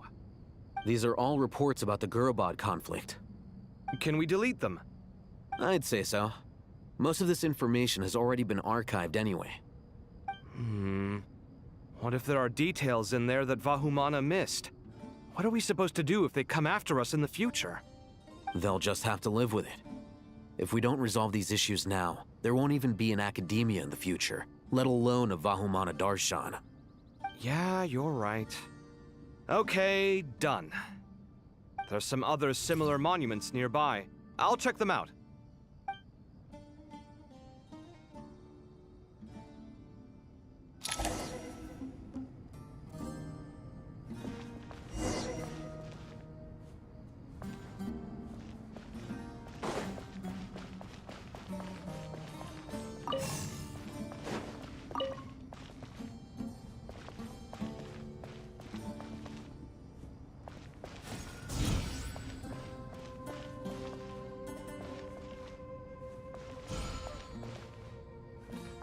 Wait, what?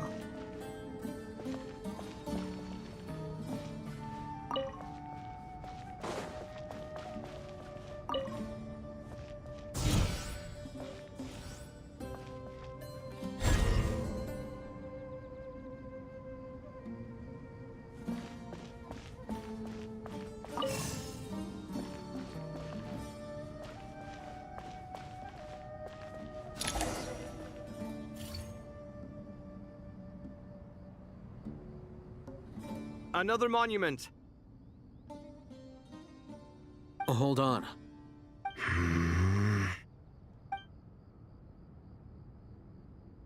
You're still reading it? How long is it?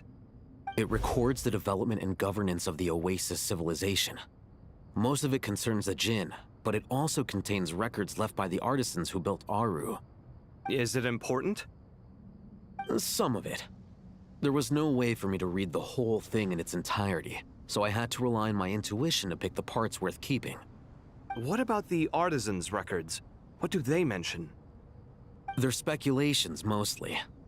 For instance, they were wondering how to protect themselves if King Deshret decided to silence them after the construction of Aru was complete. Sounds like pure mythology to me. Surely that kind of thing didn't really happen. The records do emphasize that this was merely their conjecture based on various myths. Still, the artisans did leave details of their plans to survive, including blueprints for their escape route. Even that got recorded? Okay, well, I'll make a copy of this first before I delete it. Is that truly necessary? You won't be needing those.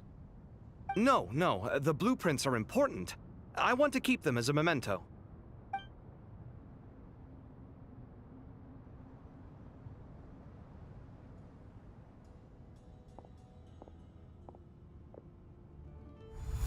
I think that should just about do it.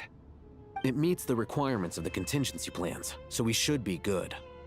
I gotta say, it's the strangest feeling, this cross between reality and the intangible. It's like drifting between life and death, or in and out of a dream, using my own hands to manipulate illusions that are forever out of reach. Chasing dreams in the most literal sense. Definitely a novel experience. What happens if my spirit just floats away? That won't happen. Anyway, I wouldn't celebrate just yet if I were you. There's likely to be a phase 2 of this project. All right. I'd better keep my wits about me then.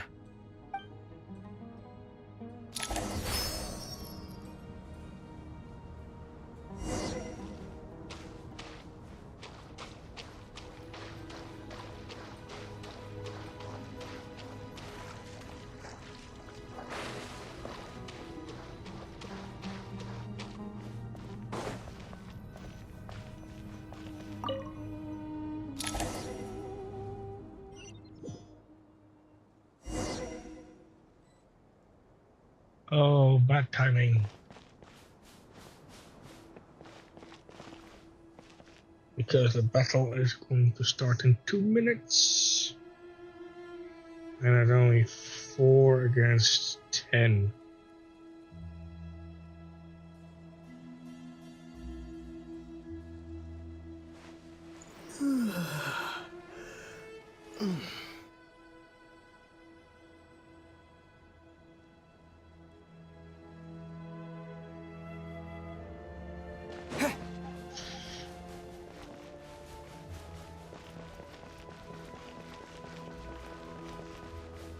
Please no fighting, please no fighting, please no fighting.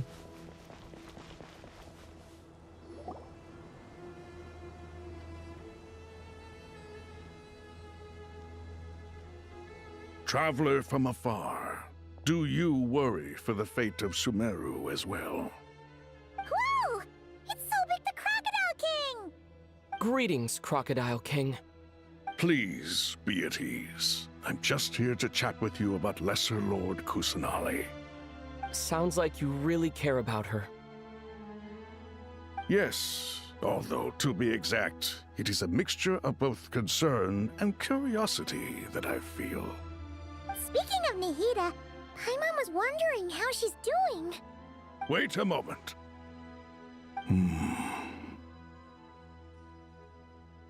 What is it? I tried calling out to a pep, but there was no response.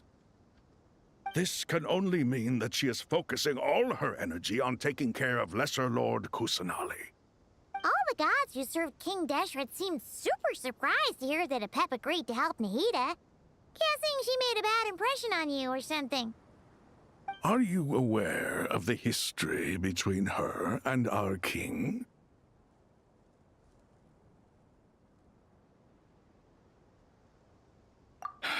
Then you are learned indeed. I'm glad to know that Sumeru has the support of someone like you. At the end of his life, King Deshret tricked the Dendro Dragon into swallowing him whole, leaving her to bear the torment of his sins. The Dendro Dragon despised King Deshret, yet he outwitted her. Rather than bringing disaster to the land, he chose to deceive her and thereby ensure his annihilation. An act that surely displays his love for humanity. The Dendro Dragon stands for the glory of a bygone era. She hated Al-Ahmar and what he represented. All the gods, all the power they wielded. And so, her willingness to help the Dendro Archon through this crisis comes as a great surprise indeed. It makes one wonder whether, perhaps, the Dendro Archon assisted her in the past. Yep, Nahida did her a huge favor.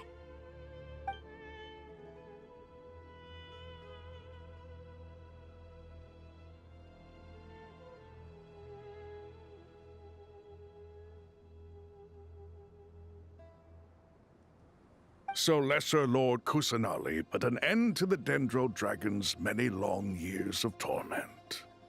As much as she loathes the Seven, a pep knows kindness when she sees it. No wonder she was willing to make an exception. Yeah, that's the sense we got from dealing with her too. She is not incapable of coexisting with other living things. Rather, she actively chooses to avoid coexistence. And this despite the fact that she symbolizes life itself. How ironic.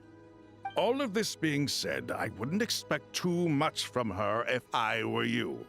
Nothing will change her hatred towards humanity and gods. We'll keep that in mind. Anyway, how much longer do you think Nahida needs to stay with the Pep?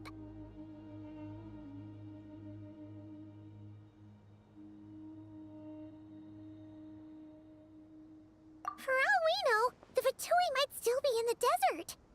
Just to be on the safe side, why don't we grab anyone who isn't busy right now and go look for her? I'm alright, Paimon. Huh? Was that Nahida's voice?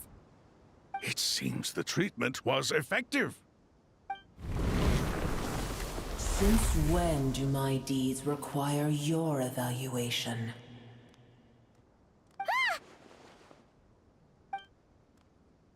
Here will do just fine. I had no intention of taking you any further. One ought not expect greater generosity than they have earned. You always hide your kindness away like an oasis within a sandstorm. Only those who make it through the swirling winds can know just how beautiful that oasis is, and how much hope it brings. You dare appraise my being? No, I'm expressing my gratitude. I want to thank you for sharing your precious life force with me.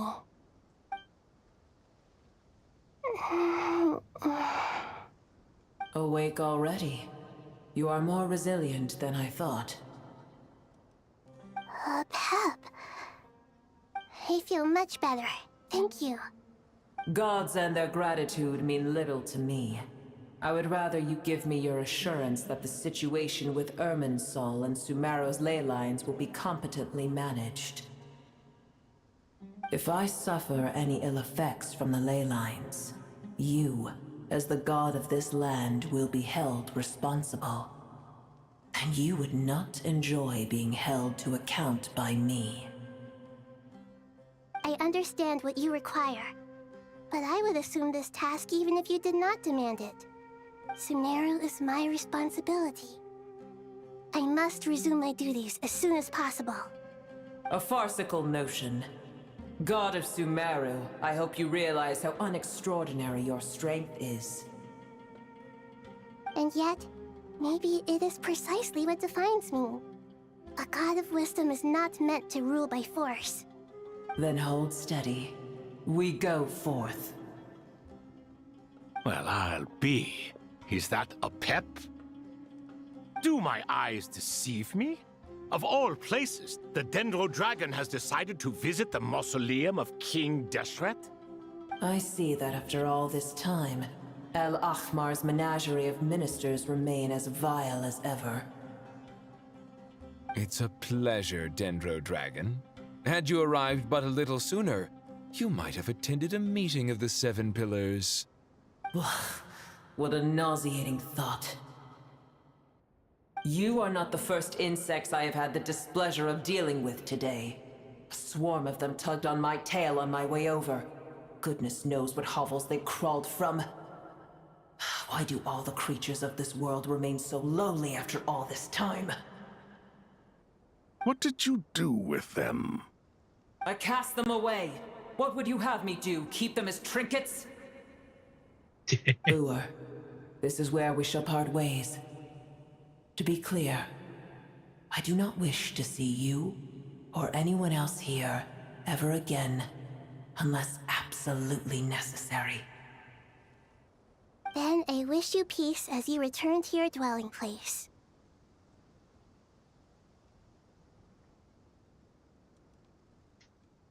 It matters not to me. Simply refrain from bothering me again.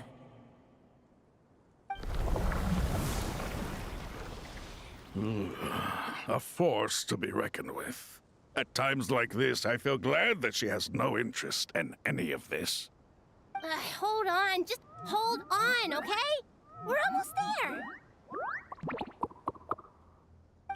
We made it. Huh? Wait, that voice! It's...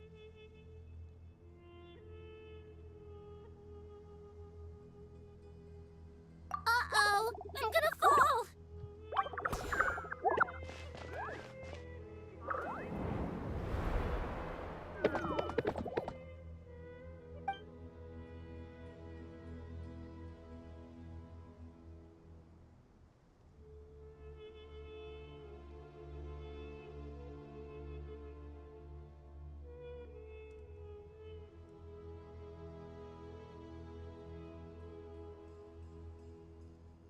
Well, that's a relief. A pair of safe hands indeed. The Dendro Archon's familiars. They are the last thing I expected to see here. Huh? Wait, what are the Aranara doing here? Don't you guys hate the desert? Obviously I was worried about the Dendro Archon. I've been supporting them with my Pari powers the whole way here. Oh, they seem pretty nervous. Is it because there are too many people around? Not just people. It's all these non-human beings, too. It's hard on them. I can't believe you made such a long and dangerous journey just for my sake. I appreciate your support so much. Thank you all. I'll have to ask everyone to wait while I help our new arrival settle in. Once I'm done, I'll gather everyone to discuss our next steps. Traveler, Paimon, shall we find a place for our friends to stay?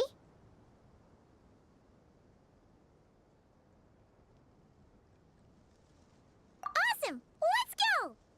Well, first I have some questions.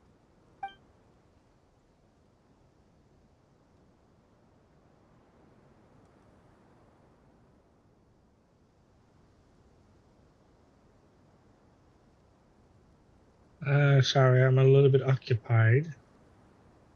Okay, I think that covers everything. Thank you. We can get going now.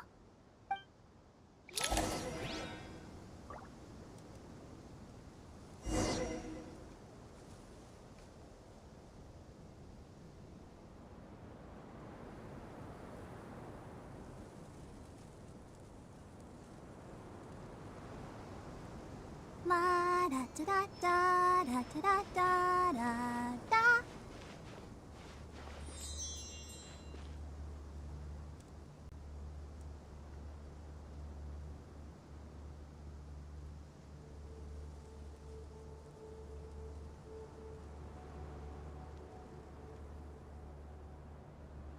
I'm sorry, I'm occupied. I'm in the middle of a war. Everyone is working super hard. We should be too.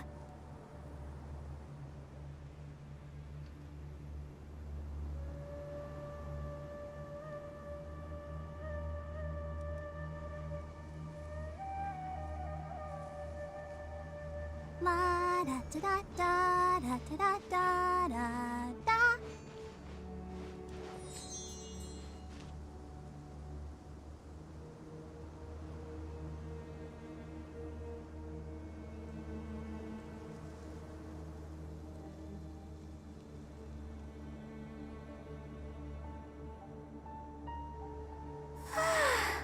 All the standing around is making me so sleepy.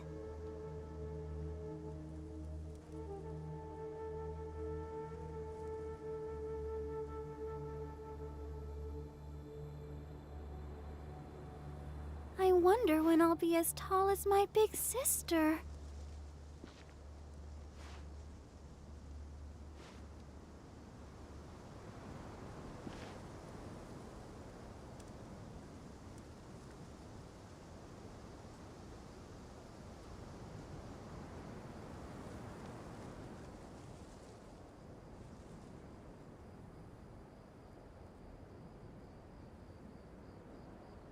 La da da da da da da da da.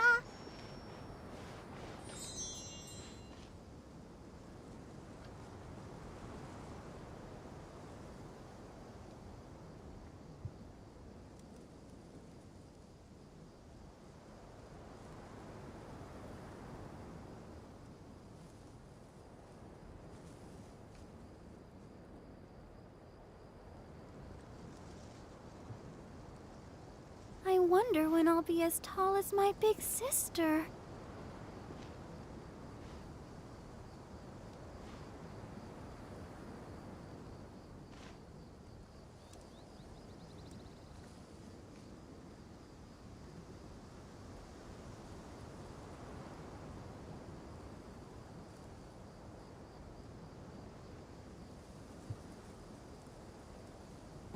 Everyone is working super hard. We should be too. Let me teleport.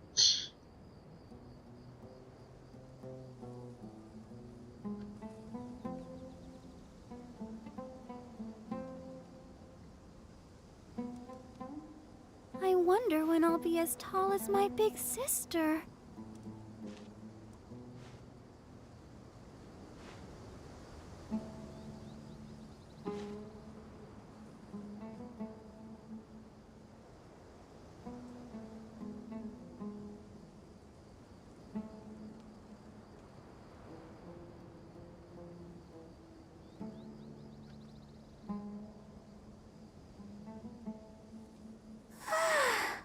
All the standing around is making me so sleepy.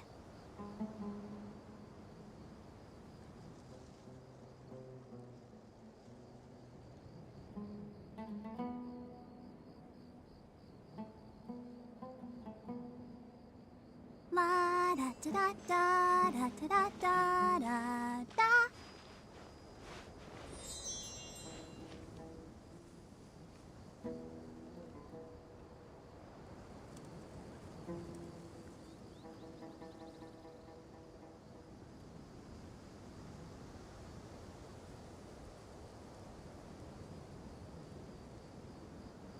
I wonder when I'll be as tall as my big sister.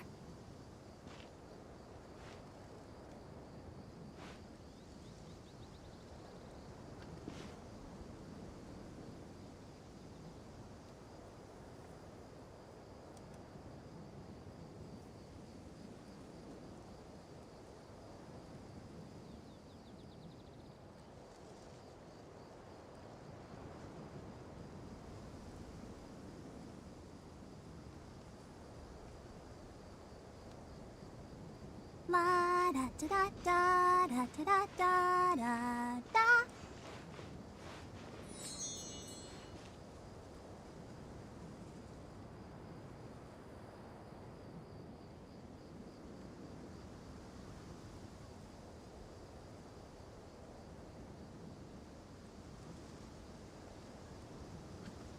I wonder when I'll be as tall as my big sister.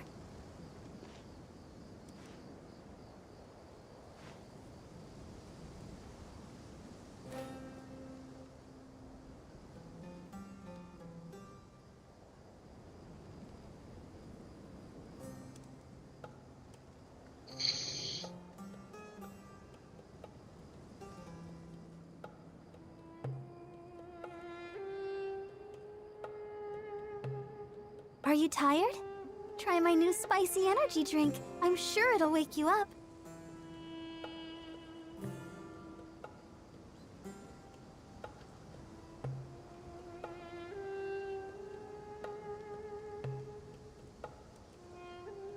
La da da da da da da da da da.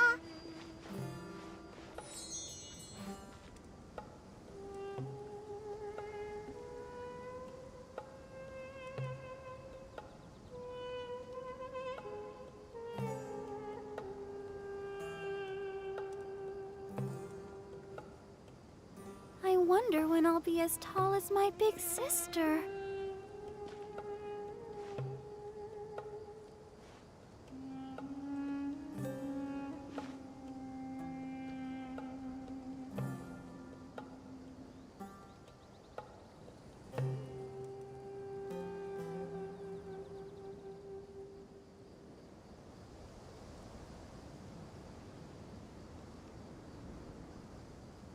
La da da da da da da da da da.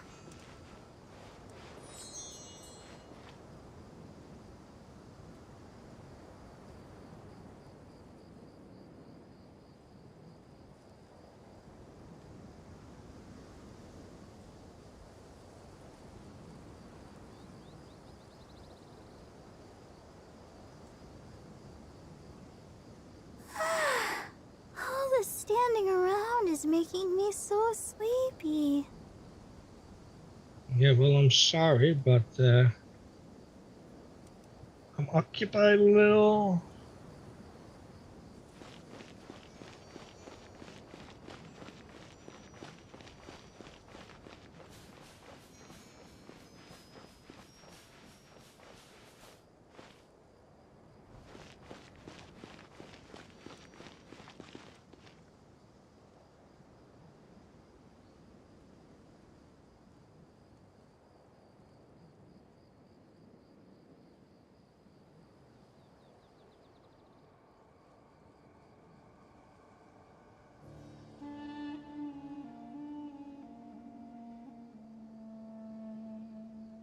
La da da da da da da da da da.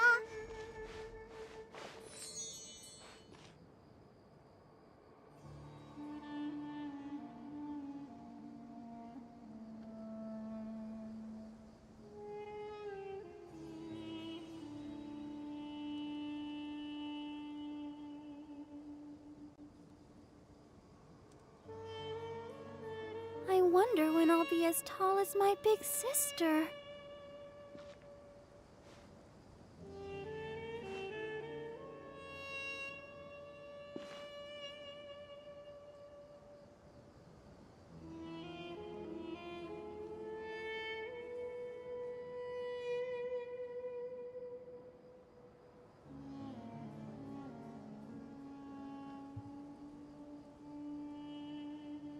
La da da da da da da da da da.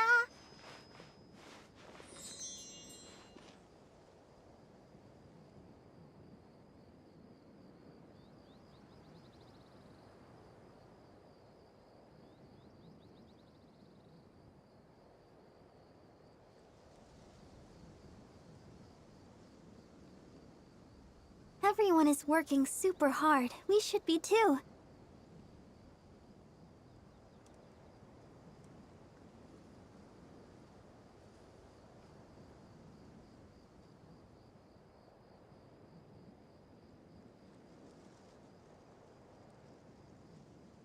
La da da da da da da da da da.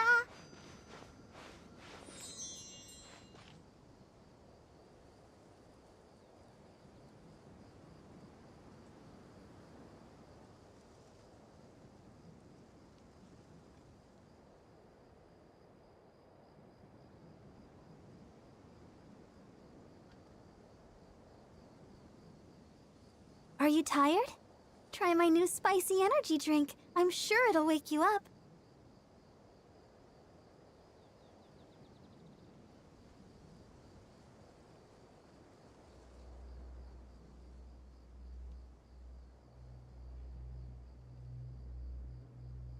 La da da da da da da da da da.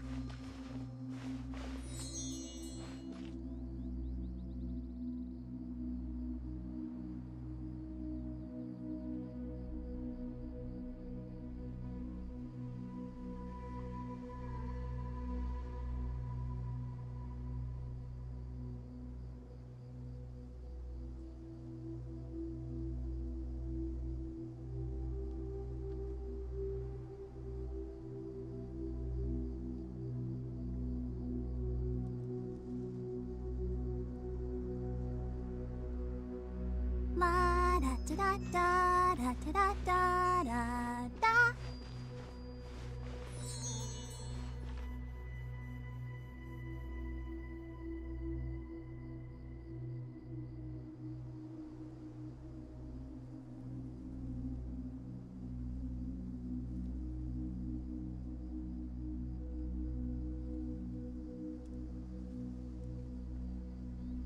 I wonder when I'll be as tall as my big sister.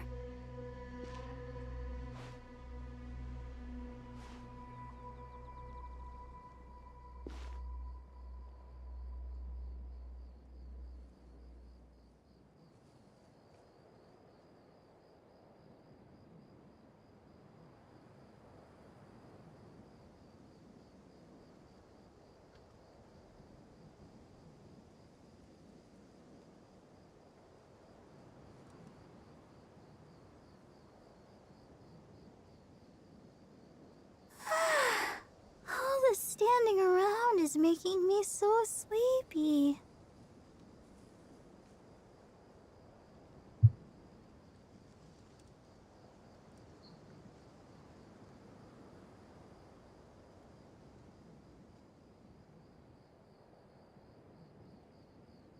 I wonder when I'll be as tall as my big sister.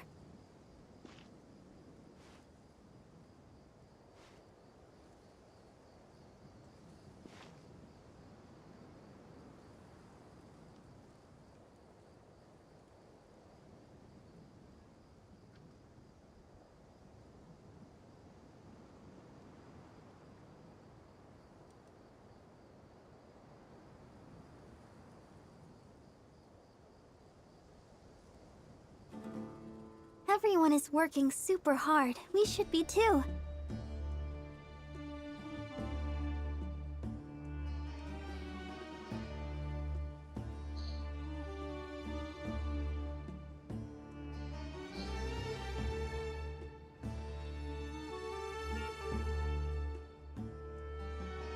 La da da da da da da da da.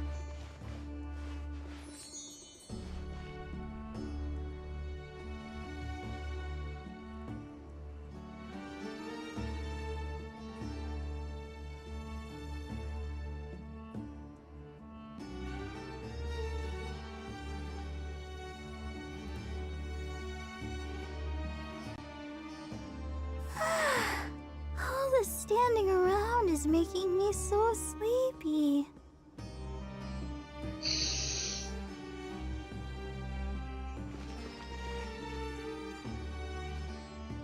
I am really sorry, I'm a little bit occupied with that. Something.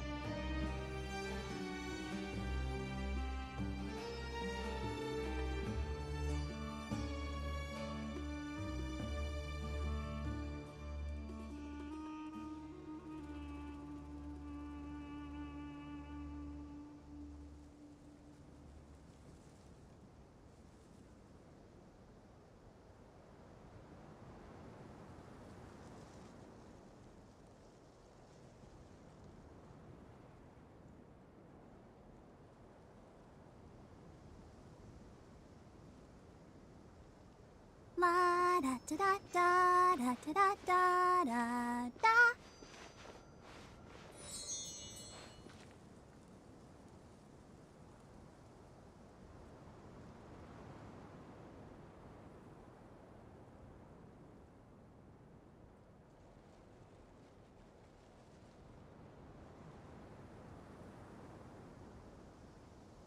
I wonder when I'll be as tall as my big sister. Oh my god, he just disappeared. How am I supposed to remark him?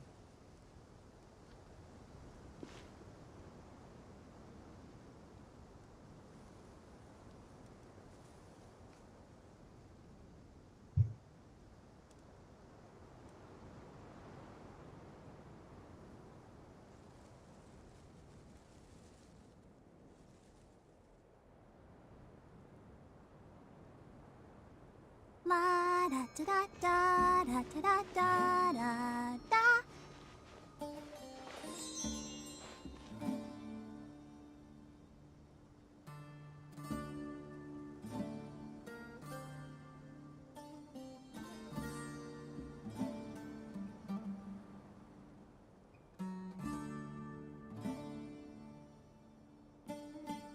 I wonder when I'll be as tall as my big sister.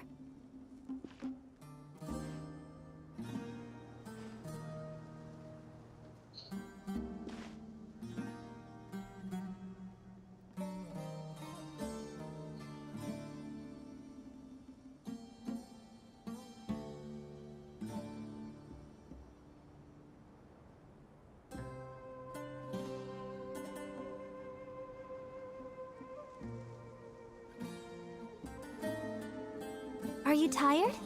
Try my new spicy energy drink. I'm sure it'll wake you up.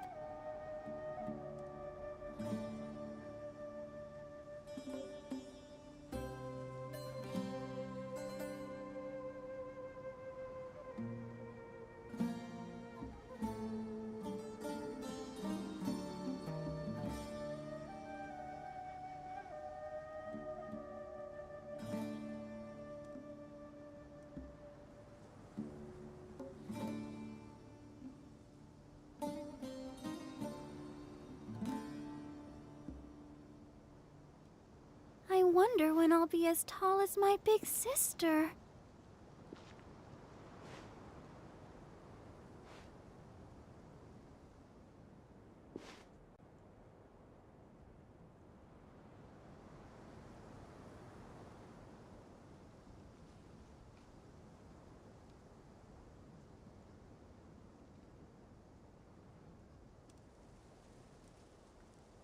Everyone is working super hard. We should be too.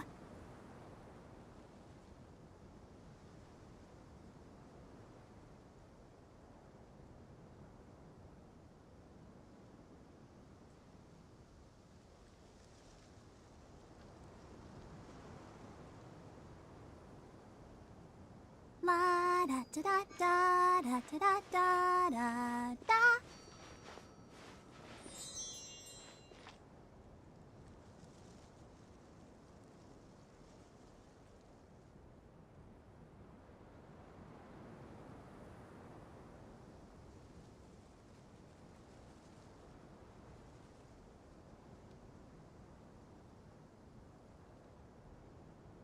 I wonder when I'll be as tall as my big sister.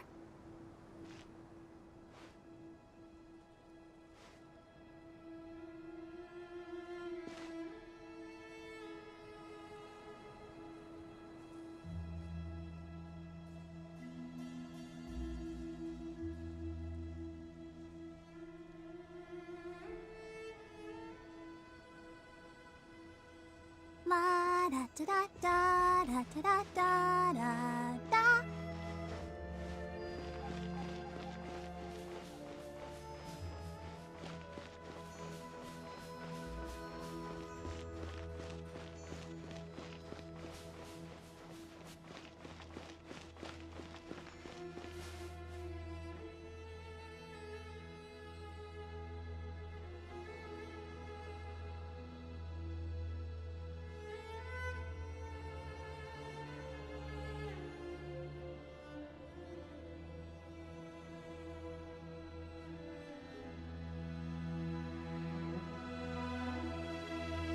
Are you tired? Try my new spicy energy drink. I'm sure it'll wake you up.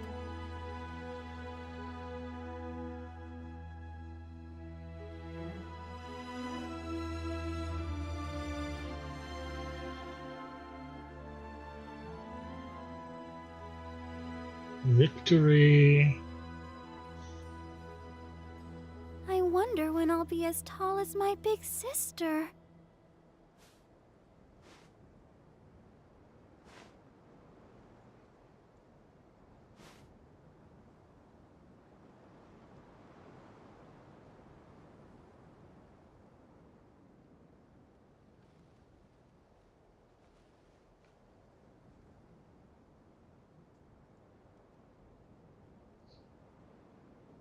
All right.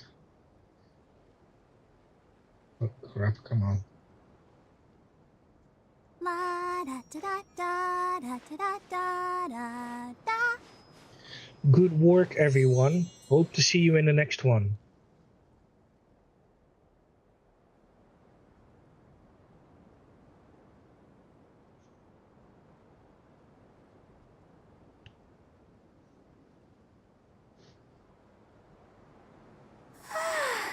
All the standing around is making me so sleepy.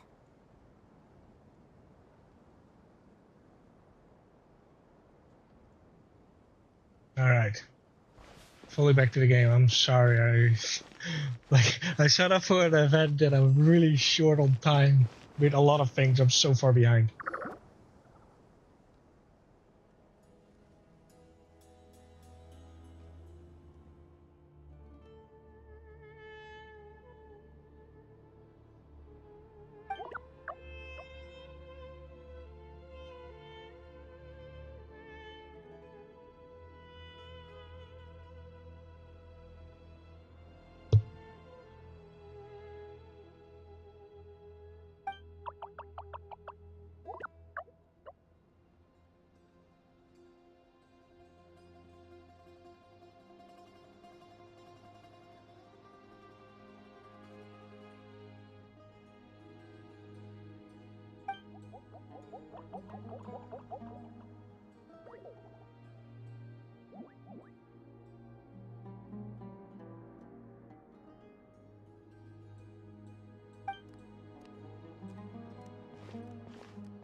everyone. It's only us.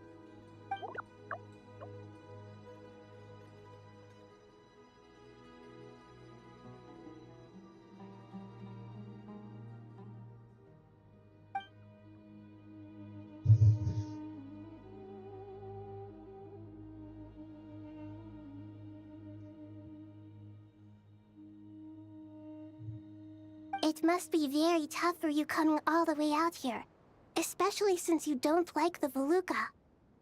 Is everyone back in Vanarana doing well?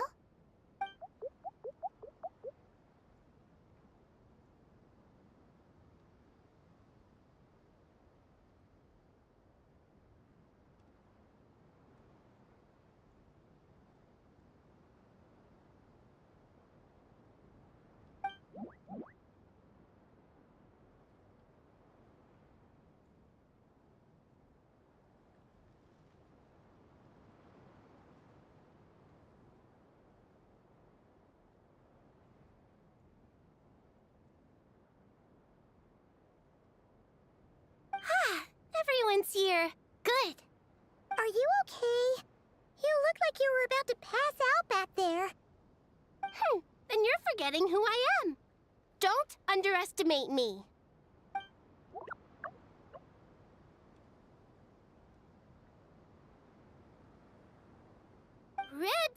Oh, excuse me! Are you comparing me to Paimon?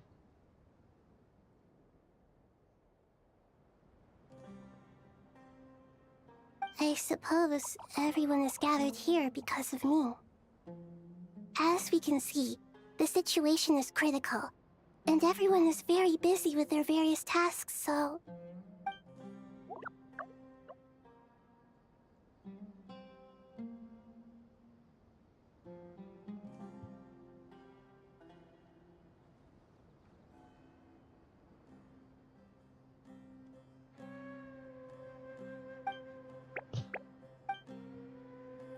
I can't thank you enough.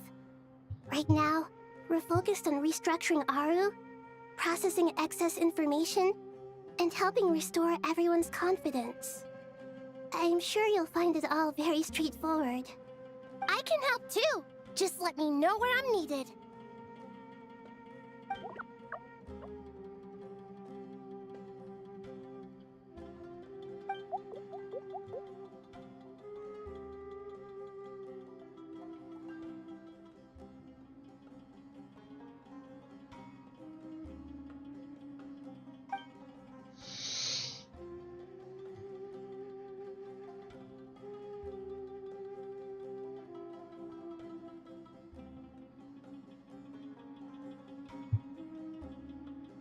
Up to no good?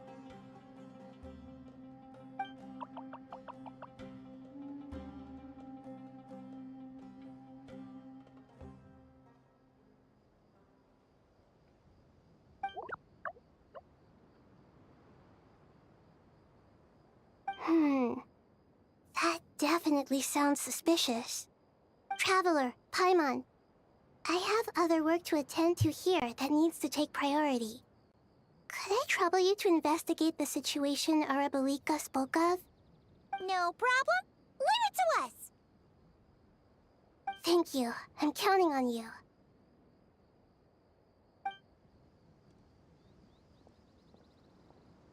There's one other thing. If you are to work alongside the people of Sumeru, you will need to make yourselves visible to them. Is that acceptable to everyone?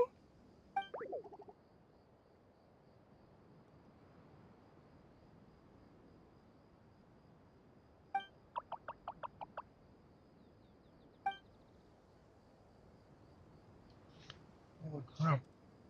My nails are ripped.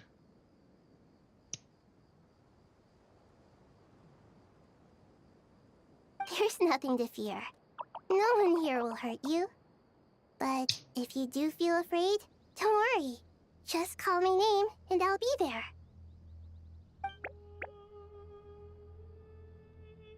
Very well. Now, I shall bestow a small blessing upon you all. Whenever people see you and interact with you, From the moment their gaze meets yours, they will experience the most beautiful of dreams.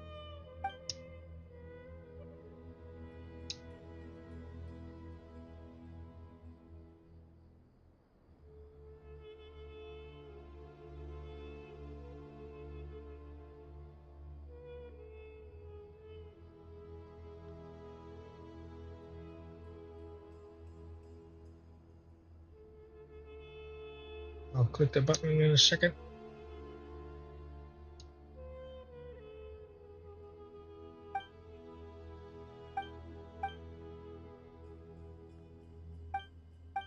Do not fear. We will face it together. This too shall pass.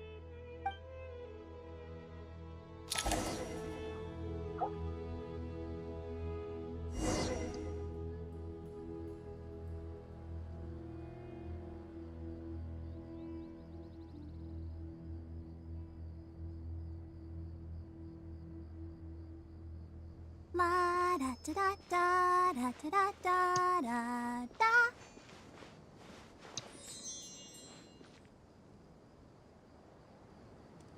Almost done.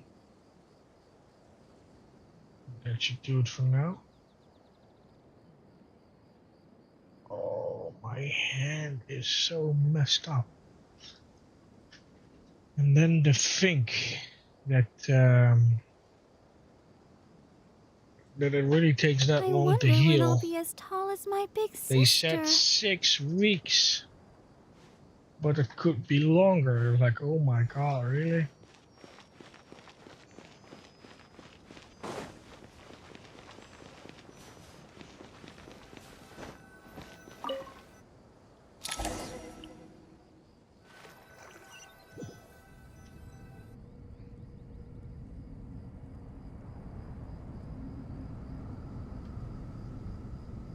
Ah, everyone's here.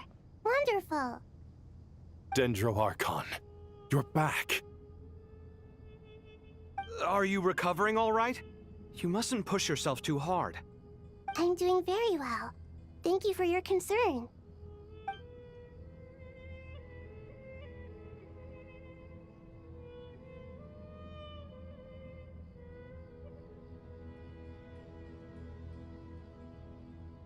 I see. Using the power of Aru to reboot the Akasha and gain access to Irminsul. It's a sound plan, although... I regret to be the bearer of bad news, but with the state that Irminsul is currently in, it's impossible to access via traditional means. Even the Akasha won't change that. Alas, we had feared this may be the case. And what about non-traditional means? Non-traditional means? Are you saying... Desperate times call for new measures.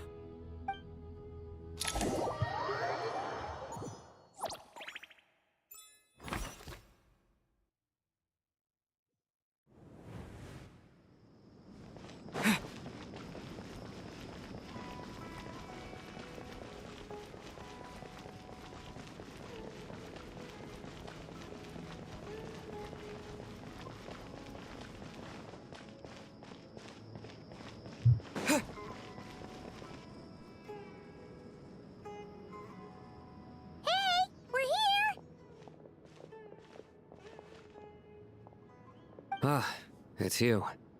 Is there a situation?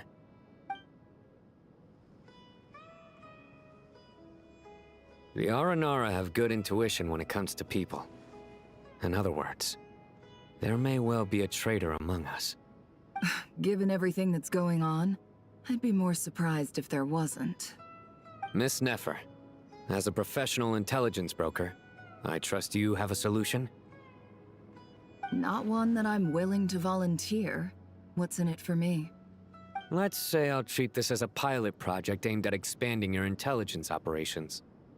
Whatever business you're in, an avenue to demonstrate your abilities could never hurt. I like the sound of that. Glad we're on the same page. Given that you rarely set foot in Sumeru, practically no one at Caravan Rebot knows who you are. I take it you've read the files on everyone in the area? Yes. I also skimmed the list of evacuees, and am more or less up to date on where everyone stands. Any initial suspects? Limiting the scopes to males whose recent activity could be viewed as suspicious. I've identified 3 names. The Aranara saw 2 people talking, but currently we only have 1 suspect. The other person was probably just a messenger, and in all likelihood has already left Caravan Rebat. Everyone is heading for the desert per the evacuation order. Anyone willing to turn back at this stage is almost certainly with the Fatui. There's no way it was a spur-of-the-moment decision to act at a time like this. This spy must have been planted long ago. We need to smoke him out from wherever he's hiding. Sounds like you have the beginnings of a plan.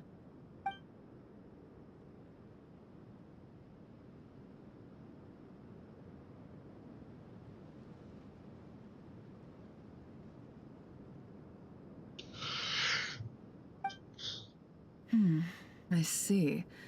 Your suspicions are well-founded. I'd be watching him too if I were you. So far, we still lack solid evidence that he's been bribed. He hasn't made any recent purchases that would indicate he came into some cash. Then let's get closer to him to confirm before we make our move. I can handle it.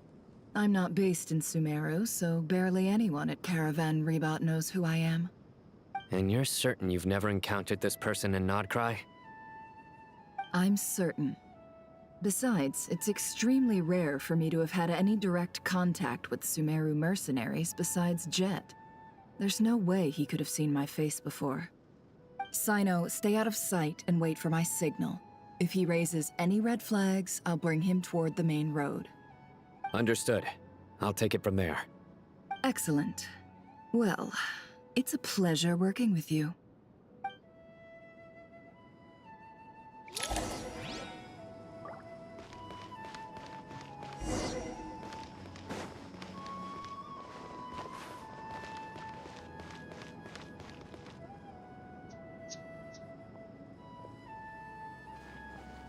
Darker skin, scars, frequents the desert and has ample combat experience. Nothing unusual about how he dresses or acts. What's that he's looking at? A coin. Interesting. Could that be how his contact paid him? Conveniently discreet for someone trying to hide any unexplained income. And yet it could be highly valuable. Sorry to bother you. Has everyone here already left?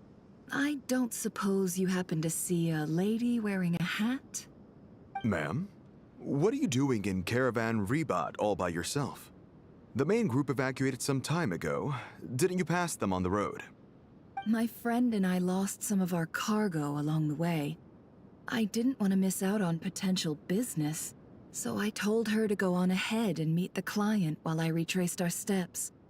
I didn't think it would be so late by the time I found it. And then there was a terrible sandstorm. I guess I must have taken a wrong turn, because I didn't see any large groups on my way here. Forgive me for asking, but just to be on the safe side, could you describe this friend of yours? Sure. She has blonde hair, and she was wearing a hat and a white dress. You'd definitely know if you'd seen her.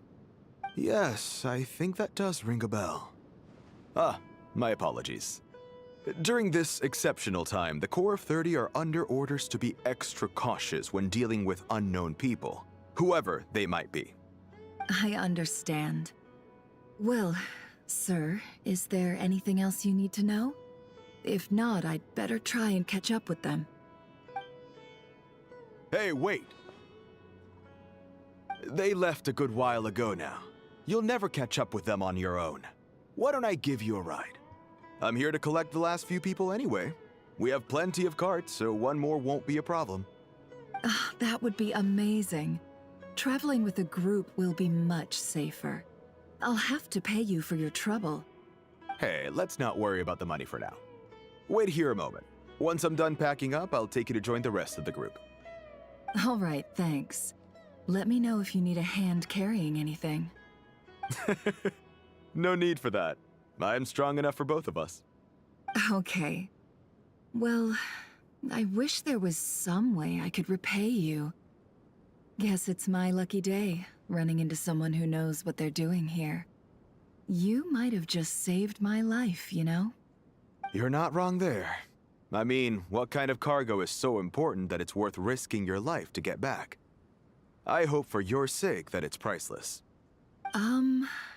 Actually, I suppose I can tell you, since you've been such a big help. But be sure to keep it to yourself, or we could both be in big trouble.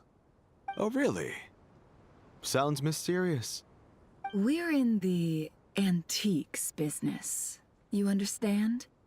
Some of our goods aren't acquired through the most legitimate means. We have to be very discreet when we're selling them. That's why I had to go looking for the missing cargo alone. Ah, no wonder. Well, ma'am, in that case, it turns out that maybe there is something you could do for me. I'm all ears. But to be clear, our commission isn't cheap. Think carefully before you ask. We don't want to ruin our relationship before we even hit the road. I'm sure that won't be a problem. My issue is, I have something that's a little difficult to sell on as well. Take a look at this.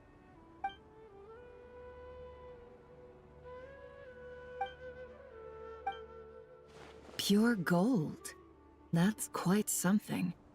How'd you come across it? Dig it out of some ancient tomb? If you look hard enough, there are many treasures to be found in the mausoleum of King Deshret. It has no distinct Snezhnayan markings. That'll be why he's going with that story. And he clearly doesn't want to arouse suspicion, so he's on the lookout for an opportunity to make a quiet trade. Surely you have an existing business partner. Won't they take it off your hands? I hope I won't be attracting the wrath of my competitors by helping you sell this. The shop I used to work with is having cash flow issues at the moment after losing some money. I'm under enough pressure as it is without having to deal with them. On the off chance anything went wrong, I'd never get my money back. I understand. Gold is the last thing that traders with cash flow problems want to see. Well, in that case, I think we can work something out. As it happens, I'm just about done packing. Shall we make a move? Sure. Let's walk and talk. This evacuation was a huge operation. They needed a few people to stay behind and tie up loose ends. And I ended up being one of them. You're lucky you ran into us in time. I certainly am. I don't know how this happened. One thing led to another, and look how it ended up. I just hope our client doesn't get spooked and cancel their order. Fingers crossed. But either way, life goes on, and we all have to make a living somehow.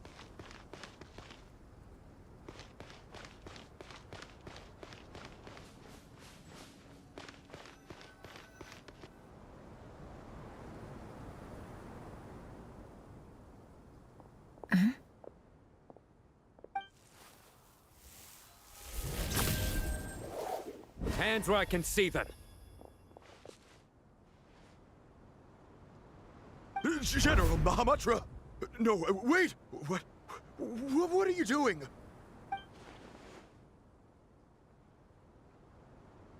This is the coin? Good. Sadly, you won't have the chance to spend it. Nicely done. Looks like Sumeru's Matra are a well-oiled machine nowadays. Unmarked gold coins are quite difficult to trace. Thanks to you, we have secured the evidence. Here's what's gonna happen.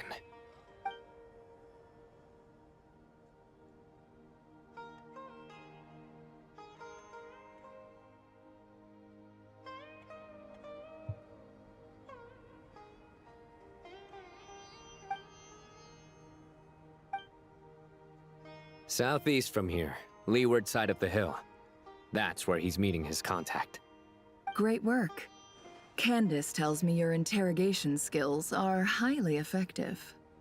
Hers are quickly catching up. She's improved a lot in recent years. Looks like it's over to you for the next step. Because I'm quickest on my feet? Because you know how to trail a target. Plus, it'll be easier to monitor their activity from the air.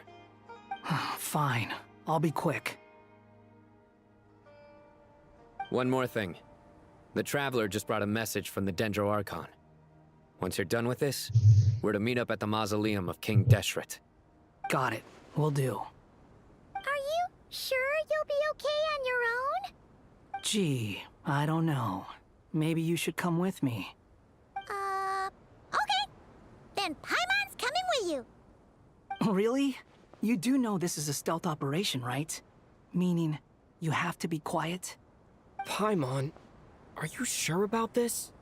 Well, Paimon at least wants to give it a shot. Like everyone says, if you never try, you'll never know. Besides, being the best guide in Teyvat has to count for something. This should be a piece of cake. Fine. Join me if you want. But be warned. If anything goes wrong, I'll have to gag you and shove you into a bush. No need! Paimon will be super careful. Promise! Good. Then what are we waiting for? Let's go. Ah! Coming! That's a first, and Paimon is finally... Wait, what?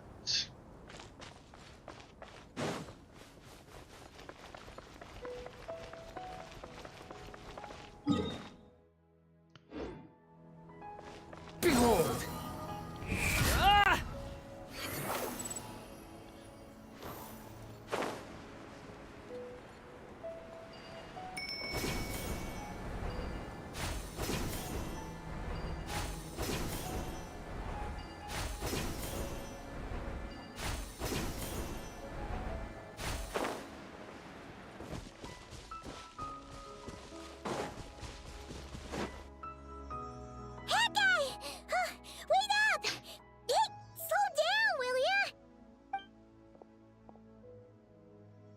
We're here.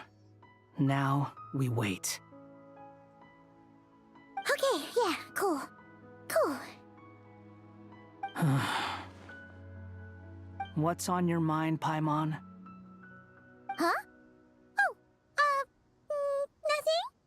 I thought all you cared about besides being a guide was food and sleep. Why the sudden urge to go on a dangerous mission? What's that supposed to mean? Paimon's been on plenty of dangerous missions before. But never on your own. You hardly ever leave the Traveler's side. Just saying. I'm kind of at loose ends right now. So if you did want to share, I suppose I'd have to listen. If not, suit yourself. Makes no difference to me. Hat guy? Do you think Paimon is useless? Yes. What? Where's that coming from? When we were in Notcry, Paimon suddenly realized something. Even though Paimon's with the Traveler every single day, whenever we face real danger, she can't do anything to help. Paimon doesn't get like this very often. She just got really scared when the Traveler got kidnapped that time. What if he never came back? What would Paimon do then? And the more Paimon thought about it, the more useless she felt. But Paimon doesn't want to be a burden. Paimon wants to be a friend who's actually useful. Does that make any sense? You know, that feeling of just being completely useless and... Oh. Paimon probably sounds so ridiculous right now. You asked the right person. Boy, do I know that feeling. Oh, that guy. I'm not gonna try and encourage you. What I will say is this. When you start doubting yourself, you have two choices. Give up or change. You have to make the decision to move forward. Otherwise, no amount of consultation from other people is gonna help you. So ask yourself, what do you want? To get stronger? To learn more? Whatever it is, go do it. You won't have any regrets if you can at least say that you tried. Oh, all right. Something's not right. Shouldn't they be here by now? Paimon, is it just me? Or is it a little too quiet around here? Should Paimon take a look? We'll give it another hour. If nothing happens, we head back. Okay.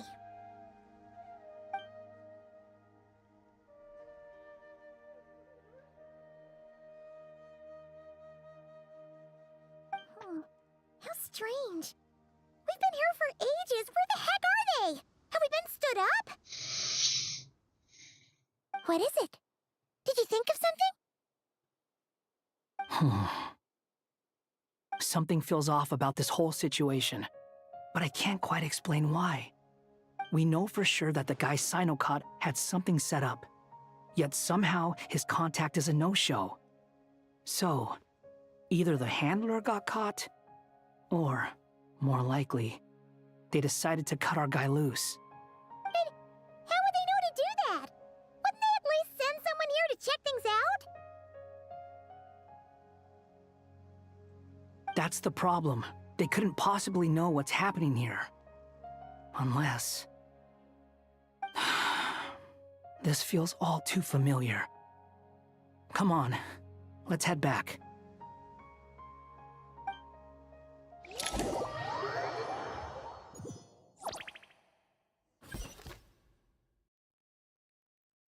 It's a trap. Even though this isn't a formal meeting, I'd still like to start by saying how grateful I am to each and every one of you. Thank you all for coming here and standing by our side. Shesipank and Bennu are currently assisting the scholars with the maintenance of Aru. Please forgive their absence. As for Hermanubis, may he rest in peace. We remember him with great fondness. There have been times when I imagined what it might be like to meet you all.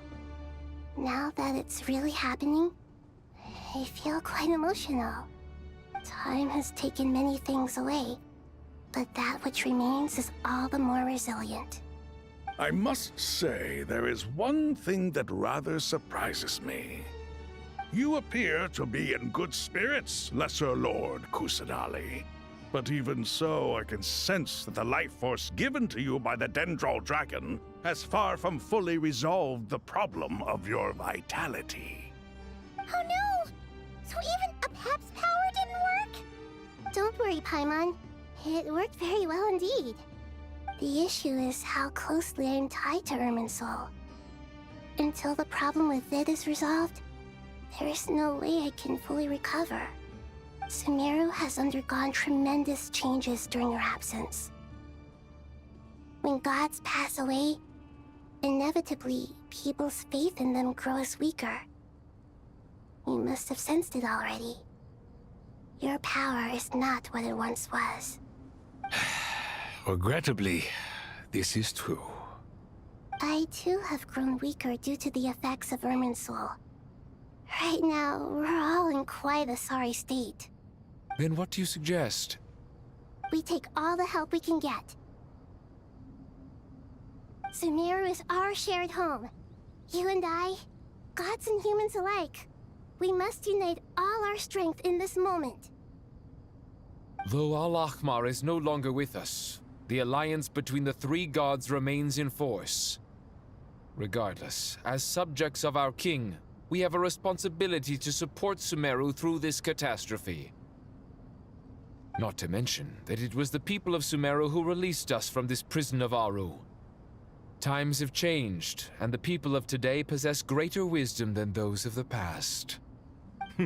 You really know how to give a rousing speech, Koti. Now then, let us learn more about your plan. The brightest minds of the Sumeru Academia are busy opening and renovating Aru. They claim it has something to do with Irminsul? Correct. Irminsul has existed in Teyvat since the very beginning. But during the Age of the Dragons, it did not possess the significance it holds today. After the heavenly principles arrived, the power of the Light Realm was divided into elemental energy, and Irminsul was refashioned as a device that records and preserves all information. Since then, everything in this world has been inextricably linked to it. As the Dendro Archon, I have a duty to protect Irminsul. To Sumeru, it is both a national treasure and undeniably a major threat. Tevat has seen many upheavals in the last few years. The most recent of these was a major crisis in Notcry, which forced Sumeru to be even more vigilant than usual. I made sure to monitor all the pathways through which an outsider could potentially transmit themselves into Irminsul. But despite my efforts, a major problem still arose within. I still believe that someone has actively invaded Irminsul. But rather than taking any of the pathways I referred to, the intruder chose instead to utilize the most direct route, and the only one that cannot be protected against, by entering Irminsul through death. I see what you mean. You cannot simply stop all deceased souls from returning to the ley lines because of a potential invasion that could occur at any time. That's right. As important as it is to guard against external threats, I couldn't allow myself to stop the souls of the departed from finding peace. Please, understand how difficult this predicament was for the Dendro Archon. Defense has never been an easy task. After Irminsul was invaded, my authority was quickly restricted. Soon after that, the tree began denying access to any connections. I'm sure you feel responsible, but you are not to blame. No one can predict every possible disaster. There will always be trials and tribulations for the world to endure. But the people of Sumeru should not have to endure this. We must find a way to break through the lockdown and connect to Irminsul. And this is why you need Aru. Yes. The only thing in Sumeru capable of rivaling Irminsul in terms of overall function and performance is Al-Akhmar's legacy, Aru. All I managed to do before falling into a coma was make some minor adjustments to Irminsul. Using Aru is a last resort, and a move that comes with enormous risks. The Scholar's initial plan was to borrow Aru's power to reboot the Akasha, then use the Akasha to connect to Irminsul and investigate. Unfortunately, Irminsul has suffered far greater damage than they first thought, rendering that plan futile. To rise to the challenge, we had to resort to more extreme and far costlier means. This has led to a number of new contingency plans. To reclaim Irminsul, our brightest scholars have made further modifications to Aru with multiple goals in mind. I thank you all for giving them your blessing in this endeavor. Human wisdom has clearly improved over the millennia. You have not only our support, but that of the Jinn, the Aranara, and the Pari. Together, we will do everything in our power to save Irminsul. By the way, when you spoke earlier of an intruder, it almost sounded as if you knew who you were dealing with and what they were capable of. Well, since you ask.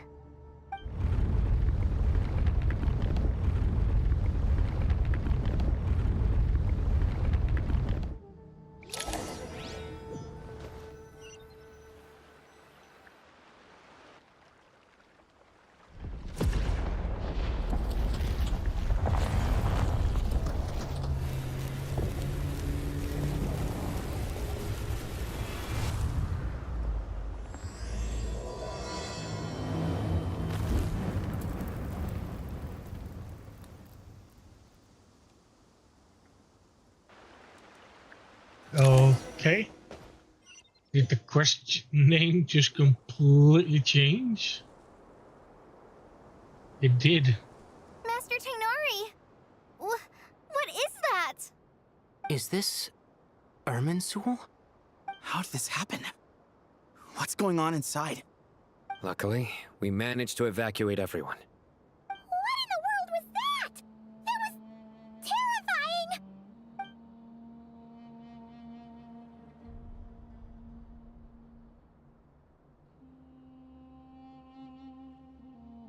my. I understand now, Dendro Archon. You make yourself quite clear indeed. Not once over the millennia has Irminsul been so terribly afflicted as this. Please continue, Dendro Archon. Irminsul's root system is what comprises the ley lines. In the past, it has always been hidden away, going unseen by the general populace. But now, an evil intruder is making it reveal itself. It has become a tree of unbridled greed. A clear sign that a deranged experiment has advanced to a new stage. Blasphemy. From where I stand, an experiment in the name of blasphemy sounds rather improper. But, if we are to honor Dottores' will, this is what we must do. The birth of this tree proves to me beyond doubt that this incident is connected to him. But to explain the situation in full, there is someone I need to tell you about.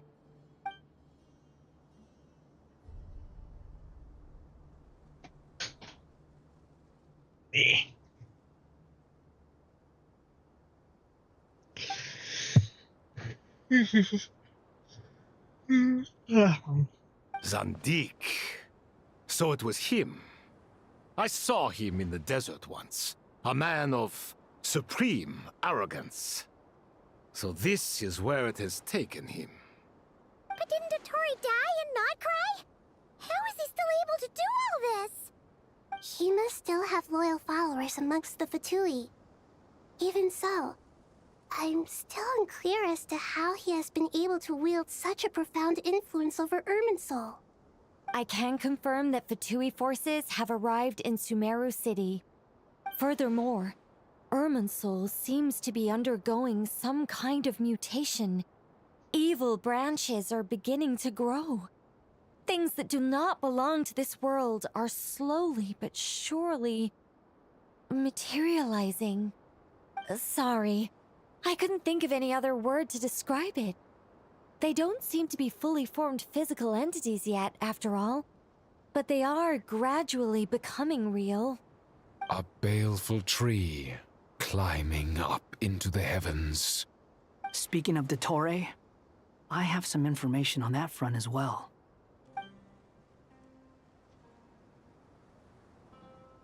I didn't think it was wise to state this out in the open. But my theory is, the mole wasn't cut off after he was caught. They wrote him off from the beginning.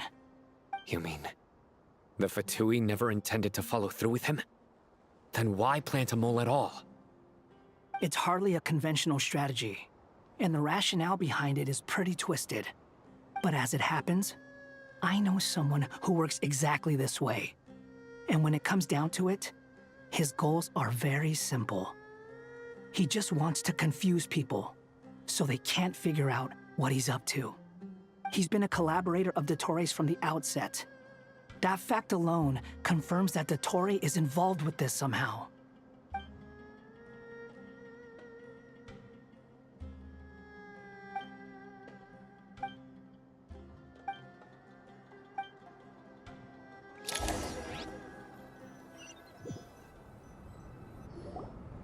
There is still much to be done.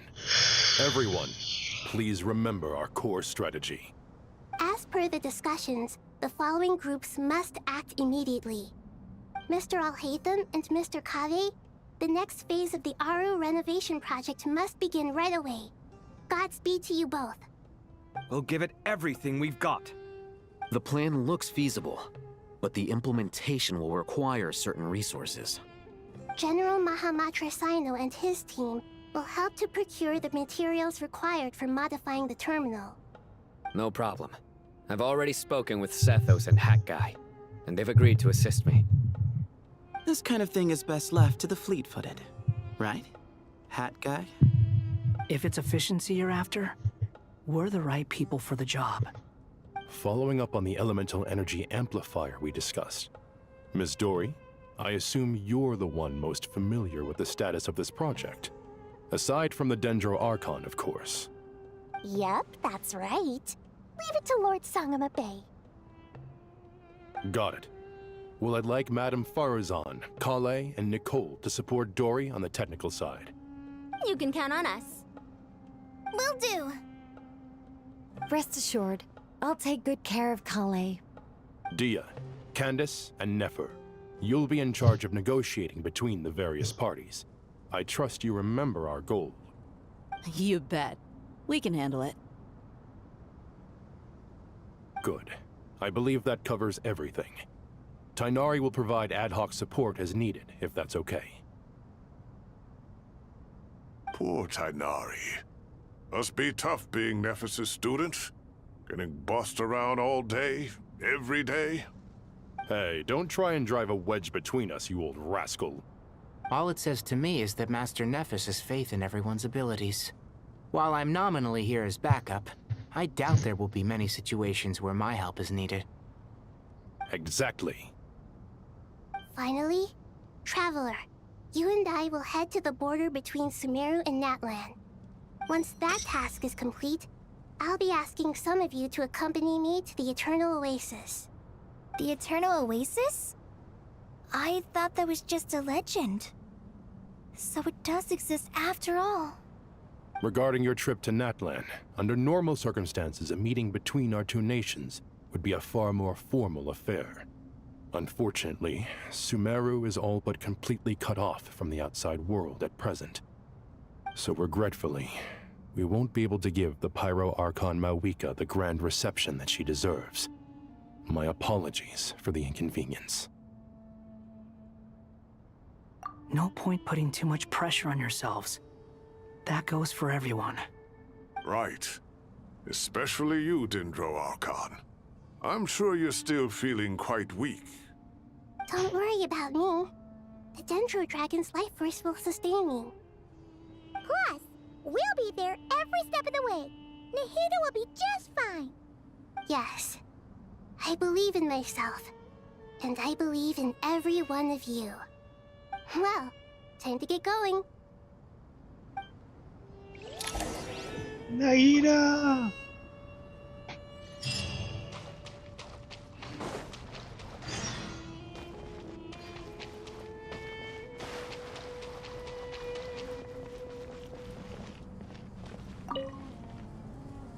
To what extent we can implement the final plan depends on how successfully the Akasha can be modified and configured. And to make sure the configuration works, Aru will also need some further optimization. Yeah, no surprises there.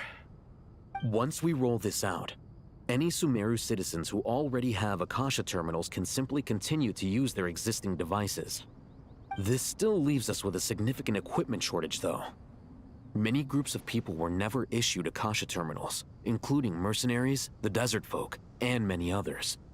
We'll need a supply of rare materials for the renovation of Aru and the production of new terminals.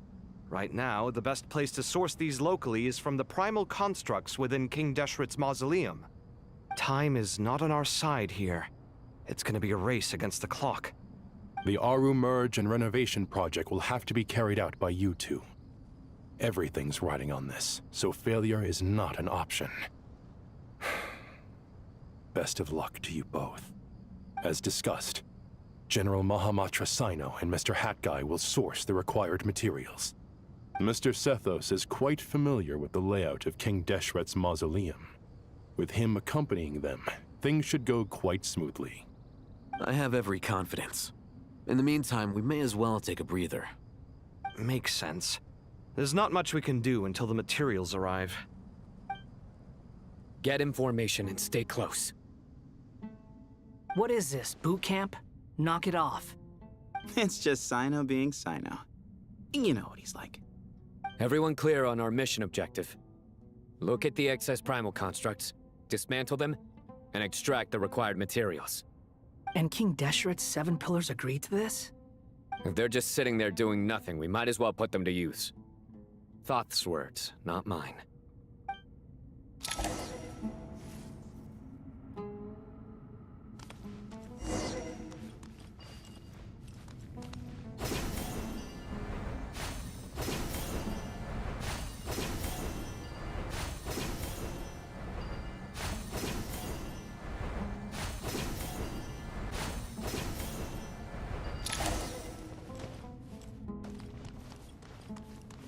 Oh, I never opened this one?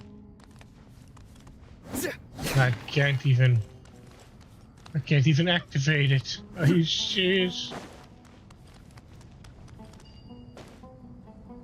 Oh well.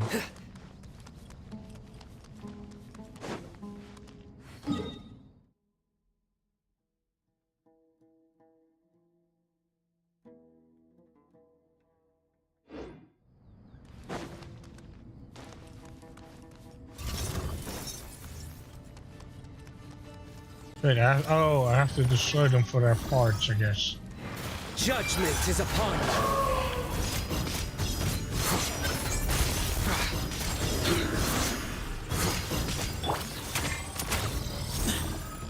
Move or be moved.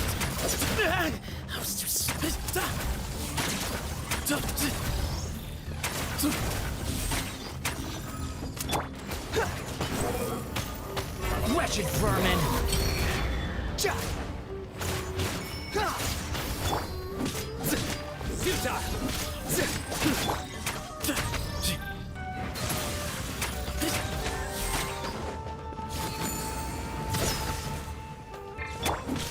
Nowhere to run.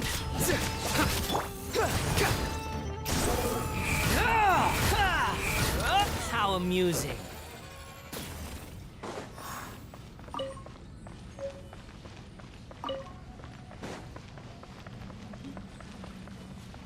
The wind rises. Oh. Quit following me.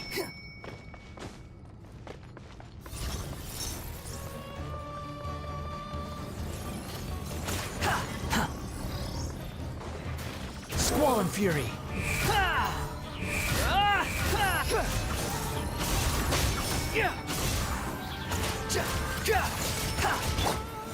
Surrender.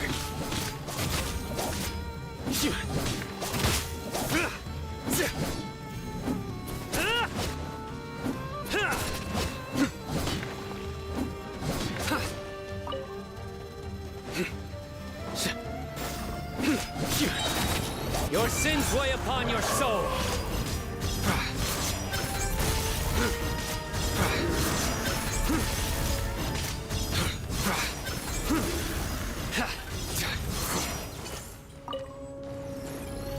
Nowhere to run. Way ahead of you. Unsightly insects. The wind rises.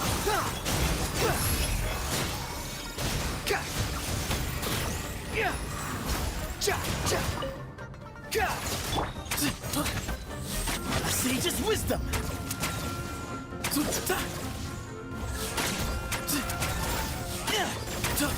These devices should still be usable even though they're broken down. Let's take them back for the others to review.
Excuse me?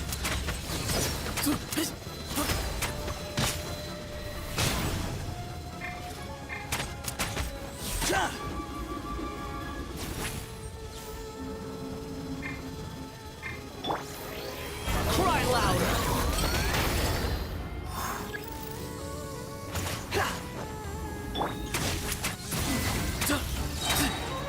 Glory to Al Akbar! Nowhere to run. Judgment is upon you. Guilty. You stand condemned! Guilty! How many do we need again? Enough to make an Akasha terminal for everyone who doesn't own one. I remember you telling me how revolutionary these Akasha terminals were. You've used one before, right? The Academia declared the Akasha to be the most powerful and comprehensive wisdom dissemination system in history. That should give you an idea of how powerful it is. Certainly sounds impressive. Neither Hat Guy nor I have ever had an Akasha terminal.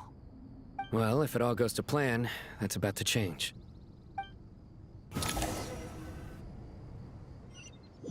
Didn't I have a advanced version?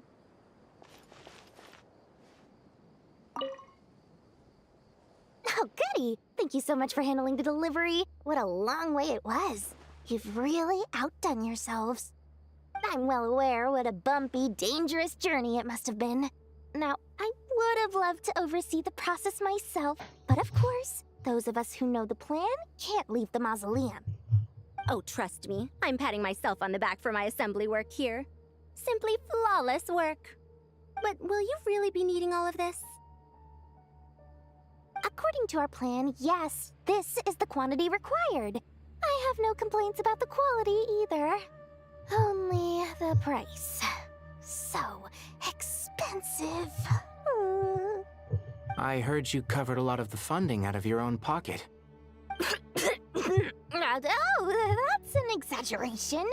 The Academia provided most of the funds. I just offered a small token of my goodwill. Of course, the real tragedy is how little profit I'm making on this. You know, it's a serious crisis when you can't even make money out of it. It's really quite a beautiful design.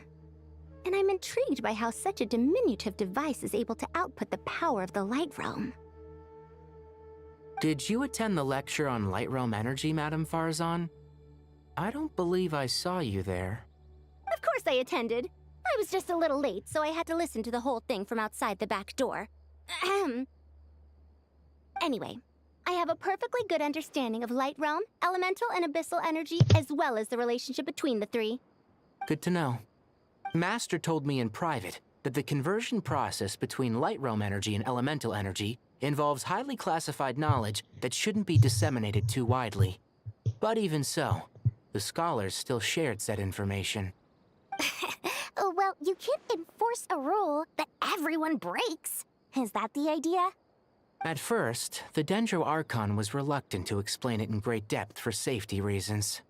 Later, she came to terms with it and simply informed my master that we would all have to face the question of survival together. To protect someone from such dangers means keeping them in the dark. But for someone to know and embody the wisdom within, they must understand its very essence. It's an information hazard. We're exposed to danger just by knowing the facts. And just like bait, it lures us in by offering us the solution to our problems. But if you're not careful, you'll end up pursuing it down a dark path. A tricky problem. But today, this big problem has been broken down into many smaller, more trivial ones. What do you mean? I get it. For instance, you and I share secret knowledge, while she and I take on the risks of life, death, and fate. Something like that? Hey, what? That is not what I call a trivial problem. Well, as they often say in Bahumana, an event that is monumental to the individual is negligible in the grand scheme of history. Generally, the fate of the individual is an insignificant affair. Being from Amorta, where the subject of our research tends to be a lot more personal, I have to disagree. It's hard to dismiss the individual as insignificant. In other words, the big problem of survival has been broken down into many small, interconnected factors, and each one of us represents one of those factors.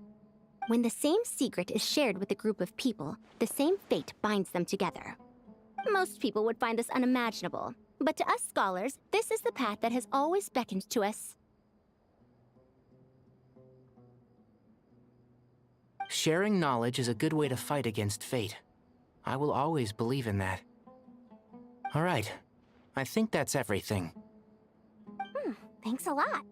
but don't go anywhere just yet. I'll still be needing you to calibrate the equipment.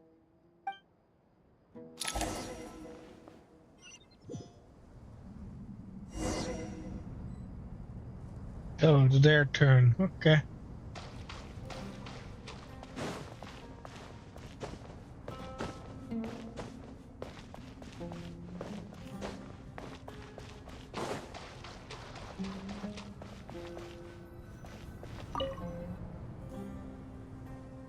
Okay, the materials are ready. We can proceed with the next phase. Alhaitham, how are you getting along? Most of the information in Aru is written in ancient desert scripts. Some of this is written in a tribal language, while other parts seem to be a variant of an Oasis script, based on the glyph forms. Oh. Not lost to history, I hope. Some are. All we can do is infer the meaning based on the rules of related languages. Although, this section actually fills in some of the missing historical record. I'm transcribing it so we can bring it back to the academia. After Aru started up, 2 more lines of text appeared here. Can you read them? Humans may not read what is written by the gods, except by not reading. Victory should not be easy to attain, for it symbolizes divine wisdom. Knowledge must not waver, for it has external borders. Is this a clue to solving a puzzle? Or is it being symbolic? You can't read it unless you don't read it. Victory is wisdom. Knowledge is confined by borders. Wait, I think I've got it. It's a metaphor, isn't it? It's talking about... a chessboard.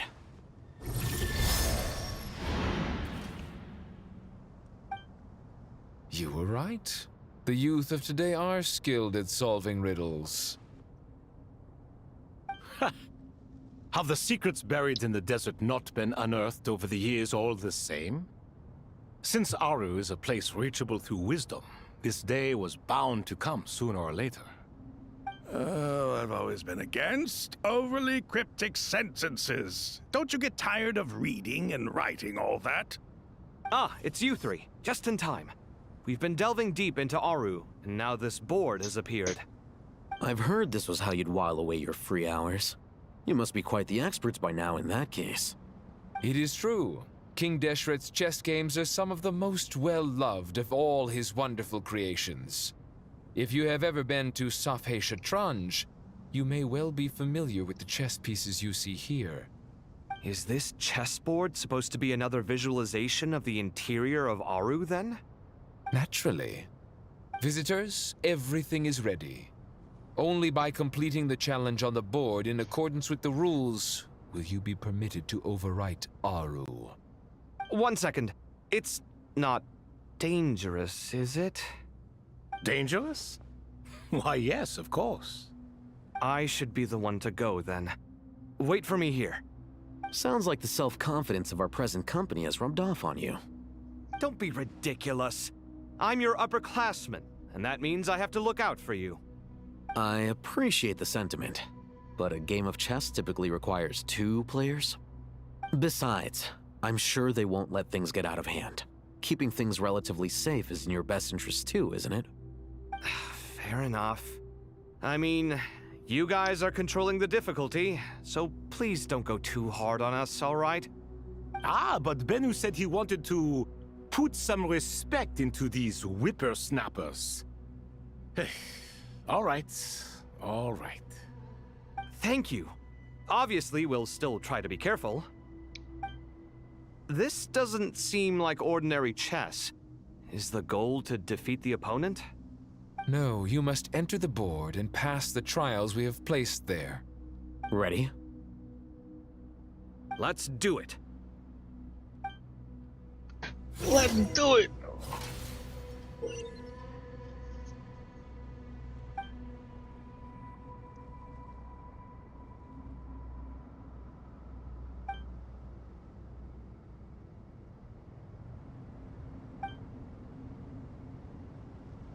What? The first trial is posed by me. I don't think this is gonna stop us. But the key to this game lies in working together. Otherwise, you will be deemed to have broken the rules. Looks like it's up to me. Marak, can you open it? King Deshret's favorite primal construct. Living on in suitcase form, of all things. Amusing. Ho! Excellent work.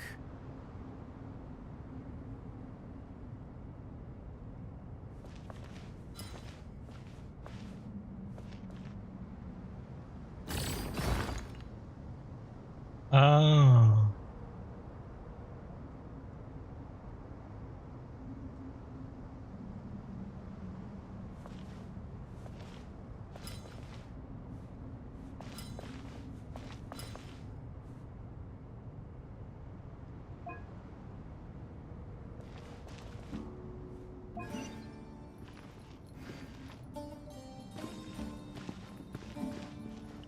Oh, he can grab it. Okay, okay. He can go up there. Okay.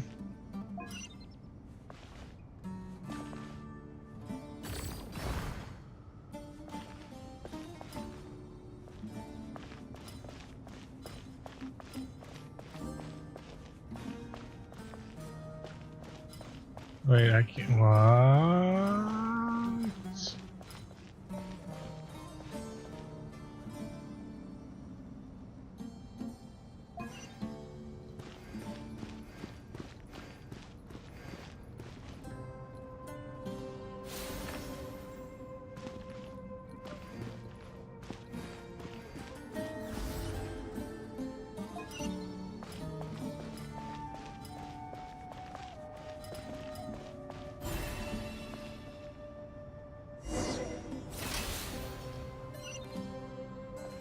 Now is the time for my trial.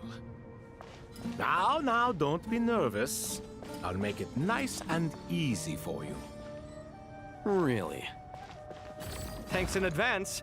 We appreciate it.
Huh.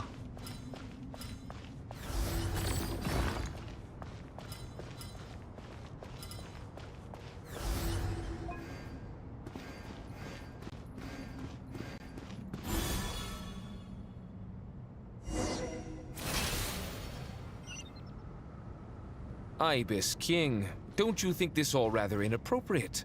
You may as well be handing them victory on a silver platter. Do not expect me to follow your lead. Ha! Suit yourself.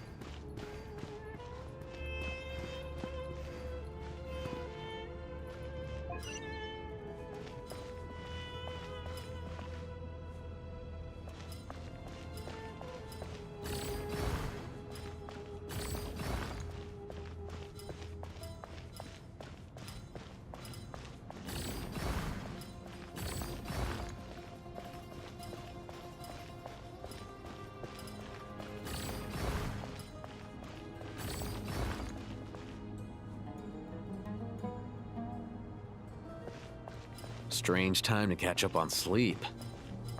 I'm not sleeping, I'm thinking! It's not that simple, you know.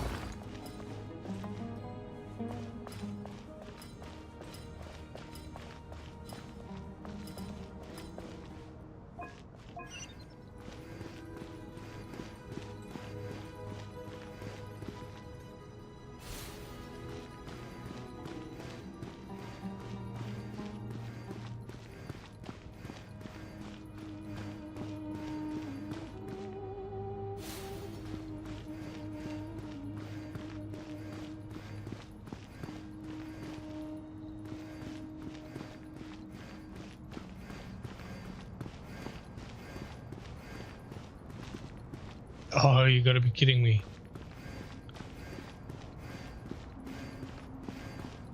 Oh, Hatham, what are you thinking? If you don't want to wait, you're free to leave. I never wanted to wait in the first place. Chessboard gave me no choice. If you say so.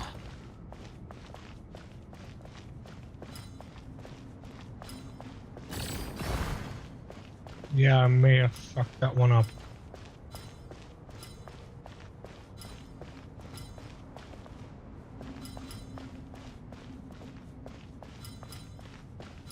Yeah, I really did fuck that one up. Strange time to catch up on sleep. I'm not sleeping, I'm thinking. It's not that simple, you know.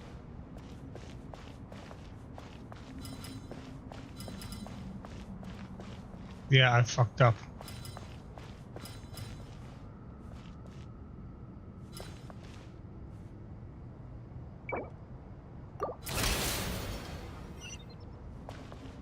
Ibis King, don't you think this all rather inappropriate?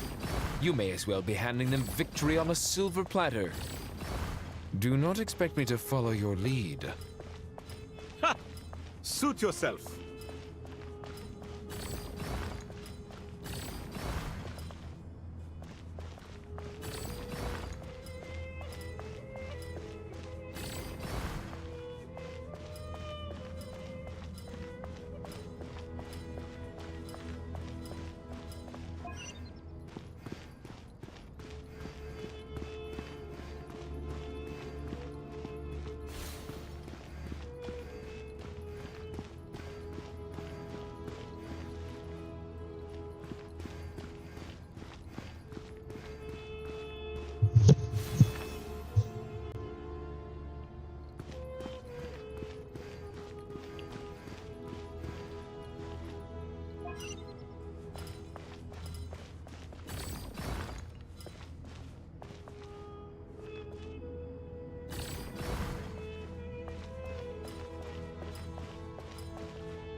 Did I push it too far?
Okay, he can only go straight.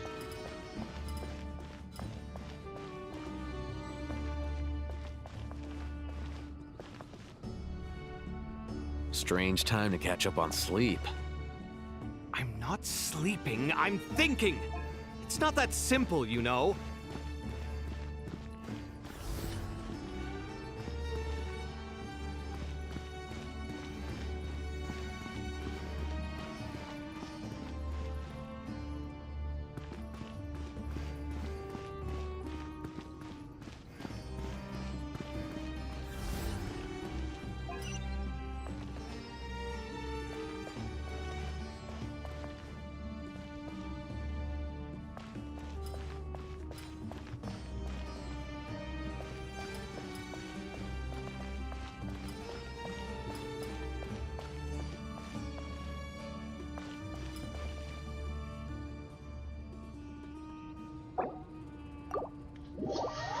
What am I missing?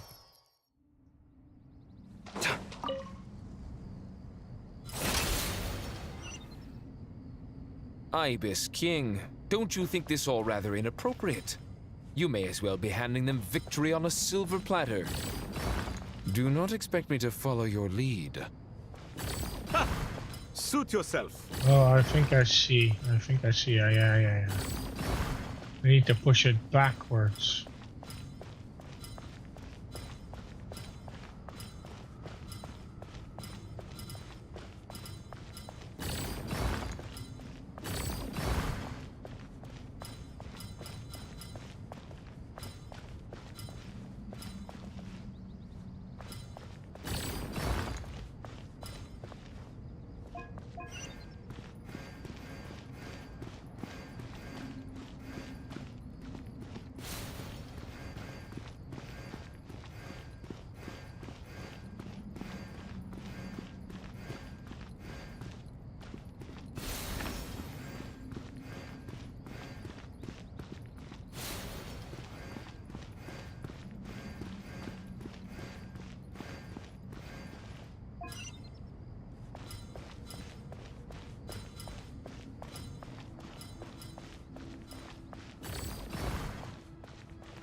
Strange time to catch up on sleep.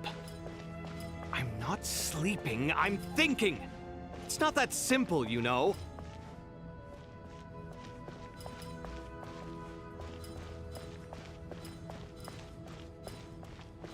No, it's not that way either. What the hell? Oh wait, I can push it in the hole now. Because I technically don't need that space anymore. Strange time to catch up on sleep. I'm not sleeping, I'm thinking! It's not that simple, you know.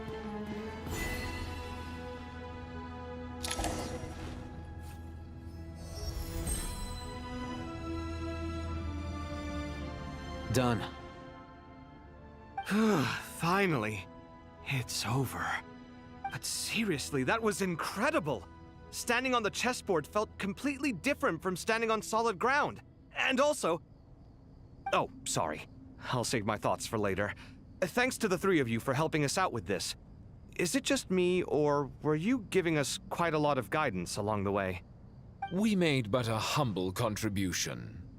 You lived up to our expectations. Bravo! Our aid was not given for naught. In addition to the existing functions, I'd like to ask you for another favor. Since Aru's interference shield can cover the entirety of the mausoleum, it should be possible to extend its range even further. Perhaps you can find a way. So, building upon the existing functions to... Ah! I'm with you! Imagine for a moment. What would the ideal outcome look like if this function were compatible with the devices? I agree. This is the best solution possible.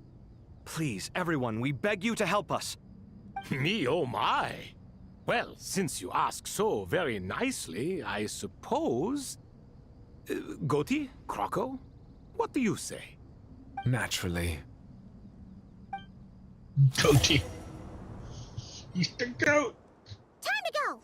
Let's go find Nahida!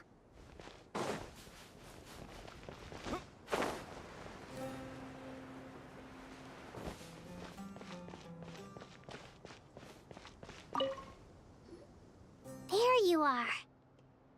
Miss Nicole truly is an angel. She shows great wisdom in guiding others, and she has already sent word to Netland on our behalf. She said that while the other members of the Hexen Circle are busy with important work, she is quite free, and she is more than willing to accompany the people of Sumeru for the entire journey. Oh, there's Nicole, all right. Always super patient and loves to help everyone out. She's the best. She is. So kind and enthusiastic. Well, time for us to get going. Let's head out.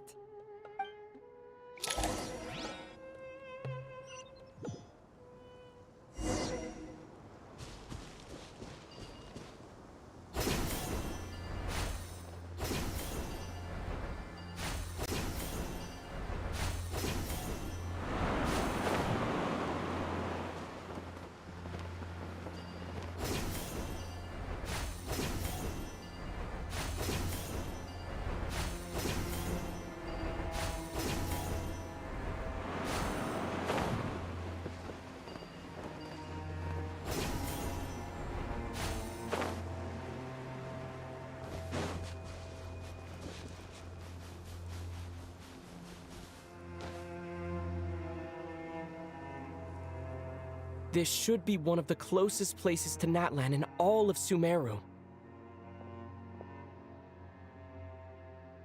There's the barrier Nicole and Nefer mentioned. It completely cuts this nation off from the others. But why? Why separate you from the rest of the world now, specifically? And if I'm not mistaken, Irminsul was polluted once before, wasn't it?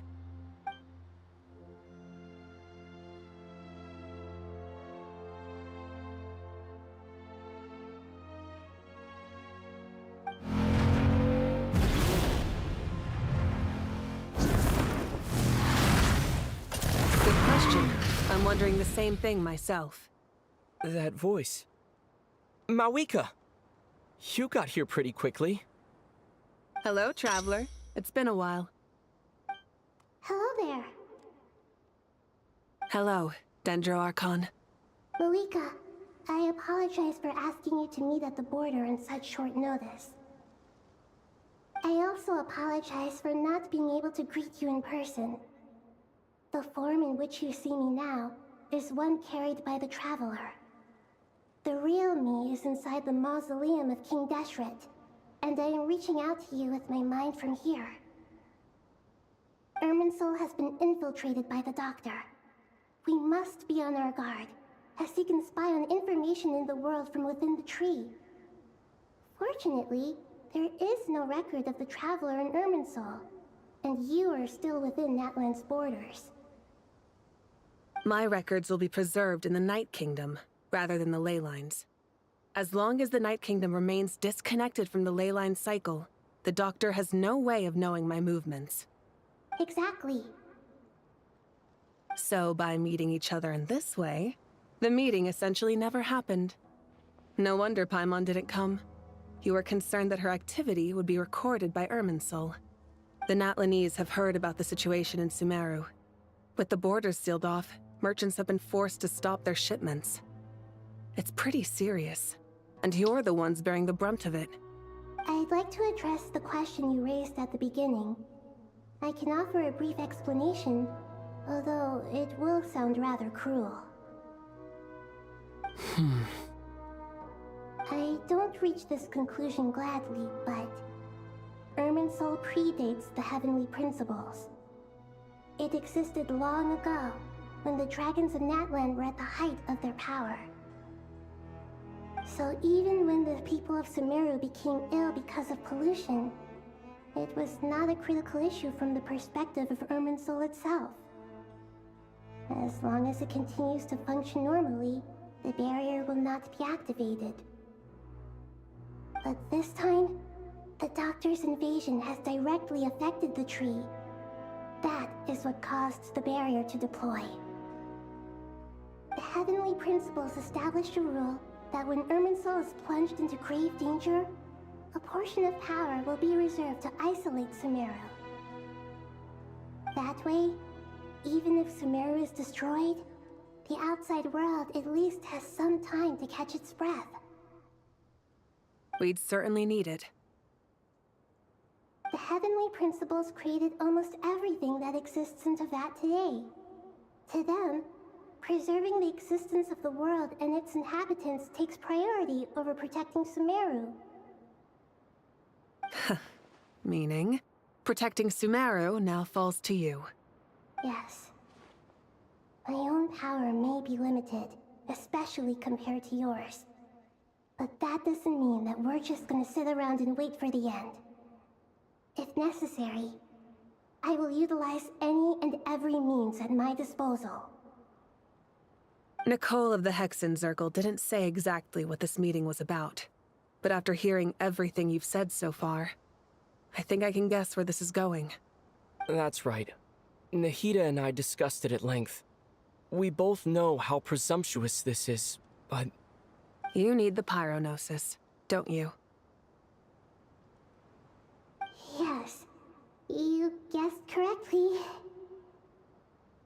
Originally, I only intended to borrow it, but the situation is far graver than I foresaw. So instead, what I ask of you is to please give the pyronosis to Sumeru. Why do you sound so nervous? There's no need to be shy. Surely a gnosis is pretty important to a god. I guess, but it's not as if losing it would suddenly render us powerless. But I'm sure you don't need me to tell you that. With all the nations you've traveled to, and all the gods you've met, you must have realized that by now. As far as I'm concerned, a gnosis is basically an elemental energy enhancer. But I don't usually use it. You know me. I like to think I'm pretty strong without it. Yeah, not about to dispute that. So you see, you don't need to sweat it. Here, take the pyronosis. Huh? Just like that? Uh-huh, just like that. To tell the truth, I've always toyed with the idea of giving it to someone who needs it more than I do. I know you accompanied Nahida here to try and increase the chance of success. It's a good thing you did, because your involvement is one of the main reasons you've managed to persuade me. Are you sure about this? Handing over your gnosis just because of me? I won't try to quantify it, but trust me. Handing over the gnosis to Tumaini is far from the craziest idea I could think of.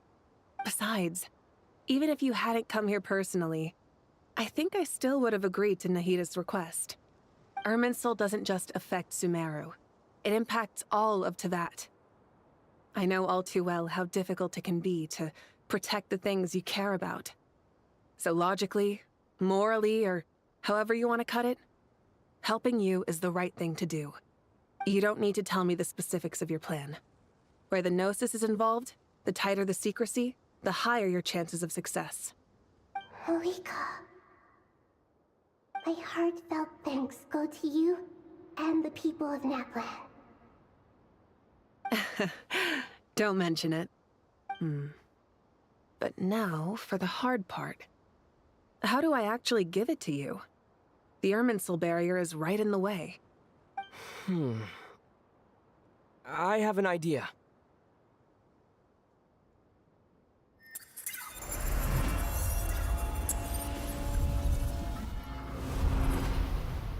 Just as I thought. Incredible. What did you do? Just made a lucky guess.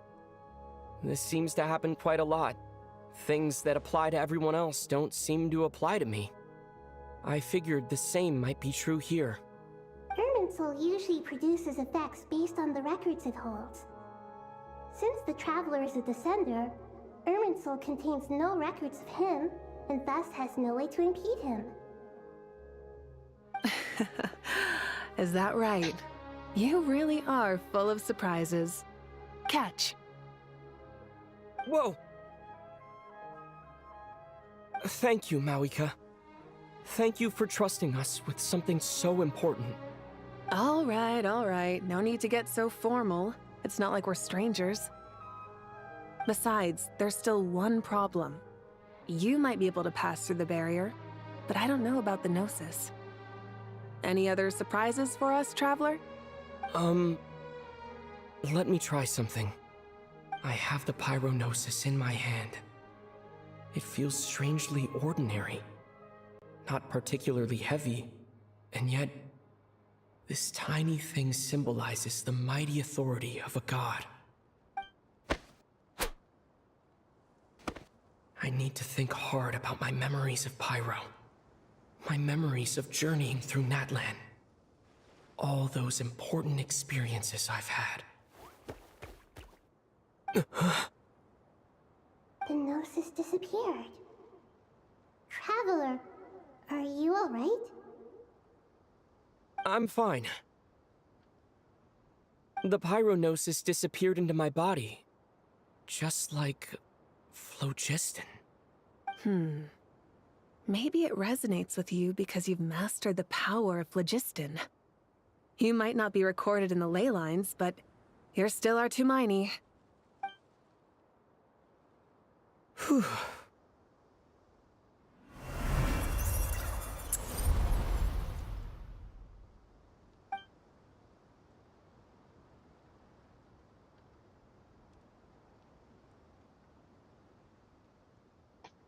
Please allow me to express my gratitude once again, Malika.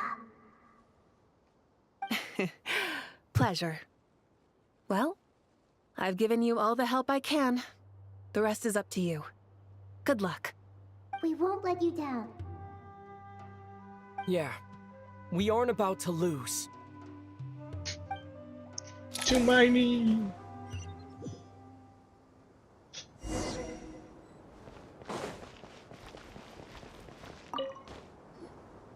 Traveler, Paimon, how are you feeling? Paimon's a teensy bit nervous, but only a teeny tiny bit.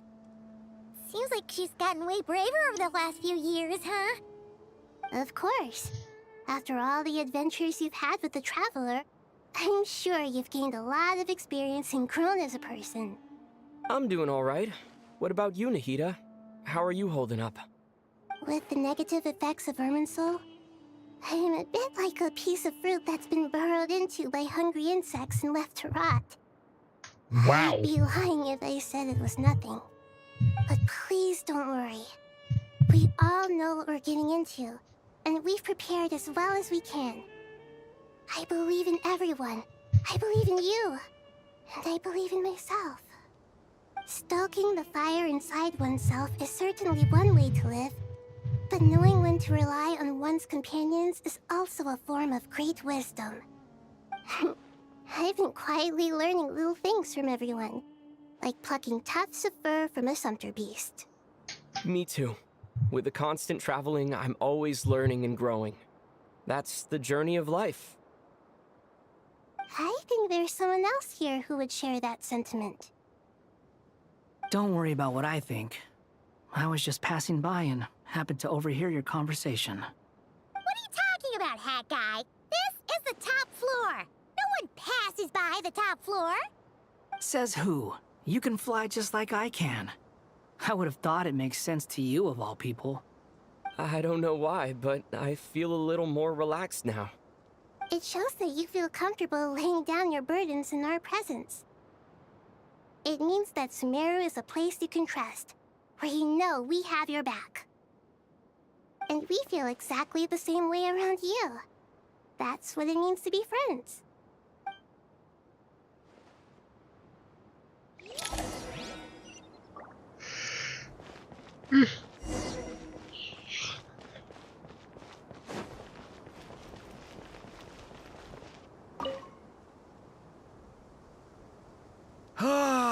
It's finally done.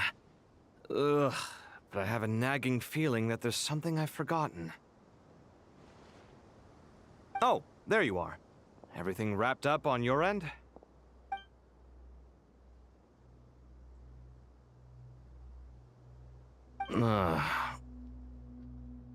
Okay, fair enough. That was a pointless question.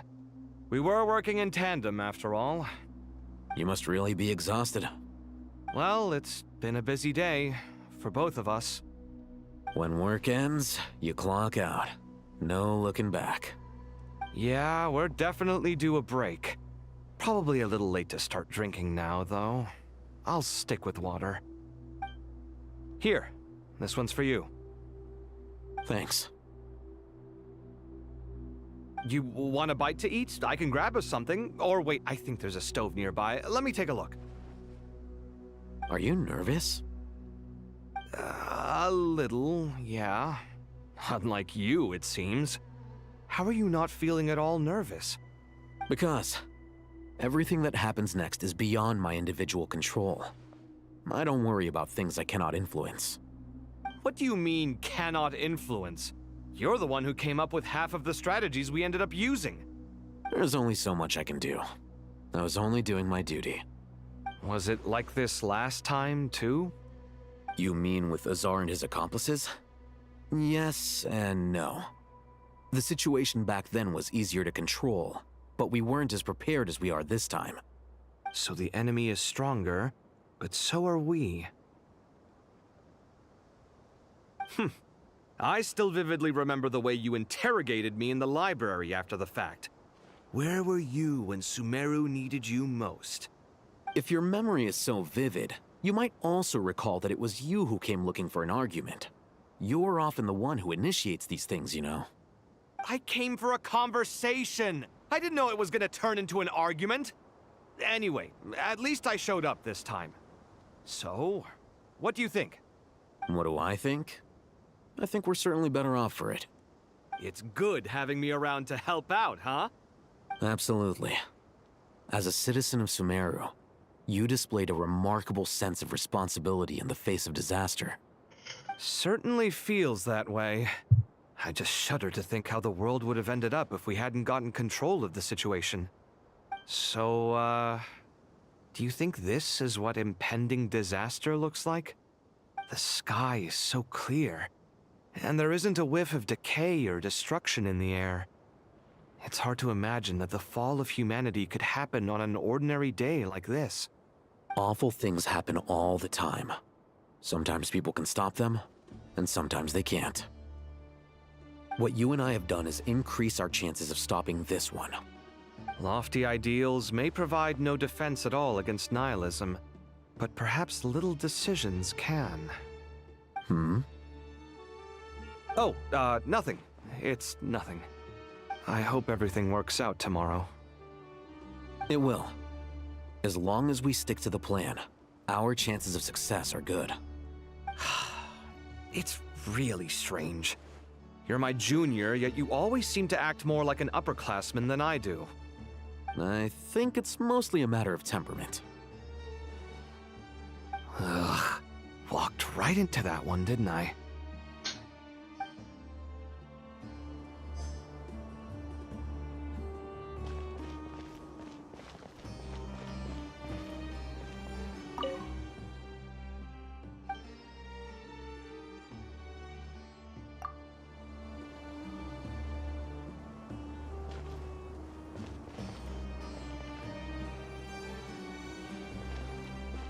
Wait, what?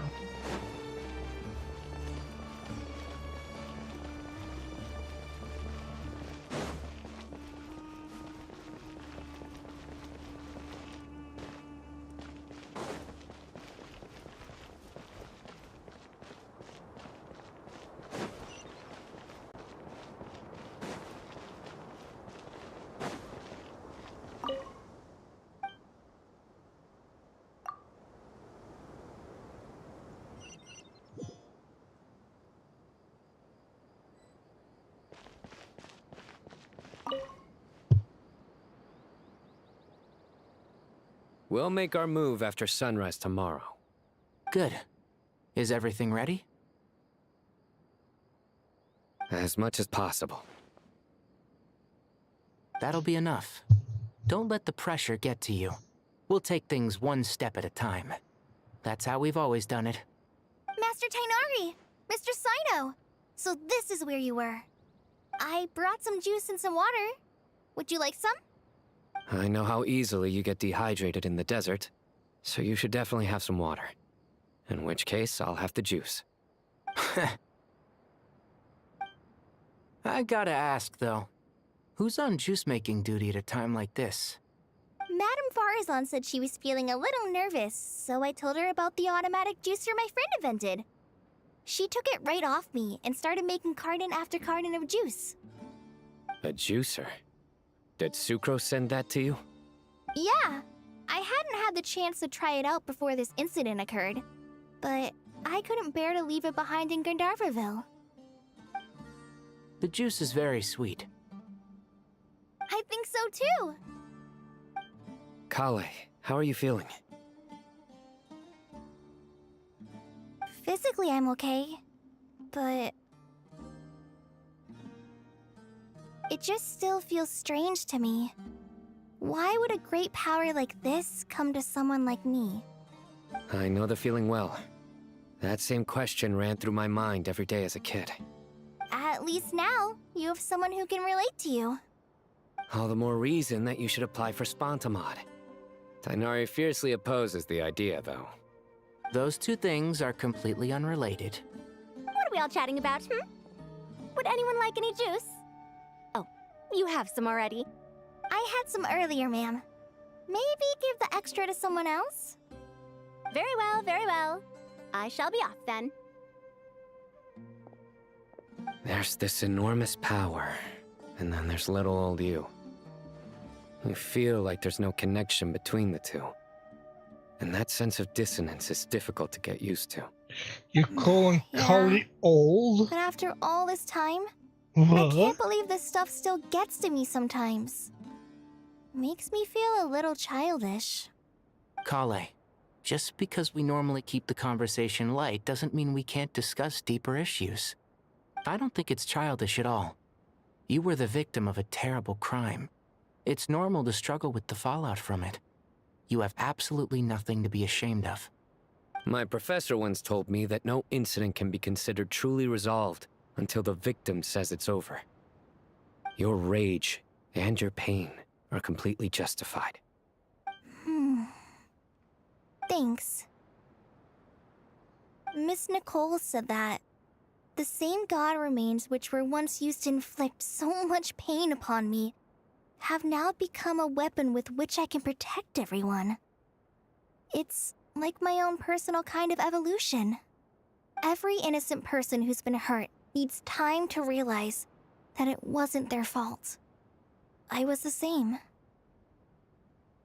But it's all about to be over. Tomorrow, it ends for good. I don't know if you've noticed, but you rarely stumble over your words anymore, and your outlook has become much more positive. It's a big change from how you used to be. And since this isn't over, you can settle the matter on your own terms. It's time you seized back control. I believe in you. Yeah. Sumero is my home. And it's so important to me. I have to protect it. No. I will protect it. And once you're done, how about you come back and apply for Spontamod? Stop it with the sales pitch, would you? Hey, excuse me. There are still 3 unclaimed cups of juice here. Why don't you take one each? Ugh, my arms are getting sore from carrying them around everywhere. Madame Farazan, why are you... Here, let me take them off your hands. Thank you, Madame Farazan. Drink up and enjoy my handiwork. I think I'm going to make something else now instead. Please, try to relax, Madame Farazan. Your nerves are starting to get the better of you. I know, I know.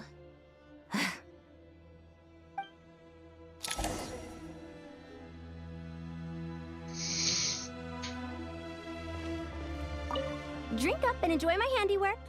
I think I'm going to make something else now instead. Please, try to relax. I know.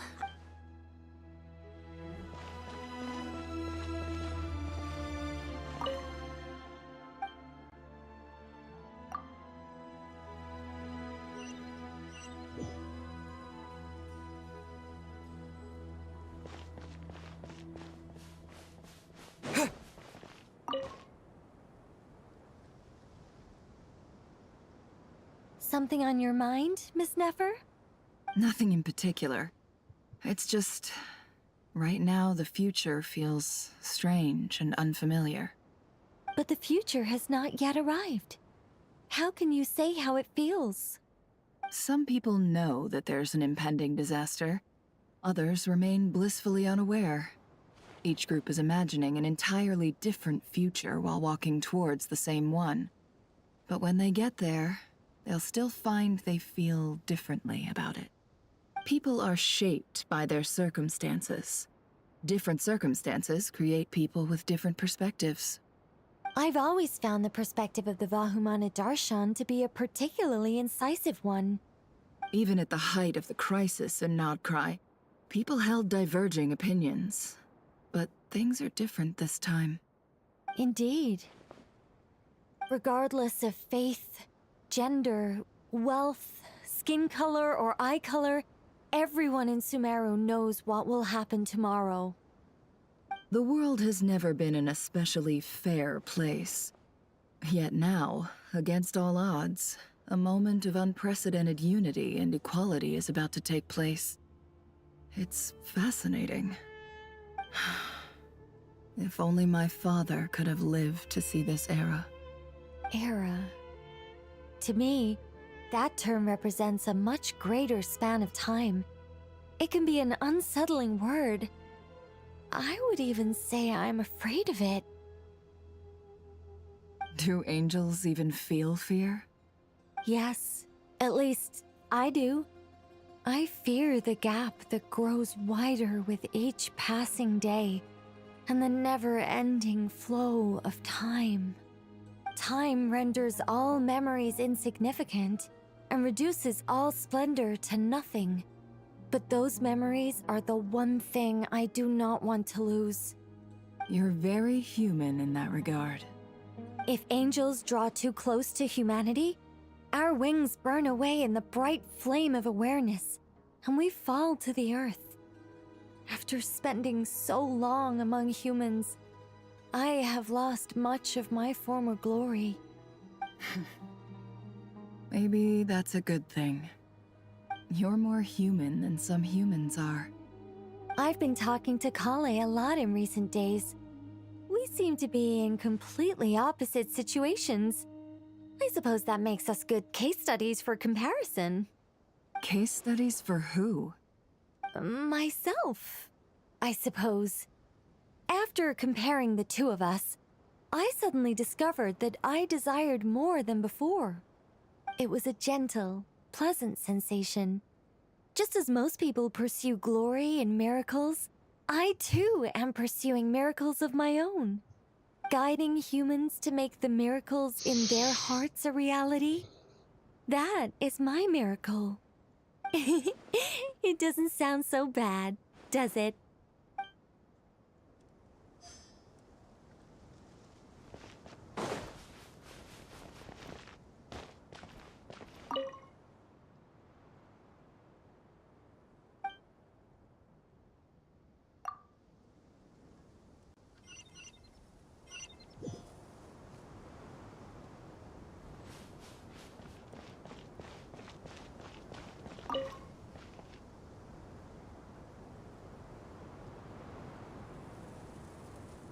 Look at the time. I should head back.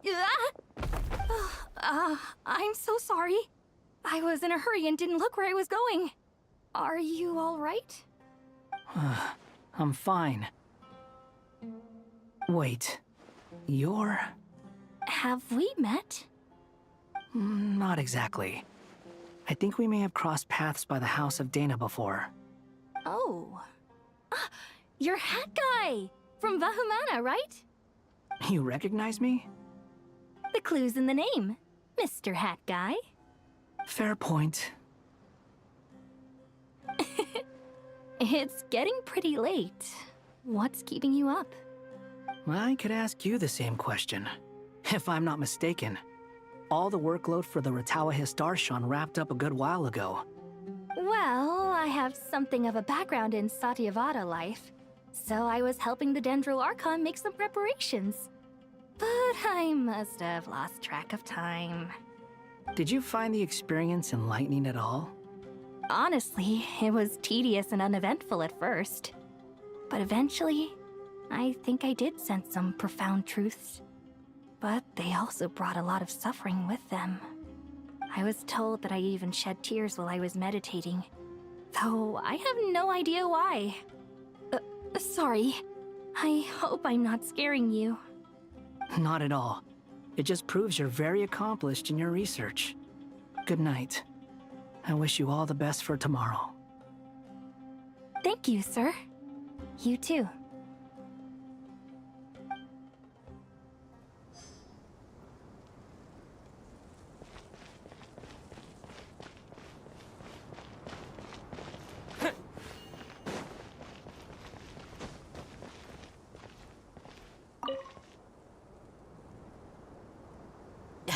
Too bad we've got a fight tomorrow.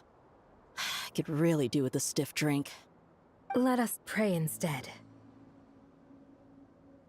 Prayer. How nostalgic. Lord Sangama Bay. Came to get some fresh air too, did ya? That's right. Actually, I was hoping I might run into you, Dia. I wanted to let you know that I've stocked up on that perfume you said you were so fond of. No, really? I'll take 2. Any chance of a friends and family discount? I knew you'd ask that. And I'm afraid to say that... Surprise! It's free of charge. That's very generous of you, Lord Sangama Bay. Does this mean you've made a fortune in Notcry? Nope. Turns out, it's not that easy to turn a profit there. I even ran some assorted losses. But anyway, that has nothing to do with why I wanted to give you and Dia a small gift. Remember that merchant caravan you two rescued in the desert last month? That was transporting my goods! No way! I had no idea that was your shipment. Explains the, eclectic mix of goods, though. Lord Sangama Bay's investment in the desert and generous stockpiling of goods has helped many people over the years. The shelters you funded especially have made life a little easier for the children and the elderly. Wait, how did you know about that? Oh, I see. Nefer told you, didn't she? That pesky lady. Aren't intel brokers at least supposed to charge for divulging people's secrets? She and Candace go way back. It's normal for close friends to share things you wouldn't tell to everyone else. Sure, but why did they have to be things about me? That's how Nefer shows that she cares. She wishes for all of us to know what a generous person you truly are. It must be hard trying to make a living far away from home. Just because we can tell what kind of person you are doesn't mean everyone else can. Well, maybe her intentions were partly good, but I don't think that's the full story. I'm sure she enjoyed knowing how much it would annoy me. I'm telling you, Nefer's got a mean streak. Definitely with you on that. Does praying help you stay calm? Defending one's home is a just cause. My heart is filled with a mix of anger and hope. Anger. You know, being able to get angry is a good thing. It shows that you're in touch with the real world, and that you have the passion to pursue something you believe in. Oh, my lady? What are you doing out here? Just taking a walk to clear my head. And look where I ended up. Were you praying just now? Yes, Miss Dunyarzad. Would you like to join us?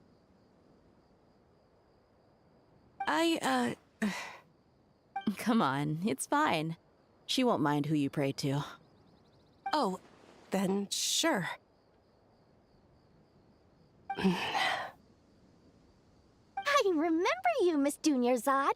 You visited my shop before. If I recall correctly, the god you worship is the Dendro-Archon, correct? That's right. She is such a gentle and kind god. But to me, she's more than just a god I worship. I see her more as a friend. And so do many others. She's not some almighty god who reigns on high, but a genuine friend. Agreed. She's a wise teacher and a good friend. I spoke with several people during the evacuation. Everyone's aware that tomorrow's battle is one that ordinary people can join too. A battle to fight for our friends and our homeland. Oh, it makes me glad. I can finally do something for those who protected me. You've grown so much since we first met.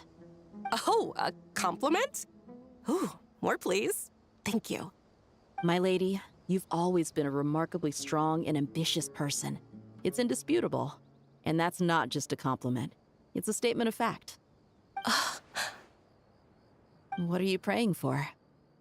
Our beliefs may not be entirely the same, but we both wish for the same thing. I pray that everyone will rise to the challenges ahead and return safe and sound. I pray for the safe return of all my companions.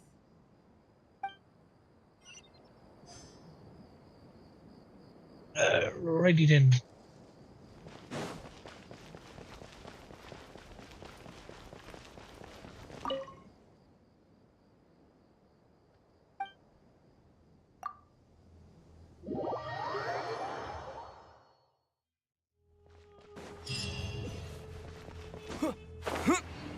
Time to go! Let's meet the others at the mausoleum of King Deshret.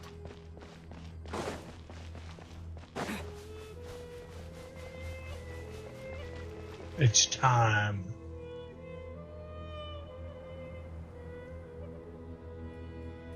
I have not felt this way in a long time. Standing up high, gazing out at the rolling dunes. One cannot know what freedom truly means without first losing it. The golden slumber truly lives up to its name as a dreamland. Though desert sands exist there too, no mirage, no matter how glorious, can compare to true beauty. Dendro Archon, what is on your mind? I was wondering whose counsel I should seek on the questions in my heart. What kind of questions? So many. More than can be put into words. As I once said to a friend, we look, we see, and we comprehend. But the question still troubles us. What are the many disasters that this world faces, but the sum of all irresolvable questions? The biggest question you should be asking is how to seize victory. Yes. Although, I would express it differently. I must not fail. And so the question I am most curious about now is whether the path to victory will be an arduous one. What we declare to be a young sapling, we may, in fact, find to be a towering tree, if we would only cast aside our ignorance and look beyond the veil of time to see her true form. Nahida! We're here! Just in time. My preparations are almost complete. Ready when you are. We're here too. Miss Nicole! Miss Nicole! You run so fast! I thought I'd get a lot of exercise as a forest ranger, but I can barely keep up with you. Sorry, I got a little carried away. Lesser Lord Kusanali, the equipment is ready, and the modifications to Aru are all complete. As discussed during our meeting, Accessing Irminsul via the Akasha is no longer feasible at this stage. There are other options, it's just... they're a little more extreme, and more technologically demanding to implement. Maybe you should take it from here. The architecture and functionality of the Akasha terminals overlap considerably with Aru. There is reasonable evidence to suggest that one was developed based on the other, or that they both utilize technology of the same origin. As long as the transplant and merge operation succeeds, Aru should theoretically work on a scale greater than the Akasha and approximately equal to Irminsul. It will become the largest active computing device in all of Teyvat. A system this powerful is capable of a lot of different things. In the past, the Akasha was primarily used for one-way information transmission, but I suspect it could also serve as a central bridging hub. In the pursuit of greater knowledge, some scholars have attempted to connect their consciousness to Irminsul through the use of terminals, incense, and meditation. Correct. In academic language, scholars who reach that stage are said to have entered Satyavada life. Hypatia has performed this practice many times in the past, and she was once under my care for a period of time. Right. And this at least proves that there is a zone within Irminsul that can be connected to. that's right. Providing wisdom to the people is one of the very reasons for Irminsul's existence. I think I understand where you're going. Please, continue. In that case, I'll skip to the conclusion then. We need to further modify Aru, merge it with the Akasha, manufacture terminals, and distribute them to every single person we can reach. Every person? Even the desert folk? Yes, everyone. I've already calculated the amount of raw materials we need. So you mean we're going to get new Akasha terminals? Yes, but this time the people of Sumeru won't be using them to acquire knowledge, just to connect to Irminsul. That's the key. When we evacuated the city, we brought all the important assets from the House of Dana, in case we ended up needing them. Fortunately, this included the Akasha system's main terminal. We've checked all the relevant records, and one thing is certain. Nothing like this has ever been done on this scale before, so... Everyone in Sumeru is part of the plan. Whoever controls the people controls the situation. Since this function of Irminsul was introduced, it has only ever been made available to scholars, who don't constitute a particularly large group of people. But by expanding the scale to include all the people of Sumeru, all the individual connections will stack up to create a significant load on the system. Under normal circumstances, Irminsul would be able to cope with the additional load. But with it already being under strain from other activities, its remaining capacity is limited. Thus, it might be possible to shut it down completely by overloading it.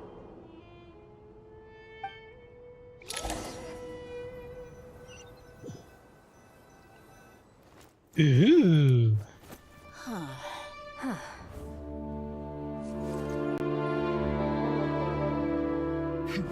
Counting down. 3, 2, 1. Are you ready? Ready!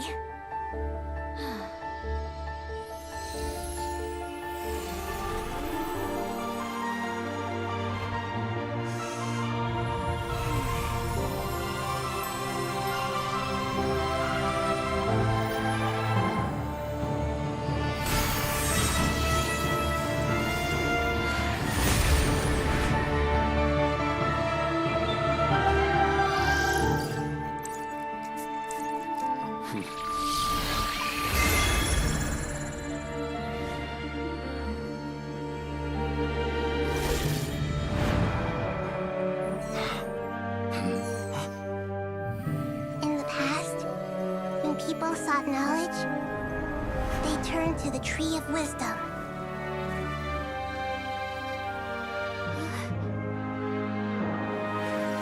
Today, we use it to save Sumeru and the whole world. These boughs that nurtured learning must not become tools for destroying the world.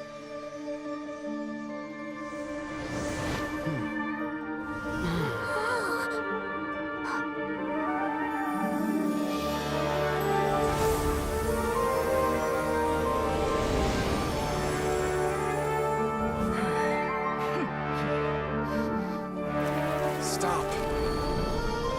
Please stop. End this transformation.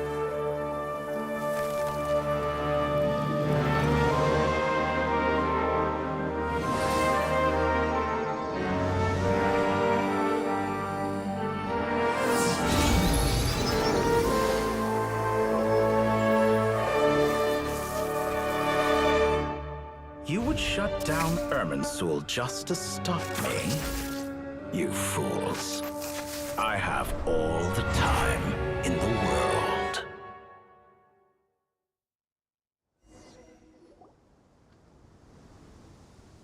Success! The evil Irminsul tree has stopped growing! Great.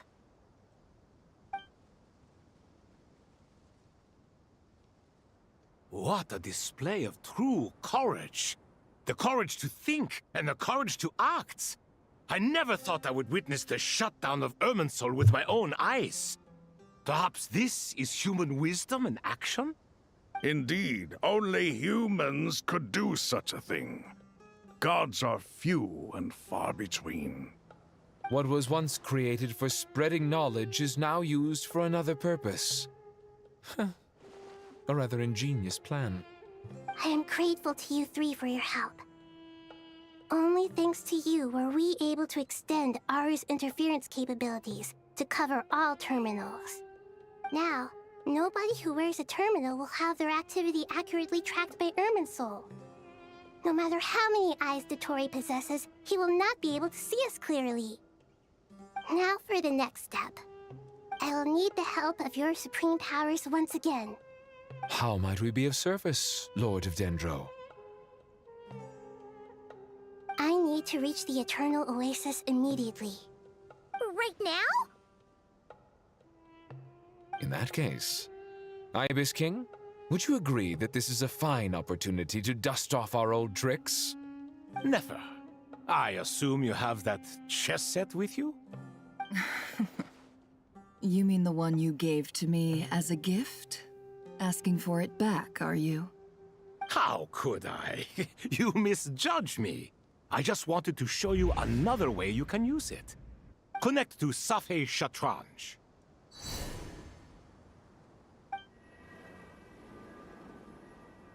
Safei Shatranj? You mean that place in the desert? Thoth's chess set gains its power from the chessboard laid out in the desert by King Deshret and ourselves.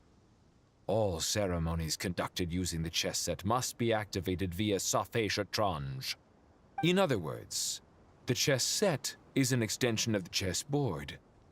In the past, moving a chess piece was a sacred and momentous act. Transfer initiated. Entering live combat mode.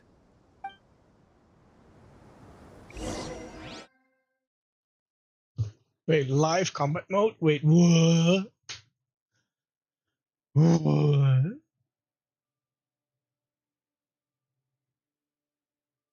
Wait. It is loading, right? Oh, okay, yeah, there we go. Okay, what?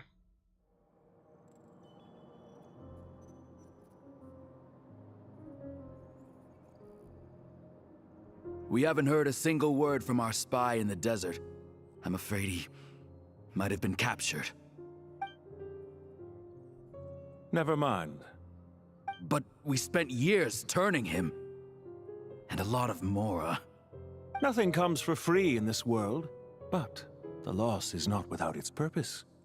For a small price, we have wasted a precious amount of the limited time they have.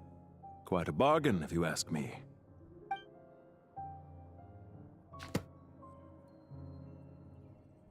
Understood. Weighing profit against loss is a necessary part of life. But to tell the truth, I have been operating at a loss since this all began. Since many centuries ago, in fact. For instance, why would a banker act as the executor of a will? If you hadn't deposited your personal belongings at Northland Bank, I would have no reason to be here right now.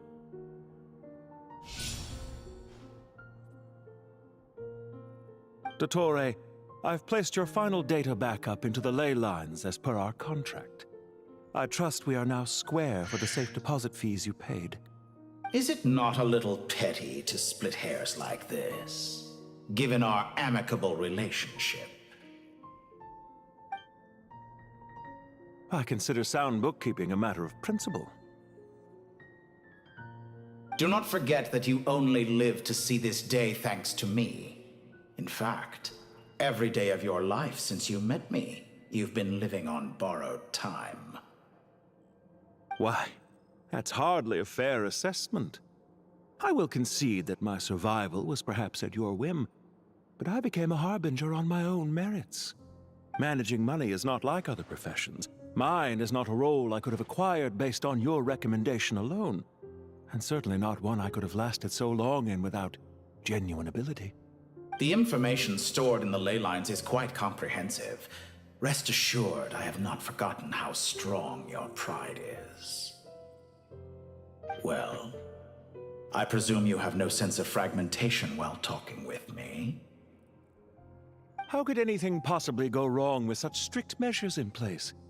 The remainder of your soul was split in two, with one half sent to Nodcry and the other stored in the most secure vault of the Northland Bank. Though I must say, your disdain for the other segments is quite amusing. Zandik is you, and you are Zandik. Zandik created the segments, yet you, a segment yourself, reject him. That is, Zandik, created segments of various ages in his later years. To achieve this, he had to freeze time and part with a portion of his soul. But as constructive as it sounds, it erases my uniqueness. If each segment is equally me, then by the same token, none of them are truly me. A soul living forever in the past inevitably holds different views than he did in his later years. The same thing that completes me also restricts me. You too might ask yourself which stage of your life you want to be preserved at. The day your business failed? Or the day you were framed by a gang and sold off to a medical lab as a test subject? We needn't dredge up the past. This undesirable plan was eventually scrapped. Lesser Lord Kusanali was quite right. I needed an opportunity to eliminate myself. And after that, I concluded that there was no more effective plan than directly splitting the soul. Once the soul is transferred out, you will find that creating a physical body is far simpler than creating a puppet. The other half of your soul suffered a crushing defeat in Nodcry, you know. And yet in the process, I obtained the information I always wanted, did I not? Because now we finally know where the best testing ground truly lies. I once thought your ultimate goal was to ascend to godhood. But as it turns out, that was merely one of your experiments. Experiments take many forms. Most people are too eager for success, too fixated on the end goal. They forget that the experimental process itself is just as important. A suspiciously vacant seat, a new face. I trust you can put two and two together. The reason it doesn't exist is because someone tampered with the record. What can I say? After all your efforts, you really did uncover the world's secrets. So, is the new world you promised a lie? No, it never was. I am glad to be able to control Irmin's soul from within. Now I shall attempt to create a new world inside the existing one.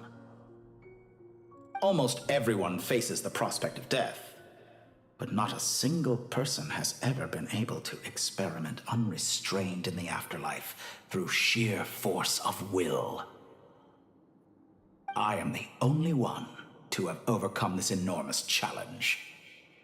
Would I not be letting the world down if I didn't make the most of the opportunity to experiment? Clearly, the dividing of your soul did not affect the magnitude of your ego. Out of all the versions of you that have ever existed, this you is the most insane and the most radical.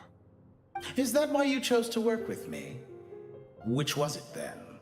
My insanity? Or my radicalism? Could I call myself a venture capitalist without a suitably ambitious plan to invest in? Yours happened to fit the bill quite perfectly. Well then, I must say, while I am surprised enough that you showed up at all, what surprises me more is that you chose to present yourself as my former subordinate, and not as the banker Pantalone. Why make things harder than they need to be? Exposing my true identity in a situation like this would only serve to destroy diplomatic relations between Snezhnaya and Sumeru. I daren't imagine the consequences. Showing up in the name of the original antagonist gives you the recognition you rightly deserve, while also being sensitive to Snezhnaya's predicament. It was an easy win. As for why I'm here, if you're suggesting that your credit is in the negative, I won't argue with that. Many people say that about you. I'd argue that a significant factor in your willingness to cooperate is the fact that you have but a few years of life left after my death. Living and dying together has a way of binding two parties together rather closely. Is it not true that a relationship should be judged by both the positive and negative returns it yields?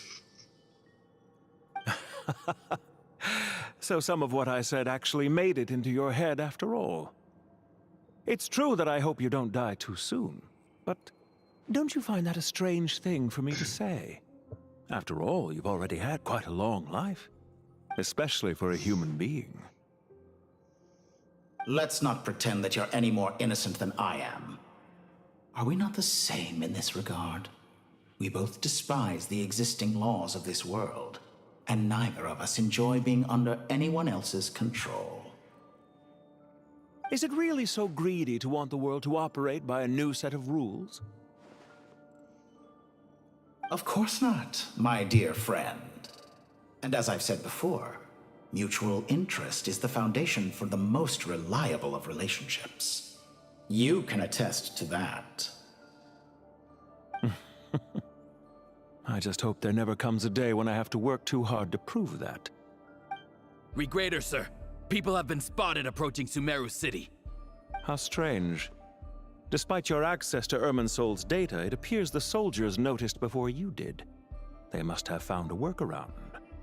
Well, Dottore, I trust you know what this means. The fact is... They're coming. They'll breach the city gates any moment now.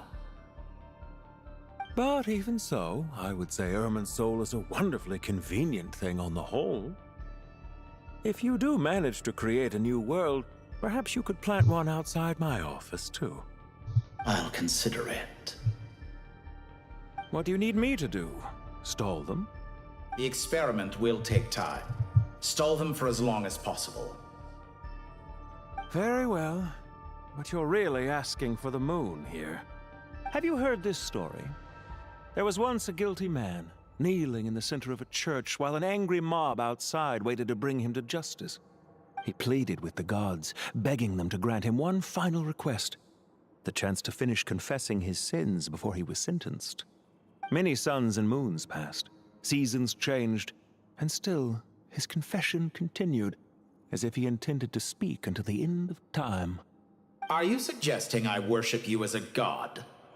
Or were you hoping that I might confess my sins to you? Certainly not the latter. That would make my life miserable indeed. For someone who despises them so, you never seem to have any objections to me creating or becoming one. At first, I thought you'd be furious. Concerned I would terminate our partnership, were you? Not at all. You had reasons why our partnership must continue. Don't you find people's attitudes toward gods amusing? A god descends from the heavens and people worship it unreservedly, blindly following whatever rules are given to them. And yet, when they see an ordinary person gain godlike levels of power by virtue of their own hard work, they treat him with nothing but suspicion, even if he is a compatriot. Is that supposed to be a compliment? No. I was just thinking. I pity the man who would call you a compatriot. There's no need to be so self-critical. I know it's a little late in the day to be asking this, but how have you been keeping? I'm flattered that you would take the time out of your busy schedule to consider my well-being, Doctor. The part of your soul that went to Nodcry caused quite a stir, sending our organization back to the drawing board on numerous fronts. It was quite a headache for everyone involved. Dear me, I must have caused you no end of trouble. You certainly did. I had the rare honor of being summoned before the Tsaritsa with Pulcinella to answer for myself. A terrifying ordeal. Don't worry, I pulled through. At most, it's a public relations nightmare. I made sure of that. Now I'm curious. How did you explain yourself? Oh, it was quite simple. I just pinned the blame on someone who wasn't there to defend himself. I could hardly be expected to defy the demands of someone as insistent as the Second Harbinger, now could I? How you slander me. You know full well that I am perfectly amenable to reason. There's no question that you are partly to blame for the ruin of my reputation over the years. Do you have anything lined up for when this is all over? Hard to say. Field work always takes quite a toll on me, as you know. Once I'm back at Snezhnaya, I'll start with a well-earned cigarette. Why are you so eager to ruin your lungs after I went to the trouble of replacing them for you? If you have an issue with it, feel free to try to stop me.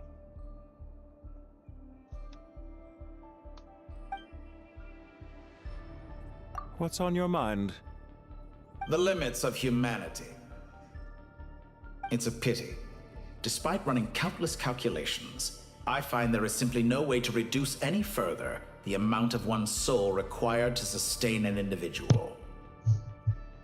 It's rare to hear you admit to being unable to achieve something. I beg to differ. For instance, as I've told you before, the original me was prone to motion sickness and couldn't make long train rides. Ah, yes, of course. One of the reasons you often sent yourself out on errands. What are you thinking about now? A new experiment. In the event that my soul was depleted, say we extracted my data from someone else's memories, yours for instance, and then combined it with your intact soul as the base material, what would we create? Such a scenario would be impossible. Oh?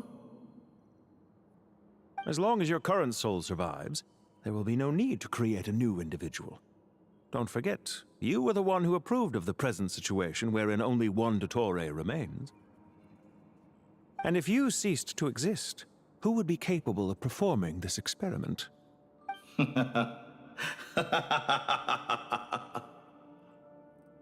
Since the day I met you, you've always excelled at talking your way out of a quandary.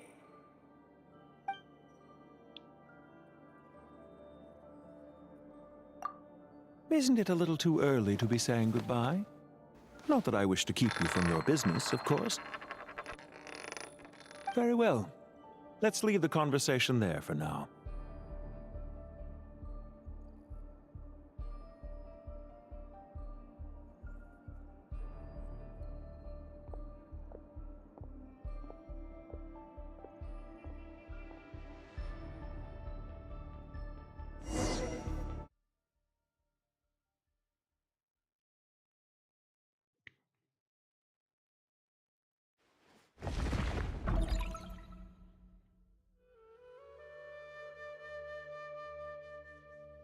The power of King Deshret's 7 pillars is truly remarkable.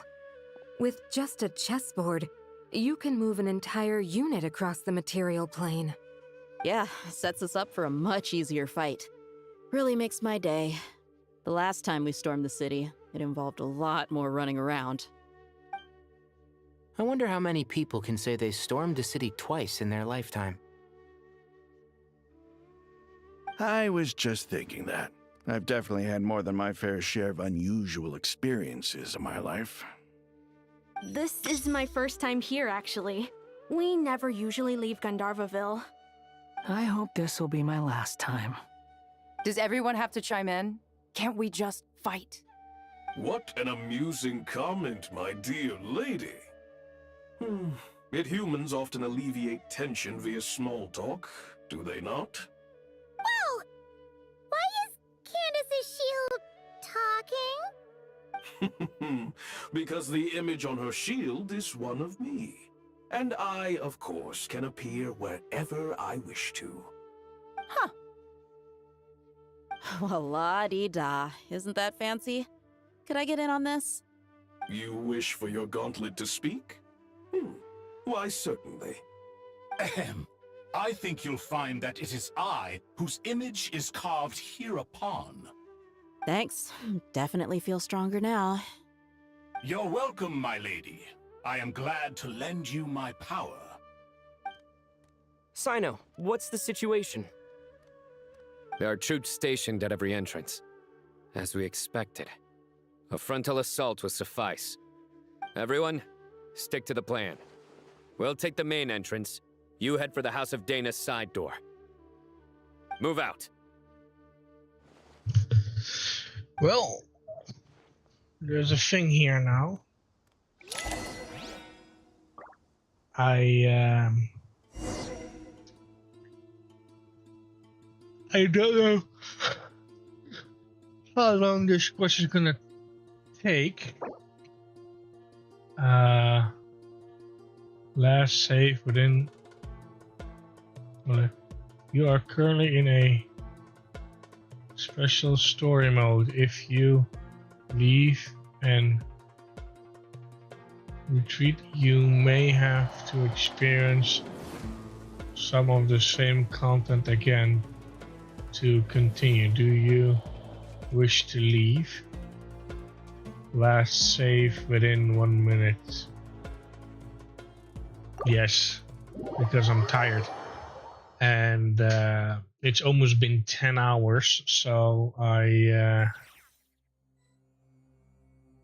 have to call it here.